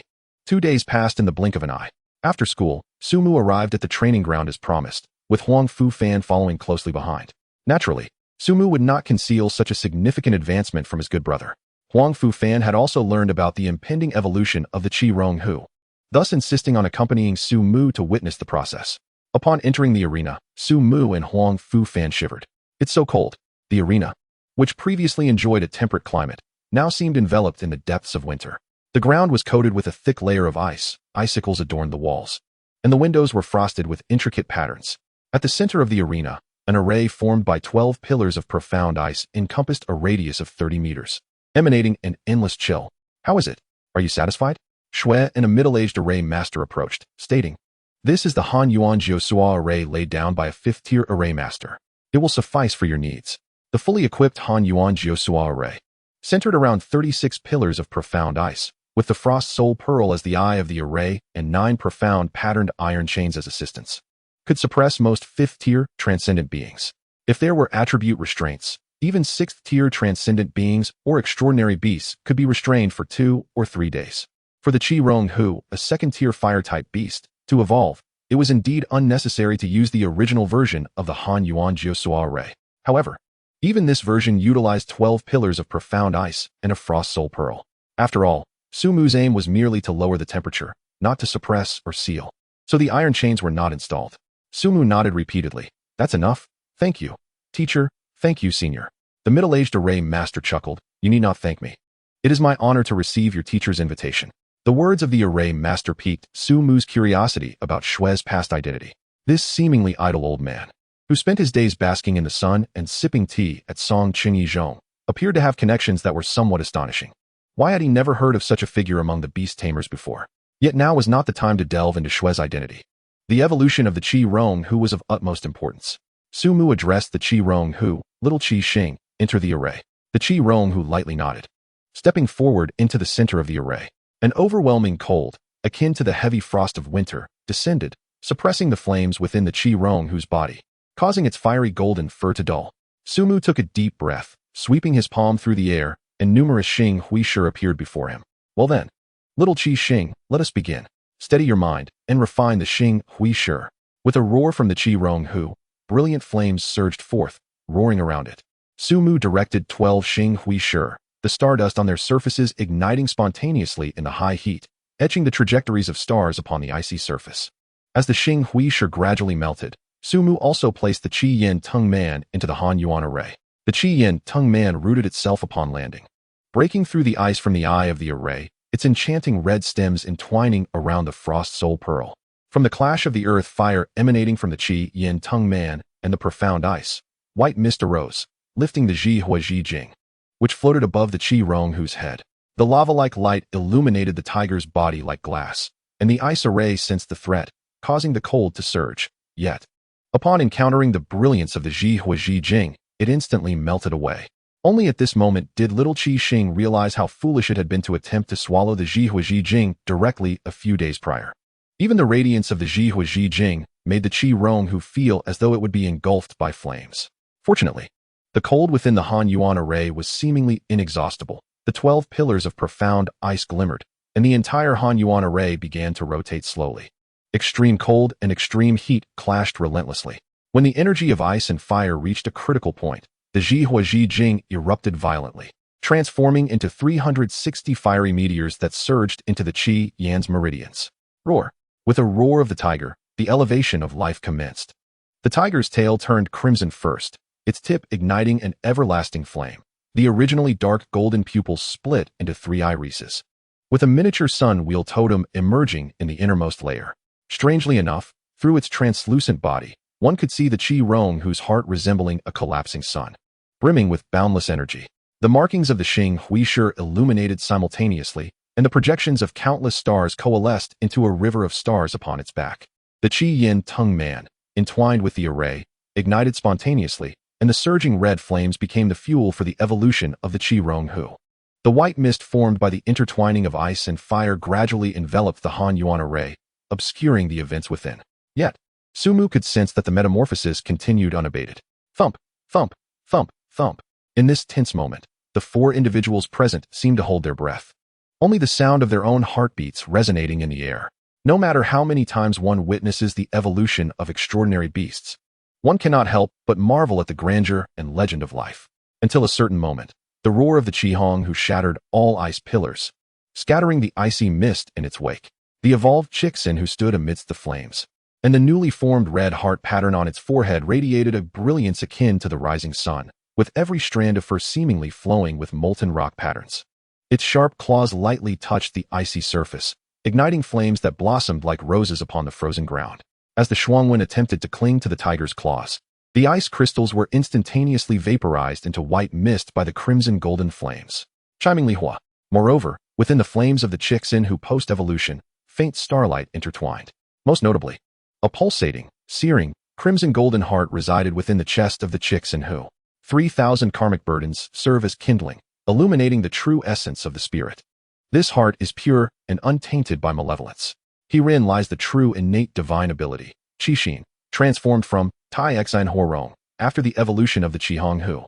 Until the Chixin who gradually acclimated to its newfound strength, the radiance of this heart slowly receded, concealed beneath its flesh. Chapter 59, on Beastmasters and Spirit Masters. Su Mu's initial impression was not solely about the might of the Chixin Hu, but rather its striking handsomeness. Compared to its previous form, the evolved Chixin whose aesthetic appeal ascended to new heights. If one were to say the primary distinction between the Qihong Hu and an ordinary tiger lay in the color of its fur, then post-evolution, the Chixin who truly bore the mark of divinity, whether it be the flames representing life upon its tail, the flowing sun patterns on its forehead, or the crimson-golden fur interspersed with starlight, the Chixin who exuded an aura of unparalleled sanctity. Strength may be fleeting, but handsomeness endures a lifetime. Besides Su Mu, Huang Fu Fan was already drooling. Had he known that beast mastery could evolve into such majesty, he too would have chosen to be a beast master. In contrast to Su Mu and Huang Fu Fan, Shui Laotu and the Formation Master were naturally more concerned with strength. The middle-aged Formation Master appeared somewhat dazed, muttering, "Chiming Li Hua, it has actually transformed into Chiming Li Hua. Flames, like ice, are naturally ranked in varying degrees. Previously, the Qihong whose flames were merely the most ordinary of mundane fire. However, Chiming Li Hua possesses legendary qualities. The outer flames blaze like the golden crow's fallen feathers, capable of incinerating mountains and boiling seas. The inner flames flow like the Zhuke carrying branches, representing rebirth from death. The innermost flames are dim like the candle dragon's closed eyes, penetrating the depths of the underworld.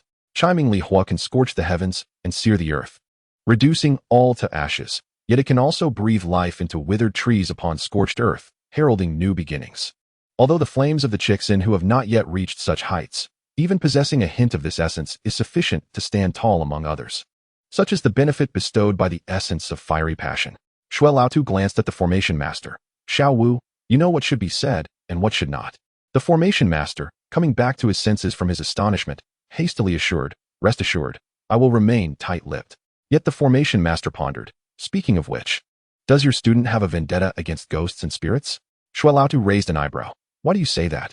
The Formation Master explained, "You see, this Chixin whose Qixin inherently possesses an exceptionally high resistance to mental attacks, which implies that the lethality of spirits against the Chixin who is virtually non-existent. Now, with the addition of Chiming Li Hua, this spirit fire exhibits maximum offensive capabilities against specters. Why not assign your student to guard the Tiangui forest? I feel he could inherit the mantle of Tao Du's elder." Shui Laotu waved his hand. "It's still too early. Let's refrain from such discussions until he achieves results in this year's Chufeng Cup." Upon evolving into the Chixin Hu, Xiao Qixing's diminutive form became even more adorable. With tufts of flame atop its head and tail, complemented by its large, watery eyes, it radiated an undeniable charm.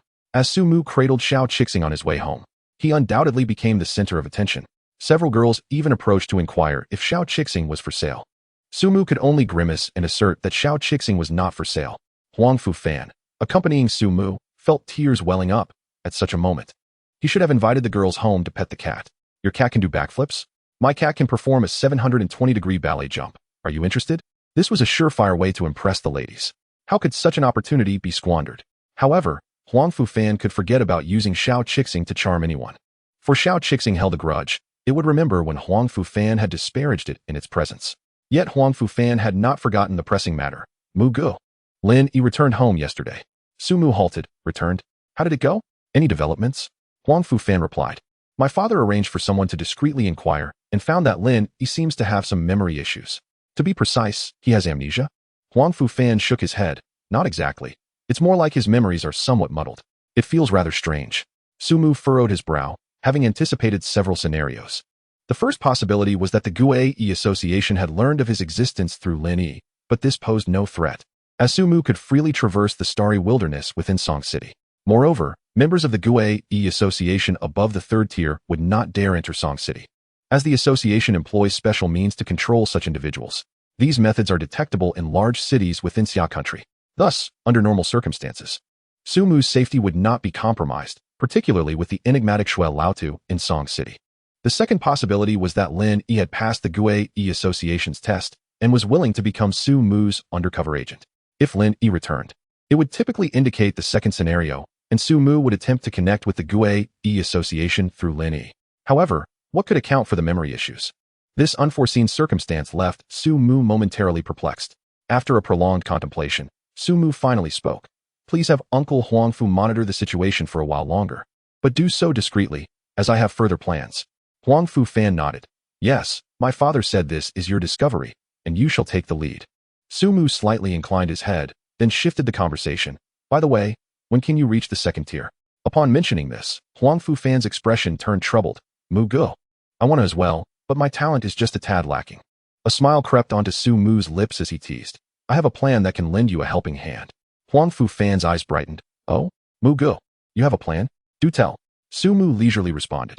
I recall that when you were a child, you spied on the neighbor's sister while she bathed, only to end up with your pants pulled down and hung up for a spanking. Huangfu Fan's face flushed. That was ages ago. Why bring that up now? Sumu chuckled. I recorded that video. If you don't break through in half a month, I shall play it on the school's big screen in a loop. Huangfu Fan was left stunned. Mugo, you must be joking. Sumu patted Huangfu Fan's shoulder, saying with a leisurely tone, your foundation is sufficient. What you lack is a resolute spirit. Whether I am joking or not, you can judge for yourself. Huangfu Fan gasped. Fleeing hastily, I will return to train harder right now. Give me a chance, Mugo. He certainly did not wish to find himself on tomorrow's headline news. Sumu shook his head, chuckling. This fellow truly needed a nudge to propel him forward. The chicksin who flicked its tail in Sumu's embrace, its nostrils twitching lazily as it playfully pawed at Sumu's chest. When the time comes to share the video, please let me be part of it. Sumu gently tapped the small head of the chicksin who, chuckling lightly, it has been nearly 3 months. Why do you still hold such a grudge? The little chicksin let out a soft huff. A gentleman seeks revenge, from dawn till dusk. In the dead of night, Sumu sat at his computer desk, typing the final word of the Beast Mastery skill chapter. Over the span of 3 months, he had garnered a substantial following, though there were also detractors. Some believed his writings were merely attention-seeking, lacking in true significance. Sumu chose not to argue, for he understood that time would vindicate all. The next chapter he intended to write would be even more revolutionary, on Beast Mastery and Spirit Mastery. He inscribed the title, but refrained from continuing just yet. He was aware that this article would undoubtedly stir up a tempest in the realm of Beast Masters. Therefore, before embarking on this writing, he needed to establish a contract with the Xuanjia Battle Soul. He aimed to demonstrate the potential of Spirit Mastery, to forge a new path for Beast Masters. Chapter 60, Xuanjia. Within a complex array composed of intricate runes, Sumu stood shoulder to shoulder with the Xuanjia Battle Soul. Old Shui lingered outside the formation, a flicker of anxiety mingling with a glimmer of anticipation within him. Despite Sumu's insistence on signing a contract with the Xuanjia Battle Soul, Old Shui could only acquiesce. However, to date, all cases of Beast Masters forming contracts with weapon spirits had ended in failure. Old Shui believed in Sumu's exceptional qualities, but also felt compelled to prepare a contingency plan. This soul lock array could, at the moment of failure, ensnare the dissipating essence, providing the Beast Master a chance to reforge their Beast Mastery mark. Yet, due to the revolutionary nature of Sumu's endeavor, Old Shui had not permitted the array master to remain. Within the soul lock array, Sumu, undeterred, inquired, Teacher, why do you think no Beast Master has ever successfully bonded with a spirit before? Old Shui replied thoughtfully, I do not know, nor have I researched it. I have only been a Beast Master for 4 to 5 years. However, I understand that there must be reasons for the failures of those who came before. Sumu, are you truly not reconsidering? Sumu was momentarily taken aback, realizing that Old Shui was also a converted Beast Master. No wonder Old Shui's understanding of certain esoteric knowledge far exceeded that of ordinary individuals. while his grasp of some aspects of beast mastery appeared somewhat superficial. It remained a mystery what profession old Shui had pursued prior to becoming a Beastmaster. Suppressing his curiosity, Sumu earnestly stated, "Teacher, had you been a Beastmaster from the beginning, you would undoubtedly comprehend my intentions. Although you is present in the title of Beastmaster, it is intrinsically linked to the honor and misfortune of one's beast companion, intertwined with life and death. Exotic beasts possess spirits, instinctively aware of their own interests while avoiding harm, thus understanding that forming a contract with a Beastmaster holds only benefits. Yet, despite this, many still hesitate to bond with Beastmasters. Furthermore, Ling typically requires hundreds or even thousands of years to manifest. Their existence is hard-won, making them all the more precious. Under what circumstances would Ling willingly entrust their hard-earned lives to humanity? Sumu lowered his gaze slightly. The contracts formed by mages with elemental spirits are merely employment agreements. Soul hunters wield spirits through threats of violence. Only a Beastmaster must wager everything, placing their life and future on one side of the scale as a gamble. At this juncture, Sumu cast a glance at the Xuanjia battle soul beside him. Beneath the moonlight, the blade of the Xuanjia battle soul glimmered with a cold, ethereal light. At times, Sumu pondered whether the bond he shared with the Xuanjia battle soul was indeed profound enough for the latter to enter into a contract, entrusting their lives to one another. However, he soon realized that Ling are the purest beings in existence. Since the Xuanjia battle soul had chosen to follow him away from Wanzhan Tianqing, it had indeed prepared itself for the sharing of life and death. Old Shui observed Sumu, unwavering in his resolve within the formation, momentarily lost in thought, as if witnessing his younger self reflected in Sumu. In his own youth, he had been equally spirited, vowing to ascend to the 8th rank within 40 years to sweep away the ailments of martial arts. Yet now, as 40 years approached, he found himself stagnant at the 4th rank, unable to advance in martial arts, unable to avenge his great grievances. He could only silently endure his blood and tears in this far-off land. Since you have already made your decision, then proceed, old Shui suddenly smiled. Once you have thrown a punch, you must forge ahead without hesitation. Sumu nodded, reaching for the blade of the Xuanjia battle soul. The eyes of the Xuanjia battle soul, akin to ghostly flames, flickered, attempting to withdraw the blade. A weapon must never be directed towards a comrade. Yet, Sumu's actions were swifter. The blade cut through his palm, blood flowing down the wound. What is the meaning of clothing if not a share with you? The beast mastery mark on the back of Sumu's hand glowed fiercely, becoming tainted with a layer of crimson from his blood. The Chixin who, lying outside the array with old Shui, dropped its tail, staring intently at Sumu, its eyes filled with concern. Old Shui remained silent. Realizing that this was indeed a blood contract, he had underestimated his student's determination and confidence. The king commands the troops. I shall refine my spear and halberd. Sumu pressed his palm against the armor of the Xuanjia battle soul. The bronze rune array beneath his feet radiated a blue glow, with 36 ancient seals revolving in a circular trajectory. The Xuanjia battle soul hovered at the center of the array, the moonlight casting blood-colored ripples across its armor. Clang! As Sumu pressed his palm, now cut, into the recess of the chest plate, the dark red rust seemed to awaken, writhing as if alive. The sensation in his palm transformed from the coldness of metal to a searing agony. The clash of countless metal sounds erupted in his ears, the glow of the bronze rune array suddenly expanding, pulling his consciousness into a blood-red vortex. The sound of hooves, the cacophony of thousands of iron hooves shattering frozen earth, mingled with the scent of blood, surged towards him. Sumu found himself ensconced within a suit of armor, his vision swaying with the gaps between the plates. Peering through the visor, he beheld countless fire arrows trailing black smoke, akin to a flock of red-tailed crows descending upon towering city walls. Xianlin guards, charge! A deep rumble resonated beneath him, and Sumu could distinctly feel every plate of armor trembling. As the Lord's roar pierced through the wind and snow, the black iron scales suddenly emitted a dragon-like roar. A multitude of silver lights sprang forth from the armor, forming a silver whirlwind that shredded the descending fire arrows into myriad sparks. After the rain of arrows, Sumu heard the sound of liquid flowing through the gaps in the armor. Thick blood streamed down the neck guard into the lining. Whether from enemies or the armor's master, he could not tell. Yet the armor continued its charge, the blood-scented cold wind rushing through the vents. As iron boots shattered frozen pools of blood, sending icy shards clattering against the visor. Kill! At the direction of the master's long blade. Sumu suddenly realized that his consciousness could extend beyond the armor. The jade pendants adorning the fallen enemies vibrated violently, the surface of the black iron armor glowing with an ethereal blue pattern, causing all the jade to explode in response. The flying jade shards coalesced in the air, forming 3,000 sword shadows that pierced through the enemy's heavy shield formation like a torrential downpour. It was then that searing pain struck. Sumu felt as though red-hot iron nails were driving through his skull, distorting the scene before him. He witnessed the armor kneeling amidst a mountain of corpses and a sea of blood, the master's broken sword thrust beneath a bloodied royal banner. Dozens of long spears pierced the armor, yet the black iron scales were frantically regenerating, grinding the enemy's weapons into iron shavings. Suddenly, memories surged into his consciousness, pulling Sumu deeper into the abyss, but he bit down on his lip, the taste of blood keeping him alert. This was not the end.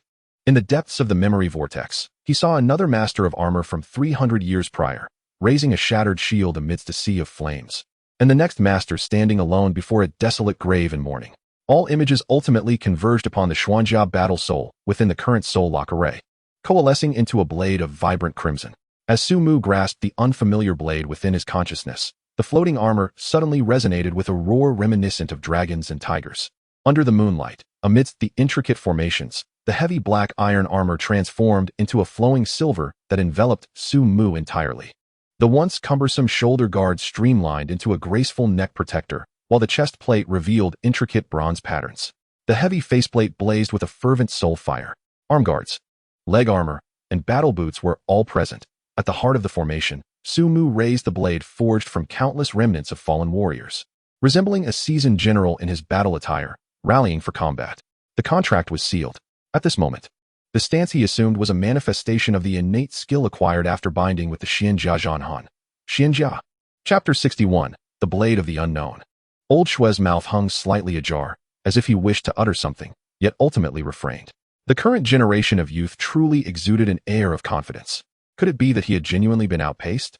Roaring with excitement, Xiao Qi Xing bounded into the formation, pouncing upon Sumu, its tongue licking the faceplate, leaving a trail of drool. The Xianjia Zhanhan quietly dissipated from Sumu. Drool dripped onto his face. Quite the mess. All right, Xiao Qi Xing, I'm fine.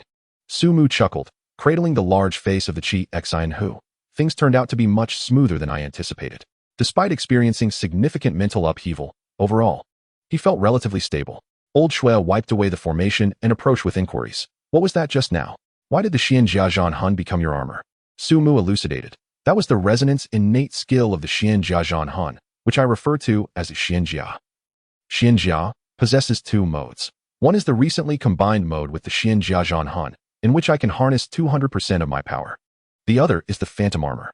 As he spoke, Sumu summoned his spiritual energy to demonstrate to Old Shui.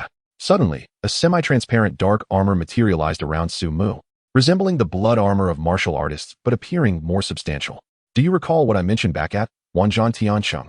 Old Shui certainly remembered, nodding in agreement. Yes, you stated that after binding with the Xianjia Zhanhan, you could possess both mental and physical dual resistances. So, is the defense of this Xianjia exceptionally high? Sumu grinned. Would you like to give it a try, teacher? Old Shui, intrigued, accepted the challenge. He placed his hand upon Sumu's ethereal armor, cautioning, if it becomes unbearable, just say so, do not force it. Sumu urged, please, teacher. I am equally curious about how resilient Xianjia truly is. As spiritual energy surged and converged within Old Shui, it ultimately poured forth from his palm. While Old Shui tested the strength of Xianjia, Sumu attentively observed his movements. Previously unnoticed, it became clear that although Old Shui was a Beastmaster, his manner of wielding power bore the hallmarks of a martial artist. The physical form served as a conduit, while vital energy acted as the blade. This indicated that Old Shui had been a martial artist before transitioning to a Beastmaster. As Sumu pondered, Old Shui was already silently astonished. He had elevated his power to the level of a second-tier martial artist, yet Sumu exhibited no reaction whatsoever. It was remarkable that the Xianjia Zhanhan, being a first-tier entity, possessed such formidable strength in its innate skill. Old Shui gradually increased the pressure of his hand, and as he approached the mid-second tier of martial mastery, Xianjia finally exhibited a slight fluctuation. Only when he neared the third tier did cracks begin to emerge, leading to its gradual collapse. By the heavens, Old Shui withdrew his hand, feeling bewildered. While he had anticipated Xianjia to be resilient, he had not expected it to be this formidable. It required nearly third-tier pure physical strength to breach it, implying that only a second-tier martial artist employing martial techniques could pose a threat to Sumu. According to Sumu, this was merely the phantom armor. What if the Xianjia Zhanhan and Sumu were to merge? The inherent frailty of the Beastmaster was effectively resolved in Su Mu's case. Old Shui even began to envision the scenario where other extraordinary beings would encounter Su Mu. You have finally arrived. First, you must defeat my beast. When adversaries managed to traverse past Xiao Qi Xing and the Xian Jiazhan Han, confronting Su Mu directly. Impressive, you have reached this point. You deserve my personal intervention. After enduring a fierce battle, foes would eventually break through Su Mu's phantom armor, preparing for a decisive blow. It appears I must reveal my full strength. Armor fusion. The thought alone evoked a sense of impending confrontation. Old Shui speculated on who might be the first to draw forth Su Mu's ultimate trump card. Yet it was evident that the outcome for that individual would not be favorable. Reflecting upon his 18-year-old self, Old Shui did not believe he could surpass Su Mu.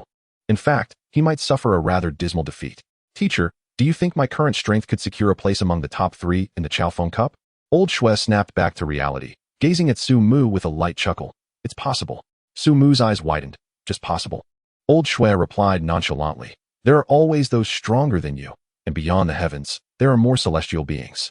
You must understand that some have ascended to martial mastery, transcending realms within a month, becoming 4th-tier martial artists in just 4 months. Some mages are innately adept in 8 schools of magic, mastering nearly all spells apart from forbidden ones. Certain formation masters can set intricate traps at the 2nd tier to ensnare opponents nearing the 5th tier. Even I, in my youth, once defeated a 7th-tier extraordinary being while possessing only 6th-tier strength. Compared to them, do you believe you can secure victory? Su Mu bit his lip, feeling somewhat disheartened. Without Old Shui's guidance, his accomplishments seemed trivial. I understand, teacher. I will strive to surpass these individuals. Old Shui remarked. There is no need for self-deprecation. You have already surpassed many. The journey must be taken step by step, and one must savor each bite of food. But remember not to become complacent due to minor achievements. Return and further hone your skills with the Xian Jiazhan Han. I eagerly anticipate entrusting the Zhu Rong Zhizhong to you after the Chaofeng Cup. Su Mu nodded in agreement. Yes, teacher. Once Su Mu departed, Old Shui exhaled a long sigh of relief, only to subsequently wear a pained expression. He had not dared to mention that after eliminating the 7th-tier extraordinary being, he had become nearly incapacitated, severing his martial path and transitioning solely to beast mastery. Now, he could only invoke the feats of martial gods, grand magi, and formation masters from their youth to impress upon Su Mu. What would he do in the future? Yet, upon reflection, if Su Mu's achievements truly surpassed those of these figures in their youth, then there would be no need for such admonitions. It appeared that a genuine pillar was about to emerge among the beast masters. At that moment, Yu Shaoan, engrossed in her own research, received a phone call from Su Mu. Why would he call her so late at night? Could it be that he was considering pursuing her sister? The thought caused her eyes to light up as she answered the call. Are you busy? Su Mu inquired. I'm all right, mostly done. What is up, Mugu? Are you looking for my contact information? Su Mu was left bewildered. What contact information? Yu Shaoan felt a twinge of disappointment. It seemed not to be the case. Oh, never mind. Why are you contacting me at this hour? Su Mu replied. I do have something to discuss. I remember you mentioned last time that you forge weapons, correct? Yu Shaoan proudly responded. Of course. Not to boast, but our family's forging techniques have been passed down for over 100 years. They are absolutely reliable. Su Mu cleared his throat gently. If that is the case, could I ask you to forge a weapon for me? The last wager between Yu Shaoan and Su Mu stipulated that if Yu Shaoan were to lose, he would forge a set of mecha or a weapon for Su Mu. A single weapon is deemed equivalent to an entire set of mecha, and naturally, this weapon is extraordinary. So, Brother Mu, what weapon do you desire? I wish for Mo Dao. Chapter 62, Floating Life. Mo Dao? The Mo Dao is a rather unique long-handled weapon, measuring up to 23 meters in length, with the blade portion comprising approximately 1/3 of its entirety. Its blade is long and shaped like a willow leaf, adept at both slashing and piercing. However, compared to other weapons, the Mo Dao is predominantly utilized within military ranks. Its blade gleams coldly, arrayed like mountains, advancing like a wall, shattering both men and horses alike. This is the essence of the Mo Dao. Yet, as an ordinary weapon, the Mo Dao is not particularly user-friendly. It is cumbersome to carry, difficult to wield, and poses challenges in defense. No problem, I'll have the sword ready in half a month. Although Yu Shaoan was curious as to why Su Mu chose such a weapon, he refrained from probing further. After all, Su Mu's desire for a Mo Dao surely indicated an intention to employ it, and in due course, they would see whether Su Mu could master its intricacies. Having established their understanding, Su Mu finally had a weapon secured. The reason behind his choice of the Mo Dao was undoubtedly due to the presence of a master who wielded it in his vicinity. The Xian Kaijian Han had inherited the memories of its previous masters and, having immersed itself in military life, was already well versed in the use of the Mo Dao. Following the contract with Xian Kaijian Han, Sumu found himself inexplicably drawn to the Mo Dao. A weapon of such length, comparable to a spear when wielded skillfully, could indeed be overwhelmingly formidable. In the ensuing half-month, Sumu adhered to a rigorous training regimen. After its evolution, the Qi Xin who acquired 2 advanced skills and 1 elite skill, Lian Hun Xin Zhong, Yin Lu Xing, and Yin Quebec Lian Hun Xin Zhong is a mental type skill, whereby during combat, the flames of the Qi Xin who gradually plant a soul-forging fire seed within the opponent's mental realm, which detonates to directly assault their psyche. Yin K is a reconnaissance and harassment type skill, allowing flames to coalesce into fiery birds that scatter in all directions, enabling precise battlefield control while also causing disruption during combat. The Soul Elite skill, Yin Lu Xing, is the advanced version of the explosive skill, embodying the essence of a shooting star, a typical charging skill. Coupled with the crucial elite skill, Qi Yang, which embodies the essence of blazing fire, the Qi Xin who finally met the foundational criteria for utilizing Qi Yang. However, both Qi Xin who and Sumu needed to delve deeper into how to stabilize its manifestation rather than allowing it to detonate like a fireball after mere seconds. Throughout this half-month, the Xian Kaijian Han had largely stabilized its soul entity. Although it still preferred silence, its intellect had been nearly fully awakened. Yu Xiaoan's San Han Hua had played a significant role in this.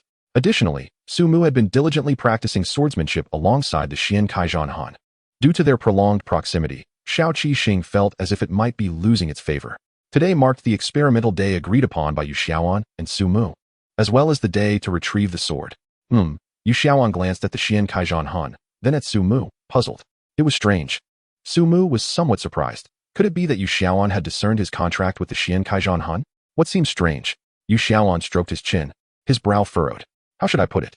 It feels as though the aura of the Xian Kaijian Han has become quite similar to yours. It resembles the bond between the Qi Rong Hu and you.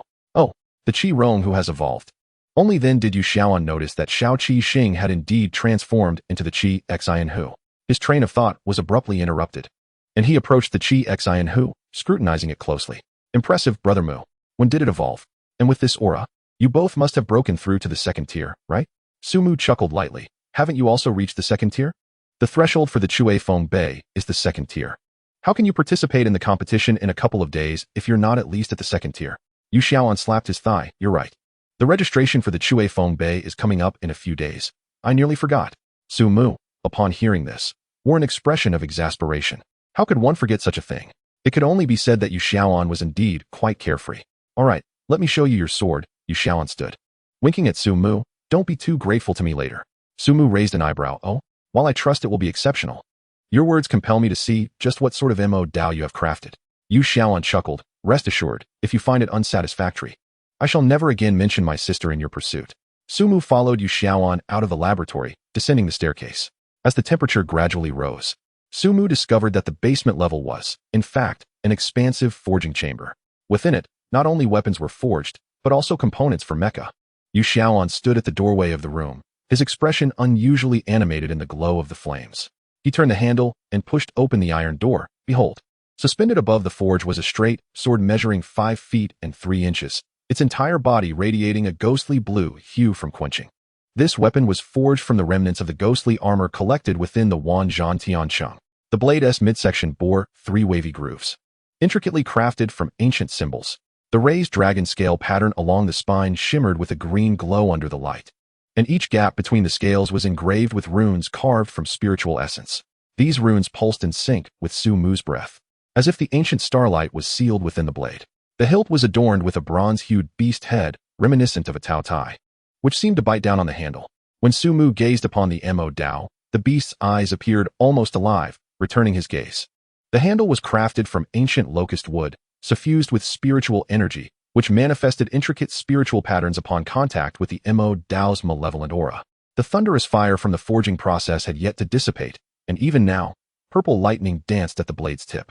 Within the cold gleam reflected in the blade, one could faintly observe chains seemingly binding something within the blade, causing the previously languid Qi Xin to narrow its eyes, its aura surging. A fine sword, Sumu exclaimed, and the Xian Kaijian Han hovering beside him also glimmered with interest. This Mo Dao seamlessly melded ancient forging techniques with modern craftsmanship, rendering it a veritable weapon. Yu Xiaoan proudly declared. I collected fragments of armor from the Wanzhan Tiancheng for two purposes, one to study the Wanzhan Tiancheng and the other to forge weapons. This is the second weapon I have crafted from materials within the Wanzhan Tiancheng, and it is named Floating Life. Sumu exhaled deeply. In this fleeting moment of life, all is encapsulated within this blade. It truly is an exceptional sword. May I truly accept it? Even merely gazing at it. Sumu understood the rarity of this Mo Dao. From such a simple wager, Yu Xiaoan had forged such an extraordinary weapon. Sumu felt undeserving. Yet, Yu Xiaoan waved his hand generously. This sword was crafted expressly for you. No need for excess sentimentality. Let us quickly retrieve your blade. However, I must caution you. During the final stages of forging, I had a bit of assistance and sealed a fragment of a beast's remnant soul within. This beast has some connection to the legendary Tao Tai. Should the Mo Dao taste blood, it will gradually grow stronger, exhibiting some peculiarities. Unless absolutely necessary, refrain from awakening the sword soul. Chapter 63, Registration. As Sumu lifted the Mo Dao, Floating Life, from the forge, he felt as though he were grasping a living blade. From blade tip to hilt, the sword exceeded 2 meters in length and was conservatively estimated to weigh over 80 pounds. Had Sumu not attained the second tier, wielding this sword would have indeed posed a challenge. Yu Xiaoan, observing Sumu as he polished the blade, inquired, care to give it a try? Sumu shook his head. Not today. I fear I might dismantle your place. As he spoke, a flash of light from his ring signified that floating life was stored within.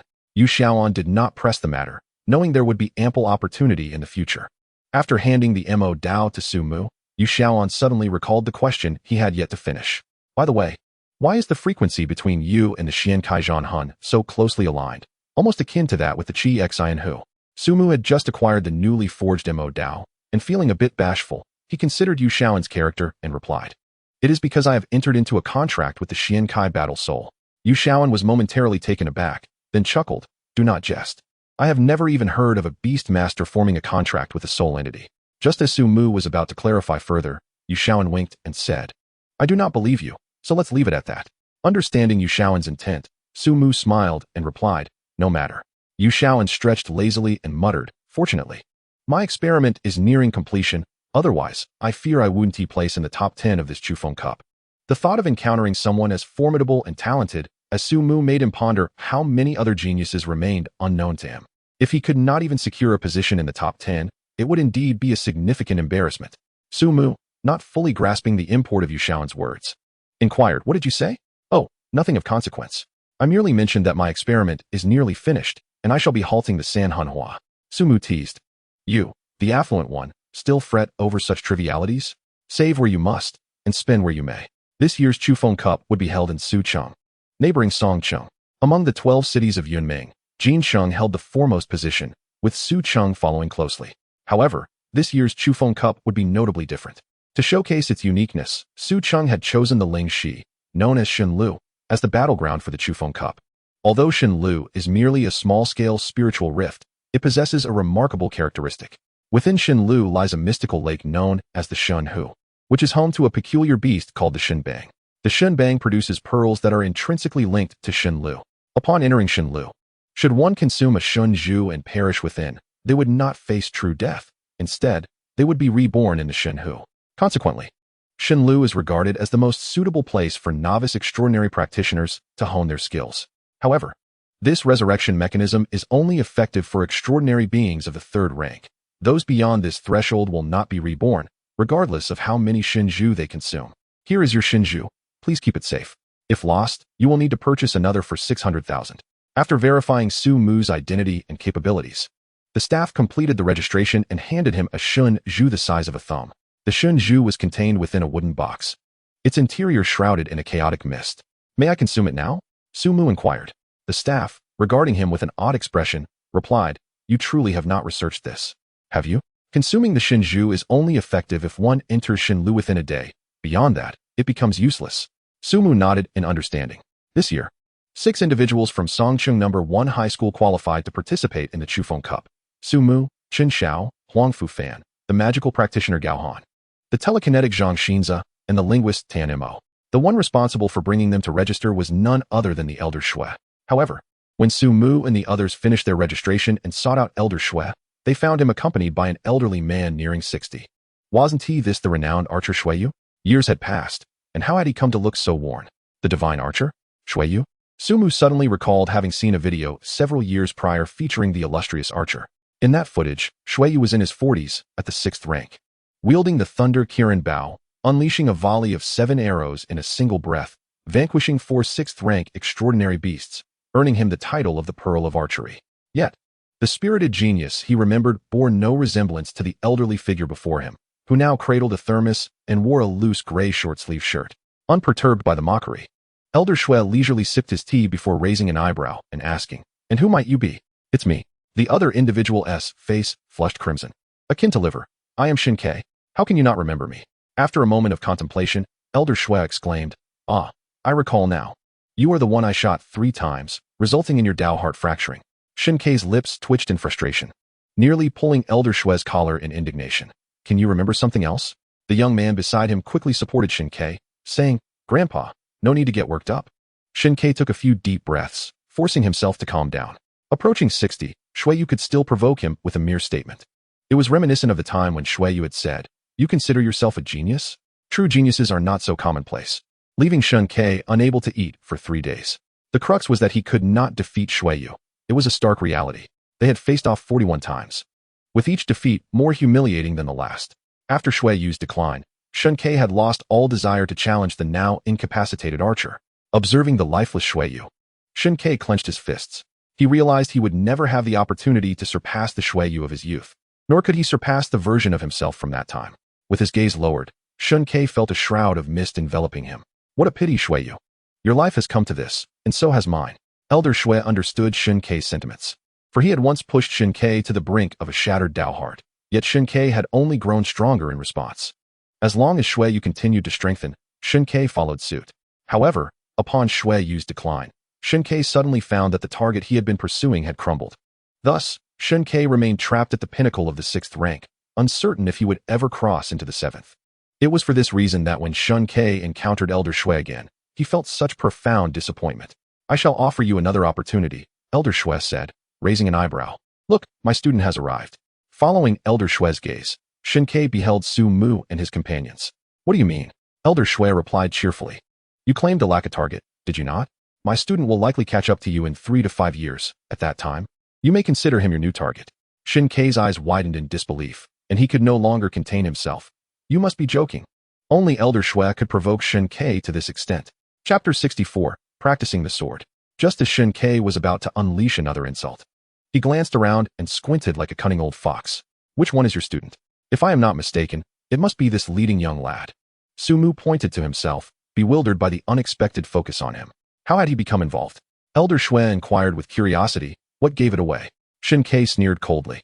"This lad is just as arrogant as you were in your prime." Sumu looked perplexed. "Me?" He glanced at Huang Fu Fan beside him, asking, "Am I really arrogant?" Huang Fu Fan scratched his head. "I think you're all right, Brother Mu." Elder Shui chuckled softly. "While I do not believe I was ever arrogant, you are correct. This is indeed my student." Shinkei pointed at Shueyu. "As expected, even after changing paths, you remain the same. However, that is fine. If you were any different, I would have no interest in seeking you out. Grandson, remember this fellow's student." The young man beside Shinkei nodded vigorously. "I will remember, Grandpa." Shinkei instructed. "When the Chufeng Cup begins, make sure to eliminate this young man first." The young man cast a slightly apologetic glance at Su Mu before responding to Shinkei. "I have noted that, Grandpa." Shinkei waved his hand grandly. "Let us depart." With that, Shinkei took the young man and strode away, leaving Su Mu and the others in a state of bewilderment. Chen Xiao could not contain his excitement and hurried forward, eyes gleaming as he exclaimed, "Divine Archer Shueyu. You are actually the Divine Archer Shueyu." Elder Shui sighed. Was it really that difficult to recognize? Even if he revealed Elder Shui's identity now, Chen Xiao would still find it hard to believe that Elder Shui was Shueyu. Rising to his feet, Elder Shui remarked, "Have you all registered? Then let us go. Return in half a month for the competition. Forget everything that occurred today. Do not speak of it recklessly, or I may just make your lives difficult." In the face of Elder Shui's unabashed threat, everyone chuckled lightly. All right, Elder Shui." This incident served as a brief interlude. Yet it made Su Mu acutely aware of his teacher's remarkable background. On the way back, Su Mu inquired, "Teacher, what about Shinkei?" The old man Shui, cradling a thermos, understood Su Mu's intent without lifting his head. "Just a former rival, not an enemy." Be cautious of his grandson. Sumu nodded. I can sense that the young man is somewhat intriguing, but not too much. I should be able to handle him in 5 minutes. Old Shui suddenly recognized the truth in Shun Kei's observation. Sumu bore a resemblance to his younger self, who was likely rather unlikable. However, considering Sumu's current strength, his caution seemed excessive, and he simply advised, be gentle. Sumu acknowledged this and asked, is there any specific target? If there is, I will inform you. The sound of Sumu's MDO scraped against the bluestone tiles, creating a cascade of sparks. The bronze faceplate of the Xiankai battle spirit cracked open in the twilight, revealing the flickering soul fire within. The voice of the battle spirit, raspy yet commanding, cautioned against 3 prohibitions: avoid dragging the blade, avoid holding it horizontally, and avoid the final warning was drowned out by the sound of the blade slicing through the air. Sumu deftly evaded a lethal strike aimed at his shoulder, his blade spinning in his palm. The friction between the finely forged hilt and his wrist was somewhat uncomfortable. The Xiankai battle spirit, born from armor, was akin to training with a master who had lived for a millennium. However, the attack was not yet finished. The battle spirit pressed down with its blade, forcing Sumu to block its strike. Sweat poured down as Sumu's grip faltered, blood seeping from his hands. The force was overwhelming, and after acquiring the floating life, the battle spirit had grown even more ruthless. The Chi Xian who watched, baring its teeth, urging for more force. Suddenly, the momentum of the battle spirit's strikes shifted from broad and open to sinister and deceptive. The patterns on the back of the blade glowing with a ghostly blue light. Do you know why he is forged to 7 feet? The battle spirit's blade touched the ground, cracking the tiles beneath, for this is the distance from a horse's neck to a man's heart. The nearly 100-pound blade approached Sumu in a bizarre arc. At that moment, Sumu had no time to defend himself. The battle spirit's blade was too wicked. With nowhere to guard, he decided not to guard at all.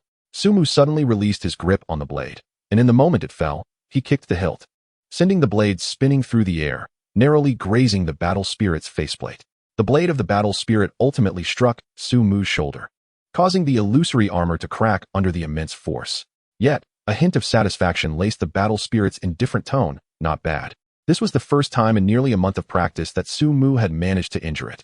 With a long sigh of relief, Sumu collapsed onto the ground. I can't take it anymore. Your skills and strength completely overwhelm me, and you can even fly.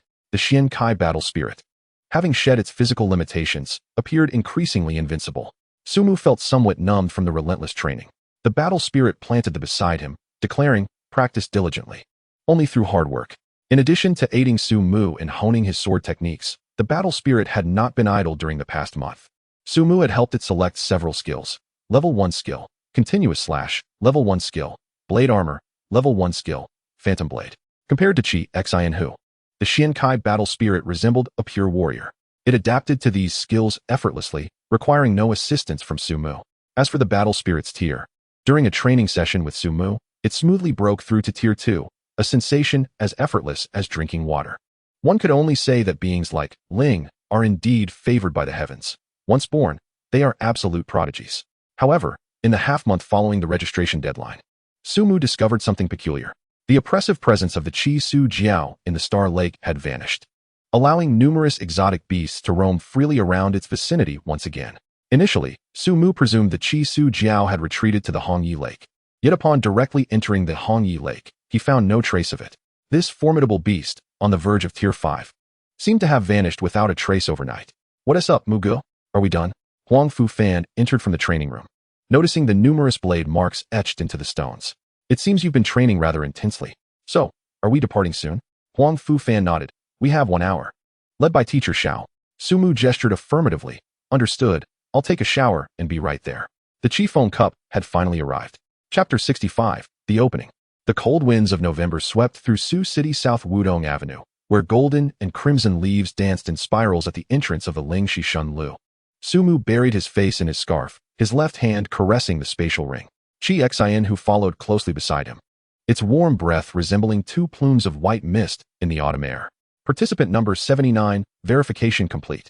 The mechanical wand bird emitted a blue glow from its eyes as Sumu joined the throngs of over 3,000 participants at this year's Qifeng Cup. Competing alongside such a large number of contestants was an unprecedented event. Huang Fu Fan murmured, it's quite lively. Previous years usually had just over 2,000. But this year there's a third more. The typically proud Chun Xiao exhibited an air of humility at this moment. It was difficult for him to remain proud amidst such a crowd. He felt the presence of more than 10 martial artists capable of easily overpowering him. He murmured, "The more people, the more troublesome it becomes. By the way, this year's rules seem a bit chaotic. They're not even prohibiting team formations. If those talents band together, how will we compete?" Gaohan pondered. "I've heard it's due to the Shun Lu's peculiarities. And this year there's an intention to break away from the stagnant competition format of previous years, hence the innovations. Is there really this many participants this year?" A girl clad in a mink coat whispered to her companion, "I heard that the martial goddess avatar will be attending the event." The crowd exchanged glances, realizing that the martial god's presence at the Qifeng Cup was not a secret. Naturally, such significant news could not be concealed. Suddenly, Qi Xin who let out a low growl, prompting Su Mu to turn in response to the spiritual bond. In the southeast corner of the contestant rest area, a Yomi wolf bared its teeth at Qi Xin who, while its master, a boy in black, stood surrounded by a circle of frost. He gently patted the Yomi wolf's head and cast a slightly apologetic glance towards Su Mu. Tensions often arose between beast tamers due to the instinctual hunting relationships between their beasts, which could influence the tamer's judgments. However, Su Mu did not see Yu Shaoan among the crowd and wondered if he was in another contestant's area. The sound of fireworks echoed beneath the dome as 24 frostfire sparrows streaked past the stands, trailing blue and white flames. The intertwining of ice crystals and sparks heralded the imminent commencement of the Qifeng Cup. Before it began, the host proclaimed with fervor and enthusiasm, "Now, at this year's Qifeng Cup, we will welcome an esteemed guest. Let us extend our sincerest welcome to the martial god." The viewing area built outside the Shun Lu erupted with enthusiastic cheers. "Welcome, martial god." The collective roar of 100,000 voices caused the withered leaves to fall in a flurry.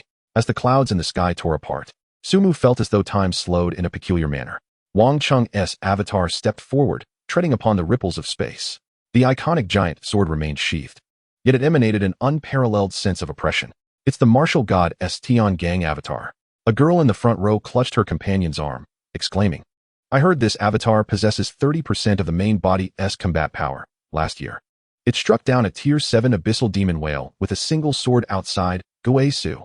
As Wang Cheng's avatar landed on the main viewing platform, the entire SHNLU trembled. Ladies and gentlemen, though Wang Cheng's voice was not loud, it instantly silenced the audience of 100,000. He unfastened the legendary Su Ngnt IPing from his back and set it aside.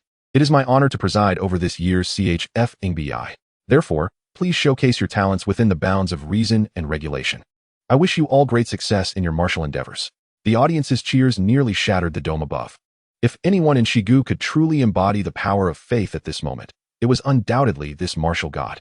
At that moment, the fireworks for the opening ceremony reached their zenith, with 18 fiery phoenixes spiraling skyward from the gates of the SHNLU.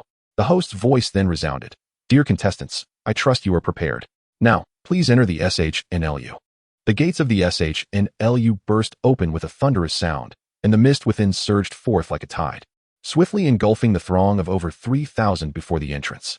As the mist gradually dissipated, the once crowded arena now stood desolate, devoid of any human presence. In front of the audience, a massive screen materialized, divided into 32 smaller panels. "We have deployed over 20,000 drones within the SHNLU to monitor the contestants' conditions in real time, while a multitude of staff are stationed within to ensure the safety of the competitors. You may also track your preferred contestants' channel by scanning the QR code." The 32 contestants displayed on the screen were the ones deemed most likely to advance to the top 32 by the judges. How many prodigies will emerge this year? And how many dark horses will break through the competition? We invite you to witness this unfold. Seated beside the avatar of martial god Wang Cheng were Huang Shny, the mayor of Sching, and the city's strongest extraordinary being, the 7th tier mechanist in Ming. "I am truly grateful that the martial god could attend this event in Sching," Huang Shny exclaimed, his face beaming with joy. Wang Cheng had never attended the CHF-NBI in previous years, making this a delightful surprise. A gentle smile adorned Wang Cheng's face as he replied, "YNMLNYBIL. The 3 provinces neighboring the EC have long been a cradle for exceptional talents. As a collaborative event of the 3 provinces, I have long wished to witness it myself." And Ming, somewhat concerned, interjected, "Martial god, is it wise for your avatar to leave the WNYO NM and so openly?" Wang Cheng possessed 2 avatars of T, Ing, and DSH, typically stationed together at the WNYO NMN, preventing myriad demon tribes from breaching its gates. Although another 7th tier extraordinary could fill the void, The absence of the martial god still left a lingering sense of unease. Wang Chung responded nonchalantly, "It matters not. With my true self present, no storm can arise. Now, let us watch the competition. I am curious to see how many young talents will embody the martial spirit this year." As the mist enveloping him dissipated, SM surveyed his surroundings.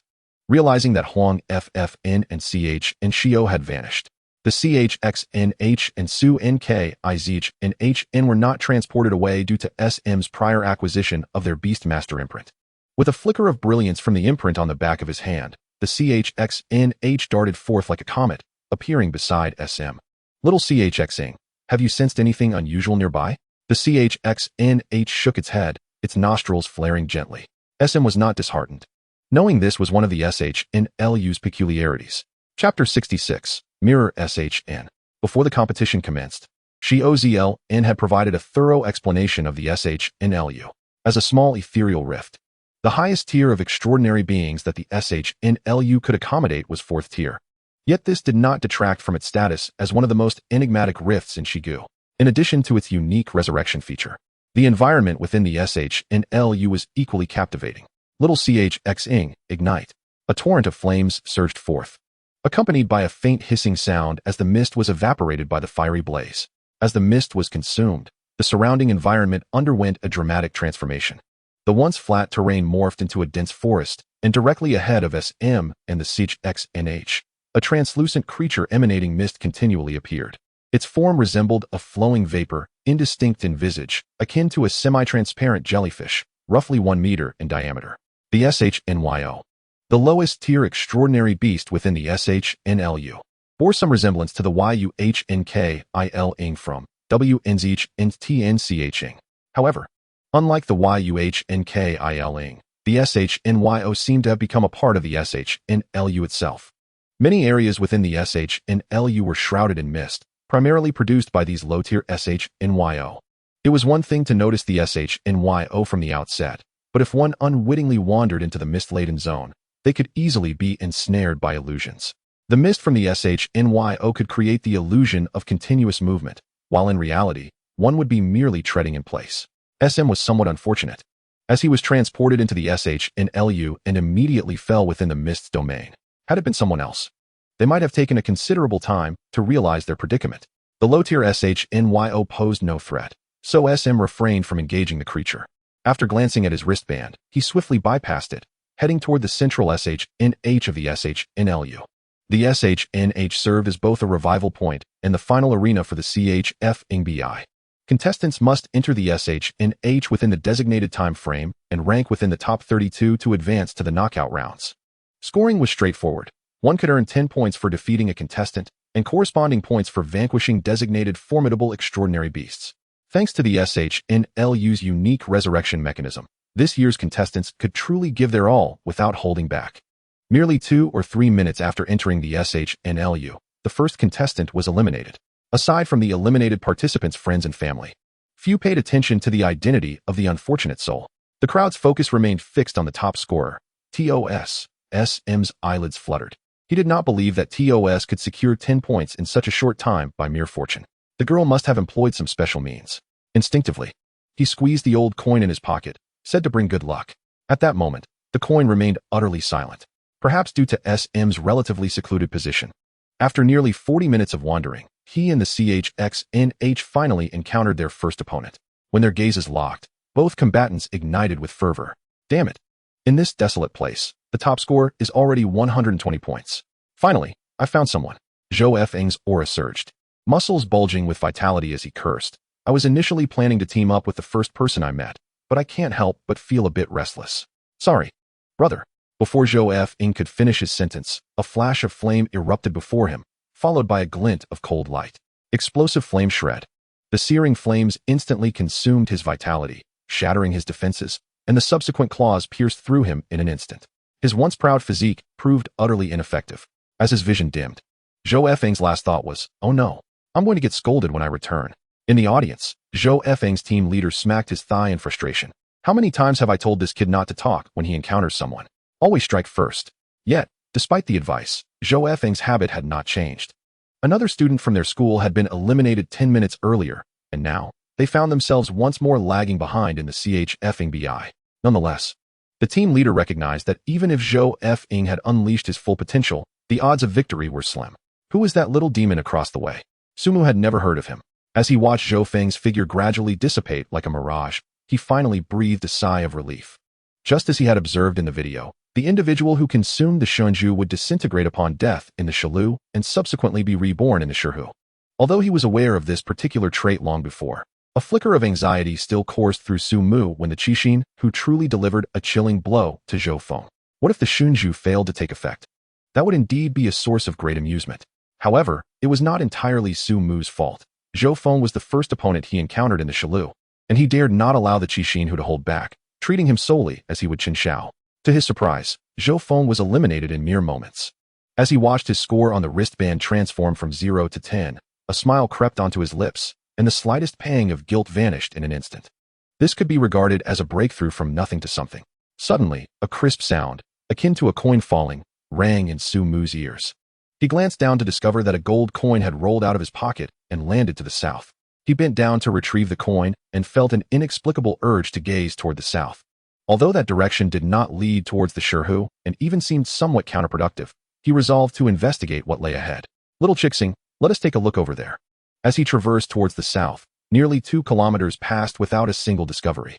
Along the way, he encountered only a few first-tier Wuzhen and saw nothing else living. Just as he began to question whether he had misinterpreted the significance of the coin, the Qixin who began to scratch the earth. It lowered its head to sniff the soil, then exhaled a burst of crimson flame. Under the searing fire, the earth swiftly crumbled, transforming into a spectrum of radiant colors. Roar! With a low growl from the Qixin who, the ground seemed to undergo a chain reaction, rapidly melting away to reveal the true surface beneath. Following the paths of the vibrant light, Sumu beheld a peculiar creature adorned in armor and bearing sharp fangs, seemingly regarding him and the Qixin who is prey. Mirror Wuzhen. A glint of insight flashed in Sumu's eyes. This second-tier Wuzhen possessed a degree of intelligence and had begun to feast upon the exotic beasts of the Shilu as well as other Wuzhen. Its shell resembled a series of mirrors, reflecting the radiant spectrum of colors. Upon realizing it had been discovered, the mirror Wuzhen quickly gathered the shimmering light. Its angular form began to dissolve and reshape, astonishingly transforming into the likeness of the Qixin who, leaping forward. Chapter 67, Surround Attack. How intriguing, a copycat. Sumu had long known that one of the mirror Wuzhen's abilities was to replicate the enemies gathered by the rainbow light. Qixin who, let us test it out. Flame Meteor. With a dance of crimson flames, the Qixin who transformed into a radiant rainbow, soaring through the air like a comet, colliding with the charging mirror Wuzhen. The mirror Wuzhen, now resembling the Qixin who, shimmered like crystal, wreathed in flames, exuding an air of nobility. Yet, in response to the Qixin whose full-force flame meteor, the mirror Wuzhen also unleashed its own. The two meteors collided fiercely under the bright sun, the fiery sparks scattering like falling stars, and as the flames dissipated, the two Qixin husks became entwined. Their sharp teeth clashed against claws, the flames scorching and crackling, creating a scene of chaos. This battle between the two tigers quickly captured attention, even prompting a large screen in the audience to focus on this fierce clash. Xiao Zilin furrowed his brow. While others would avoid the mirror Wuzhen at all costs, Sumu had boldly engaged it. For most extraordinary beings, the mirror Wuzhen posed a far greater challenge than many second-tier exotic beasts. Due to limitations in experience and skills, most lower-tier beasts could not contend with equally ranked extraordinary beings. However, the mirror Wuzhen was different. It merely needed to sweep the rainbow light to instantly replicate everything about you, skills, experiences, even physical prowess. As long as it did not exceed the mirror Wuzhen's understanding of power, it could analyze and duplicate it, rather than simply replicating. It was akin to pulling a perfect doppelganger from a mirror. The Qixin whose fiery claws, tearing strikes, flame birds, and even the flame meteor, whatever moves were utilized were swiftly duplicated by the mirror Wuzhen. Within the Shilu, supported by the Shinsi, the mirror Wuzhen's capabilities could be maximized. Having discerned the mirror Wuzhen's abilities, Sumu chose the most straightforward approach, to wait. While the mirror Wuzhen was indeed troublesome, it possessed a direct weakness. Its replication ability could last no more than half an hour.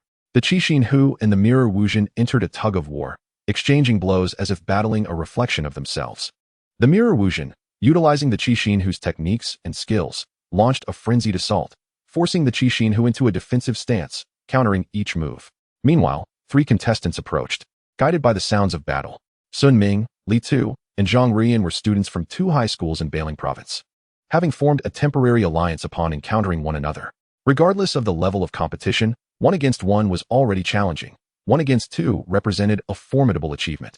Let alone 1 against 3, those qualifying for the Chufeng Cup were indeed the elite of each high school. Defeating someone regarded as a genius by the masses in a 1 against 3 scenario was quite extraordinary.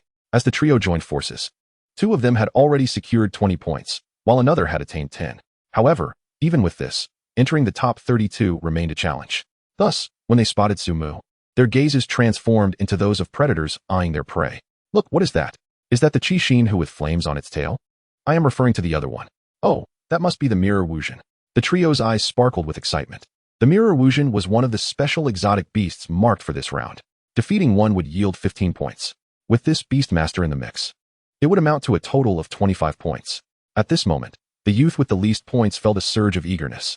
According to the rules, he would be entitled to all the points for this round. Thus, his total score would catapult him into the top 50. Li Tu cautiously inquired, "Shall we go?"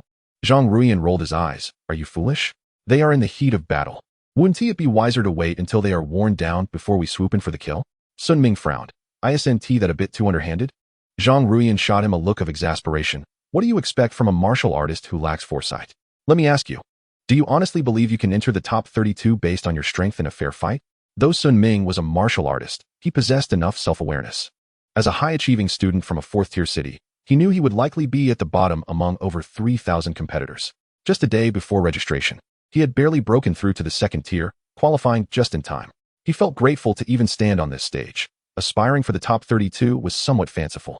Zhang Ruiyan coaxed him gently. "Consider this year's competition format. It encourages us to leverage abilities beyond mere combat prowess to enter the top 32. If we cannot win through strength and refuse to submit, how can we, coming from small cities with no resources or connections, make a name for ourselves in such a vast competition?" Sun Ming muttered, "Enough, I'll follow your lead." Zhang Ruiyan nodded.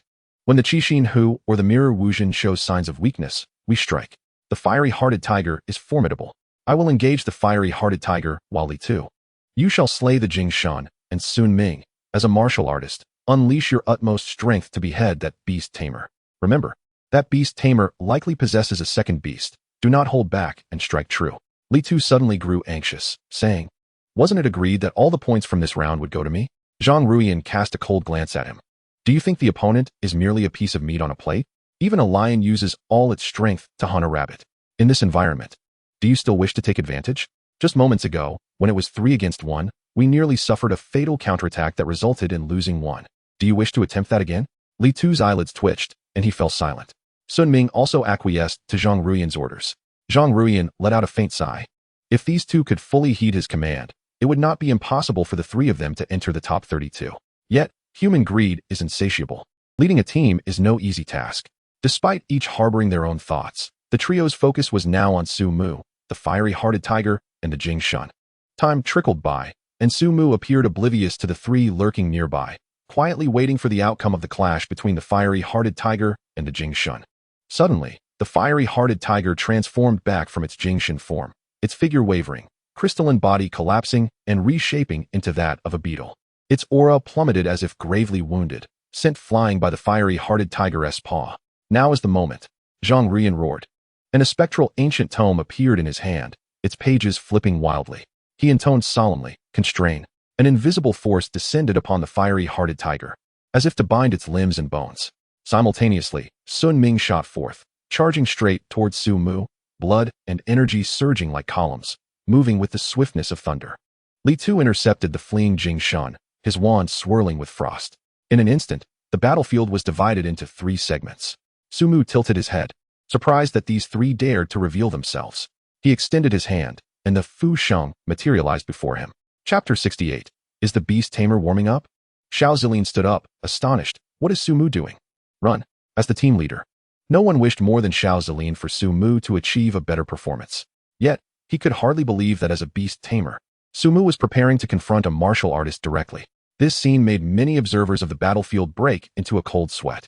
When Sun Ming saw Su Mu draw the Mo Dao, his first reaction was one of absurdity.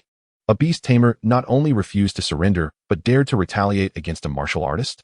Was he mad, or was the world mad? Yet, he clearly understood that this was indeed reality. Sun Ming was at a loss for words, and he had no desire to speak. As a martial artist, regardless of how his opponent responded, all he could do was shatter everything in his path. Suddenly, Sun Ming's right arm surged with energy. A grayish-blue aura coiling around like a python. Crushing fist. The iron-made knuckles gleamed coldly, aimed straight for Su Mu's head. With this single punch, it was sufficient to shatter Su Mu's skull. The Beast Tamer's mark on Su Mu's hand, belonging to the Xian Jia battle spirit, began to heat up, yearning to emerge. But Su Mu restrained it. At the instant the crushing fist approached, Su Mu swiftly spun backward, the Mo Dao brushing against his nose, reflecting a crescent of cold light. Crescent moon and setting sun. A chilling dread surged within Sun Ming. He instinctively prepared to block with his fists. Clang. The knuckles collided with the blade, sparks flying. Su Mu, utilizing the rebound force, slid back a step, then seized the momentum to sweep the Mo Dao horizontally, breaking waves across the river.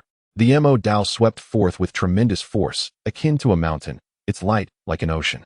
Sun Ming intended to withstand Su Mu's strike with his flesh, pulling Su Mu in with the momentum. However, his instincts warned him that attempting to grasp the Mo Dao with his hands would lead to a dire fate. In a crucial moment, Sun Ming adhered to his instincts, using his left hand to block the Mo Dao with the knuckles, the immense force causing his left arm to sink heavily. Fortunately, the surging energy prevented him from being directly swept away. He coiled his right fist, declaring, "It's over." Crushing fist, unleash. Boom. Sun Ming's fist struck solidly against Su Mu's chest, yet it seemed as if an illusory Xian Jia manifested, halting Sun Ming's punch at the very brink. Sun Ming was stunned. Xiao Zilin widened his eyes, while the spectators watching the match craned their necks, convinced they were seeing things. The Beast Tamer withstood a martial artist's punch head-on, unscathed? If not for the small cracks on the Xian Jia, it could be deemed entirely unscathed. Su Mu dragged the Mo Dao, the blade tracing a graceful arc splitting the Huashan. Sun Ming roared, his fists overlapping as he pushed forth. "I don't believe it. 1,000 mountains overlapping." Layers of energy surged forth like a torrent, its might astonishing, seemingly intent on breaking Su Mu along with the Mo Dao. However, Su Mu disregarded Sun Ming's assault, the Mo Dao emitting a sudden light, slicing through the gaps in the energy waves. He spun gracefully, the blade grazing past Sun Ming's neck with a single stroke. Fu Sheng relies on momentum, illuminating like a startled swan's reflection. Blood splattered like ink, halting Sun Ming's energy. He cast one last regretful glance at Su Mu, pondering if this was the true genius Zhang Ruiyan spoke of. Having fought so hard to reach this point, he felt a deep sense of unwillingness. What kind of swordsmanship was this? Su Mu casually remarked, "Oh, just something I made up. It's not any famous technique." Sun Ming's thoughts plunged into darkness, his body dissipating like quicksand. Su Mu glanced down at his Xian Jia, which bore several conspicuous cracks, even a small fragment shattered. Sun Ming had clearly lost his wits, channeling all his strength into the attack, which allowed Su Mu to counter with ease. "Sun Ming, are you not done yet?" Zhang Ruiyan, entirely focused on the fiery-hearted tiger, could scarcely restrain his frustration. He felt that using his linguistic binding technique on the fiery-hearted tiger was as absurd as a mere mortal attempting to tether a ferocious tiger with a rope. His linguistic power felt as fragile as a boat swaying in a storm, ready to collapse at any moment. Yet, when Zhang Ruiyan reluctantly diverted his attention to the battlefield between Su Mu and Sun Ming, he fell silent. The image of Sun Ming being dispatched by Su Mu was etched in his mind. He no longer cared that the linguistic technique had been torn asunder by the fiery-hearted tiger. Only when the flames engulfed him did he bitterly chuckle to himself. "I've hit a brick wall." On Li Tu's side, still engaged with the Jing Shun, he watched helplessly as his two companions fell. No longer concerned with the Jing Shun, he hastily cast a lightness spell on himself, intending to flee. But the fiery-hearted tiger, transformed into a blazing meteor, barreled toward him, instantly engulfing Li Tu's day. It then twisted, rending the Jing Shun's core apart, slaying it. In the span of a mere minute, the Jing Shun and the three ambushing extraordinary beings met their demise. The battlefield was now left with only Su Mu wielding the Mo Dao and the fiery-hearted tiger. This battle swiftly became the focal point of the screen, and the voice of the Chue Phone Cup director boomed in the broadcaster's earpiece. "Quick, quick, replay? Who is this young man? I want all his information in a minute." "What do you mean you only know his name? What is the information team doing?" The Chue Phone Cup had only just commenced, yet the extraordinary forum was already ablaze with trending topics. Beast Tamer warming up. Chue Phone Cup witnesses Beast Tamer defeat martial artist. Giant Spirit Nexus reopens. What is the Mo Dao? 1 against 3. Victory. The future of the Beast Tamer. In the top 10 trending topics, 7 were dedicated to Su Mu and the Beast Tamer. In this age where traffic reigns supreme, A beast tamer defeating a martial artist without relying on beasts was as ludicrous as a bystander winning a boxing match against a heavyweight champion. Although the situation is rather intricate, Sumu indeed managed to vanquish 3 extraordinary beings of equal rank within a single minute. Albeit one had surrendered, and another was merely concerned with escaping. Consequently, the streets and alleys of Xia country soon erupted with excitement. With a score of 55 points, he found himself ranked 11th, having surged from beyond the top 100. At this moment, occupying the 10th position, just ahead of Sumu, was Yu Xinxue, while Yu Xiaoan, who had just been overtaken by Sumu, plummeted to 12th place. This pair of siblings amusingly encircled Sumu in their own manner. Roaring, the Qixin tiger approached Sumu, proudly clutching a mirror-like object, a prize from the recent demise of the mirror Shn. Sumu patted the tiger's head and accepted the mirror from its jaws. Was this dropped by the mirror Shn? It resembled a rare artifact known as the Heart of the Mirror Shn. Chapter 69, Guaguasu. Sumu caressed the crystalline mirror, its surface cool as winter frost. The Heart of the Mirror Shn, a rare artifact, has a chance to be obtained upon slaying the mirror Shn in the mirage. Its sole effect is to perfectly replicate the original once, maintaining identical aura and power. Upon the death of the replica, or after a day, the Heart of the Mirror Shn shatters. It is useful, albeit limited, as it only works on extraordinary beings below the 3rd rank, rendering it somewhat of a novelty with little practical value. Sumu casually placed the Heart of the Mirror Shn into his spatial ring and said to the Qixin tiger, "Let us proceed, we have fallen behind." In another area within the mirage, 2 extraordinary beings formed a temporary alliance. However, due to unfortunate circumstances, they had encountered only one opponent thus far, who managed to escape. Yet, they were not dismayed. Compared to others, they appeared to be on a leisurely outing, even taking the time to sit by a stream and chat. "Hey, Laoli, did you know that many wealthy young ladies are participating in this Chufeng Cup?" Lija waved his hand dismissively, speaking with disdain. "As warriors, we must strive forward and better ourselves. What do you think of these wealthy young ladies, Lao Wang?" This abrupt change in tone nearly caused his companion to twist his back. "You brat." Wang Qiuxiang rolled his eyes and raised a middle finger at him but proceeded to analyze. "Have you seen Entering the Extraordinary?" Lija nodded thoughtfully. "I suppose I've seen it. Not the full version, just some edits." Wang Qiuxiang leaned closer to Lija, counting on his fingers. "Currently, the most popular is my goddess, Tao Su. With her white hair and heterochromia, she is stunning. If I could be her boyfriend, I would be willing to train for 5 years to become a martial god." Lija twitched his mouth slightly, taking without giving. How shameless. "However, I am not fond of white-haired girls. Do you know about Tuoba Union?" Wang Qiuxiang nodded repeatedly. "Yes. Yes, she is Tuoba Kangren's sister. That figure, those abs, those long legs. I reckon a kick from her could easily take me out." When he first watched the show, Wang Qiuxiang believed Tuoba Union to be a gentle and kind girl, incapable of harming even a sheep.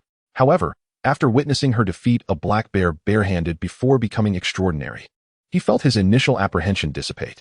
The girls appearing on the show were indeed increasingly beautiful, yet equally formidable.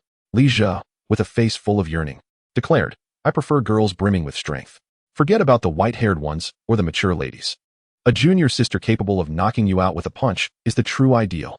Wang Qiuxiang covered his face, recognizing the futility of the conversation. "What else? What else?" Upon hearing this, Lija solemnly asserted, "One must be devoted. I certainly only like." After a brief pause, he suddenly realized that this sweet voice could not possibly belong to his burly companion. Boom! The surge of qi and blood erupted, merging Li Jie and Wang Qiuxiang's energies into a formidable presence, resembling a blood cloud enveloping the sea. Their figures gracefully leaped back, landing on a branch, a strand of white hair cascading down like frost. Tao Su, resting her chin on her right hand, her striking heterochromatic eyes shimmering, spoke with a hint of regret. "Shall we continue our conversation? I am also curious about the beauties participating in this competition." Cold sweat trickled down the backs of Li Jie and Wang Qiuxiang as they exchanged glances, filled with bitterness. They had encountered the very subject of their discussion. Despite Tao Su's dazzling beauty, flawless complexion, and melodious voice, she currently ranked first in points. How could she be as soft as she appeared? Yet, in the realm of martial arts, one must advance or retreat, and both made their decision simultaneously. Charge! At Li Jie's roar, they lunged forward like tigers unleashed, skillfully employing bagua steps to close in rapidly, their muscular arms parting the air with a rush. Tao Su, leaning against a tree, observed their advancing red energy, her lips curling into a mocking smile. Suddenly, a bronze bell at her waist rang out, its sound waves ensnaring the martial artist's meridians like an invisible web. Lijia's fist was still 10 paces away when 3 ethereal lights burst forth from beneath Tao Su's coat. These were not tangible entities, but soul serpents under her command. The soul serpents swiftly pierced through the vital point of the martial artist, exploding within Lijia's chi si, transforming into soul-ensnaring nails, leaving his body riddled with wounds. Wang Xiaoxiang's eyes widened in horror as he saw Tao Su's right hand gracefully sketching a spell. The pitch-black seal dove into Wang Xiaoxiang's eyes, ears, mouth, and nose, penetrating his consciousness. The gentle ringing of the bell was melodious yet, in Wang Xiaoxiang's ears, felt akin to a death knell. The spell within his consciousness, driven by the resonant bell, pulverized his spirit into dust. He maintained his forward charge, yet his eyes lost their luster. A gentle breeze swept past, and Wang Xiaoxiang's form dissipated like fine sand, reborn within the mirage. Tao Su's score instantly soared from 120 to 140 points. Bored, Tao Su lazily stretched, revealing her graceful figure as the 3 soul serpents swiftly returned to the resonant bell. Her initial intention for participating in the Chufeng Cup was to see if there were any delightful surprises in store, yet she found none. How vexing, she mused. I came seeking entertainment, not merely to secure first place. The lack of excitement among the participants was disappointing. Perhaps she would seek out Yixiaoan, who was rumored to have made some progress with his soul core mech, or challenge Xinshu again, as their last encounter had been insufficiently thrilling. With a backward lean, Tao Su gracefully descended from the branch, the brittle twigs cracking beneath her weight. Decided, I shall first seek out Yixiaoan and see if his soul core mech can offer me any surprises. The spectators had grown accustomed to Tao Su's demeanor. Eming, seated among the audience, remarked with admiration, Tao Du's granddaughter possesses extraordinary potential, truly unmatched among extraordinary beings in the role of soul hunter. Lord Wushan, what do you think her ultimate potential could be? Wang Cheng replied nonchalantly, a legendary figure. Eming was taken aback, never expecting Wang Cheng's assessment to be so high. Extraordinary beings of the 8th rank could be immortalized in history as legends. If the legendary status bestowed upon her by Wang Cheng became known, it would elevate Tao Su's reputation to an entirely new echelon. Realizing this, Eming could not help but say, it appears that in this Chufeng Cup, others will merely vie for second place. Wang Cheng remained silent, yet his gaze subtly shifted towards Su Mu's direction. The path this young man was treading would soon lead him to encounter a true adversary. Chapter 70, Hellion Su. Despite it being autumn, the mirage was lush with greenery, and wildflowers blossomed vibrantly. Although the seasons within the Lingxi may not necessarily synchronize with those of the main world, the scenes within this SHNLU evoke a sense of both reality and illusion, making it difficult to discern the truth. After achieving a score of 55 points, Su Mu encountered a formidable mage. The opponent, skilled in fire magic, was indeed powerful, but was unfortunate to face the CHXNH. Under the blazing flames of CHMNL, the adversary's flames appeared as mere child's play, clearly subdued. Although Su Mu's score increased by 10 points, his ranking did not rise. Rather, he fell 2 places, now sitting at 13th. It was evident that as participants approached the SHNH, the likelihood of encounters increased significantly, favoring those adept in exploration. Even Su Mu summoned the CHXNH to conjure fiery sparrows, dispatching them as scouts. Regrettably, this yielded no results. Nonetheless, Su Mu remained unperturbed, for he was steadily drawing closer to the SHNH, confident that challengers would soon present themselves. Suddenly, the deep growl of the CHXNH halted Su Mu in his tracks. He glanced down, bewildered, and surveyed his surroundings. Unbeknownst to him, he had wandered into a valley strewn with azure stones. The energy here felt peculiar. CHXing, YN Chu. With a roar, the CHXNH commanded dozens of fiery sparrows to dive down, causing debris to scatter and dust to billow. As the azure stones shattered, runes hidden beneath were revealed. Su Mu narrowed his eyes. It was a formation. When had he entered the array? Fortunately, thanks to CHXing's warning, he realized he was still on the periphery of the formation. Had he truly stepped into its center, he would have been in grave danger. Clapping echoed as a somewhat slender figure materialized at the center of the formation. With an air of appreciation, he remarked, "You have a remarkable bond with your beast. It is intriguing that you can perceive the energy fluctuations of the formation. I do not recall any Beastmasters such as yourself. Who are you?" Su Mu gazed at the indistinct figure in the distance and replied, "I am Su Mu. And you?" "Hellion Su," came the response. Su Mu recalled that this name had been mentioned by Yixiaoan and recognized him as the 21st ranked competitor on the leaderboard. Hellion Su held a purple sandalwood array plate, its runes shifting continuously. He regarded Su Mu's position with a hint of regret. wishing that Su Mu would advance 10 more steps, which would have secured his victory. However, Su Mu had no intention of allowing him to manipulate the formation. Boyndn.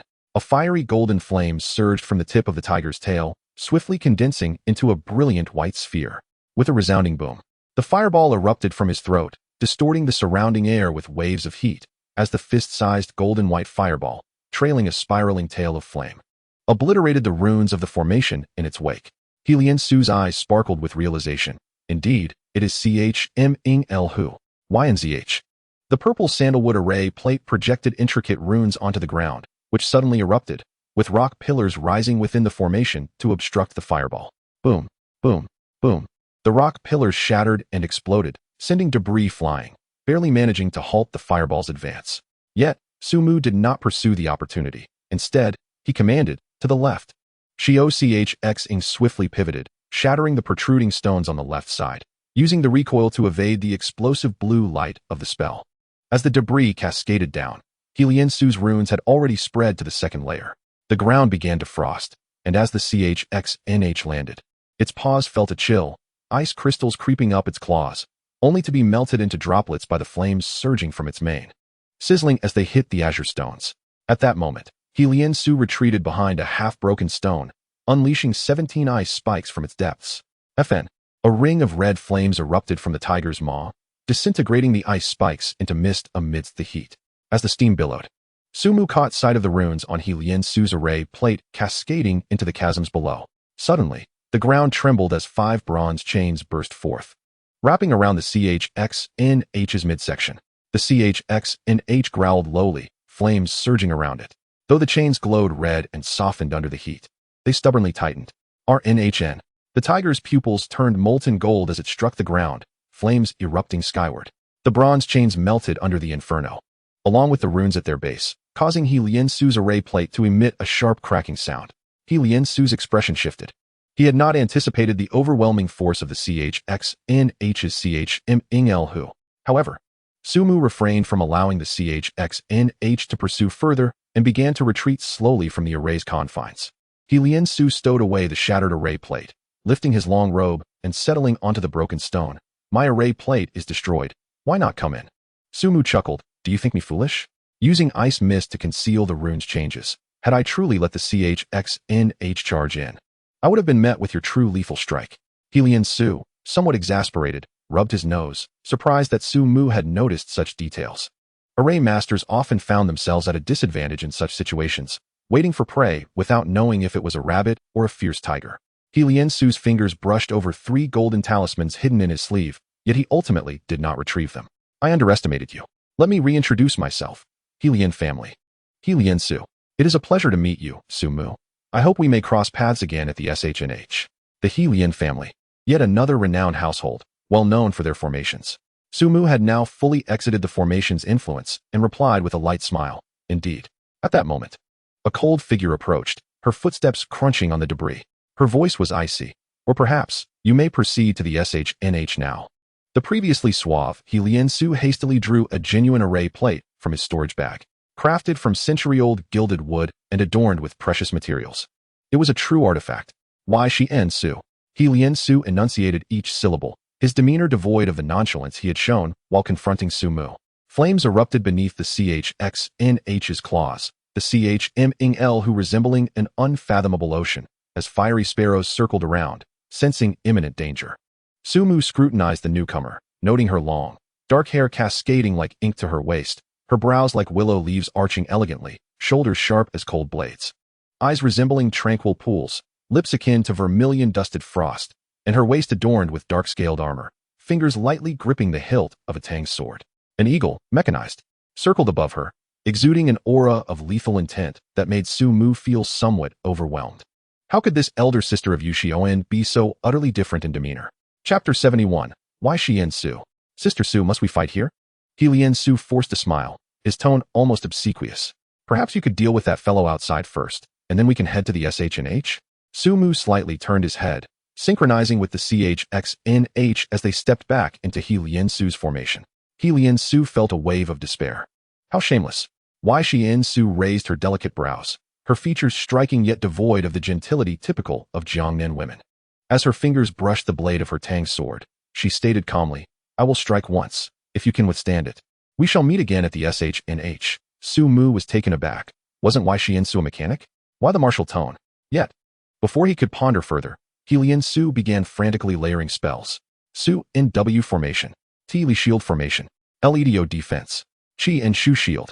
The gilded array plate in Lian Su's hands spun so rapidly that it seemed to blur, as the 5 elemental forces under his command formed a battle array like well-trained soldiers.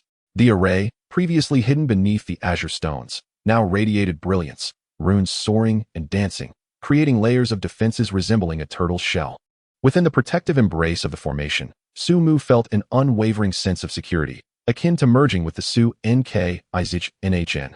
However, when Su Mu beheld the fleeting brilliance of Yu Xianxue's storage jade bracelet and a towering mech, reaching 10 meters in height, materialized behind her, he nearly uttered a curse. Low-tier mechanics are constrained by their mechanical prowess and skills, rendering them incapable of assembling a mech on the spot through void compression. Yet, this did not deter Yu Xianxue from placing the pre-assembled mech into the storage device. The colossal mech crouched down, its palm cradling Yu Xianxue and lifting her to chest height. Suspended upside down, she fell towards the mech's power core, while quantum coupling lines ignited with iridescent light at the nape of her neck, connecting with the mech's unsealed spinal neural cords in midair. Activate. The ground trembled with a thunderous roar as the mech's hydraulic joints stretched like a mighty dragon, the silvery exterior gleaming with blinding radiance. The seemingly modest sword, Ru Ming, now enveloped in layers of metallic apparatus, transformed into a 7-meter-long blade of destruction. Lianshu's grumbling voice echoed, "Put in some effort, brother. If we truly get cleaved apart, we'll become a laughingstock." At that moment, Su Mu comprehended the source of Lianshu's anxiety. The silvery mech unleashed a force that rivaled that of a third-tier extraordinary being. Although the sun blazed overhead, starlight flickered in the sky. The celestial towers swayed, and the light of the star Pajun spanned countless light years, cascading down to this place. Frenzy, ignite the soul. Amidst the roar of the blazing heart tiger, the crimson flame of Qi Ming Li Hua erupted like a red lotus, burning fiercely and surging relentlessly. Above, starlight cascaded like a river of stars. Below, flames blossomed like fiery flowers. The interplay of starlight and crimson flames connected in a breathtaking manner, bestowing divine grace upon the blazing heart tiger, which had now grown to nearly 3 meters in height, defiantly staring at the mech that dwarfed it. Its aura flowed like a vast river, unyielding and continuous. Yu Xianxue, seemingly appreciative, tilted her head as she merged her senses with the mech. Then, she swung the massive blade downward. In that moment, Su Mu's pupils reflected a descending silver moon. The grooves on the blade's spine illuminated, and the energy furnace within the mech underwent a continuous collapse reaction, channeling terrifying power through the nanostructured pathways, coalescing into a quivering light membrane at the blade's edge. As the blade descended, the air surrounding it was nearly compressed into a fluid state, and silver-blue low-temperature plasma trailed behind like a comet's tail.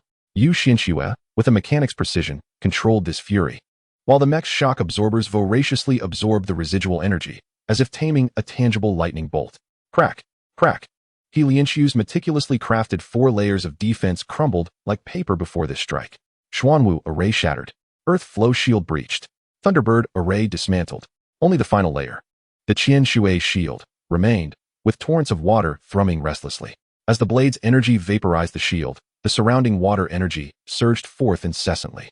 Employing softness to overcome hardness appeared to be a sound choice, yet this last layer of the array resembled a bubble, continuously caving in.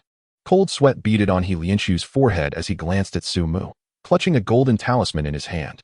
If Su Mu proved ineffectual, he would have to consider revealing his trump card. As the Qianshui shield was cleaved by the blade, the blazing heart tiger finally leaped into action. The roar of the tiger lord reverberated in all directions, soaring into the clouds. The power of starlight mingled with raging flames, forming the shape of a tiger's claw in the air, which struck down upon the blade of destruction. Boom! The terrifying sound reverberated, as if signaling the end of all things. The shockwave from the collision of overwhelming forces spread outward, carving a near 200-meter trench in the ground, its surface as smooth as a mirror, as if shaped by divine hands. Qi Ming Li Hua danced joyfully, weaving around the blazing heart tiger, while Xiao Qi Xing stepped forth from the swirling dust, stepping upon the starlight. Beside it, Su Mu, clad in mysterious armor and dragging a foreign blade, wore a fierce expression. Lianshu stood aghast, rooted in place. If he had not misjudged, the blazing heart tiger had directly deflected the blade of destruction. There had been no skills employed, merely a clash of raw power. The blazing heart tiger had indeed countered the blade's attack head-on. What was he thinking, ambushing Sumu? Yet, judging by the current situation, Sumu appeared far from conciliatory, just as Lianshu had surmised. Sumu pointed his blade directly at the silvery mech. To come uninvited is impolite. I shall return the favor. Xiao Qi Qiyong. The beast's eyes narrowed like molten lava, dark red patterns boiling forth from its back. At this moment, the rumble emanating from its throat was not a roar, but the awakening of an ancient molten core. Its fur appeared to transform into liquid flames cascading down, etching serpentine scars upon the ground. Qi Ming Li Hua ignited 12 crimson halos, akin to primordial solar embryos. These floating light rings were not still. They throbbed at undetectable frequencies, distorting the air into mirages. As the tiger's paw pressed down, myriad flames intertwined. Qiyong surged forth, oxygen violently collapsing in on itself, releasing a purer white radiance than the sun. 1,000-degree heat materialized into a liquid inferno, sketching the illusion of a fire dragon in the void. The concentrated solar prominence forged into scales, and wherever its dragon whiskers brushed, the sun's cycle was reborn. At the moment the blazing heart tiger roared, Qiyong emitted a circular shockwave, radiating boundless might. What was once a celestial skill, meant to remain suspended in the heavens, was tossed aside like a mere sandbag by Sumu and the blazing heart tiger. Chapter 72. Revenge does not wait for nightfall. Lianshu hesitated no longer. He promptly withdrew a golden talisman and pressed it forcefully onto the array plate. The runes inscribed on the array immediately contracted and solidified, encircling Lianshu in a self-sustaining cycle of the 5 elements. Stars emerged from the barren land, brilliant as the blazing sun. Xinshue's strike had carved a ravine into the valley, while the blazing heart tiger's flames had directly melted away half of the mountain peak. Amidst the swirling scarlet flames, the silvery mech soared skyward. Its steel body partially melted, with its left arm completely vanished. The thrusters at its back sputtered with pale blue flames, as if on the verge of collapsing. Xinshu gazed down at Sumu and the blazing heart tiger, casting a lingering glance before swiftly piloting the mech away. Awoo! The flames enveloping the blazing heart tiger receded entirely, its tail and the life fire upon its forehead waning significantly, gently swaying as its size diminished. Forcing the use of a tiered skill was still somewhat taxing for Xiao Qi. In fact, Sumu Henti compelled Xiao Qi to unleash the full Qiyong, but merely directed it to hurl the coalesced radiant sun. Of course, Xiao Qixing's fatigue also stemmed from withstanding the residual waves of Qiyong's explosion. Even though it wielded Qi Ming Li Hua, it had stripped away all flames from the residual waves, yet the overwhelming impact still left Sumu and the blazing heart tiger at a slight disadvantage. It was akin to detonating a bomb that affected oneself. Hence, the force that could have remained at around 40 to 50% was reduced to merely 10% post-explosion. However, Sumu had not anticipated the sheer magnitude of Qiyong's power. The small hill had almost been leveled by the blazing heart tiger, leaving only Sumu and the blazing heart tiger standing, while the still trembling Lianshu maintained the array nearby. With Xinshue's departure, the blazing heart tiger was scarcely capable of standing, and Lianshu felt relieved to dissolve most of the array. He removed the dim golden talisman from the array plate. A pained expression etched upon his face. These 3 golden talismans, known as heart array talismans, were unique to the He Lien clan's secret techniques. Through the heart array talismans, array masters could freely manipulate the runes within the array, transforming a dead array into a living one, while significantly enhancing the speed of rune transformation. As Sumu stepped into the formation, had Lianshu been willing to expend the heart formation gold talismans, he could have manipulated the array, instantly placing Sumu in a perilous position. However, judging by Sumu's recent performance, even if Lianshu were to trap him, exhausting 3 heart formation gold talismans would likely result in a mere 50-50 chance of victory. Presently, the Chixin appeared somewhat fatigued. How formidable could a Beastmaster like Sumu truly be? Lianshu, lacking any chivalrous sentiment towards his erstwhile ally, saw the opportunity to eliminate Sumu and thereby reduce competition as he ventured toward Shanghai. Yet, upon observing Sumu's enigmatic smile, Lianshu resolutely chose to forego any confrontation. To him, Sumu was a man capable of delivering a shock to Xinshu, even if it meant his own demise. A gentleman's revenge may take a decade, but Sumu's vengeance is immediate. Brother Su, I admire your spirit. We shall meet again at Shanghai. Wishing you success in your martial endeavors. With that, Lianshu hastily made his exit. Upholding the philosophy of acquiring allies while away from home, he tossed a pillbox toward Sumu. The Chixin who appears to have exerted itself significantly. Here is a second-tier healing pill, crafted by our own alchemy hall. Farewell. After speaking, Hellion Su fled without a backward glance, as though fearing Su Mu might chase him down with his blade at any moment. Su Mu, still processing the encounter, instinctively caught the pill tossed by Hellion Su and watched as he darted away like a frightened rabbit. If he was not mistaken, the small formation beneath Hellion Su's feet was likely a spatial contraction array. It must be said, these prominent families seem to possess a remarkable skill in retreating. Su Mu, gazing at the Chixin who which pointed a claw at him, inquired, "Do I appear frightening?" The Chixin who weakly waved its paw in response, "Owl. It is prudent for a person to maintain a semblance of self-awareness."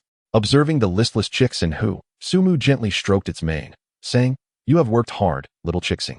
Let us return to the Beastmaster imprint and allow you to rest." Owl. The Chixin who cast a worried glance at Su Mu. Without its assistance, Su Mu's combat prowess would undoubtedly diminish. Would he truly embark on his journey wielding a blade alone? Su Mu chuckled softly, "Fear not, for I still have the Xuanjia battle soul. Though I do not intend to unveil it prematurely, it can be summoned in times of urgency. Your current task is to recuperate. Hold off on consuming this healing pill until after you take the chi-boosting and blood-activating pills, and then extract any remaining power from the Qihun grass to expedite your recovery." Owl. The Chixin who nodded and transformed into a streak of light, diving into the Beastmaster imprint on Su Mu's hand. Su Mu caressed his hand, sensing the state of the Chixin who before grasping the blade and proceeding forward. "Oh, that girl, Xiaoxue, still possesses that temperament," and Ming sighed with a hint of regret. As a fellow mechanic, and Ming shared a camaraderie with Yu Banqing, often engaging in discussions on mechanical theory. Yet, due to Yu Banqing's superior strength, and Ming frequently found himself seeking his guidance. This Minor-Mentee bond naturally inclined in Ming to favor Yu Xianxue and Yu Xiaoan, and Ming's sigh stemmed from the realization that Yu Xianxue's actions, when viewed from an objective standpoint, were less than wise. Both Su Mu and Hellion Su were formidable opponents. Even if Yu Xianxue possessed the capability to confront two at once, she would undoubtedly incur losses against two equally talented adversaries. Moreover, with neither Su Mu nor Hellion Su eliminated, the Chixin whose Qiyong had inflicted significant damage upon Yu Xianxue. The mecha's level of destruction would require considerable time for Yu Xianxue to repair, undoubtedly delaying her progress in acquiring points and reaching Shanhai. However, it was not in Yu Xianxue's nature to shy away from confrontation. As for Su Mu, he left in Ming astonished. The fire element skill, Qiyong, was well known to Ming. Su Mu and his Chixin who could utilize Qiyong in a unique manner even at the second tier, demonstrating not only their formidable strength, but also Su Mu's extraordinary talent. Truly, a prodigious talent had emerged from the Beastmaster realm. While Ming marveled at this, his gaze wandered to the other seats. This time at the Chix Phoenix Cup, many 7th-tier transcendent beings had come to observe. Among them were Mu Qinglian, a disciple of the esteemed elder from Taodu, and Hellion Yunhai, a well-known 7th-tier transcendent. Yet, as Yu Xianxue and Yu Xiaoan's father, Yu Banqing had not attended in person, nor had he sent any mechanical avatars, which seemed uncharacteristic of an old friend. Chapter 73, Xinza River. The morning light dripped like diluted honey, flowing through the misty veil. The treetops emerged from the haze, and the dew clinging to the edges of the leaves refracted shards of silvery light, resembling countless diamonds suspended in the air. The thin fog danced among the grass blades, transforming the withered autumn grass into a hazy greenish-gray. Suddenly, the rustling of wings startled the nearby shrubs, sending droplets of mist cascading like tiny beads, weaving ephemeral rainbows in the awakening morning light. Su Mu emerged from the tent, stretching with a yawn, inhaling the grass's moist, sweet fragrance. It was the second day of the Chix Phoenix Cup, although a mere small-scale secret realm. The unique environment of Shanhai rendered its dimensions comparable to that of a large-scale secret realm, placing it among the more extraordinary types of small secret realms. According to the competition's regulations, participants were required to arrive within 96 hours of the contest's commencement, despite the journey exceeding 200 kilometers. A second-tier transcendent should have no difficulty making the trek. Su Mu had already covered over 60 kilometers on the first day, even after engaging in several skirmishes. Thus, as night fell, he wisely chose to set up camp and rest. While the physique of a transcendent could endure rough conditions, Su Mu preferred to live comfortably. The Chixin who remained in slumber, yet the Xuanjia battle soul could still sense environmental changes, and given that Su Mu did not sleep deeply, the night passed relatively peacefully. The audience outside had also changed. Besides the spirited transcendent beings, the ordinary spectators had mostly returned home to rest before re-entering. Little Chixing, how do you feel? Owl. Sumu called out to the Chixin who within the Beastmaster imprint and received a languid reply. After a night of recuperation, the Chixin whose strength had nearly returned. With a couple more hours of rest, it should be back at its peak. Sumu nodded. Let us have something to eat first. At the mention of food, the Chixin who darted out of the Beastmaster imprint in a flash, its tail wagging eagerly in anticipation of the meal. Sumu retrieved pots and pans while the Chixin who prepared the fire and cut the meat, creating an atmosphere more akin to a picnic than a competition. Fortunately, Sumu did not overindulge. He merely grilled half a steak for the Chixin who while making himself a simple millet porridge for breakfast. Upon checking his wristband, he noted significant changes in the leaderboard overnight. First place remained with Tao Su, now boasting 200 points, having personally eliminated 20 contestants in just one day. In second place was Tuoba Kangran, with 180 points, trailing Tao Su by only 20. Unlike Tao Su, Tuoba Kangran's score reflected the elimination of a third-tier special Shinhai demon, granting him an additional 40 points. Sumu's ranking had slipped several places, now sitting at the 15th position. Yu Xinxue had also dropped 2 spots. Clearly, both Sumu and Yu Xinxue had been impacted by the previous day's battles. After a single night, certain individuals have surged forth, most notably Yu Shaoan. He had previously fallen to a ranking in the 20s, yet astonishingly, he has now catapulted into the top 10. Sumu speculated that this fellow must have been up all night, perhaps engaging in some nefarious activity, for it would be inconceivable to amass such a substantial number of points otherwise. However, starting from the following day, it was indeed time for the mechanists to enter their period of dominance. According to the competition regulations, mechanists are forbidden from bringing complete large-scale mechanical equipment into Shenlu. This implies that even when carrying parts, a mechanist requires a significant amount of time to prepare their weapons.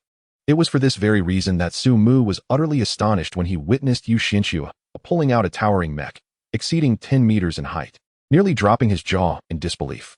To say nothing of a genuine mech, even assembling an ordinary Gundam model would likely take Su Mu several arduous hours. Although he could not fathom how Yu Xinxue achieved such a feat, Su Mu understood that starting today, he must remain exceptionally vigilant when encountering mechanists. Just as Yu Shaoan had advised, if one is capable of launching a surprise attack, it is prudent to avoid direct confrontation with a mechanist. Su Mu. A voice as melodious as silver bells called his name. Without a flicker of hesitation, Su Mu seized his unknown blade, Fuxing, and hurled it with great force. A sound akin to a piercing strike resonated nearby, as something was impaled, and as the mist gradually dissipated, it revealed the unknown blade had pinned a Xinyao to a tree trunk. The blazing heart tiger indulged in its breakfast. Casting a sidelong glance at the Xinyao embedded in the trunk, its tiger ears perking up and then drooping once more. The behavior of its Beastmaster was becoming increasingly ruthless. Su Mu and the blazing heart tiger shared a deep connection, and he lightly tapped the tiger's head with his chopsticks. A crisp sound echoed, a pleasing head indeed. The blazing heart tiger withdrew its head slightly, indicating its readiness to eat. Su Mu leisurely finished the last mouthful of his porridge, stowing away the tent and equipment into his storage device. This storage device, filled with various daily necessities and first aid supplies, was generously sponsored by the school, and he would need to return it upon his return. The blazing heart tiger yawned, and after satisfying its hunger and thirst, it did not return to the Beastmaster imprint, but instead shrank in size to that of a cat and nestled into Su Mu's embrace. With his left hand cradling the small blazing star, Su Mu drew forth the unknown blade and continued on his journey. Qianzi River. This small spatial rift had only appeared thrice in Sioux City, and compared to other spatial rifts, over 95% of Qianzi River is comprised of water. This place is abundant with water-type and spiritual treasures, but Sioux City is already a land of fish and rice, with numerous rivers, making similar spatial rifts quite common. Thus, when the entrance to Qianzi River was sealed, the local authorities felt a tinge of regret but did not react excessively. Yet today, this spatial rift, long untouched by humanity, was suddenly besieged by a horde of uninvited guests. Their skin tones, hairstyles, and languages varied, hailing from different nations and regions. However, today, they all shared a singular identity as members of the Gi sect. At the forefront stood 3 individuals, each bearing a distinctive skeletal emblem on their hands. This symbol denoted their status as supervisors of the Gi sect. Chengde, Kali Edisai, and Lu Anna. The hierarchy of the Gi sect is rigidly structured, with the supreme Gi saint at the apex, followed by the 3 honorary elders, 12 priests, 36 apostles, and 144 supervisors. Below them, they are collectively referred to as the Gi multitude. Within the Gi sect, one typically must attain the 5th tier to apply for the position of supervisor. During its zenith, most supervisors even achieved 6th tier prowess. However, The current state of affairs indicates that even fourth-tier extraordinary beings can now become supervisors, highlighting the significant blows the Gi sect has suffered from various nations over the years. As the last member of the Gi multitude was ushered into Chinza River through the immense rift behind them, the leading supervisor stepped forward, raising a dark golden ring toward the vast waters. In the name of the Soul Master, an obscure pulse emanated from the ring, and beneath the water's surface, a colossal shadow began to swim. Moments later, 30 meters away, the water's surface spiraled upward in a bizarre manner, the splashes coalescing into a vortex in the air. Golden pupils radiated a terrifying pressure from within the whirlpool, instilling a sense of dread. Yet, the supervisor merely raised the ring, remaining silent. After a tense standoff lasting over 10 seconds, the imposing figure gradually lowered itself. As the whirlpool dissipated, the divine form of the Qi, Su Jiao, emerged, illuminated by the sunlight. Chapter 74, Soul Offering to the Soul Master. Upon witnessing the Qi Su Jiao retract its overwhelming presence and exhibit a posture of submission, the three supervisors finally breathed a sigh of relief.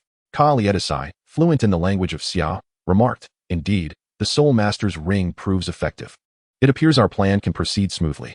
Lu Anna sneered, "The Xia nation's officials have slain countless of our followers. It is high time we reclaim some interest." Chengde retracted the ring in his hand, furrowing his brow. "Do you not sense something amiss? The Qi Su Jiao's aura feels off." Ka Lietisai and Lu Anna exchanged perplexed glances, then carefully attuned their senses. Their expressions swiftly shifted. What is happening? Why hasn't the holy beast fully broken through to the 5th tier? According to the original plan, the 5th tier Qi Su Jiao was supposed to lead them through the hidden currents of Chinza River into Shenlu to capture those so-called geniuses within. Subsequently, they would perform the soul offering to the Soul Master and the blood offering to the Blood God. By absorbing the talents of this year's Chix Phoenix Cup extraordinary beings, the Soul Master would finally complete the final step and ascend to the 8th tier. It is crucial to note that spatial rifts are extraordinarily unique. Each rift repels external life forms and imposes restrictions on their capabilities. This is a protective mechanism inherent to the rift itself. For instance, in Shenlu, only 4th-tier external life forms are permitted entry. However, creatures native to the rift face no such limitations. The cultivation of the Qi Su Jiao consumed a significant amount of resources from 2 7th-tier extraordinary beings within the Gi sect. Following the Great Purge by the Xia nation, they incurred considerable costs to gather the essences of 5 spatial rifts, successfully nurturing a Qi Su Jiao capable of traversing the hidden waterways among 5 spatial rifts: Hongya Lake, Shinkong Wilderness, Shenlu, Qianzi River, and Daliexu. Within these 5 rifts, the Qi Su Jiao could unleash its full power without restrictions. A 5th-tier Qi Su Jiao in Shenlu would be nearly invincible. The Soul Master, the 3rd priest of the Gi sect, the Blood God, the 7th priest, also known as Samus, as referred to by the old man Shui. Both of these individuals possess extraordinary abilities.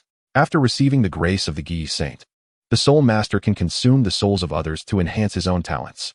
Samus, on the other hand, can receive rewards by offering blood and flesh to the malevolent deity lurking in the void, with better materials yielding more substantial returns. Geniuses are inherently rare. Gathering over 3,000 of them in one place is an even more formidable challenge. To orchestrate this grand feast, the Gi sect has been plotting for quite some time. From predicting the location of this year's Chix Phoenix Cup to nurturing the Qi Su Jiao, culminating in today's summoning of everyone to Chinza River through the abilities of the first priest. According to the prophecies of the honorary elders, the conclusion of this script should have already been inscribed. Where, then, did the variable arise? Chengde felt cold sweat bead on his forehead. While minor issues could be overlooked, failing the 2 priests on a significant matter would certainly lead to a fate worse than death. Ka Lietisai and Lu Anna exchanged glances, their previous smugness evaporating entirely. Given the gravity of the situation, they had no choice but to proceed with caution. Ka Lietisai hesitated. "Shall we consult the priest?" Lu Anna shook his head in disapproval. "No, each opening of the passage incurs a tremendous cost. The priest has explicitly stated that the next passage must involve a blood offering.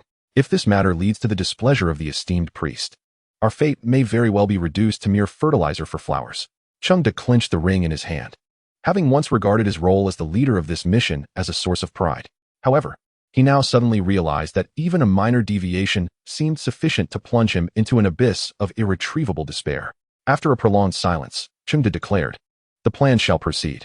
Kalidus and Luana had been awaiting this very pronouncement from Chengde.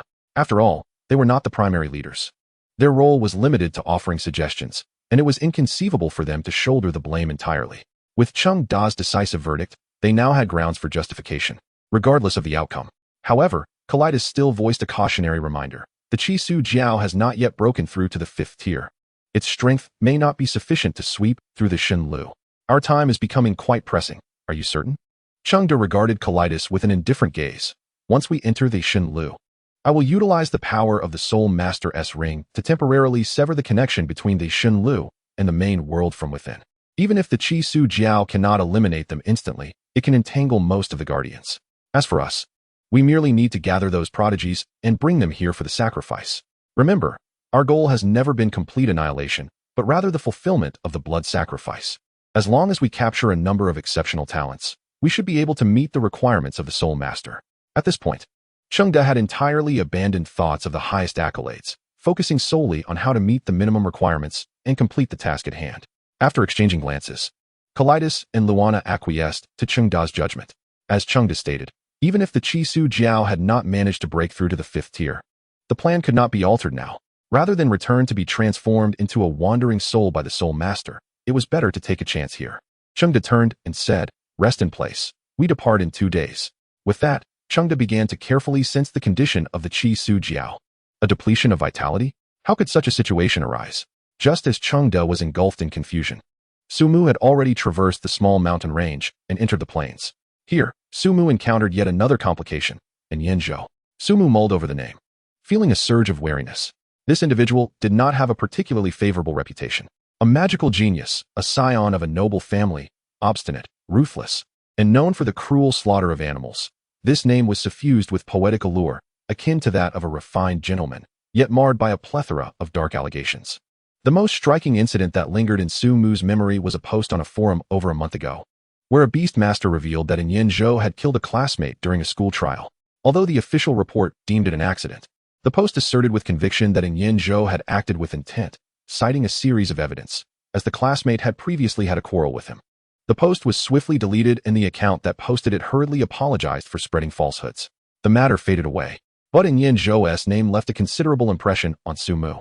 Regardless of Yenzhou's reputation, his prowess indeed merited the title of genius, being ranked 4th with a score of 140 points. Upon spotting Sumu, Yenzhou grinned widely. "Your cat is quite impressive. How much for it?" Chapter 75, Lan Jiao. Roar. The moment Xiao Zhixing heard Yenzhou's words, it instantly flared up, leaping from Sumu's embrace and transforming into its original form, roaring and enveloped in heat towards Yenzhou.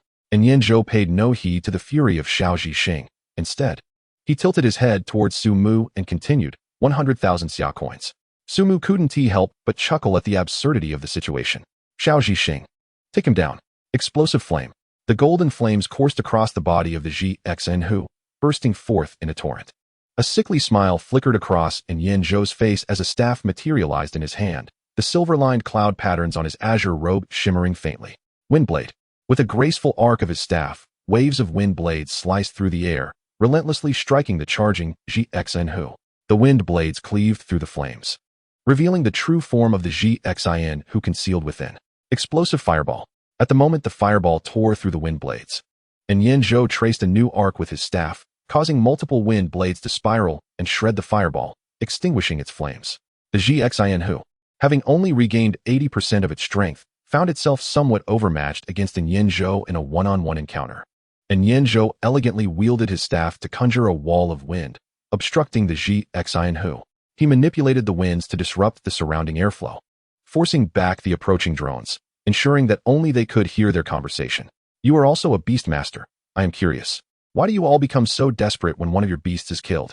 Sumu's gaze flickered with a hint of coldness. "What do you wish to convey?"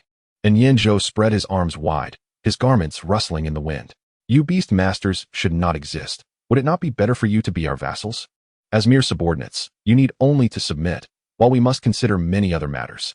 In any case, how about relinquishing your status as a Beastmaster and becoming my subordinate?" At this moment, Sumu regained his composure, replying coolly, "Even your magical predecessors could not abolish the Beastmaster class. You, a mere second-tier magician, seem to be living in a dream." Moreover, Sumu suddenly smiled. "I heard from my teacher that some magicians are born to master all schools of magic, becoming third-tier magicians within 3 months. You, this so-called genius, enjoying the best of resources, can hardly compete with us at the second tier." Do you think you deserve the title of genius? And Yin Zhou replied coolly. What do you understand? My path is to replicate my ancestors. I shall ultimately break through to the 8th tier and become the strongest magician. Sumu cast a sidelong glance at Yin Zhou, a cryptic laugh escaping his lips. Walking along the path of others while aspiring to be the strongest? I believe you need to reassess your mindset. I am different. The path I walk is the path to true strength. And Yin Zhou's expression grew cold, not expecting Sumu to be even more arrogant than himself. He ceased speaking, his staff growing ever more radiant. He intended to let the winds tear this madman apart. No, he would first strangle the damned tiger, then slowly concoct a fate for Sumu. He would silence Sumu's damned mouth with the winds. Thousand winds, strangulation. And Yin Zhou's robes surged like azure waves, 3 wind jade orbs humming and swirling at the tip of his staff, the air being sliced by high-frequency vibrations. He lightly stepped, the wind elements coalescing into a lifting cyclone beneath his feet, allowing him to glide across the plains as if dancing upon invisible piano keys. His staff traced an arcane trajectory, the gale not attacking in a straight line, but transforming into a school of darting azure fish. Each fish was a miniature cyclone, devouring the flames in their path and emitting explosive sounds as they advanced toward the Xianhu. Frenzy. The Xianhu's body suddenly swelled, its golden red fur bristling. Muscles bulging, veins resembling coiling dragons, while dark golden stripes glimmered like molten tungsten. Meteor of flames. The golden flames surrounding the Xianhu collapsed into pure white. The fiery red flames igniting successively, propelling the Xianhu, now transformed into a meteor, to break the sound barrier, streaking across the sky under the daylight. The azure fish conjured by the 1,000 winds were instantly obliterated, and in the blink of an eye, the Xianhu had surged to Yin Zhou's front. The arrogant magician's expression shifted to one of shock as his wand faltered. Boom. The meteor of flames pierced through Yin Zhou's form, yet his body dissipated like a fleeting breeze. Anger and disbelief flickered across his face. Only 2 wind jade orbs remained on his staff. You, Sumu scoffed, a genius? If your surname were not in, if you were not following your ancestors' path, you wouldn't even be worthy to stand before me. Even now, you are barely clinging to life in my presence. That spell within the wind jade orb is not your own doing, is it? And Yin Zhou's most cherished pride was ruthlessly torn apart by Sumu. He began to regret conversing with Sumu, compared to his prowess. Sumu's words evidently incited an even greater fury in Yin Zhou. He raised his staff high and proclaimed, "Very well, I shall ensure your demise is excruciating." Lanjiao, as Yin Zhou chanted, another Feng Xianyu detached from his staff, and the sky above the plain was suddenly engulfed in dark clouds. A tempest surged forth, sweeping stones and withered leaves into the air, revealing the azure serpent's head formed by a tornado, its mouth, over 2 zhang in diameter. Looming ominously overhead, more deadly still were the thousands of ice crystal fragments within the wind serpent, a lethal storm created by rapidly freezing water molecules from the air. Outside the Shunlu, many high-ranking extraordinary beings frowned. The skill of Lan Jiao was not something a second-tier mage could easily master, and Yin Zhou had evidently relied on external forces.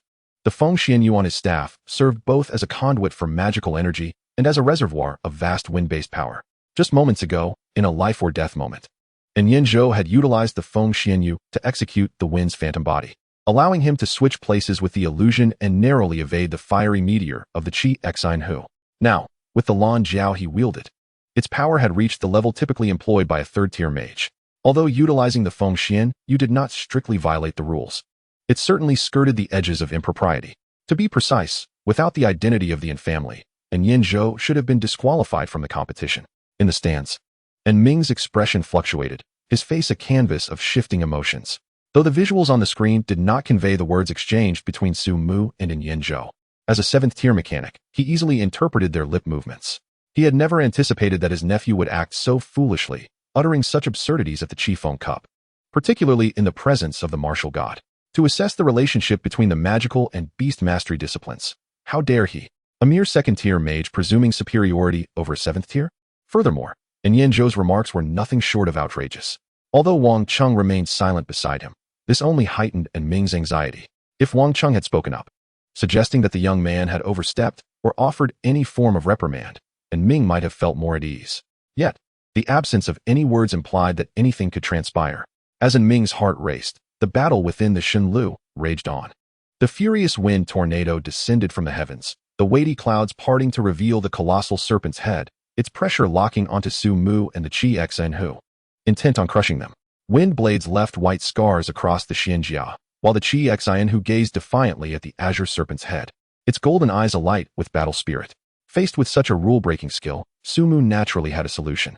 As long as he summoned the Pejun Xinglu, allowing starlight to cascade down and flames to ignite the soul, a single strike of Qi Yang would obliterate the Lan Jiao into mere remnants. However, such an act would be a gesture of respect towards a worthy opponent. As for Yin Zhou, he merely scoffed. Little Qi Xing, Yin Ke? With a roar, the Yin Ke surged into the air, their cries harmonizing. They soared like swift swallows, dashing towards the serpent's head, as if rushing toward an endless celebration. The thunderous impact of the Yin Ke against the wind tornado scattered them into blazing embers, the wild winds dispersing them far and wide. They ascended like swallows into the sky and descended like rain to the earth. The spectacle of falling flames was grand and magnificent, yet it inflicted no substantial harm upon the Lan Jiao. And Yin Zhou gazed up at the fiery rain and mocked. Is this your funeral pyre? It suits you well enough.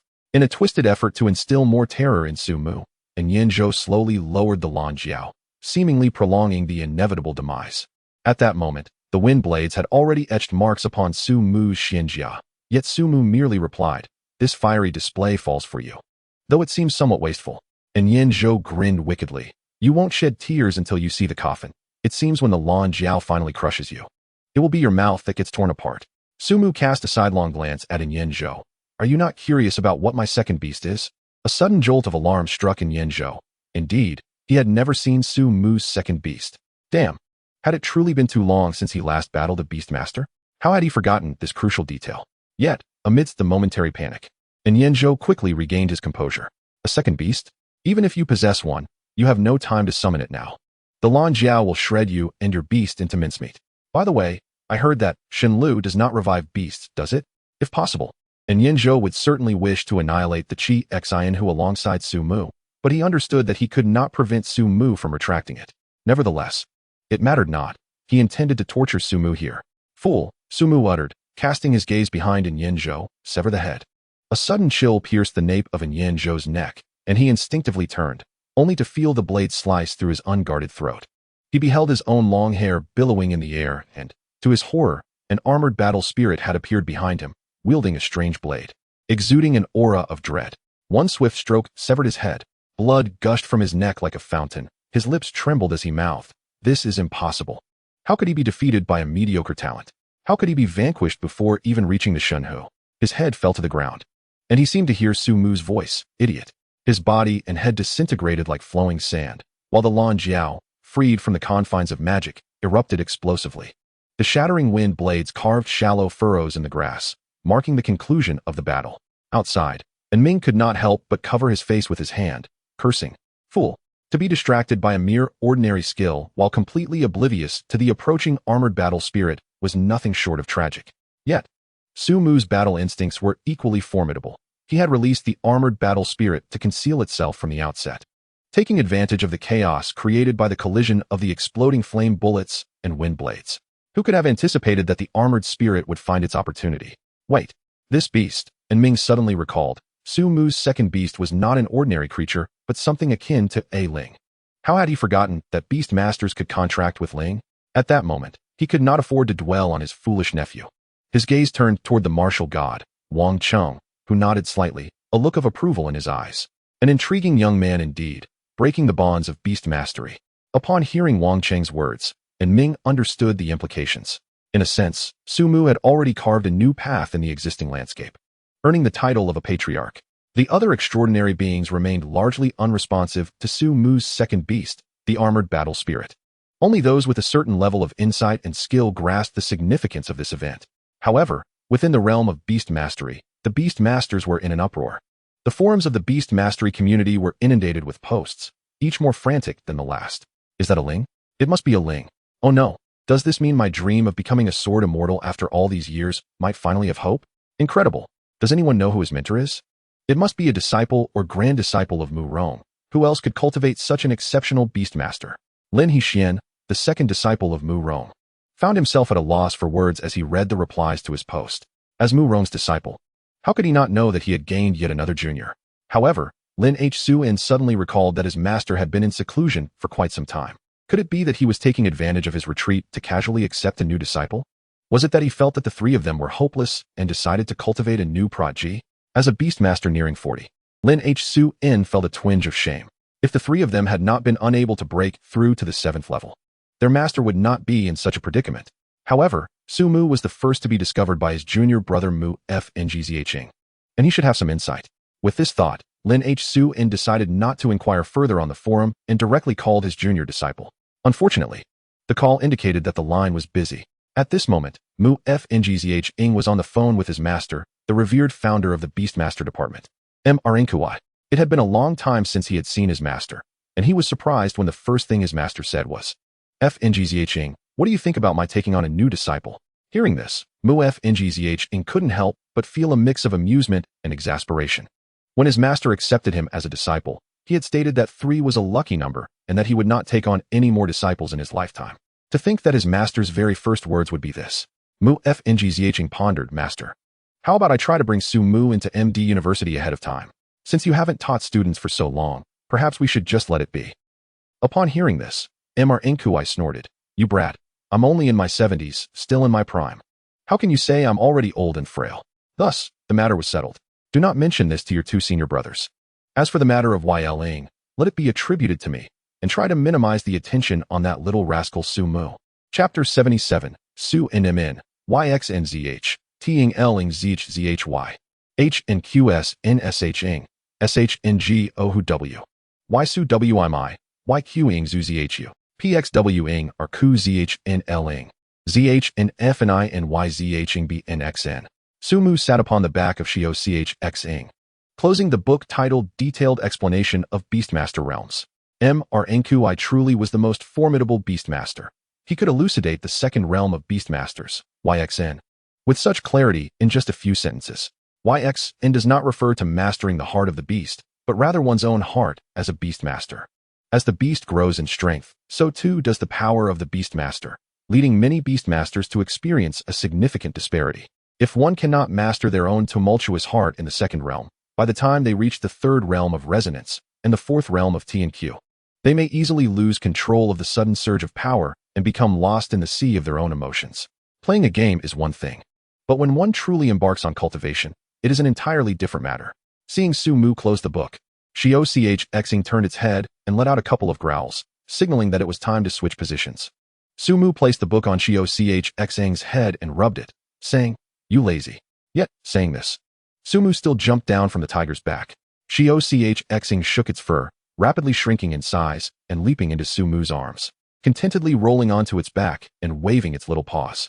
Su-mu stored the book in his ring, his right hand glowing as he assisted Shio CHXing in regaining its strength.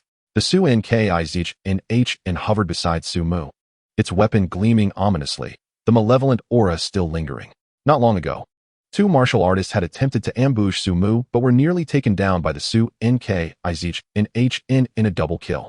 Its terrifying defense was comparable to that of the Su-nim-ing turtle, creating an illusion for the martial artists that they were battling against an iron block. A punch landed, and the opponent felt nothing. A blade descended, and in a flash, one was gone. The malevolent aura cultivated in WNZH and TINCH rendered the Su-nkizh weapon unstoppable, making it exceedingly simple to deal with martial artists. The malevolent aura could break through the defenses of chi and blood, and a second-level martial artist could not withstand the power of the Su-nkizh's weapon. Su-mu could already foresee that the Su-nkizh would become the nightmare of martial artists. Suddenly, the Su-nkizh turned its head towards the south. Feeling a sense of intuition, Su-mu followed suit and was astonished to see a familiar figure in the distance. Stop chasing, stop chasing. You've been after me for over 2 hours. Is it really necessary? Ngffn was fleeing in a rather disheveled state, his clothes tattered and covered in dust. Behind him, 2 graceful figures clung to him like parasites, intent on pursuing him relentlessly. Upon hearing Ngffn speak, the figures behind him became even more furious. You scoundrel! To avoid the drone, I specifically found a cave to change clothes, and you managed to sneak in. How can you claim it wasn't intentional? Ngffn, on the verge of tears, retorted, Sister, can we talk some sense here? That was my cave. I was sleeping inside when you barged in. Nonsense. Why didn't you say anything when I entered, only to pop out while I was changing? As she spoke, the figure pursuing Ngffn grew even angrier. Gritting her teeth, she formed a seal with her hands and recited a spell. L-N-U-N. The girl beside her looked astonished. Sister. But it was too late. A cold light suddenly appeared, like a blue dragon emerging from the water, and shot forth, instantly shredding the chi and blood. Feeling the chill behind him, Hu Ngff despaired, thinking it was the end. Yet, the anticipated piercing pain did not arrive.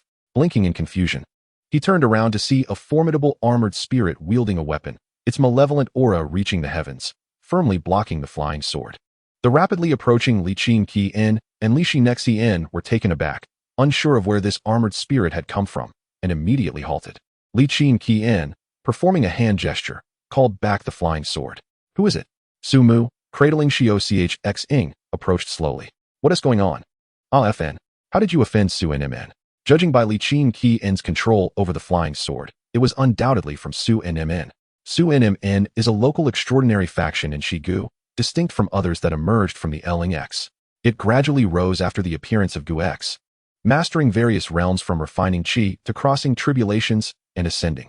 As the most indigenous extraordinary force in Shigu, Su NMN boasts two major factions, TNGLing SHN and PNGLIDO. The 8 elder ancestors of Su NMN represent Shigu alongside 4 other foreign 8-level extraordinary beings guarding Gu X, making it quite formidable. However, due to Su NMN's reclusive nature and emphasis on innate talent and fate, they maintain a relatively low profile. It was indeed surprising to encounter a cultivator from Su NMN participating in the CHF NBI. Seeing Su Mu, Hu Ngff was overwhelmed with emotion. Mugu, I finally found you. For Hu Ngff, this timely arrival of Su Mu felt no less miraculous than when he had once burst forth from a restroom with a mop to help him escape. Li Qin Qi-en performed a greeting gesture and clasped her fists. Fellow Taoist, I have a grudge against this person. If you do not involve yourself in this matter, I will offer a substantial reward. A substantial reward? Su Mu's eyes lit up as he leaned closer to Hu Ngff. Mugu, let us see what this sister can offer. If the benefits are good, I might even sell myself. Su Mu gave a thumbs up. Then we can share the spoils equally. The two shared a knowing smile, and Hu Ngff, hands on his hips, declared to Li Qin Qi-en, my Mugu said he wants that flying sword. What? Su Mu was about to agree but suddenly realized what Hu Ngff was asking for, his eyes widening in surprise. A flying sword? If I'm not mistaken, that is Li Qin Qi-en's life-bound flying sword. Asking her for her flying sword was akin to asking for her undergarments. As expected, Li Qin Qi-en's expression turned frosty, her silver teeth clenched. You scoundrel! How dare you mock me? She bit her tongue, a drop of blood staining the flying sword, initiating a blood sacrifice. In an instant, the sword's radiance surged, transforming into a soaring dragon, shooting forth and reducing everything in its path to dust. Chapter 78. Points reduced to 0. Su NMN has two factions, TNGLing SHN and PNGLIDO. However, unlike the celestial beings of the past who could move mountains and fill seas, and pluck stars from the sky, the Xianmen of this world appears to be a diminished version. The practitioners of Xianmen at Longhu Mountain primarily specialize in the 5-element secret arts, innate qi, and the Yin-Yang Thunder Law. Meanwhile, the Xianmen practitioners from Penglai Island focus on myriad formations, countless alchemical formulas, and 100-mile flying swords. He Liansu, as a formation master, actually originates from Xianmen, but since both formation masters and alchemists are considered mainstream professions in Xia country, not all formation masters are affiliated with Xianmen. I'll take it. Huang Fufan realized he had misspoken, closed his eyes, and prepared to atone with his life as his blood surged. Yet, Su Mu swiftly grasped Huang Fufan, exclaiming, what are you thinking? Run. While Su Mu could withstand Lu Qianqian's flying sword if it came to that, it was utterly unnecessary. Xiao Chixing, Yin Liuxing. With a furious roar, the Qi Xian who sprang from Su Mu's embrace, a torrent of flames cascading like a waterfall, propelling the three upwards like a shooting star. Vanishing rapidly, the flying sword emitted a piercing cry, its edge glimmering, attempting to cleave the flaming meteor in two. However, the Xuanjiajianshan swiftly intercepted it. Swinging the Mo Dao, the clash of blade and sword resonated with a metallic clang, reverberating in all directions. The Xuanjiajianshan felt a tremendous force surge through, instantly displacing his Mo Dao, while the flying sword found an opening and pierced straight into the Xuanjiajianshan's breastplate. In an instant, it breached 3 inches deep. This was the first time the Xuanjiajianshan had been pierced since its emergence. Yet, in the next moment, Su Mu's Beastmaster mark glowed brilliantly, and the Xuanjiajianshan transformed into a stream of light, swiftly following the departing flaming meteor.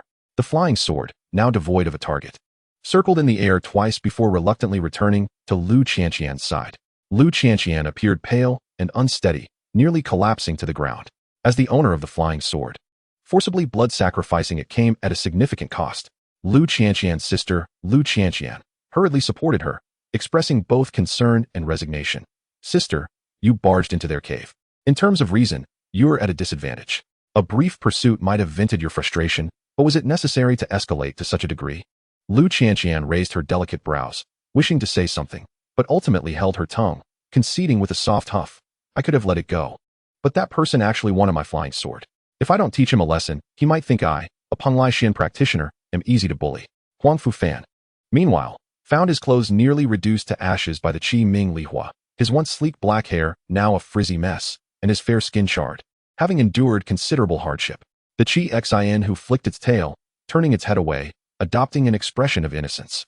Su Mu and the Qi Xin who were of one mind, although the Qi Ming Li Hua had caused some harm to Su Mu.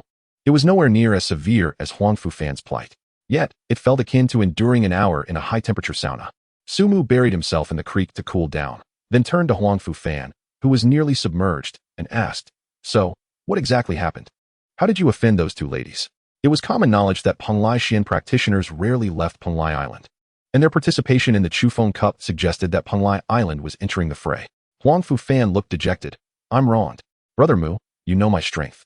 I entered the Chufeng Cup merely to broaden my horizons. Last night, I thought I might gain a few points by searching for any competitors who had passed out. I spent the whole night scouring the area, yet found nothing. This morning, exhausted, I found a cave, ensured there were no exotic beasts or mirage monsters, and buried myself in a pit at the back to sleep, leaving only a breathing hole. However, while I was dozing off, I sensed some movement in the cave and thought an exotic beast had intruded. I jumped up, and then, Su Mu's lips twitched slightly. You ended up seeing her unclothed? Huang Fufan, now somewhat frantic, replied, if I had truly seen everything, I might have let her stab me with one sword. But the issue was she was still wearing lingerie. After watching so many Victoria's Secret shows, he felt it was unfair to face death without even seeing anything substantial. Hence, he ran. Su Mu stroked his chin. Xianmen practitioners are generally pure of heart. The distinction between seeing lingerie and seeing everything else is negligible. Yet, this incident cannot be entirely blamed on you. Let us avoid confrontation in the future. So what is your current score?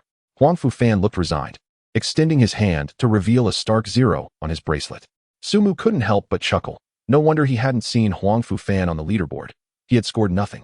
After changing into fresh clothes, Huang Fufan sprawled on the ground, cheerfully stating, "It's fine, Brother Mu. Just seeing you is great. Most of the others, aside from Qin Xiao, have been eliminated. You must strive to at least reach the top 8. Won't the principal erect a statue of you at the school entrance?" Su Mu examined the sword scars on the Xuanjia Zhanshan's breastplate, the residual sword energy still sharp. Top 8. That should be feasible. Initially, I intended to play it safe and accumulate points steadily to ensure a place in the top 32 for the elimination round. However, since I encountered you, Su Mu stretched lazily and stood up. If I don't take you into the top 32, wouldn't that undermine your efforts? Huang Fufan scratched his head, hesitant. Is that appropriate, Brother Mu? Does it comply with the rules? Su Mu rolled his eyes. With so many teams, what is the problem? Don't worry. Huang Fufan hesitated, then conceded. All right then, Brother Mu, as long as it doesn't affect your points, I'm all in. By the way, where's your Wuling 2? Why didn't you use it just now? Having stepped into the second tier, Huang Fufan bore the Tian Jun Kai Hai 2. Although its quality was slightly inferior to Chen Zhao's Si Ling Zhan Mo2, it wielded greater power in water. Hearing Su Mu's inquiry, Huang Fufan appeared puzzled. I haven't yet mastered the power of the Wu Ling Tuesday. Upon hearing this, Su Mu understood. It wasn't merely a matter of mastery, but rather an inability to utilize it. He chuckled. Perfect timing. Let me give you a crash course. Xiao Qixing Xuanjia. Who among you will assist a fan in enhancing his strength? The Qi Xian who perked up at once, licking its claws with a glint of excitement in its eyes. Huang Fufan immediately knelt. Tiger brother, please go easy on me. Chapter 79, Shenhe Lake. When Su Mu truly got into action, the speed at which he accumulated points was indeed terrifying. The Qi Xin who transformed into eyes and ears, swiftly locating several competitors. Together with Huang Fufan, they split the points, quickly raising Huang Fufan's score to 30. On their way to Shenhe Lake, Su Mu encountered a peak-tier second-stage Shinyeo that intended to turn him and Huang Fufan into a meal. This particular Shinyeo belonged to the Linshi Shinyeo family. possessing a limited ability to create illusions, but its true form was concealed within the forest, making it challenging to find. Fortunately, this patch of woods was small and housed only this single Xinyao. Thus, Sumu decided to set the mountain ablaze, reducing the small forest to ashes. The Xinyao, left with nowhere to hide, was ultimately obliterated by Huangfu Fan, netting them an additional 10 points. 40 points. They had climbed to 52nd place. Huangfu Fan felt a surge of excitement, realizing he genuinely had a chance to participate in the elimination round. Even if he were to be eliminated in the first round, it was preferable to being disqualified in the points competition. Sumu glanced at his bracelet. His current score ranked him 11th. It was conservatively estimated that 400 to 500 participants had already been eliminated. Tao Su was indeed formidable, boasting 360 points. And that was without hunting any Xinyao. Just as Huangfu Fan was about to sit down and take a break, he was sent flying by the sweep of the Chi Xin whose tail. The power of Wuling Tu has yet to be preliminarily mastered. What is there to be lazy about? Huangfu Fan hurriedly rose to continue harnessing the power of Wuling Tu, engaging in practice with the Qixin tiger. Meanwhile, Sumu was not idle either, clad in Xuanjia. He endured the tempering from the Xuanjia battle soul's malevolent energy. Huangfu Fan, taking a moment to reflect, remarked, not to criticize, but Brother Mu, you are quite relentless. Previously, you were obsessed with grades. Now, you are fixated on cultivation. With so little information about the Xianmen, how is it that you know so much? Sumu maintained his composure. As a transmigrator, from the moment he awoke to the memories of his past life, he vowed to outpace the local natives, ensuring that one day his identity as a transmigrator would not be exposed, leading to an execution. Especially in this world teeming with the extraordinary. Who could predict if a deranged 8th-tier extraordinary might gaze into his memories and decide to make an example of him? Only by surpassing everyone and striving for the utmost strength could he alleviate his constant anxiety. The dream of longevity is boundless, and he wondered if the practitioners of the Xianmen could truly achieve a lifespan that aligns with the heavens. Huangfu Fan, seemingly unfazed, responded, "Oh, Brother Mu, you are worrying unnecessarily. Didn't they say that as long as one becomes a 6th-tier extraordinary, the vitality within one's cells would suffice to allow one to live for 1,000 years?" Just then, in the midst of their conversation, the Qixin tiger swatted him to the ground with a paw. Sumu suddenly declared, "Dinner is ready. Let us eat first." Days passed swiftly. The battles within the mirage became increasingly brutal. By the third day, the temporary alliances began to show signs of instability. Many turned against one another due to insufficient points, with instances of mutual hunting becoming commonplace. Chen Xiao was eliminated at noon on the third day, although he had originally collected 30 points. Misfortune struck when he encountered Tuoba Kangran. Despite summoning both the Qinglong spirit and the Baihu spirit, he was ultimately overpowered by Tuoba Kangran and regretfully exited the competition. The participants diligently sought to accumulate points while gravitating towards Shanghai. As their activity radius contracted, the intensity of battles increased dramatically compared to the previous 2 days, leaving the spectators in awe, thoroughly entertained. The pressure on the contestants inside the arena mounted significantly. They had to ensure their points were sufficient while remaining wary of ambushes from others. Even Su Mu felt the atmosphere grow tenser. Within just 3 hours, he had encountered over a dozen extraordinary beings. Most of them, upon glancing at Su Mu's formidable lineup, chose to steer clear. A Beastmaster accompanied by a Qixin tiger and a soul spirit resembling a battle soul, along with a martial artist. This combination was evidently not to be trifled with. However, there were those who dared to challenge fate. 2 individuals, although not in a team, rushed forth simultaneously. The outcome was swift. One was obliterated by the Xuanjia battle soul within 2 minutes, while the other, after sustaining severe injuries from the Qixin tiger, was dispatched by Huangfu Fan. Brother Mu, being a Beastmaster, is clearly not weak, Huangfu Fan panted, enviously observing Su Mu's 2 powerful guardians. Who could have orchestrated such a perception of the Beastmaster? At that moment, Su Mu was cultivating his heart by planting a fire seed within himself using the Qimi Li Hua from Shao Qixing. This was one of the methods for mastering the heart as described by Muron Wei, recommended solely for Beastmasters possessing special fire-type beasts. Upon hearing Huangfu Fan's words, Sumu looked up and said, "Beastmasters have never been weak. Who told you they were? If they were weak, the magic faction would not be attempting to swallow the Beastmaster faction, going to great lengths to create a substitute contract." The decline of the Beastmaster faction ultimately stemmed from the low cost-effectiveness of training Beastmasters. In the vast battlefield of spiritual rifts, intelligent opponents would prioritize targeting Beastmasters, as eliminating one would equate to eliminating several. Another significant reason is that breaking through to the 7th tier as a Beastmaster is exceedingly difficult. Huangfu Fan paused, contemplating. That does seem to be the case. The Beastmaster does constitute a considerable extraordinary system, yet to date, only Morong Wei has reached the 7th tier. So, Brother Mu, why is it so challenging for Beastmasters to break through to the 7th tier?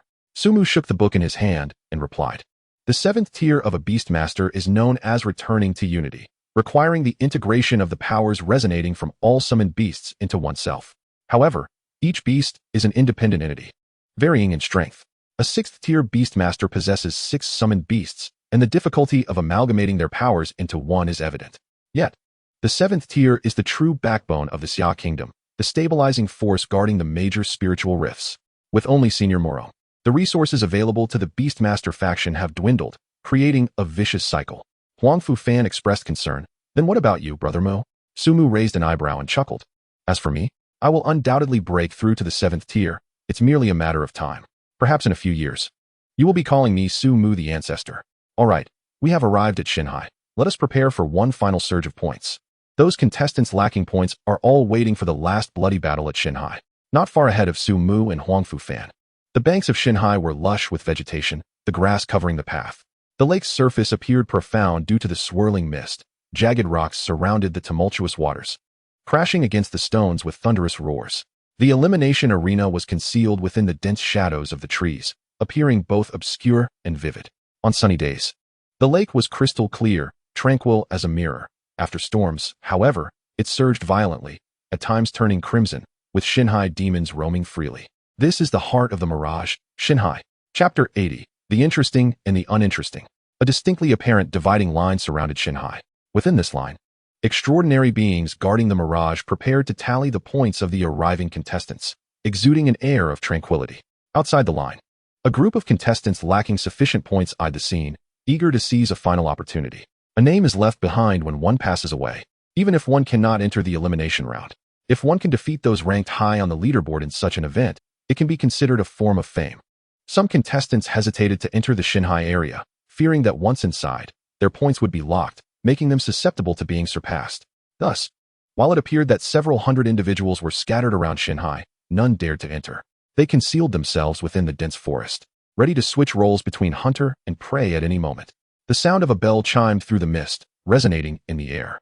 Everyone turned their attention toward the sound, curious as to who possessed the audacity to stroll along the main path in such an atmosphere. The bell rang again. Tao Su, her white hair tied into a ponytail, walked gracefully, her soul requiem bell gently swaying beneath her windbreaker. Today, she did not wear her signature colored contact lenses. Instead, her deep, clear eyes sparkled with fleeting rainbow hues. The onlookers instinctively lowered their heads, suppressing their presence. Ah, it's Tao Su, then there's no need for concern. In this jungle, rife with hidden dangers before Xinhai, Tao Su resembled a wolf king surveying her territory, exuding unparalleled dominance and confidence. However, in this world, brilliance is never devoid of rivals. Why are you not entering? Beside Tao Su, Yu Xinxue, clad in blue and wielding a tang sword, approached leisurely until she stood alongside Tao Su. The appearance of these two beauties, one in front and the other behind, captivated all, stirring hearts and evoking admiration. It was not merely their beauty but their formidable strength that drew attention. In response to Yu Xinxue's inquiry, Tao Su replied languidly, insufficient points. Those who heard this could not help but feel the urge to reprimand Tao Su. 360 points were not enough? What would be considered sufficient? It was akin to a top student lamenting a score of 99, claiming it was too low. Yu Xinxue scanned the surroundings and replied nonchalantly. Aren't there points to be had here? Tao Su blinked playfully. Shall we compare? Yu Xinxue nodded slightly. Very well. As soon as the words fell, a silver-white mech appeared behind Yu Xinxue. Its shoulder armor lifted like scales, revealing a honeycomb structure of vertical launchers. With a whoosh, rockets dispersed like a dense flock of crows, unleashing indiscriminate attacks on the surroundings. These weapons were handcrafted by Yu Xinxue from raw materials after entering the Lingxi, and she had deemed it beneath her to bring them in bulk. Tao Su smiled gently, her jade-like hand brushing past her waist to retrieve the genuine bell. The clear sound of the bell rang out, and spirits emerged from it, weaving through the smoke and explosions to reap their prey. A second-tier martial artist leaped into the air, momentarily suspending himself with a surge of energy, his martial spirit, mountain god, glaring fiercely. He bellowed, "We are all second-tier geniuses. Why hesitate? No matter how strong they are, can they really eliminate us before exhausting their spirit energy? Victory and defeat are part of the game, brothers. Let us fight together." Huang Fu Fan felt a surge of blood rush to his head, ready to charge out for a desperate battle, but was held back by Su Mu. What are you planning to do? Huang Fu Fan eagerly replied, I want to test the strength of the top talents ranked first and third on the leaderboard. Su Mu patted Huang Fu Fan's shoulder. You'll have your chance after breaking into the top 32. For now, let us take advantage of the chaos. Yu Xinshue's bombardment transformed the dense forest into a prison, while Tao Su's spirits muddied the waters entirely. The martial artist's furious shout seemed righteous, yet upon landing, he immediately sought to blend into the smoke to harvest points. Huang Fu Fan summoned the power of his martial spirit to carve a path through the forest, while Su Mu and the Xuanjiao War Soul wielded their blades, shining coldly like the moon, ready to slay any who opposed them. The Qixin Tiger was in charge of intimidating the surroundings. Whenever someone attempted to approach, the flames of the Qixin Tiger would warn them against courting death. However, traversing the night too often could lead one to encounter ghosts. During the point harvesting process, a spirit blocked the path of Su Mu and his companions. A hum resonated as invisible mental waves radiated outward, distorting Huang Fu Fan's perception of the world. The forest morphed into a viscous substance as flames crystallized into pale eyeballs in the air. This was a common trick of spirits, dragging enemies into the confines of a mental domain. Unfortunately, it was ineffective against Su Mu. The spirit's mental attack collided with Qixin, akin to ice plunging into lava, instantly melting away. The golden eyes of the Qixin Tiger ignited with flames, its fiery patterns glowing fiercely. Roar! The red flame of the Qixin erupted into a brilliant lotus of fire, engulfing the spirit. The spirit finally displayed a look of terror as its form, composed of black mist, twisted and evaporated in the flames, leaving only a few ashes to be swept away by the night wind. Huang Fu Fan was abruptly pulled from the chaotic mental realm, drenched in cold sweat. What just happened, Mugo? He had just felt himself being tugged by countless pale hands. It's nothing. You were attacked by a spirit. Martial artists are not immune to mental attacks. Before reaching the 4th tier, you need to refine your mental fortitude. Meanwhile, Tao Su let out a soft gasp. Through the Jinhuan bell, she could sense the movement of each spirit. Spirits were certainly not invincible. Even 2nd-tier martial artists with the weakest means of countering mental attacks could use their martial spirits to resist such assaults. Yet at this stage, dealing with spirits was no simple task.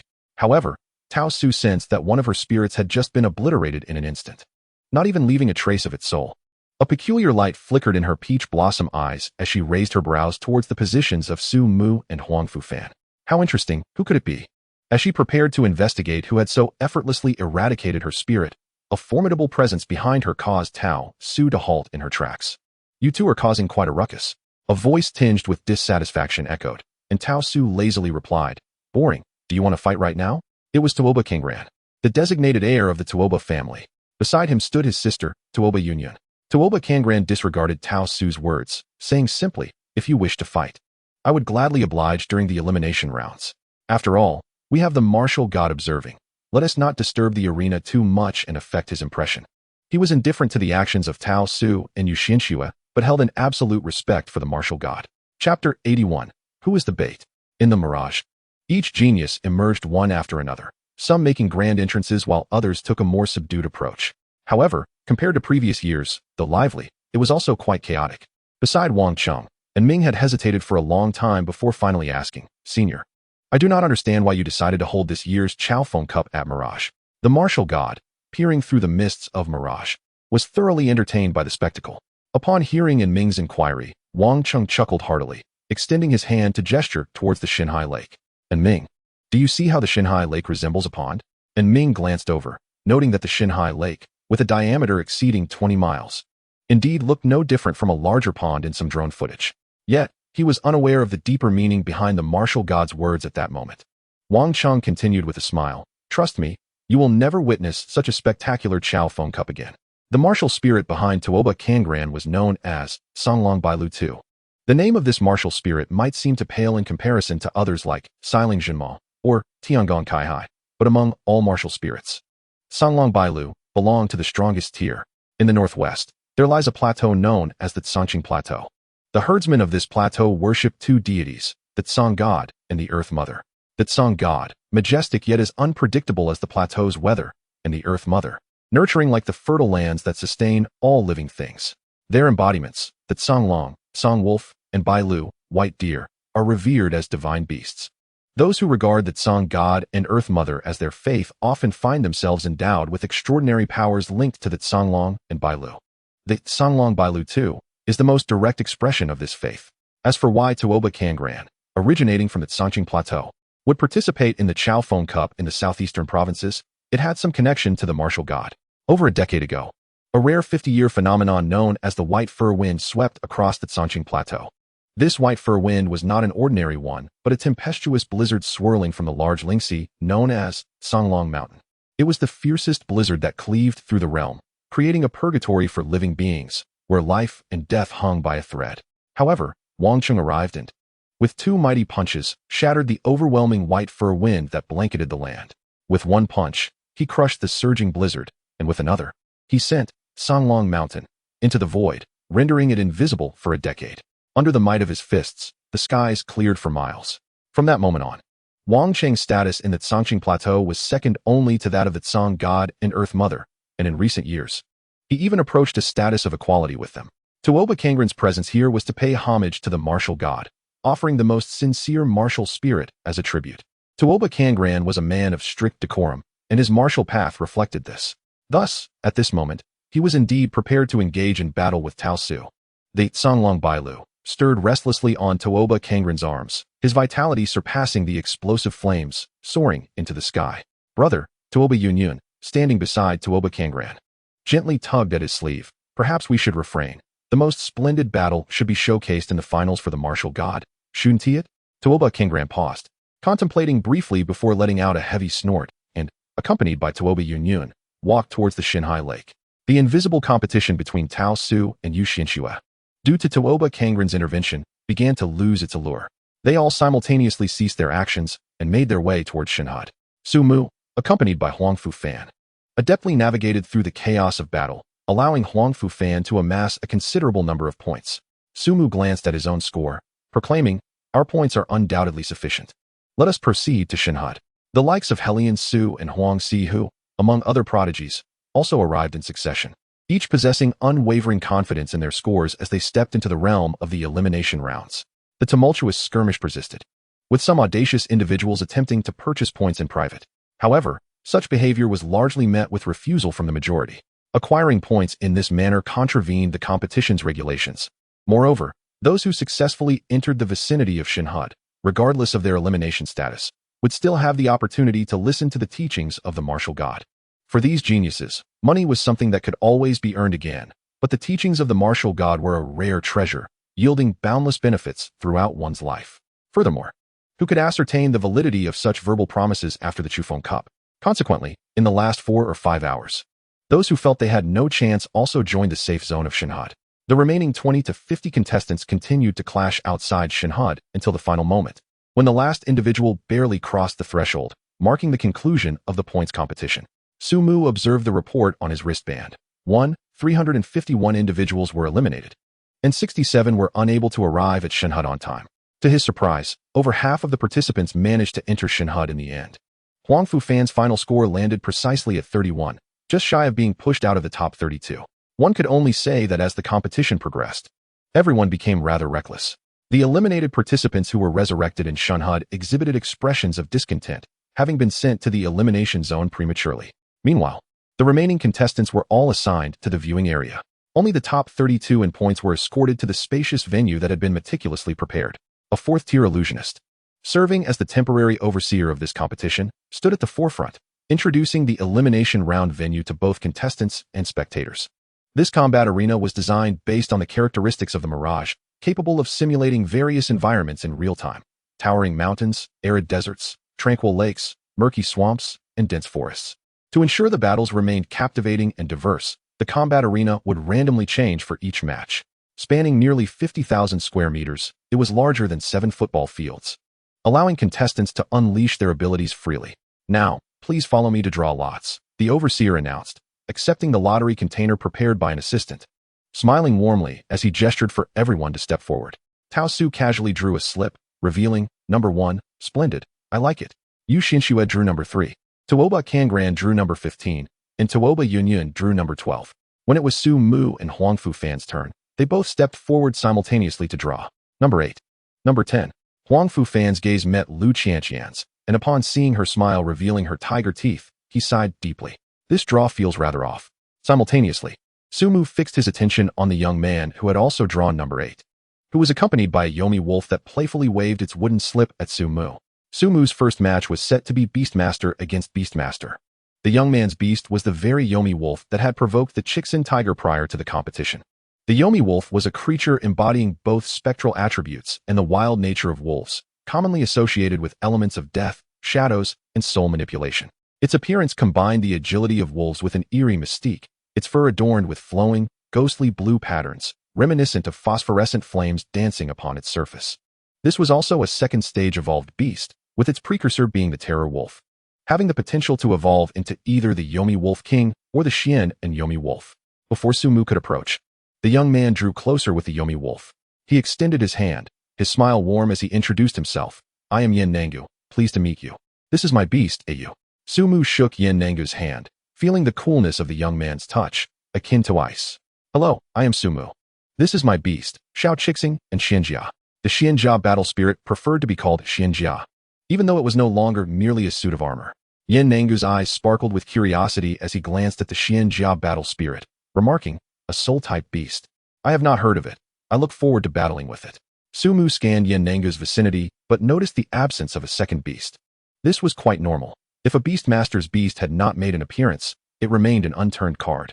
Sumu kept both the Chixin tiger and the Xianjia battle spirit by his side, as the latter was already known to many and no longer a secret. However, Yin Nangu displayed no intention of concealing his hand, boldly summoning his second beast. It was a wolf-like creature the size of a large dog, with silvery gray fur, fluffy like a cloud, and a tail that resembled a semi-transparent stream of air. A wind fluff wolf. Sumu had not anticipated that Yin Nangu's second beast would also be of the wolf variety. While it was true that beasts of the same species often shared similar traits, aiding beastmasters in their training, most beastmasters preferred to choose beasts of different species. Yin Nangu chuckled. "I found this child in a small spiritual rift. We seem to get along well. Fortunately, after reaching the second tier, I had a vacant beast mark, so I contracted with it." Sumu could not help but feel a measure of respect for Yin Nangu. This was a genuine passion for beastmasters. Another figure darted out from beside Sumu, exclaiming, "Mugu, haha, I knew you would make it to the elimination rounds." It was Yu Xiaoan. He too had entered the elimination rounds, but since he had been with Yu Xinxue, Sumu had not found an opportunity to converse with him. Yu Xiaoan drew number 6, placing him ahead of Sumu. His opponent posed a challenge, Huang Sihu, a formidable martial artist in his own right. Yu Xiaoan winked at Sumu and said, "My sister mentioned she had already fought you. How did it feel?" Sumu replied earnestly, "Very strong, the mecha god. The power is indeed overwhelming." Yu Xiaoan slapped his forehead in exasperation. "Oh dear, that is not what I meant. I was asking about." Just then, Huang Fu Fan interjected, Tao Su's match is about to begin. Shall we watch?" Sumu's number was 8, indicating that his battle against Yin Nangu would occur in the 8th match. Presently, on the field, Tao Su was engaged in combat with a magician.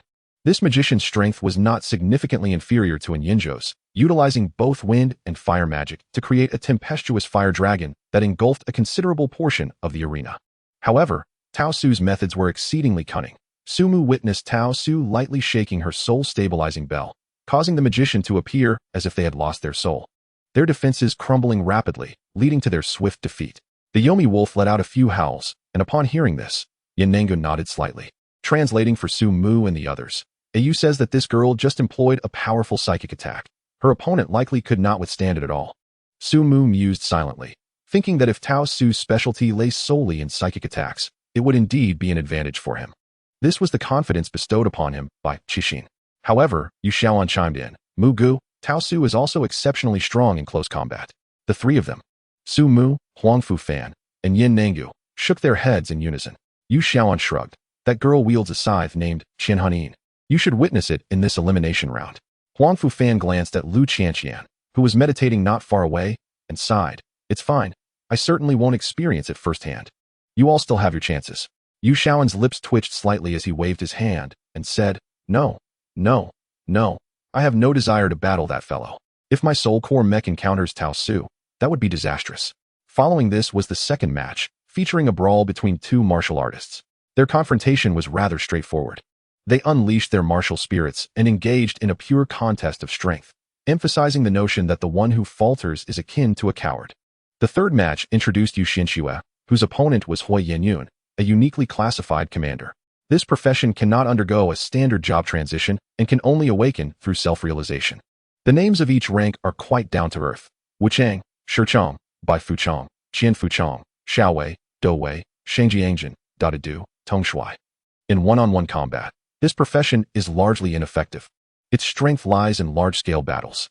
It is rather absurd that an extraordinary individual possessing this profession could even enter the elimination round. Sumu speculated that he must have garnered the support of several extraordinary beings and leveraged the commander's abilities to accumulate points and advance to the elimination stage. Nevertheless, Hui Yinyun did not concede outright. At the very start of the battle, he planted his banner and invoked a taunt, compelling Yu Xianxue to engage him in a king versus king match, denying her the opportunity to summon her mech weapon. In less than a minute, Hui Yinyun found himself on the verge of being cleaved in two alongside his banner. Fortunately, he recognized the need to concede in a timely manner. In the subsequent matches 4, 5, and 6, Yu Shaoan faced martial artists, and by the 7th match, staff members approached to guide Su Mu and Yen Nangu to two separate entrances of the battlefield. Yen Nangu said to Su Mu, "Do not hold back."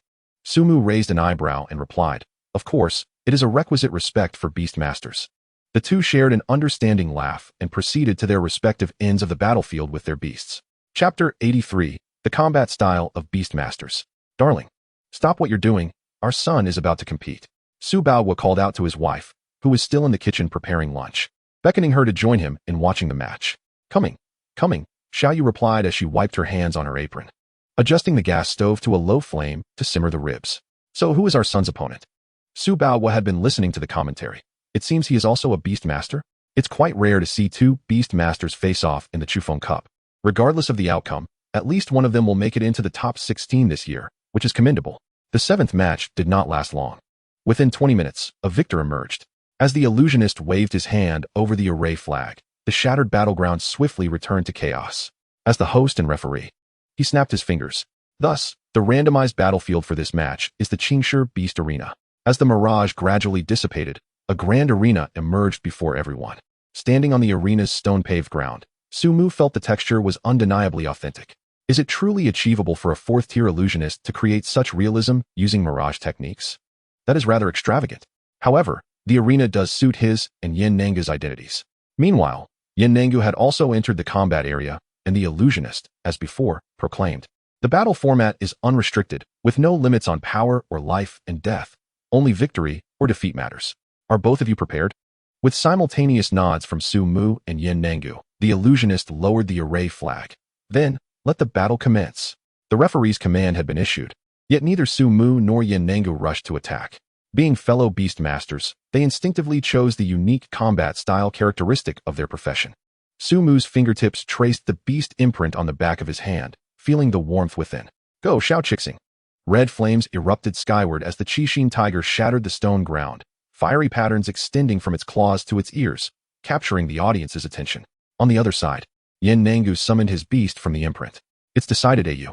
The Yuming wolf transformed into a streak of light, vanishing into the shadows. Its form elusive and easily overlooked. The spectators in the stands were somewhat bewildered. What is happening? Is this a nightly duel? Why are these two kids being so courteous? As if they were merely having tea? Is there some hidden agenda? Why is it lacking in fervor? Amidst the murmurs of the audience, the commentary resonated at the right moment. If I am not mistaken, both contestant Su Mu and contestant Yen Nangu have opted for the unique combat style of Beastmasters. Beastmasters often engage in mutual training. In life and death battles, it is challenging to unleash the full potential of each beast. Therefore, these duels often center around the beasts themselves. 1-on-1, 2-on-2, 3-on-3, with rotations of beasts, direct attacks on the Beastmasters are prohibited, and there are many nuances to follow. We should be grateful to these two competitors for showcasing a battle unlike any other.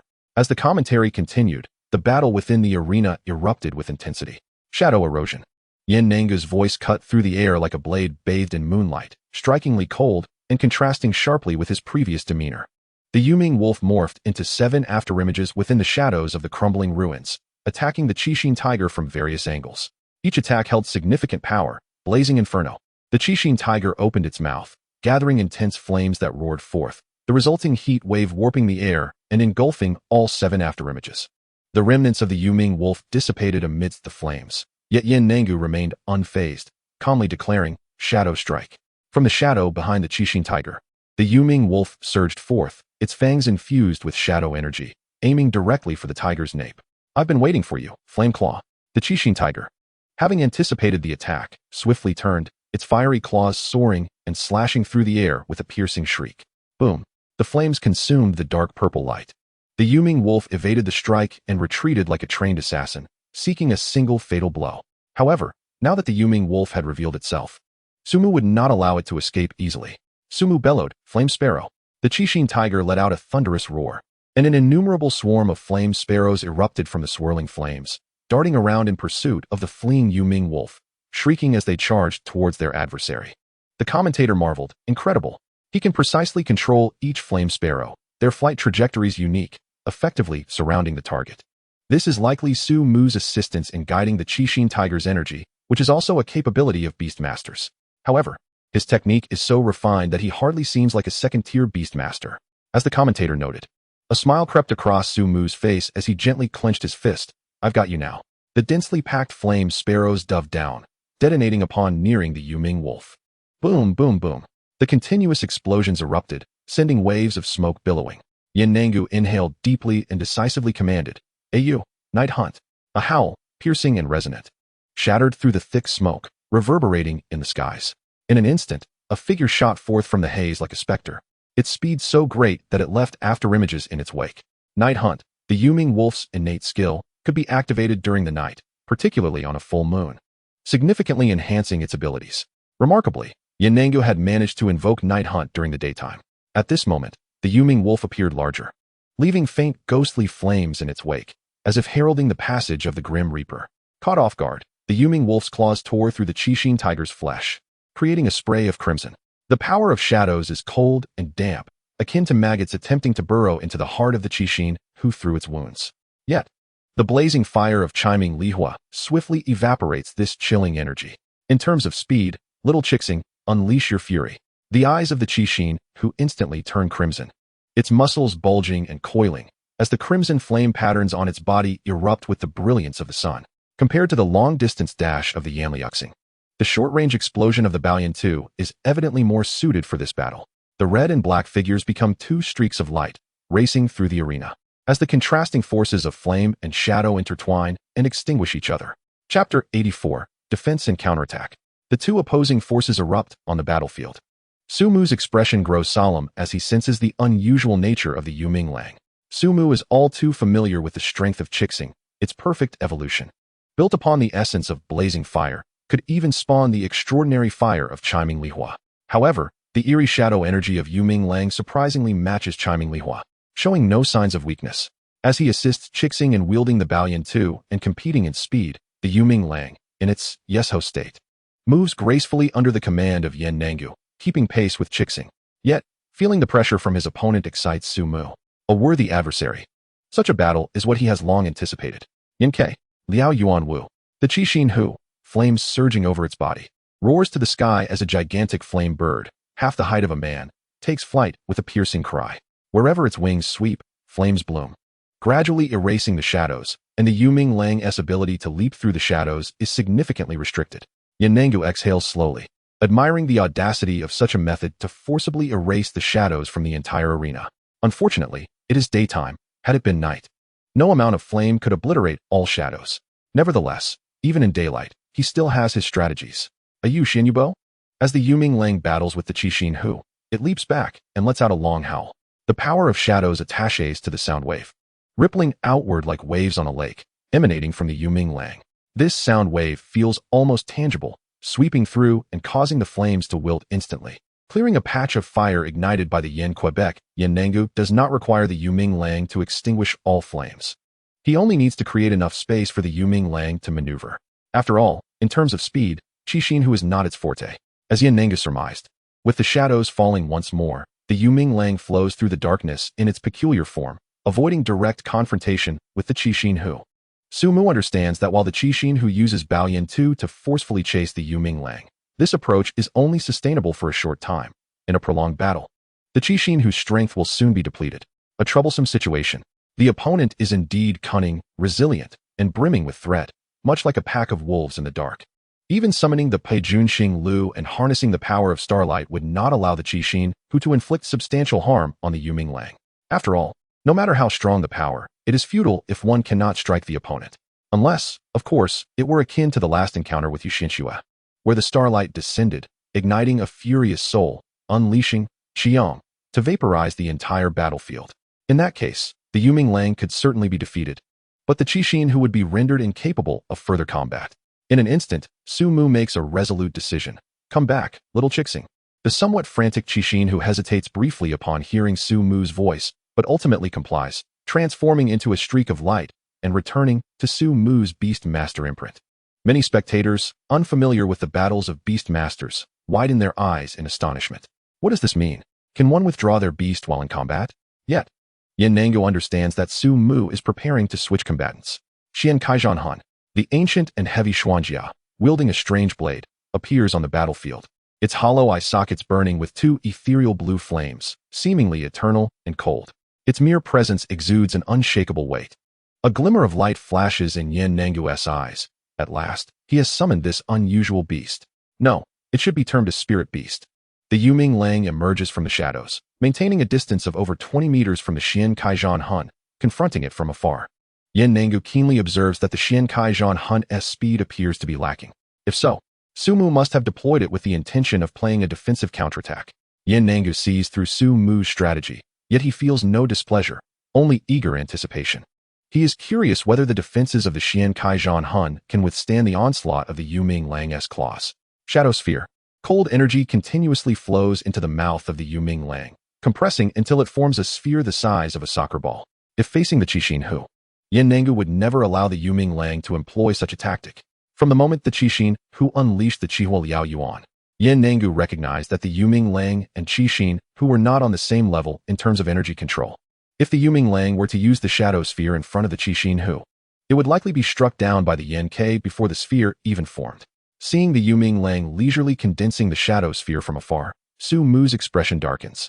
He resolves to contract a beast with exceptional speed in the future. Otherwise, he would indeed be subjected to irritation. As the shadow sphere is launched, the Xian Kaijian Hun stands firm, refusing to evade, enduring the Yuming Lang strike. Boom! A tremendous roar echoes, dust billowing, but as the dust settles, Yin Nangu stares in astonishment. That shadow sphere was the Yuming Lang's most potent long-range attack after charging up. Yet it left not a single mark on the Xian Kaijian Han. Its defensive power surpasses even that of the Xianming turtle. Compared to the Qixin Hu, the Xian Kaijian Han is purely a physical attack specialist. Coupled with its lack of speed, the Xian Kaijian Hun's deficiencies are evident. However, its advantages are also strikingly apparent. Its defense is astonishingly high. Among all extraordinary professions, the flying swords of the Xianmen cultivators rank among the most formidable. Yet even the blood-sacrificed flying swords can barely breach its defenses, illustrating the extent of the Xian Kaijian Hun's impressive resilience. In a normal battle, Yin Nangu could maneuver the Yuming Lang to bypass the Xian Kaijian Hun and directly attack Su Mu. However, in a battle between Beastmasters, he must confront this formidable obstacle head-on. Yuming Claw. The Yuming Lang swiftly lunges forward, faced with its ghostly speed. The heavy body of the Xian Kaijian Hun appears sluggish, as the Yuming Lang transforms into an afterimage, shrieking through the air toward its neck. The Xian Kaijian Hun barely has time to lift its massive armored arm. Swish! The shrill sound of metal scraping pierces the air, accompanied by flying sparks as the Yuming Lang's claws rake fiercely against the Xian Kaijian Hun's sturdy shoulder armor. The strike, capable of rending rock, leaves only shallow white scratches on the Xian Kaijian Hun's dark iron armor. The Yuming Lang retreats swiftly, a flicker of human-like astonishment and confusion in its eyes. It has never encountered such a resilient target, and its claws feel somewhat numb. Yet, as expected in Yin Nangu's judgment, he gestures, "Do not stop, continue the assault." Chapter 85, Mingyuan Wolf. Clang, clang, clang. The attacks come in rapid succession as the Yuming Lang circles around the Xian Kaijian Hun, seeking weaknesses. It transforms into elusive shadows, attacking from the sides, below, and even attempting to leap and strike at its relatively vulnerable joints or the flickering soul fire. The sharp claws, imbued with a chilling energy, rained down upon the leg armor, back armor, and arm armor of the Su and Jizich NHN. Each strike was accompanied by the jarring sounds of scraping, clashing, and sparks erupting, reminiscent of the frenetic hammering within a blacksmith's forge. The massive form of the Su NGZH trembled slightly under the relentless barrage, its joints emitting a heavy creaking noise. New shallow scars continued to form on its weighty armor, yet it stood unwavering, akin to a rock enduring tumultuous waves. The ethereal blue soul fire burned steadily behind the visor, exuding an air of stoic calm and disdain. Yin Nangua felt a twinge of discomfort in his teeth. Within a mere 2 minutes, the Wyoming Ling had nearly scoured every inch of the Su Ngzh NHN. The outcome was evident. Had the Wyoming Ling's sharp claws not been on the verge of wearing down, the audience might have doubted whether they were crafted from sponge. Merely polishing the Su Ngzh NHN. There were no flaws, absolutely none. Unlike the Su Nmingu, which, despite its impenetrable shell, had certain vulnerable gaps at its head and limbs, the Su Ngzh NHN was as solid as refined iron, immovable as a mountain. Yin Nangua inhaled deeply, his gaze resolute. Corrosion. This was not an offensive skill, but rather a supportive one. A visible, viscous, purplish-black energy coalesced at the tips of its sharp claws, emitting a pungent odor reminiscent of decay, capable of rotting all things.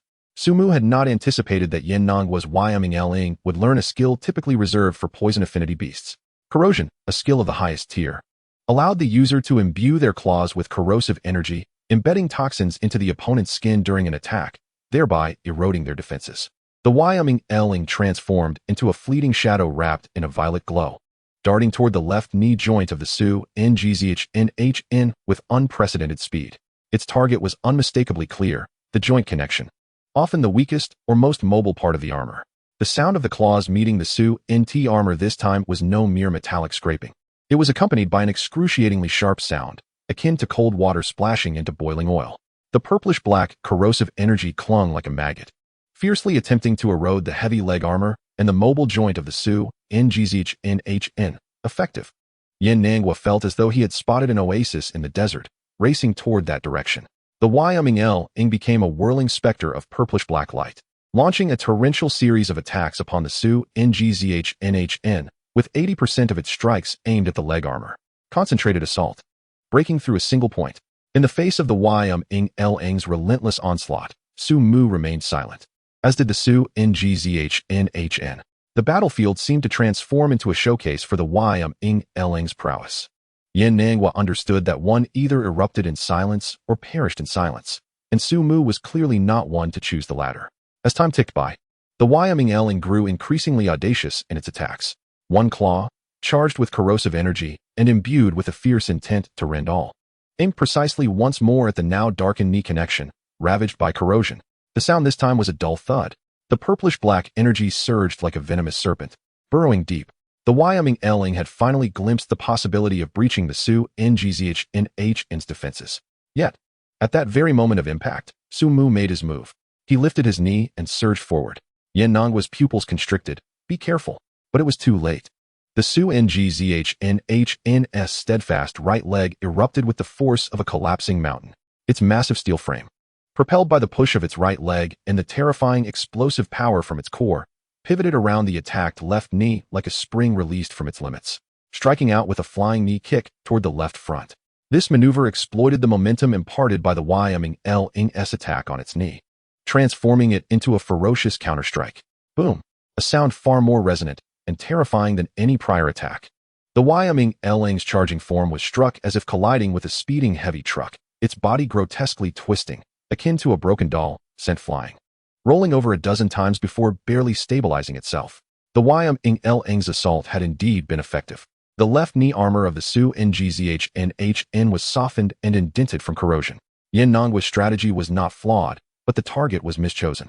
The knee of the Su Ngzh NHN had never been its weak point. It was the soul fire spirit concealed beneath the chest armor that constituted its true vulnerability. It remained still, yet when it moved, it unleashed wrath akin to thunderous fury. The Wyoming Ling lay prostrate upon the shattered stone ground, blood seeping from its mouth and nose, breathing shallowly. That recent blow had evidently dealt a grievous wound, yet in the depths of its emerald eyes burned not despair, but an intense fury, ignited by the shadow of death. The remnants of its power and the inherent ferocity of the Wyoming Ling were fully ignited, unleashing a howl of anguish and unending resentment that tore through the night sky. Yin Nangua's voice echoed softly. I did not expect you, Su Mu, to push me and AYU to this extent. However, from this point forward, you must tread carefully, in this form. AYU is something even I cannot restrain effectively. Upon witnessing the Wyoming Ling's grotesque posture, Su Mu instantly realized he had misjudged. This was not the Wyoming Ling, but rather the Mythical, a creature birthed from the Gyu, traversing the realm of death. In terms of bloodline hierarchy, the Mythical was comparable to the CHXGO and the next evolutionary form of the CHXNH. The CHYNHJN, no wonder CHML who could not contain it. Its innate skill was not Night Hunt, but rather MUNXNly. The closer the MUNL drew to death, the more terrifying its power grew, though its rationality would gradually dissipate. Yet, Sumu raised an eyebrow. Interesting. In terms of tier, the Su-NGZHNHN, forged from a millennium of memories, surpassed the MUNL. The MUNL erupted with an almost tangible, dense, ghostly purple energy, akin to burning ghostly flames. Its grievously injured body was forcibly propelled by this frenzied energy, racing forth at a speed that transcended limits, nearly self-destructive, manifesting as a terrifying stream of light trailing a long purplish-black tail. Clang! A clear, resonant sound, reminiscent of a dragon's roar, resounded through the arena. The Su-NGZHNHN was in motion. No longer merely a steadfast bastion, it transformed into a tempest of steel, erupting with ferocious assaults. It seized the foreign blade that gleamed with a cold light at its side. Upon grasping the hilt, the ethereal blue soul fire surged within the Su-NGZHNHN, as if infused with boundless fighting spirit. Its heavy form became a foundation for unleashing destructive power. As the Su-NGZHNHN forcefully propelled itself backward, the ground erupted into a shallow pit. Debris flying. Its steel body unleashed a velocity that belied its size, akin to a cannonball, charging headlong toward the purplish-black luminescence. Chapter 86, The 16 Strong. The Su-NGZHNHN had never feared battle. It only lamented that the fight had not been sufficiently exhilarating. Although the MUNL's power surged at this moment, its rationality was unraveling. Even Yin Nangwa could no longer command the MUNL to engage in the same strategic skirmishing as before. Nonetheless, the MUNL still fought fiercely against the Su-NGZHNHN, carrying the aura of death, posing a true threat to the soul fire within the Su-NGZHNHN. This young man felt strikingly familiar to Ming. The more he observed Yin Nangwa, the more he felt he had encountered this youth before, yet could not recall when. Wang Cheng has discerned the identity of the youth before him. With his arms crossed over his chest, he reminded, 17 years ago, the Inyuan erupted unexpectedly. While we managed to contain its impact within the confines of Shanfu City, it still resulted in the devastation of hundreds of thousands. 11 years ago, Senior Jiang Che attempted a counterattack against the Inyuan, but failed, yet he returned with a 7-year-old boy. Upon Wang Cheng's reminder, Ming suddenly recalled the identity of Yin Nangwai. Yin Nangwai, Yin Nangui, how intriguing. Ming had a sudden epiphany regarding the peculiar name. Shanfu City was his hometown, a place he could never return to, and the only territory that the Xia kingdom had yet to reclaim. After recalling Yin Nangwai's identity, Ming was further perplexed. Wasn't Senior Jiang Che an illusionist? How could he have allowed him to become a Beastmaster? Moreover, Wang Cheng understood Ming's unspoken thoughts. The Inyuan was enigmatic, and the fact that Yin Nangwai could survive within it for 7 years was undoubtedly an impossible feat. He spoke. After Senior Jiang Che brought this child back, both I, Senior Lin Dun, and Senior Tao Du examined him. The conclusion was that the power of the Inyuan had not completely corrupted this child. On the contrary, a balance had been achieved within his body. According to Senior Jiang Che, this child was raised by a Jiu Yu Ming Lang, a creature of the abyss, which was likely an exotic beast egg that Senior Jiang Che had brought back with him. And Ming gasped in astonishment. A Jiu Yu Ming Lang, a creature that treads the line between life and death, actually nurtured a human child? Wang Cheng chuckled lightly. Quite marvelous, isn't it? I too find it fascinating. The Ling she still harbors many secrets yet to be unveiled. However, Senior Jiang Che truly treats this child as if he were his own. The distance from Yunming province to Jiangnan province is considerable, and yet Senior Jiang Che still sent him here. And Ming felt a sense of confusion. Although previous editions of the Chufeng Cup held significant value, it did not warrant Senior Jiang Che sending a sensitive young individual like Yin Nangwai here. He had a nagging suspicion that this year's Chufeng Cup was more than just a simple contest of martial prowess. With a resounding spirit filled with the will to kill, a mental roar erupted in Su Mu's heart through the connection of soul fire. Simultaneously, the Xianjia battle spirit's arms unleashed their full power amidst the shrill sound of metal grinding. The enormous Mo Dao carved a blinding arc as it sliced upwards. The ferocity of the Ming Yuan wolf overwhelmed its rationality, and instead of evading the devastating strike, It forcibly twisted its body in midair, its front claws, ablaze with purple flames and imbued with corrosive power, lunged towards the massive blade, while its toothy maw aimed directly at the chest plate of the Xianjia battle spirit. In such a state, the Ming Yuan wolf exhibited precise control over the essence of life. Nevertheless, the Xianjia battle spirit wielded the Mo Dao downward with its right hand, while its left fist crashed towards the wolf's fangs. The clash resonated with a deafening boom. Instead of a crisp metallic sound, it was akin to a giant hammer striking an anvil, producing a terrifying explosion. Brilliant sparks intermixed with purplish-black energy erupted, scattering across the ground and sizzling as it corroded the surface, leaving behind a myriad of varying-sized craters. Su Mu sensed the Ming Yuan wolf's dominance and tenacity. In such conditions, the more blood it shed, the more ferocious its strength became. To defeat the Ming Yuan wolf, he needed to strike it down with a single blow. Yin Nangwai shared a similar sentiment. He had initially believed that once the Ming Yuan wolf fully activated Ming Yuan hunting, it would easily suppress the Xianjia battle spirit. However, he was astonished at the solid foundation of the Xianjia battle spirit, which bore no resemblance to a human. Oh, but the Xianjia battle spirit was never human. Teacher, this is quite different from what you described. I was promised that I would be able to wreak havoc uncontrollably. He indeed possessed other means, but those would only be employed during a life-and-death struggle, and moreover, Yin Nangwai did not wish to reveal such a stance in front of an audience. Upon sensing Su Mu's unwavering determination, Yin Nangwai reluctantly recalled the Ming Yuan wolf. I concede. Yin Nangwai waved his hand and stated, I use limit is approaching, and Xiao Feng cannot compete with the Qi Xin Hu and the Xianjia battle spirit. The teacher only required him to enter the elimination round, so he would not push further. The crowd erupted in astonishment upon witnessing Yin Nangwai's concession. They were thoroughly engrossed in the match. How could he simply surrender? However, compared to battles between humans, the conflicts between Beastmasters seemed to lack the brutality, showcasing instead a greater degree of variation. Su Mu was equally taken aback by Yin Nangwai's abrupt surrender, as it appeared he was indifferent to winning or losing. Thus, Su Mu found himself in a state of confusion. He had been contemplating whether to go all out, as doing so would complicate matters significantly. He sensed that Yin Nangwai had not exerted his full strength. What a slight pity. Perhaps in the future, they could settle the score. Yin Nangwai seemed to understand Su Mu's thoughts, offering him a distant nod before choosing to exit the arena. Following Su Mu, Huang Fufan prepared to take the stage. He gazed at Lu Qianqian, stealing his resolve.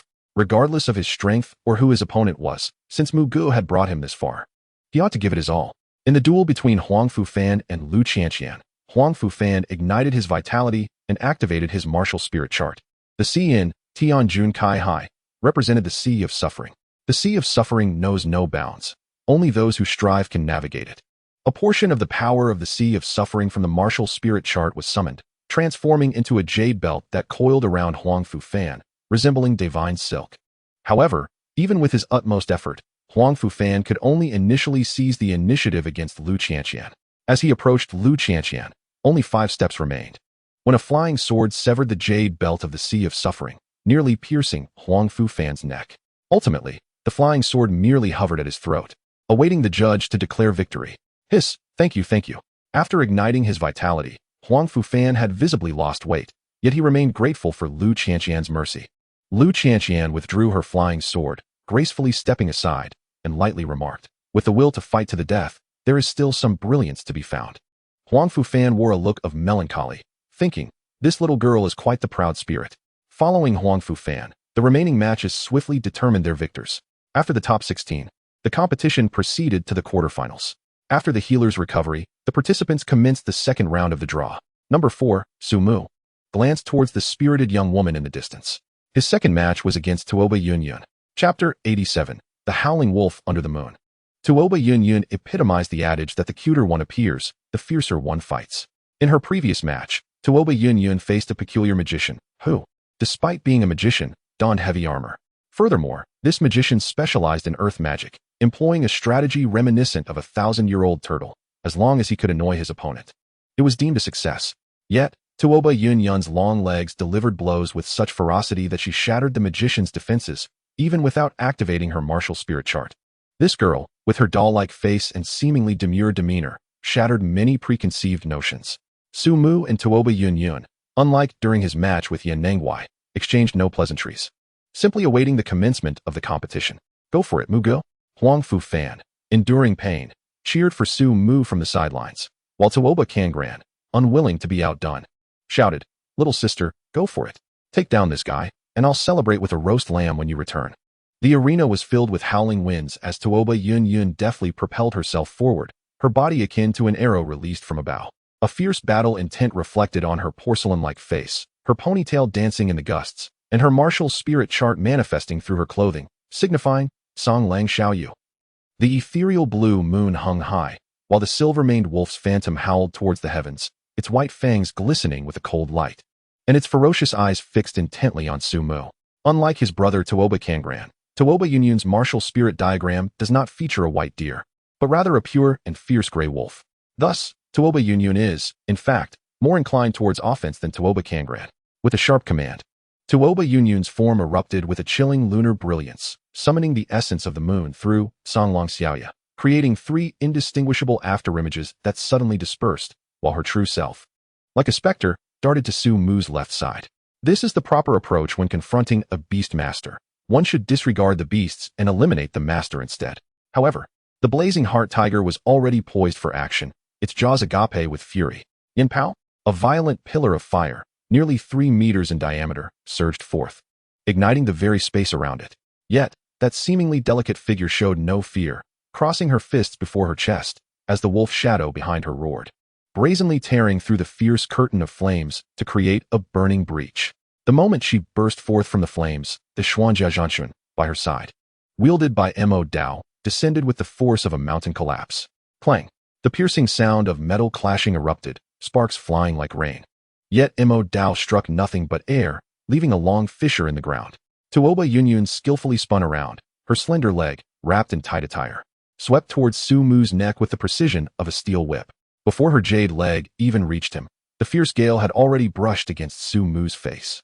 Xuanjia. In an instant, a deep, jade-like sheen enveloped Su Mu's body. The light flowed and quickly coalesced on his surface, forming an ancient yet fluidly designed set of Xuanjia.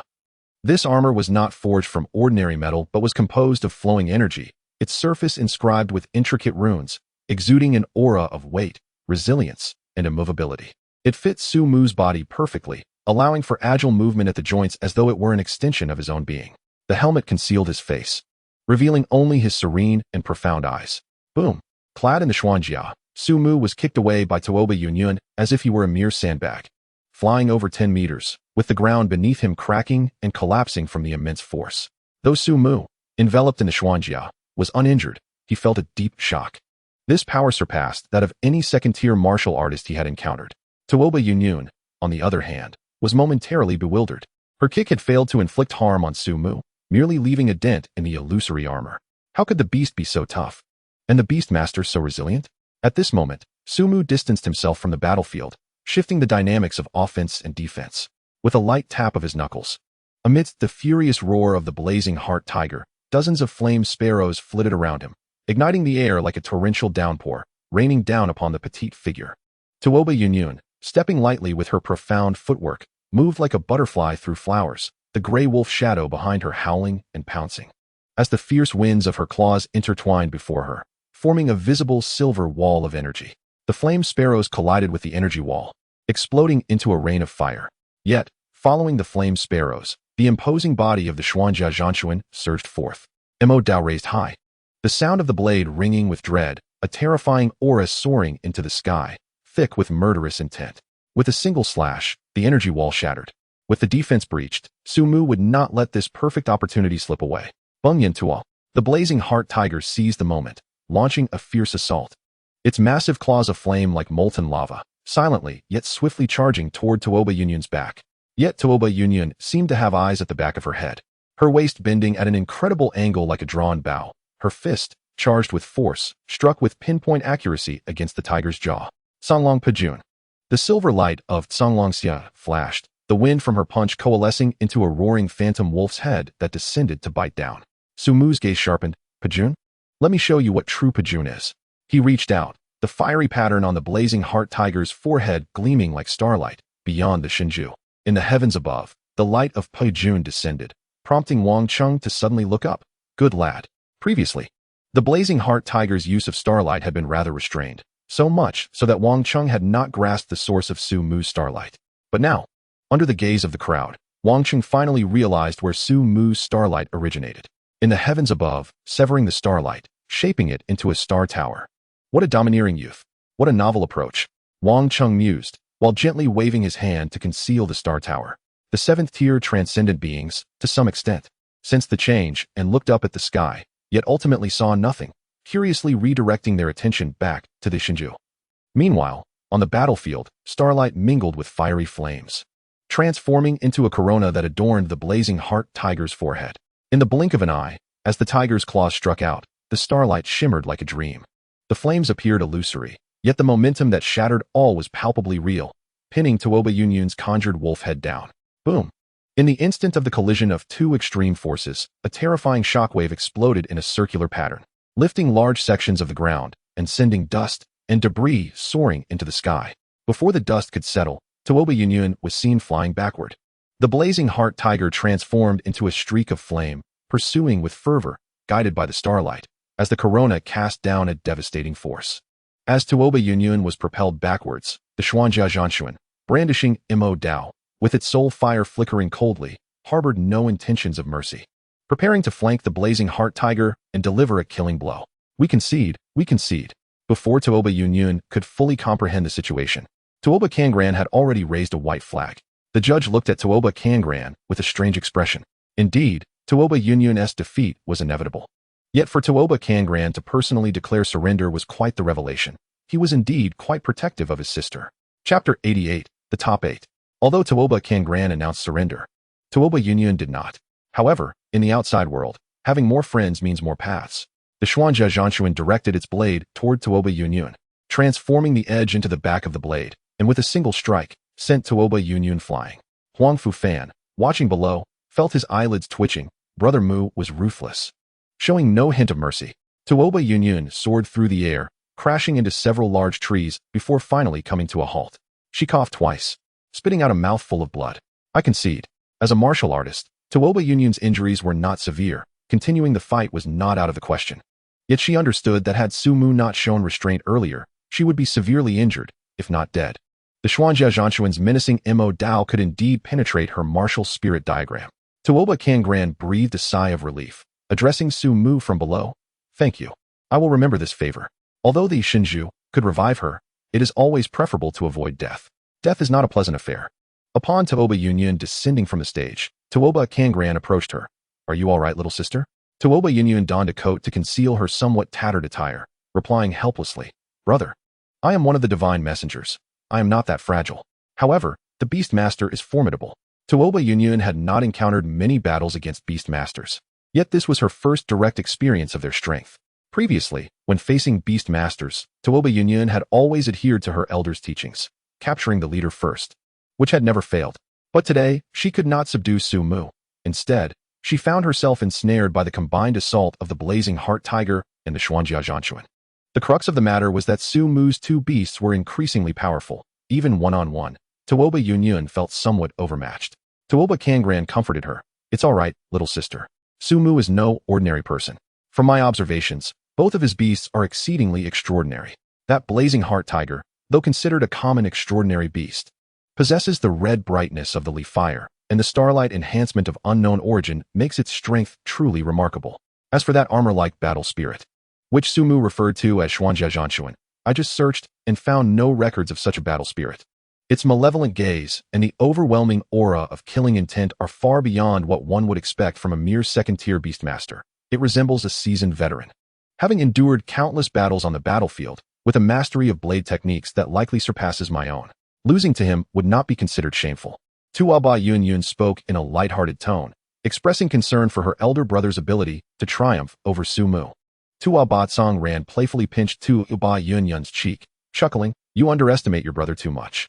Although he is indeed formidable, if he possesses only his current strength, he can still emerge victorious. Tuoba Yunyun glanced at Su Mu in the distance, sensing that he might have hidden trump cards. Brother, it's better to be cautious. Meanwhile, Su Mu was engrossed in examining Yu Xiao and Soul Core Mech. Although Huang Fufan and Yin Nan Gue could not comprehend it, their innate curiosity about mechs drew them closer. The sound of metal clanging echoed as Su Mu tapped on the mech's exterior, producing a crisp sound. Are you implying that the one controlling the mech inside is not a program, but rather a soul? Yu Shaoan snapped his fingers, precisely. Endowing a mech with intelligence is a matter only a 7th-tier mechanic can consider. Until then, for such external mechs, one either has to divide their focus to control it or rely on external means. While intelligent systems possess far greater computational power than humans, they lack adaptability. I currently use the soul as the core to control the mech, assisting in judgment.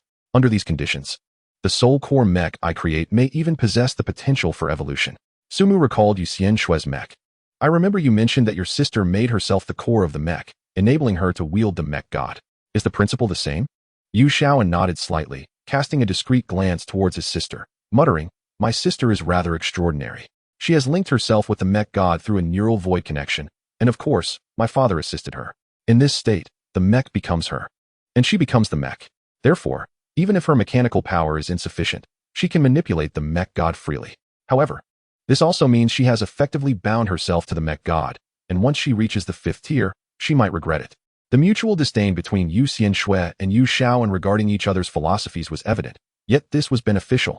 After all, for mechanics, having differing ideologies adds interest to their craft. As Yu Shaoan glanced at Yu Xianshui, she sensed his gaze, turning her head in unison to meet his eyes. Yu Shaoan quickly averted his gaze, pretending as if nothing had happened. Yet, Yu Xianshui understood that her brother was likely plotting something against her.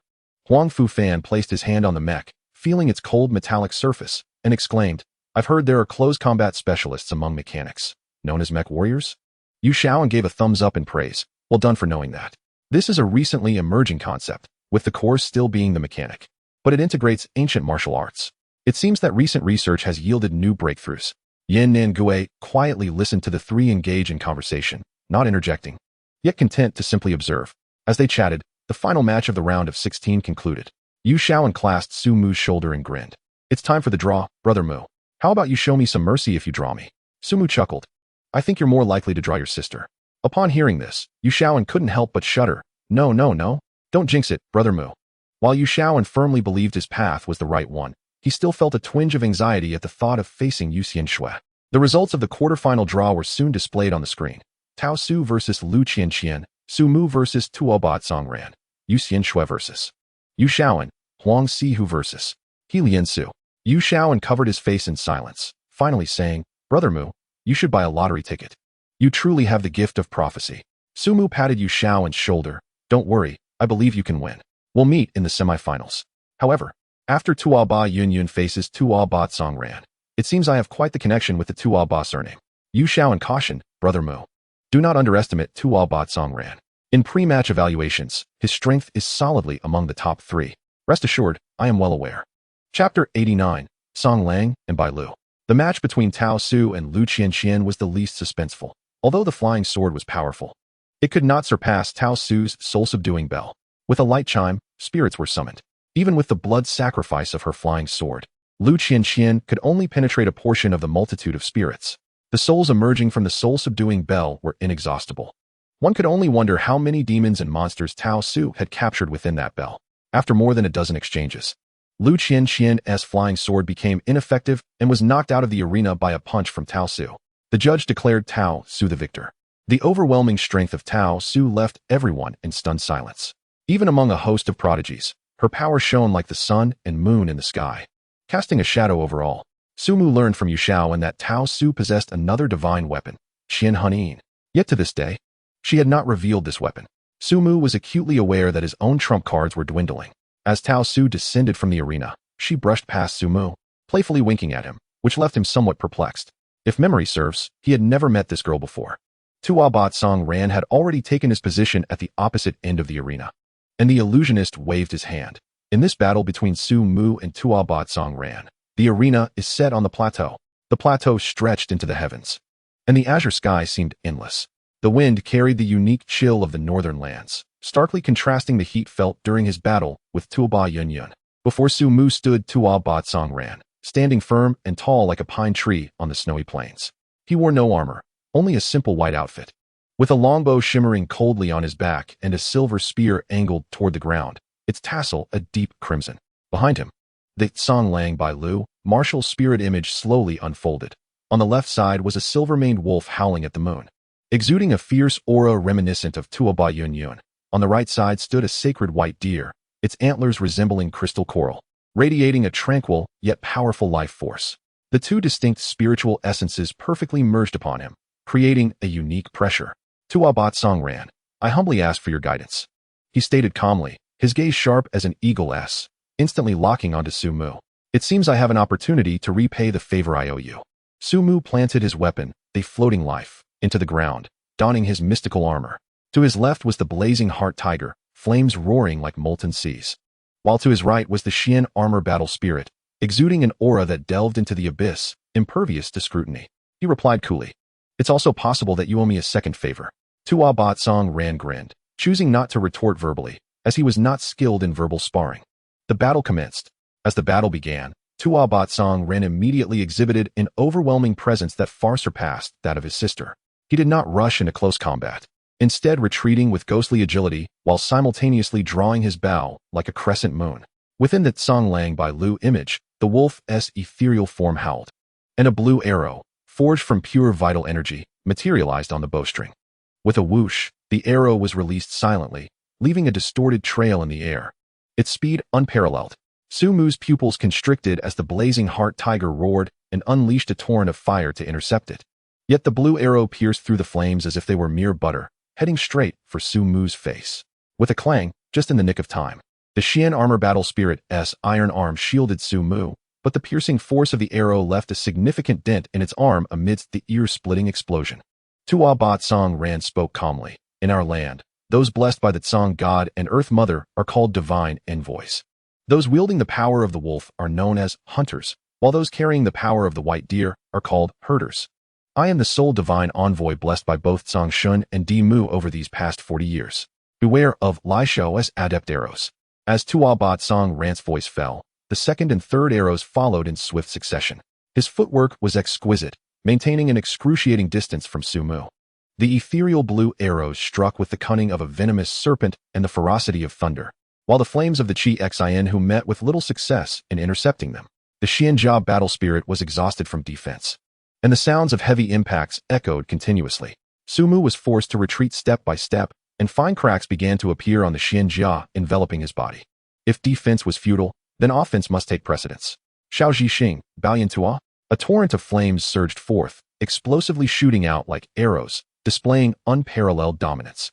Concurrently, the Xing Lu materialized, stars converging, adorning the flames with a resplendent cloak, dazzling to behold. Tua Bat Song ran decisively lowered his bow and gripped his silver spear as the brilliance of Tsang Lang by Lu surged forth. The ferocity of the Tsang Lang imparted unmatched penetrating power to the spear, while the purity of the Bai Lu transformed into a protective aura that swirled around the spear's shaft. Jing Long Xiai. Tua Bat Song Ran's arm bulged with muscles. The silver spear resembling a dragon, its tip gathering a dazzling cold light that precisely pierced toward the oncoming Chi Xin Hu. Boom. A visible shockwave swept across the arena. Tua Bat Song Ran felt an overwhelming force emanating from the spear, causing his grip to shatter instantly, and the silver spear was jolted high into the air. Yet, the forward momentum of the Chi Xin Hu was abruptly halted. This was the first time Su Mu encountered such an overpowering opponent, one that adhered to no rules. Ha. My little sister's defeat is indeed not unjust, Su Mu. When it comes to lethality, your Chi Xin Hu is truly invincible at the second tier. Tua Bat Song Ran laughed heartily, filled with delight. He tore open his shirt, revealing the Tsang Lang by Lu on his back, radiating divine light. The Bai Lu emitted continuous cries, releasing a gentle glow that gradually healed Tua Bat Song Ran's wounds.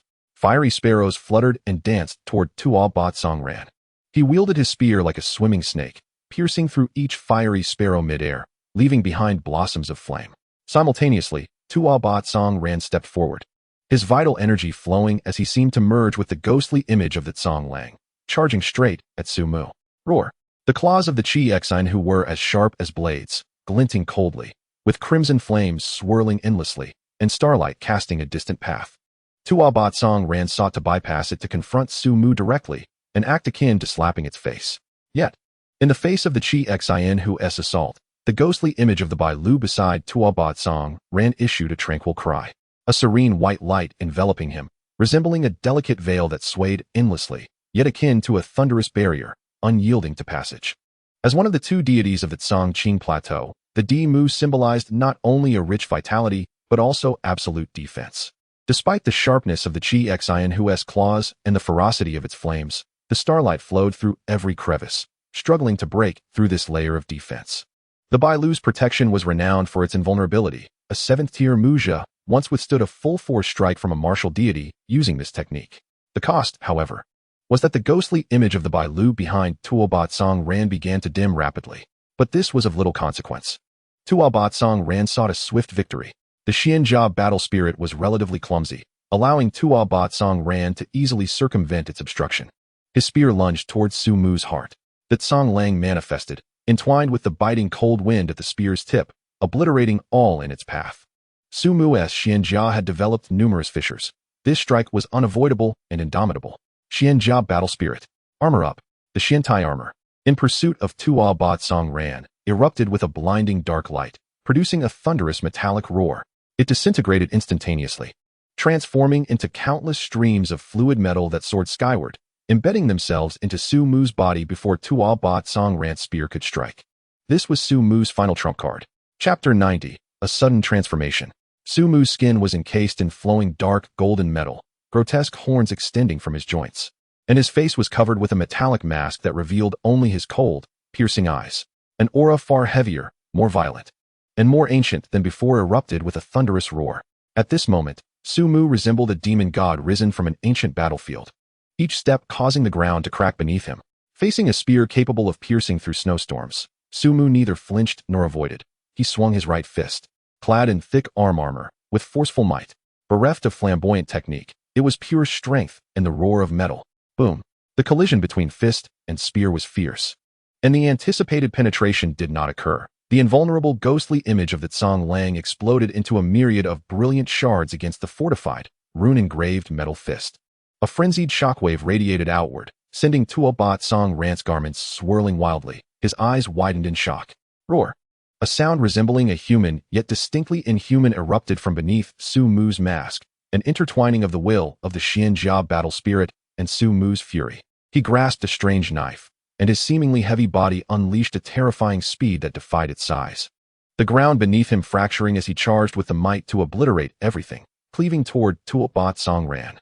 Tuo Batsong Ran utilized the recoil of his spear to swiftly retreat, narrowly evading a strike capable of splitting mountains and shattering stones.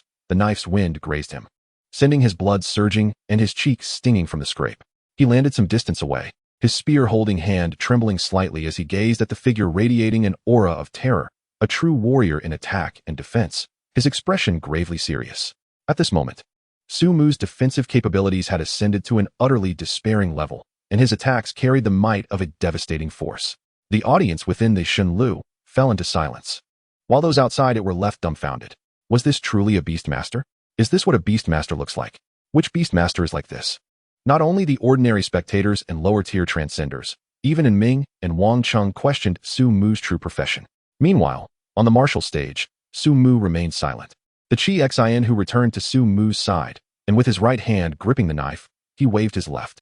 The light of the Pajun star pierced through the heavens, tearing apart the clouds, cascading down like a heavenly river.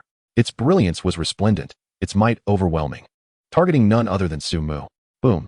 The starlight precisely enveloped Su Mu's head, flowing like mercury, condensing into a long cloak behind him in an instant.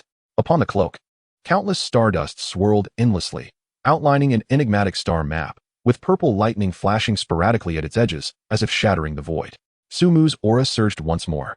The chilling eyes behind the metallic mask ignited with two piercing beams of starlight, and a heavy pressure made the very air of the martial arena feel as if it had solidified. Tuo Batsong Ran held nothing back, resolved to fight with all his strength. He bit his tongue, a mouthful of essence blood spraying onto his silver spear, causing the spear's crimson runes to glow fiercely, connecting with the martial spirit behind him, and his vitality surged wildly into the martial spirit. A howl. The ghostly image of the Song Lang howled to the heavens, shaking the surroundings. An ancient and fierce rune mark on its forehead suddenly peeled away, expanding in the wind. The mark resembled the furious head of a wolf howling at the sky, composed of a tangible, dark blue aura, drawing the spiritual energy of heaven and earth into a frenzied gathering, an ancient and terrifying power crashing down. Song Langyin. Tao Su watched from the sidelines, captivated, lamenting that this battle was not hers to partake in. Tuo Batsong Ran had indeed concealed this move. It was unexpected that he had even learned that Song Lang Yin. That Song Lang Yin was particularly effective against malevolent entities. Surely, this was not prepared for her. Unfortunately, facing Su Mu, whose killing intent soared to the heavens, the psychological intimidation of that Song Lang Yin would likely have little effect on him. Confronted with Tua Bat Song Ran's all-out divine seal, adorned in starlight and clad in xianjia, Su Mu exhibited no intention of retreating.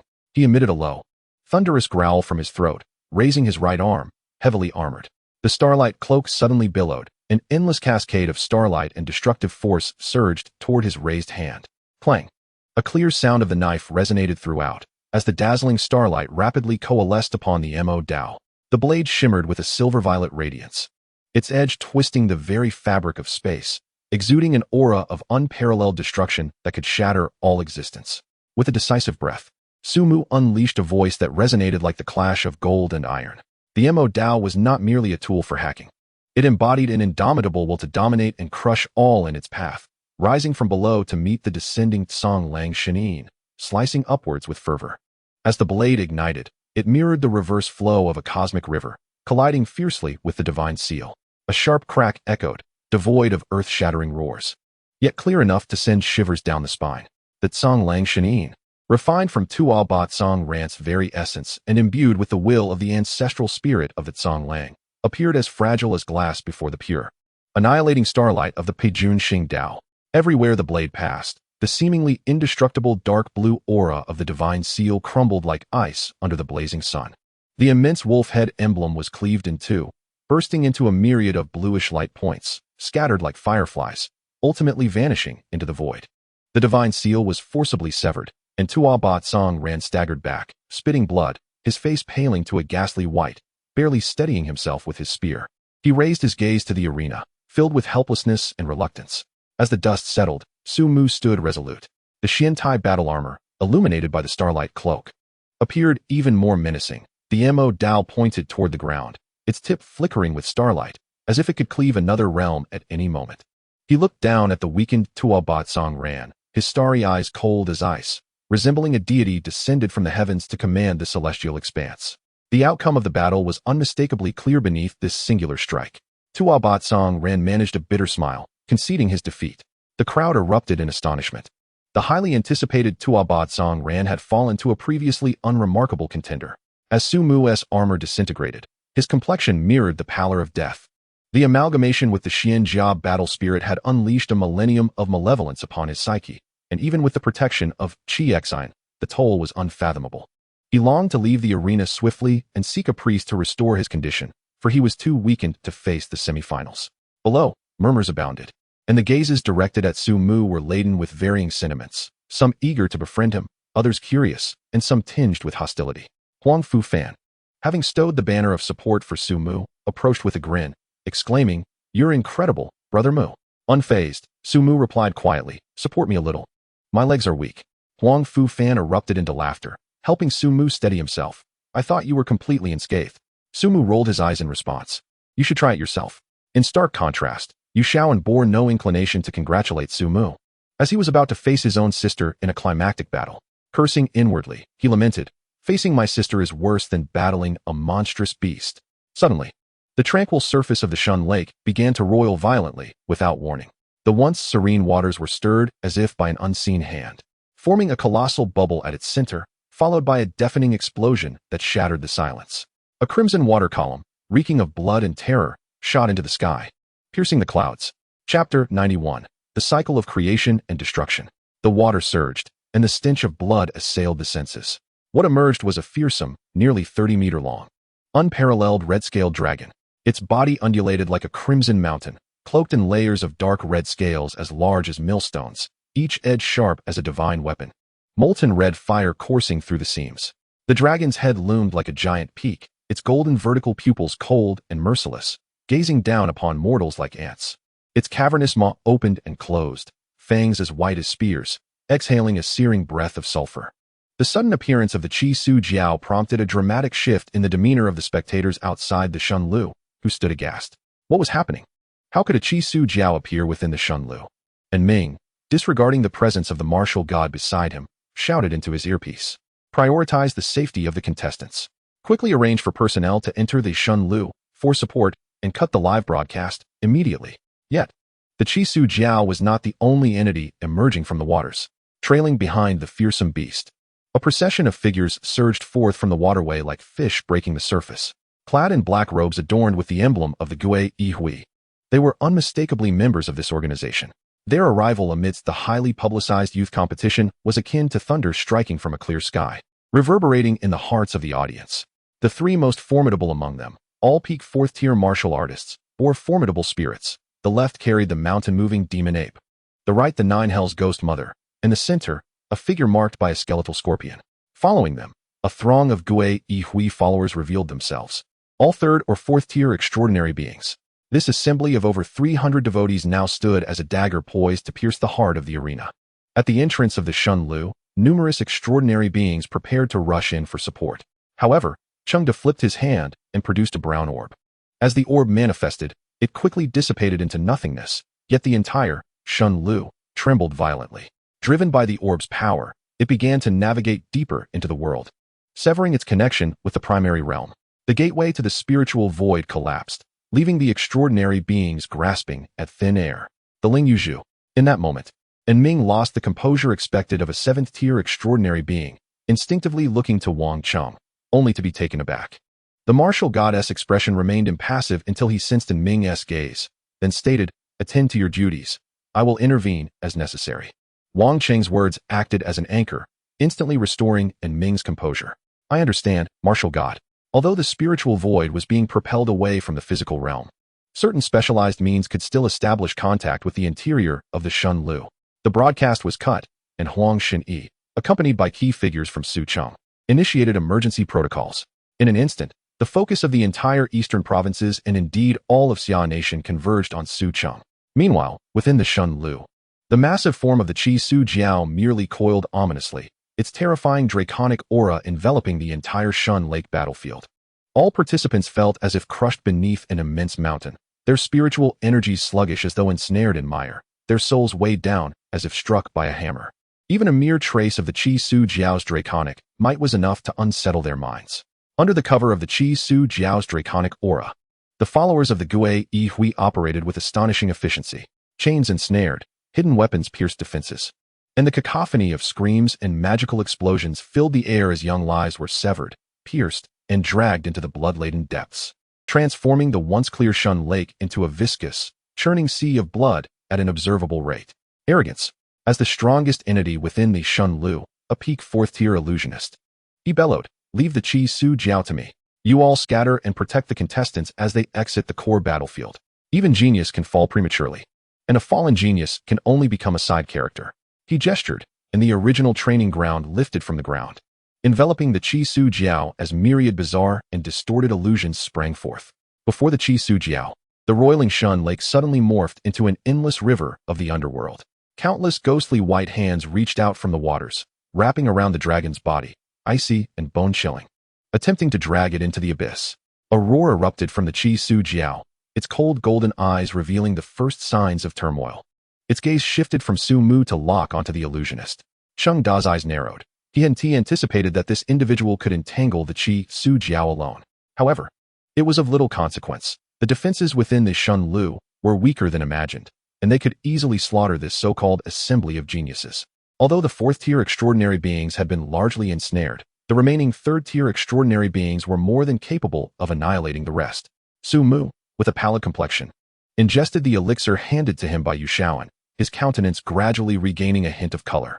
Their group, accompanied by several third-tier extraordinary guardians, advanced while engaging in combat, but soon found themselves under close scrutiny.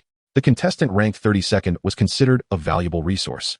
With no option for retreat, they resolved to fight valiantly, with Su Mu at the core of their strategy. Hua Yinyun, observing the ever-increasing number of adversaries encircling them, decisively declared, "Observe the position of my command flag and enter the formation."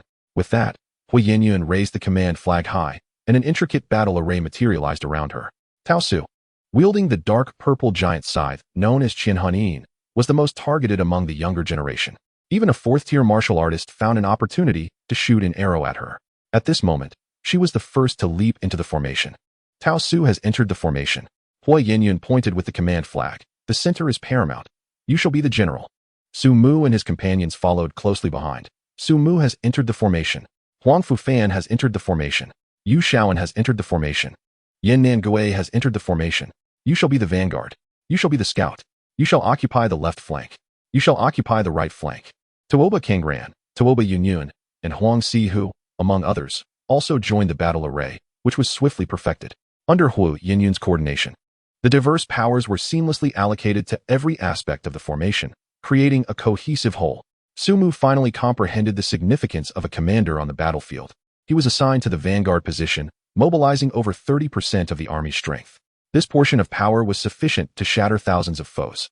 The Xian armor battle soul fused with Su Mu, the blazing heart tiger carrying him, as starlight cascaded down. Wherever the Mo Dao passed, a cold brilliance flickered, and blood gushed forth like a spring. Hellion Su pressed the last golden talisman onto the array plate, disregarding its preciousness as he used it as the focal point of the array, thus providing an additional layer of security to Hu Yinyun's battle formation. Yu Shaoan's soul core mecha spread out like scouts, drawing enemy fire. The Tuoba siblings, armed with divine bows, fired arrows with unerring precision. Tao Su, the most domineering, detached her soul, accompanied by 100 ghosts. Every strike she made would invariably return with the soul. Kaleitis glanced at the battlefield where Su Mu was situated, his brow furrowing. I will go deal with them. With that, the martial spirit behind Kaleitis glimmered with an eerie light, charging forward. However, before Kaleitis and Su Mu's group could engage, the heavens suddenly darkened. Everyone instinctively looked up, only to be horrified by the sight of a colossal hand replacing the sky. The myriad of creation and destruction, the cycles of day and night, all lay within that palm. Unbeknownst to them, Wang Cheng had left his seat and appeared within the dimensional flow where the Lingxi resided, with his right hand gently grasping the Shun Lu. It was as if he held a pearl, preventing the Shun Lu from drifting further into the depths of the dimensional flow.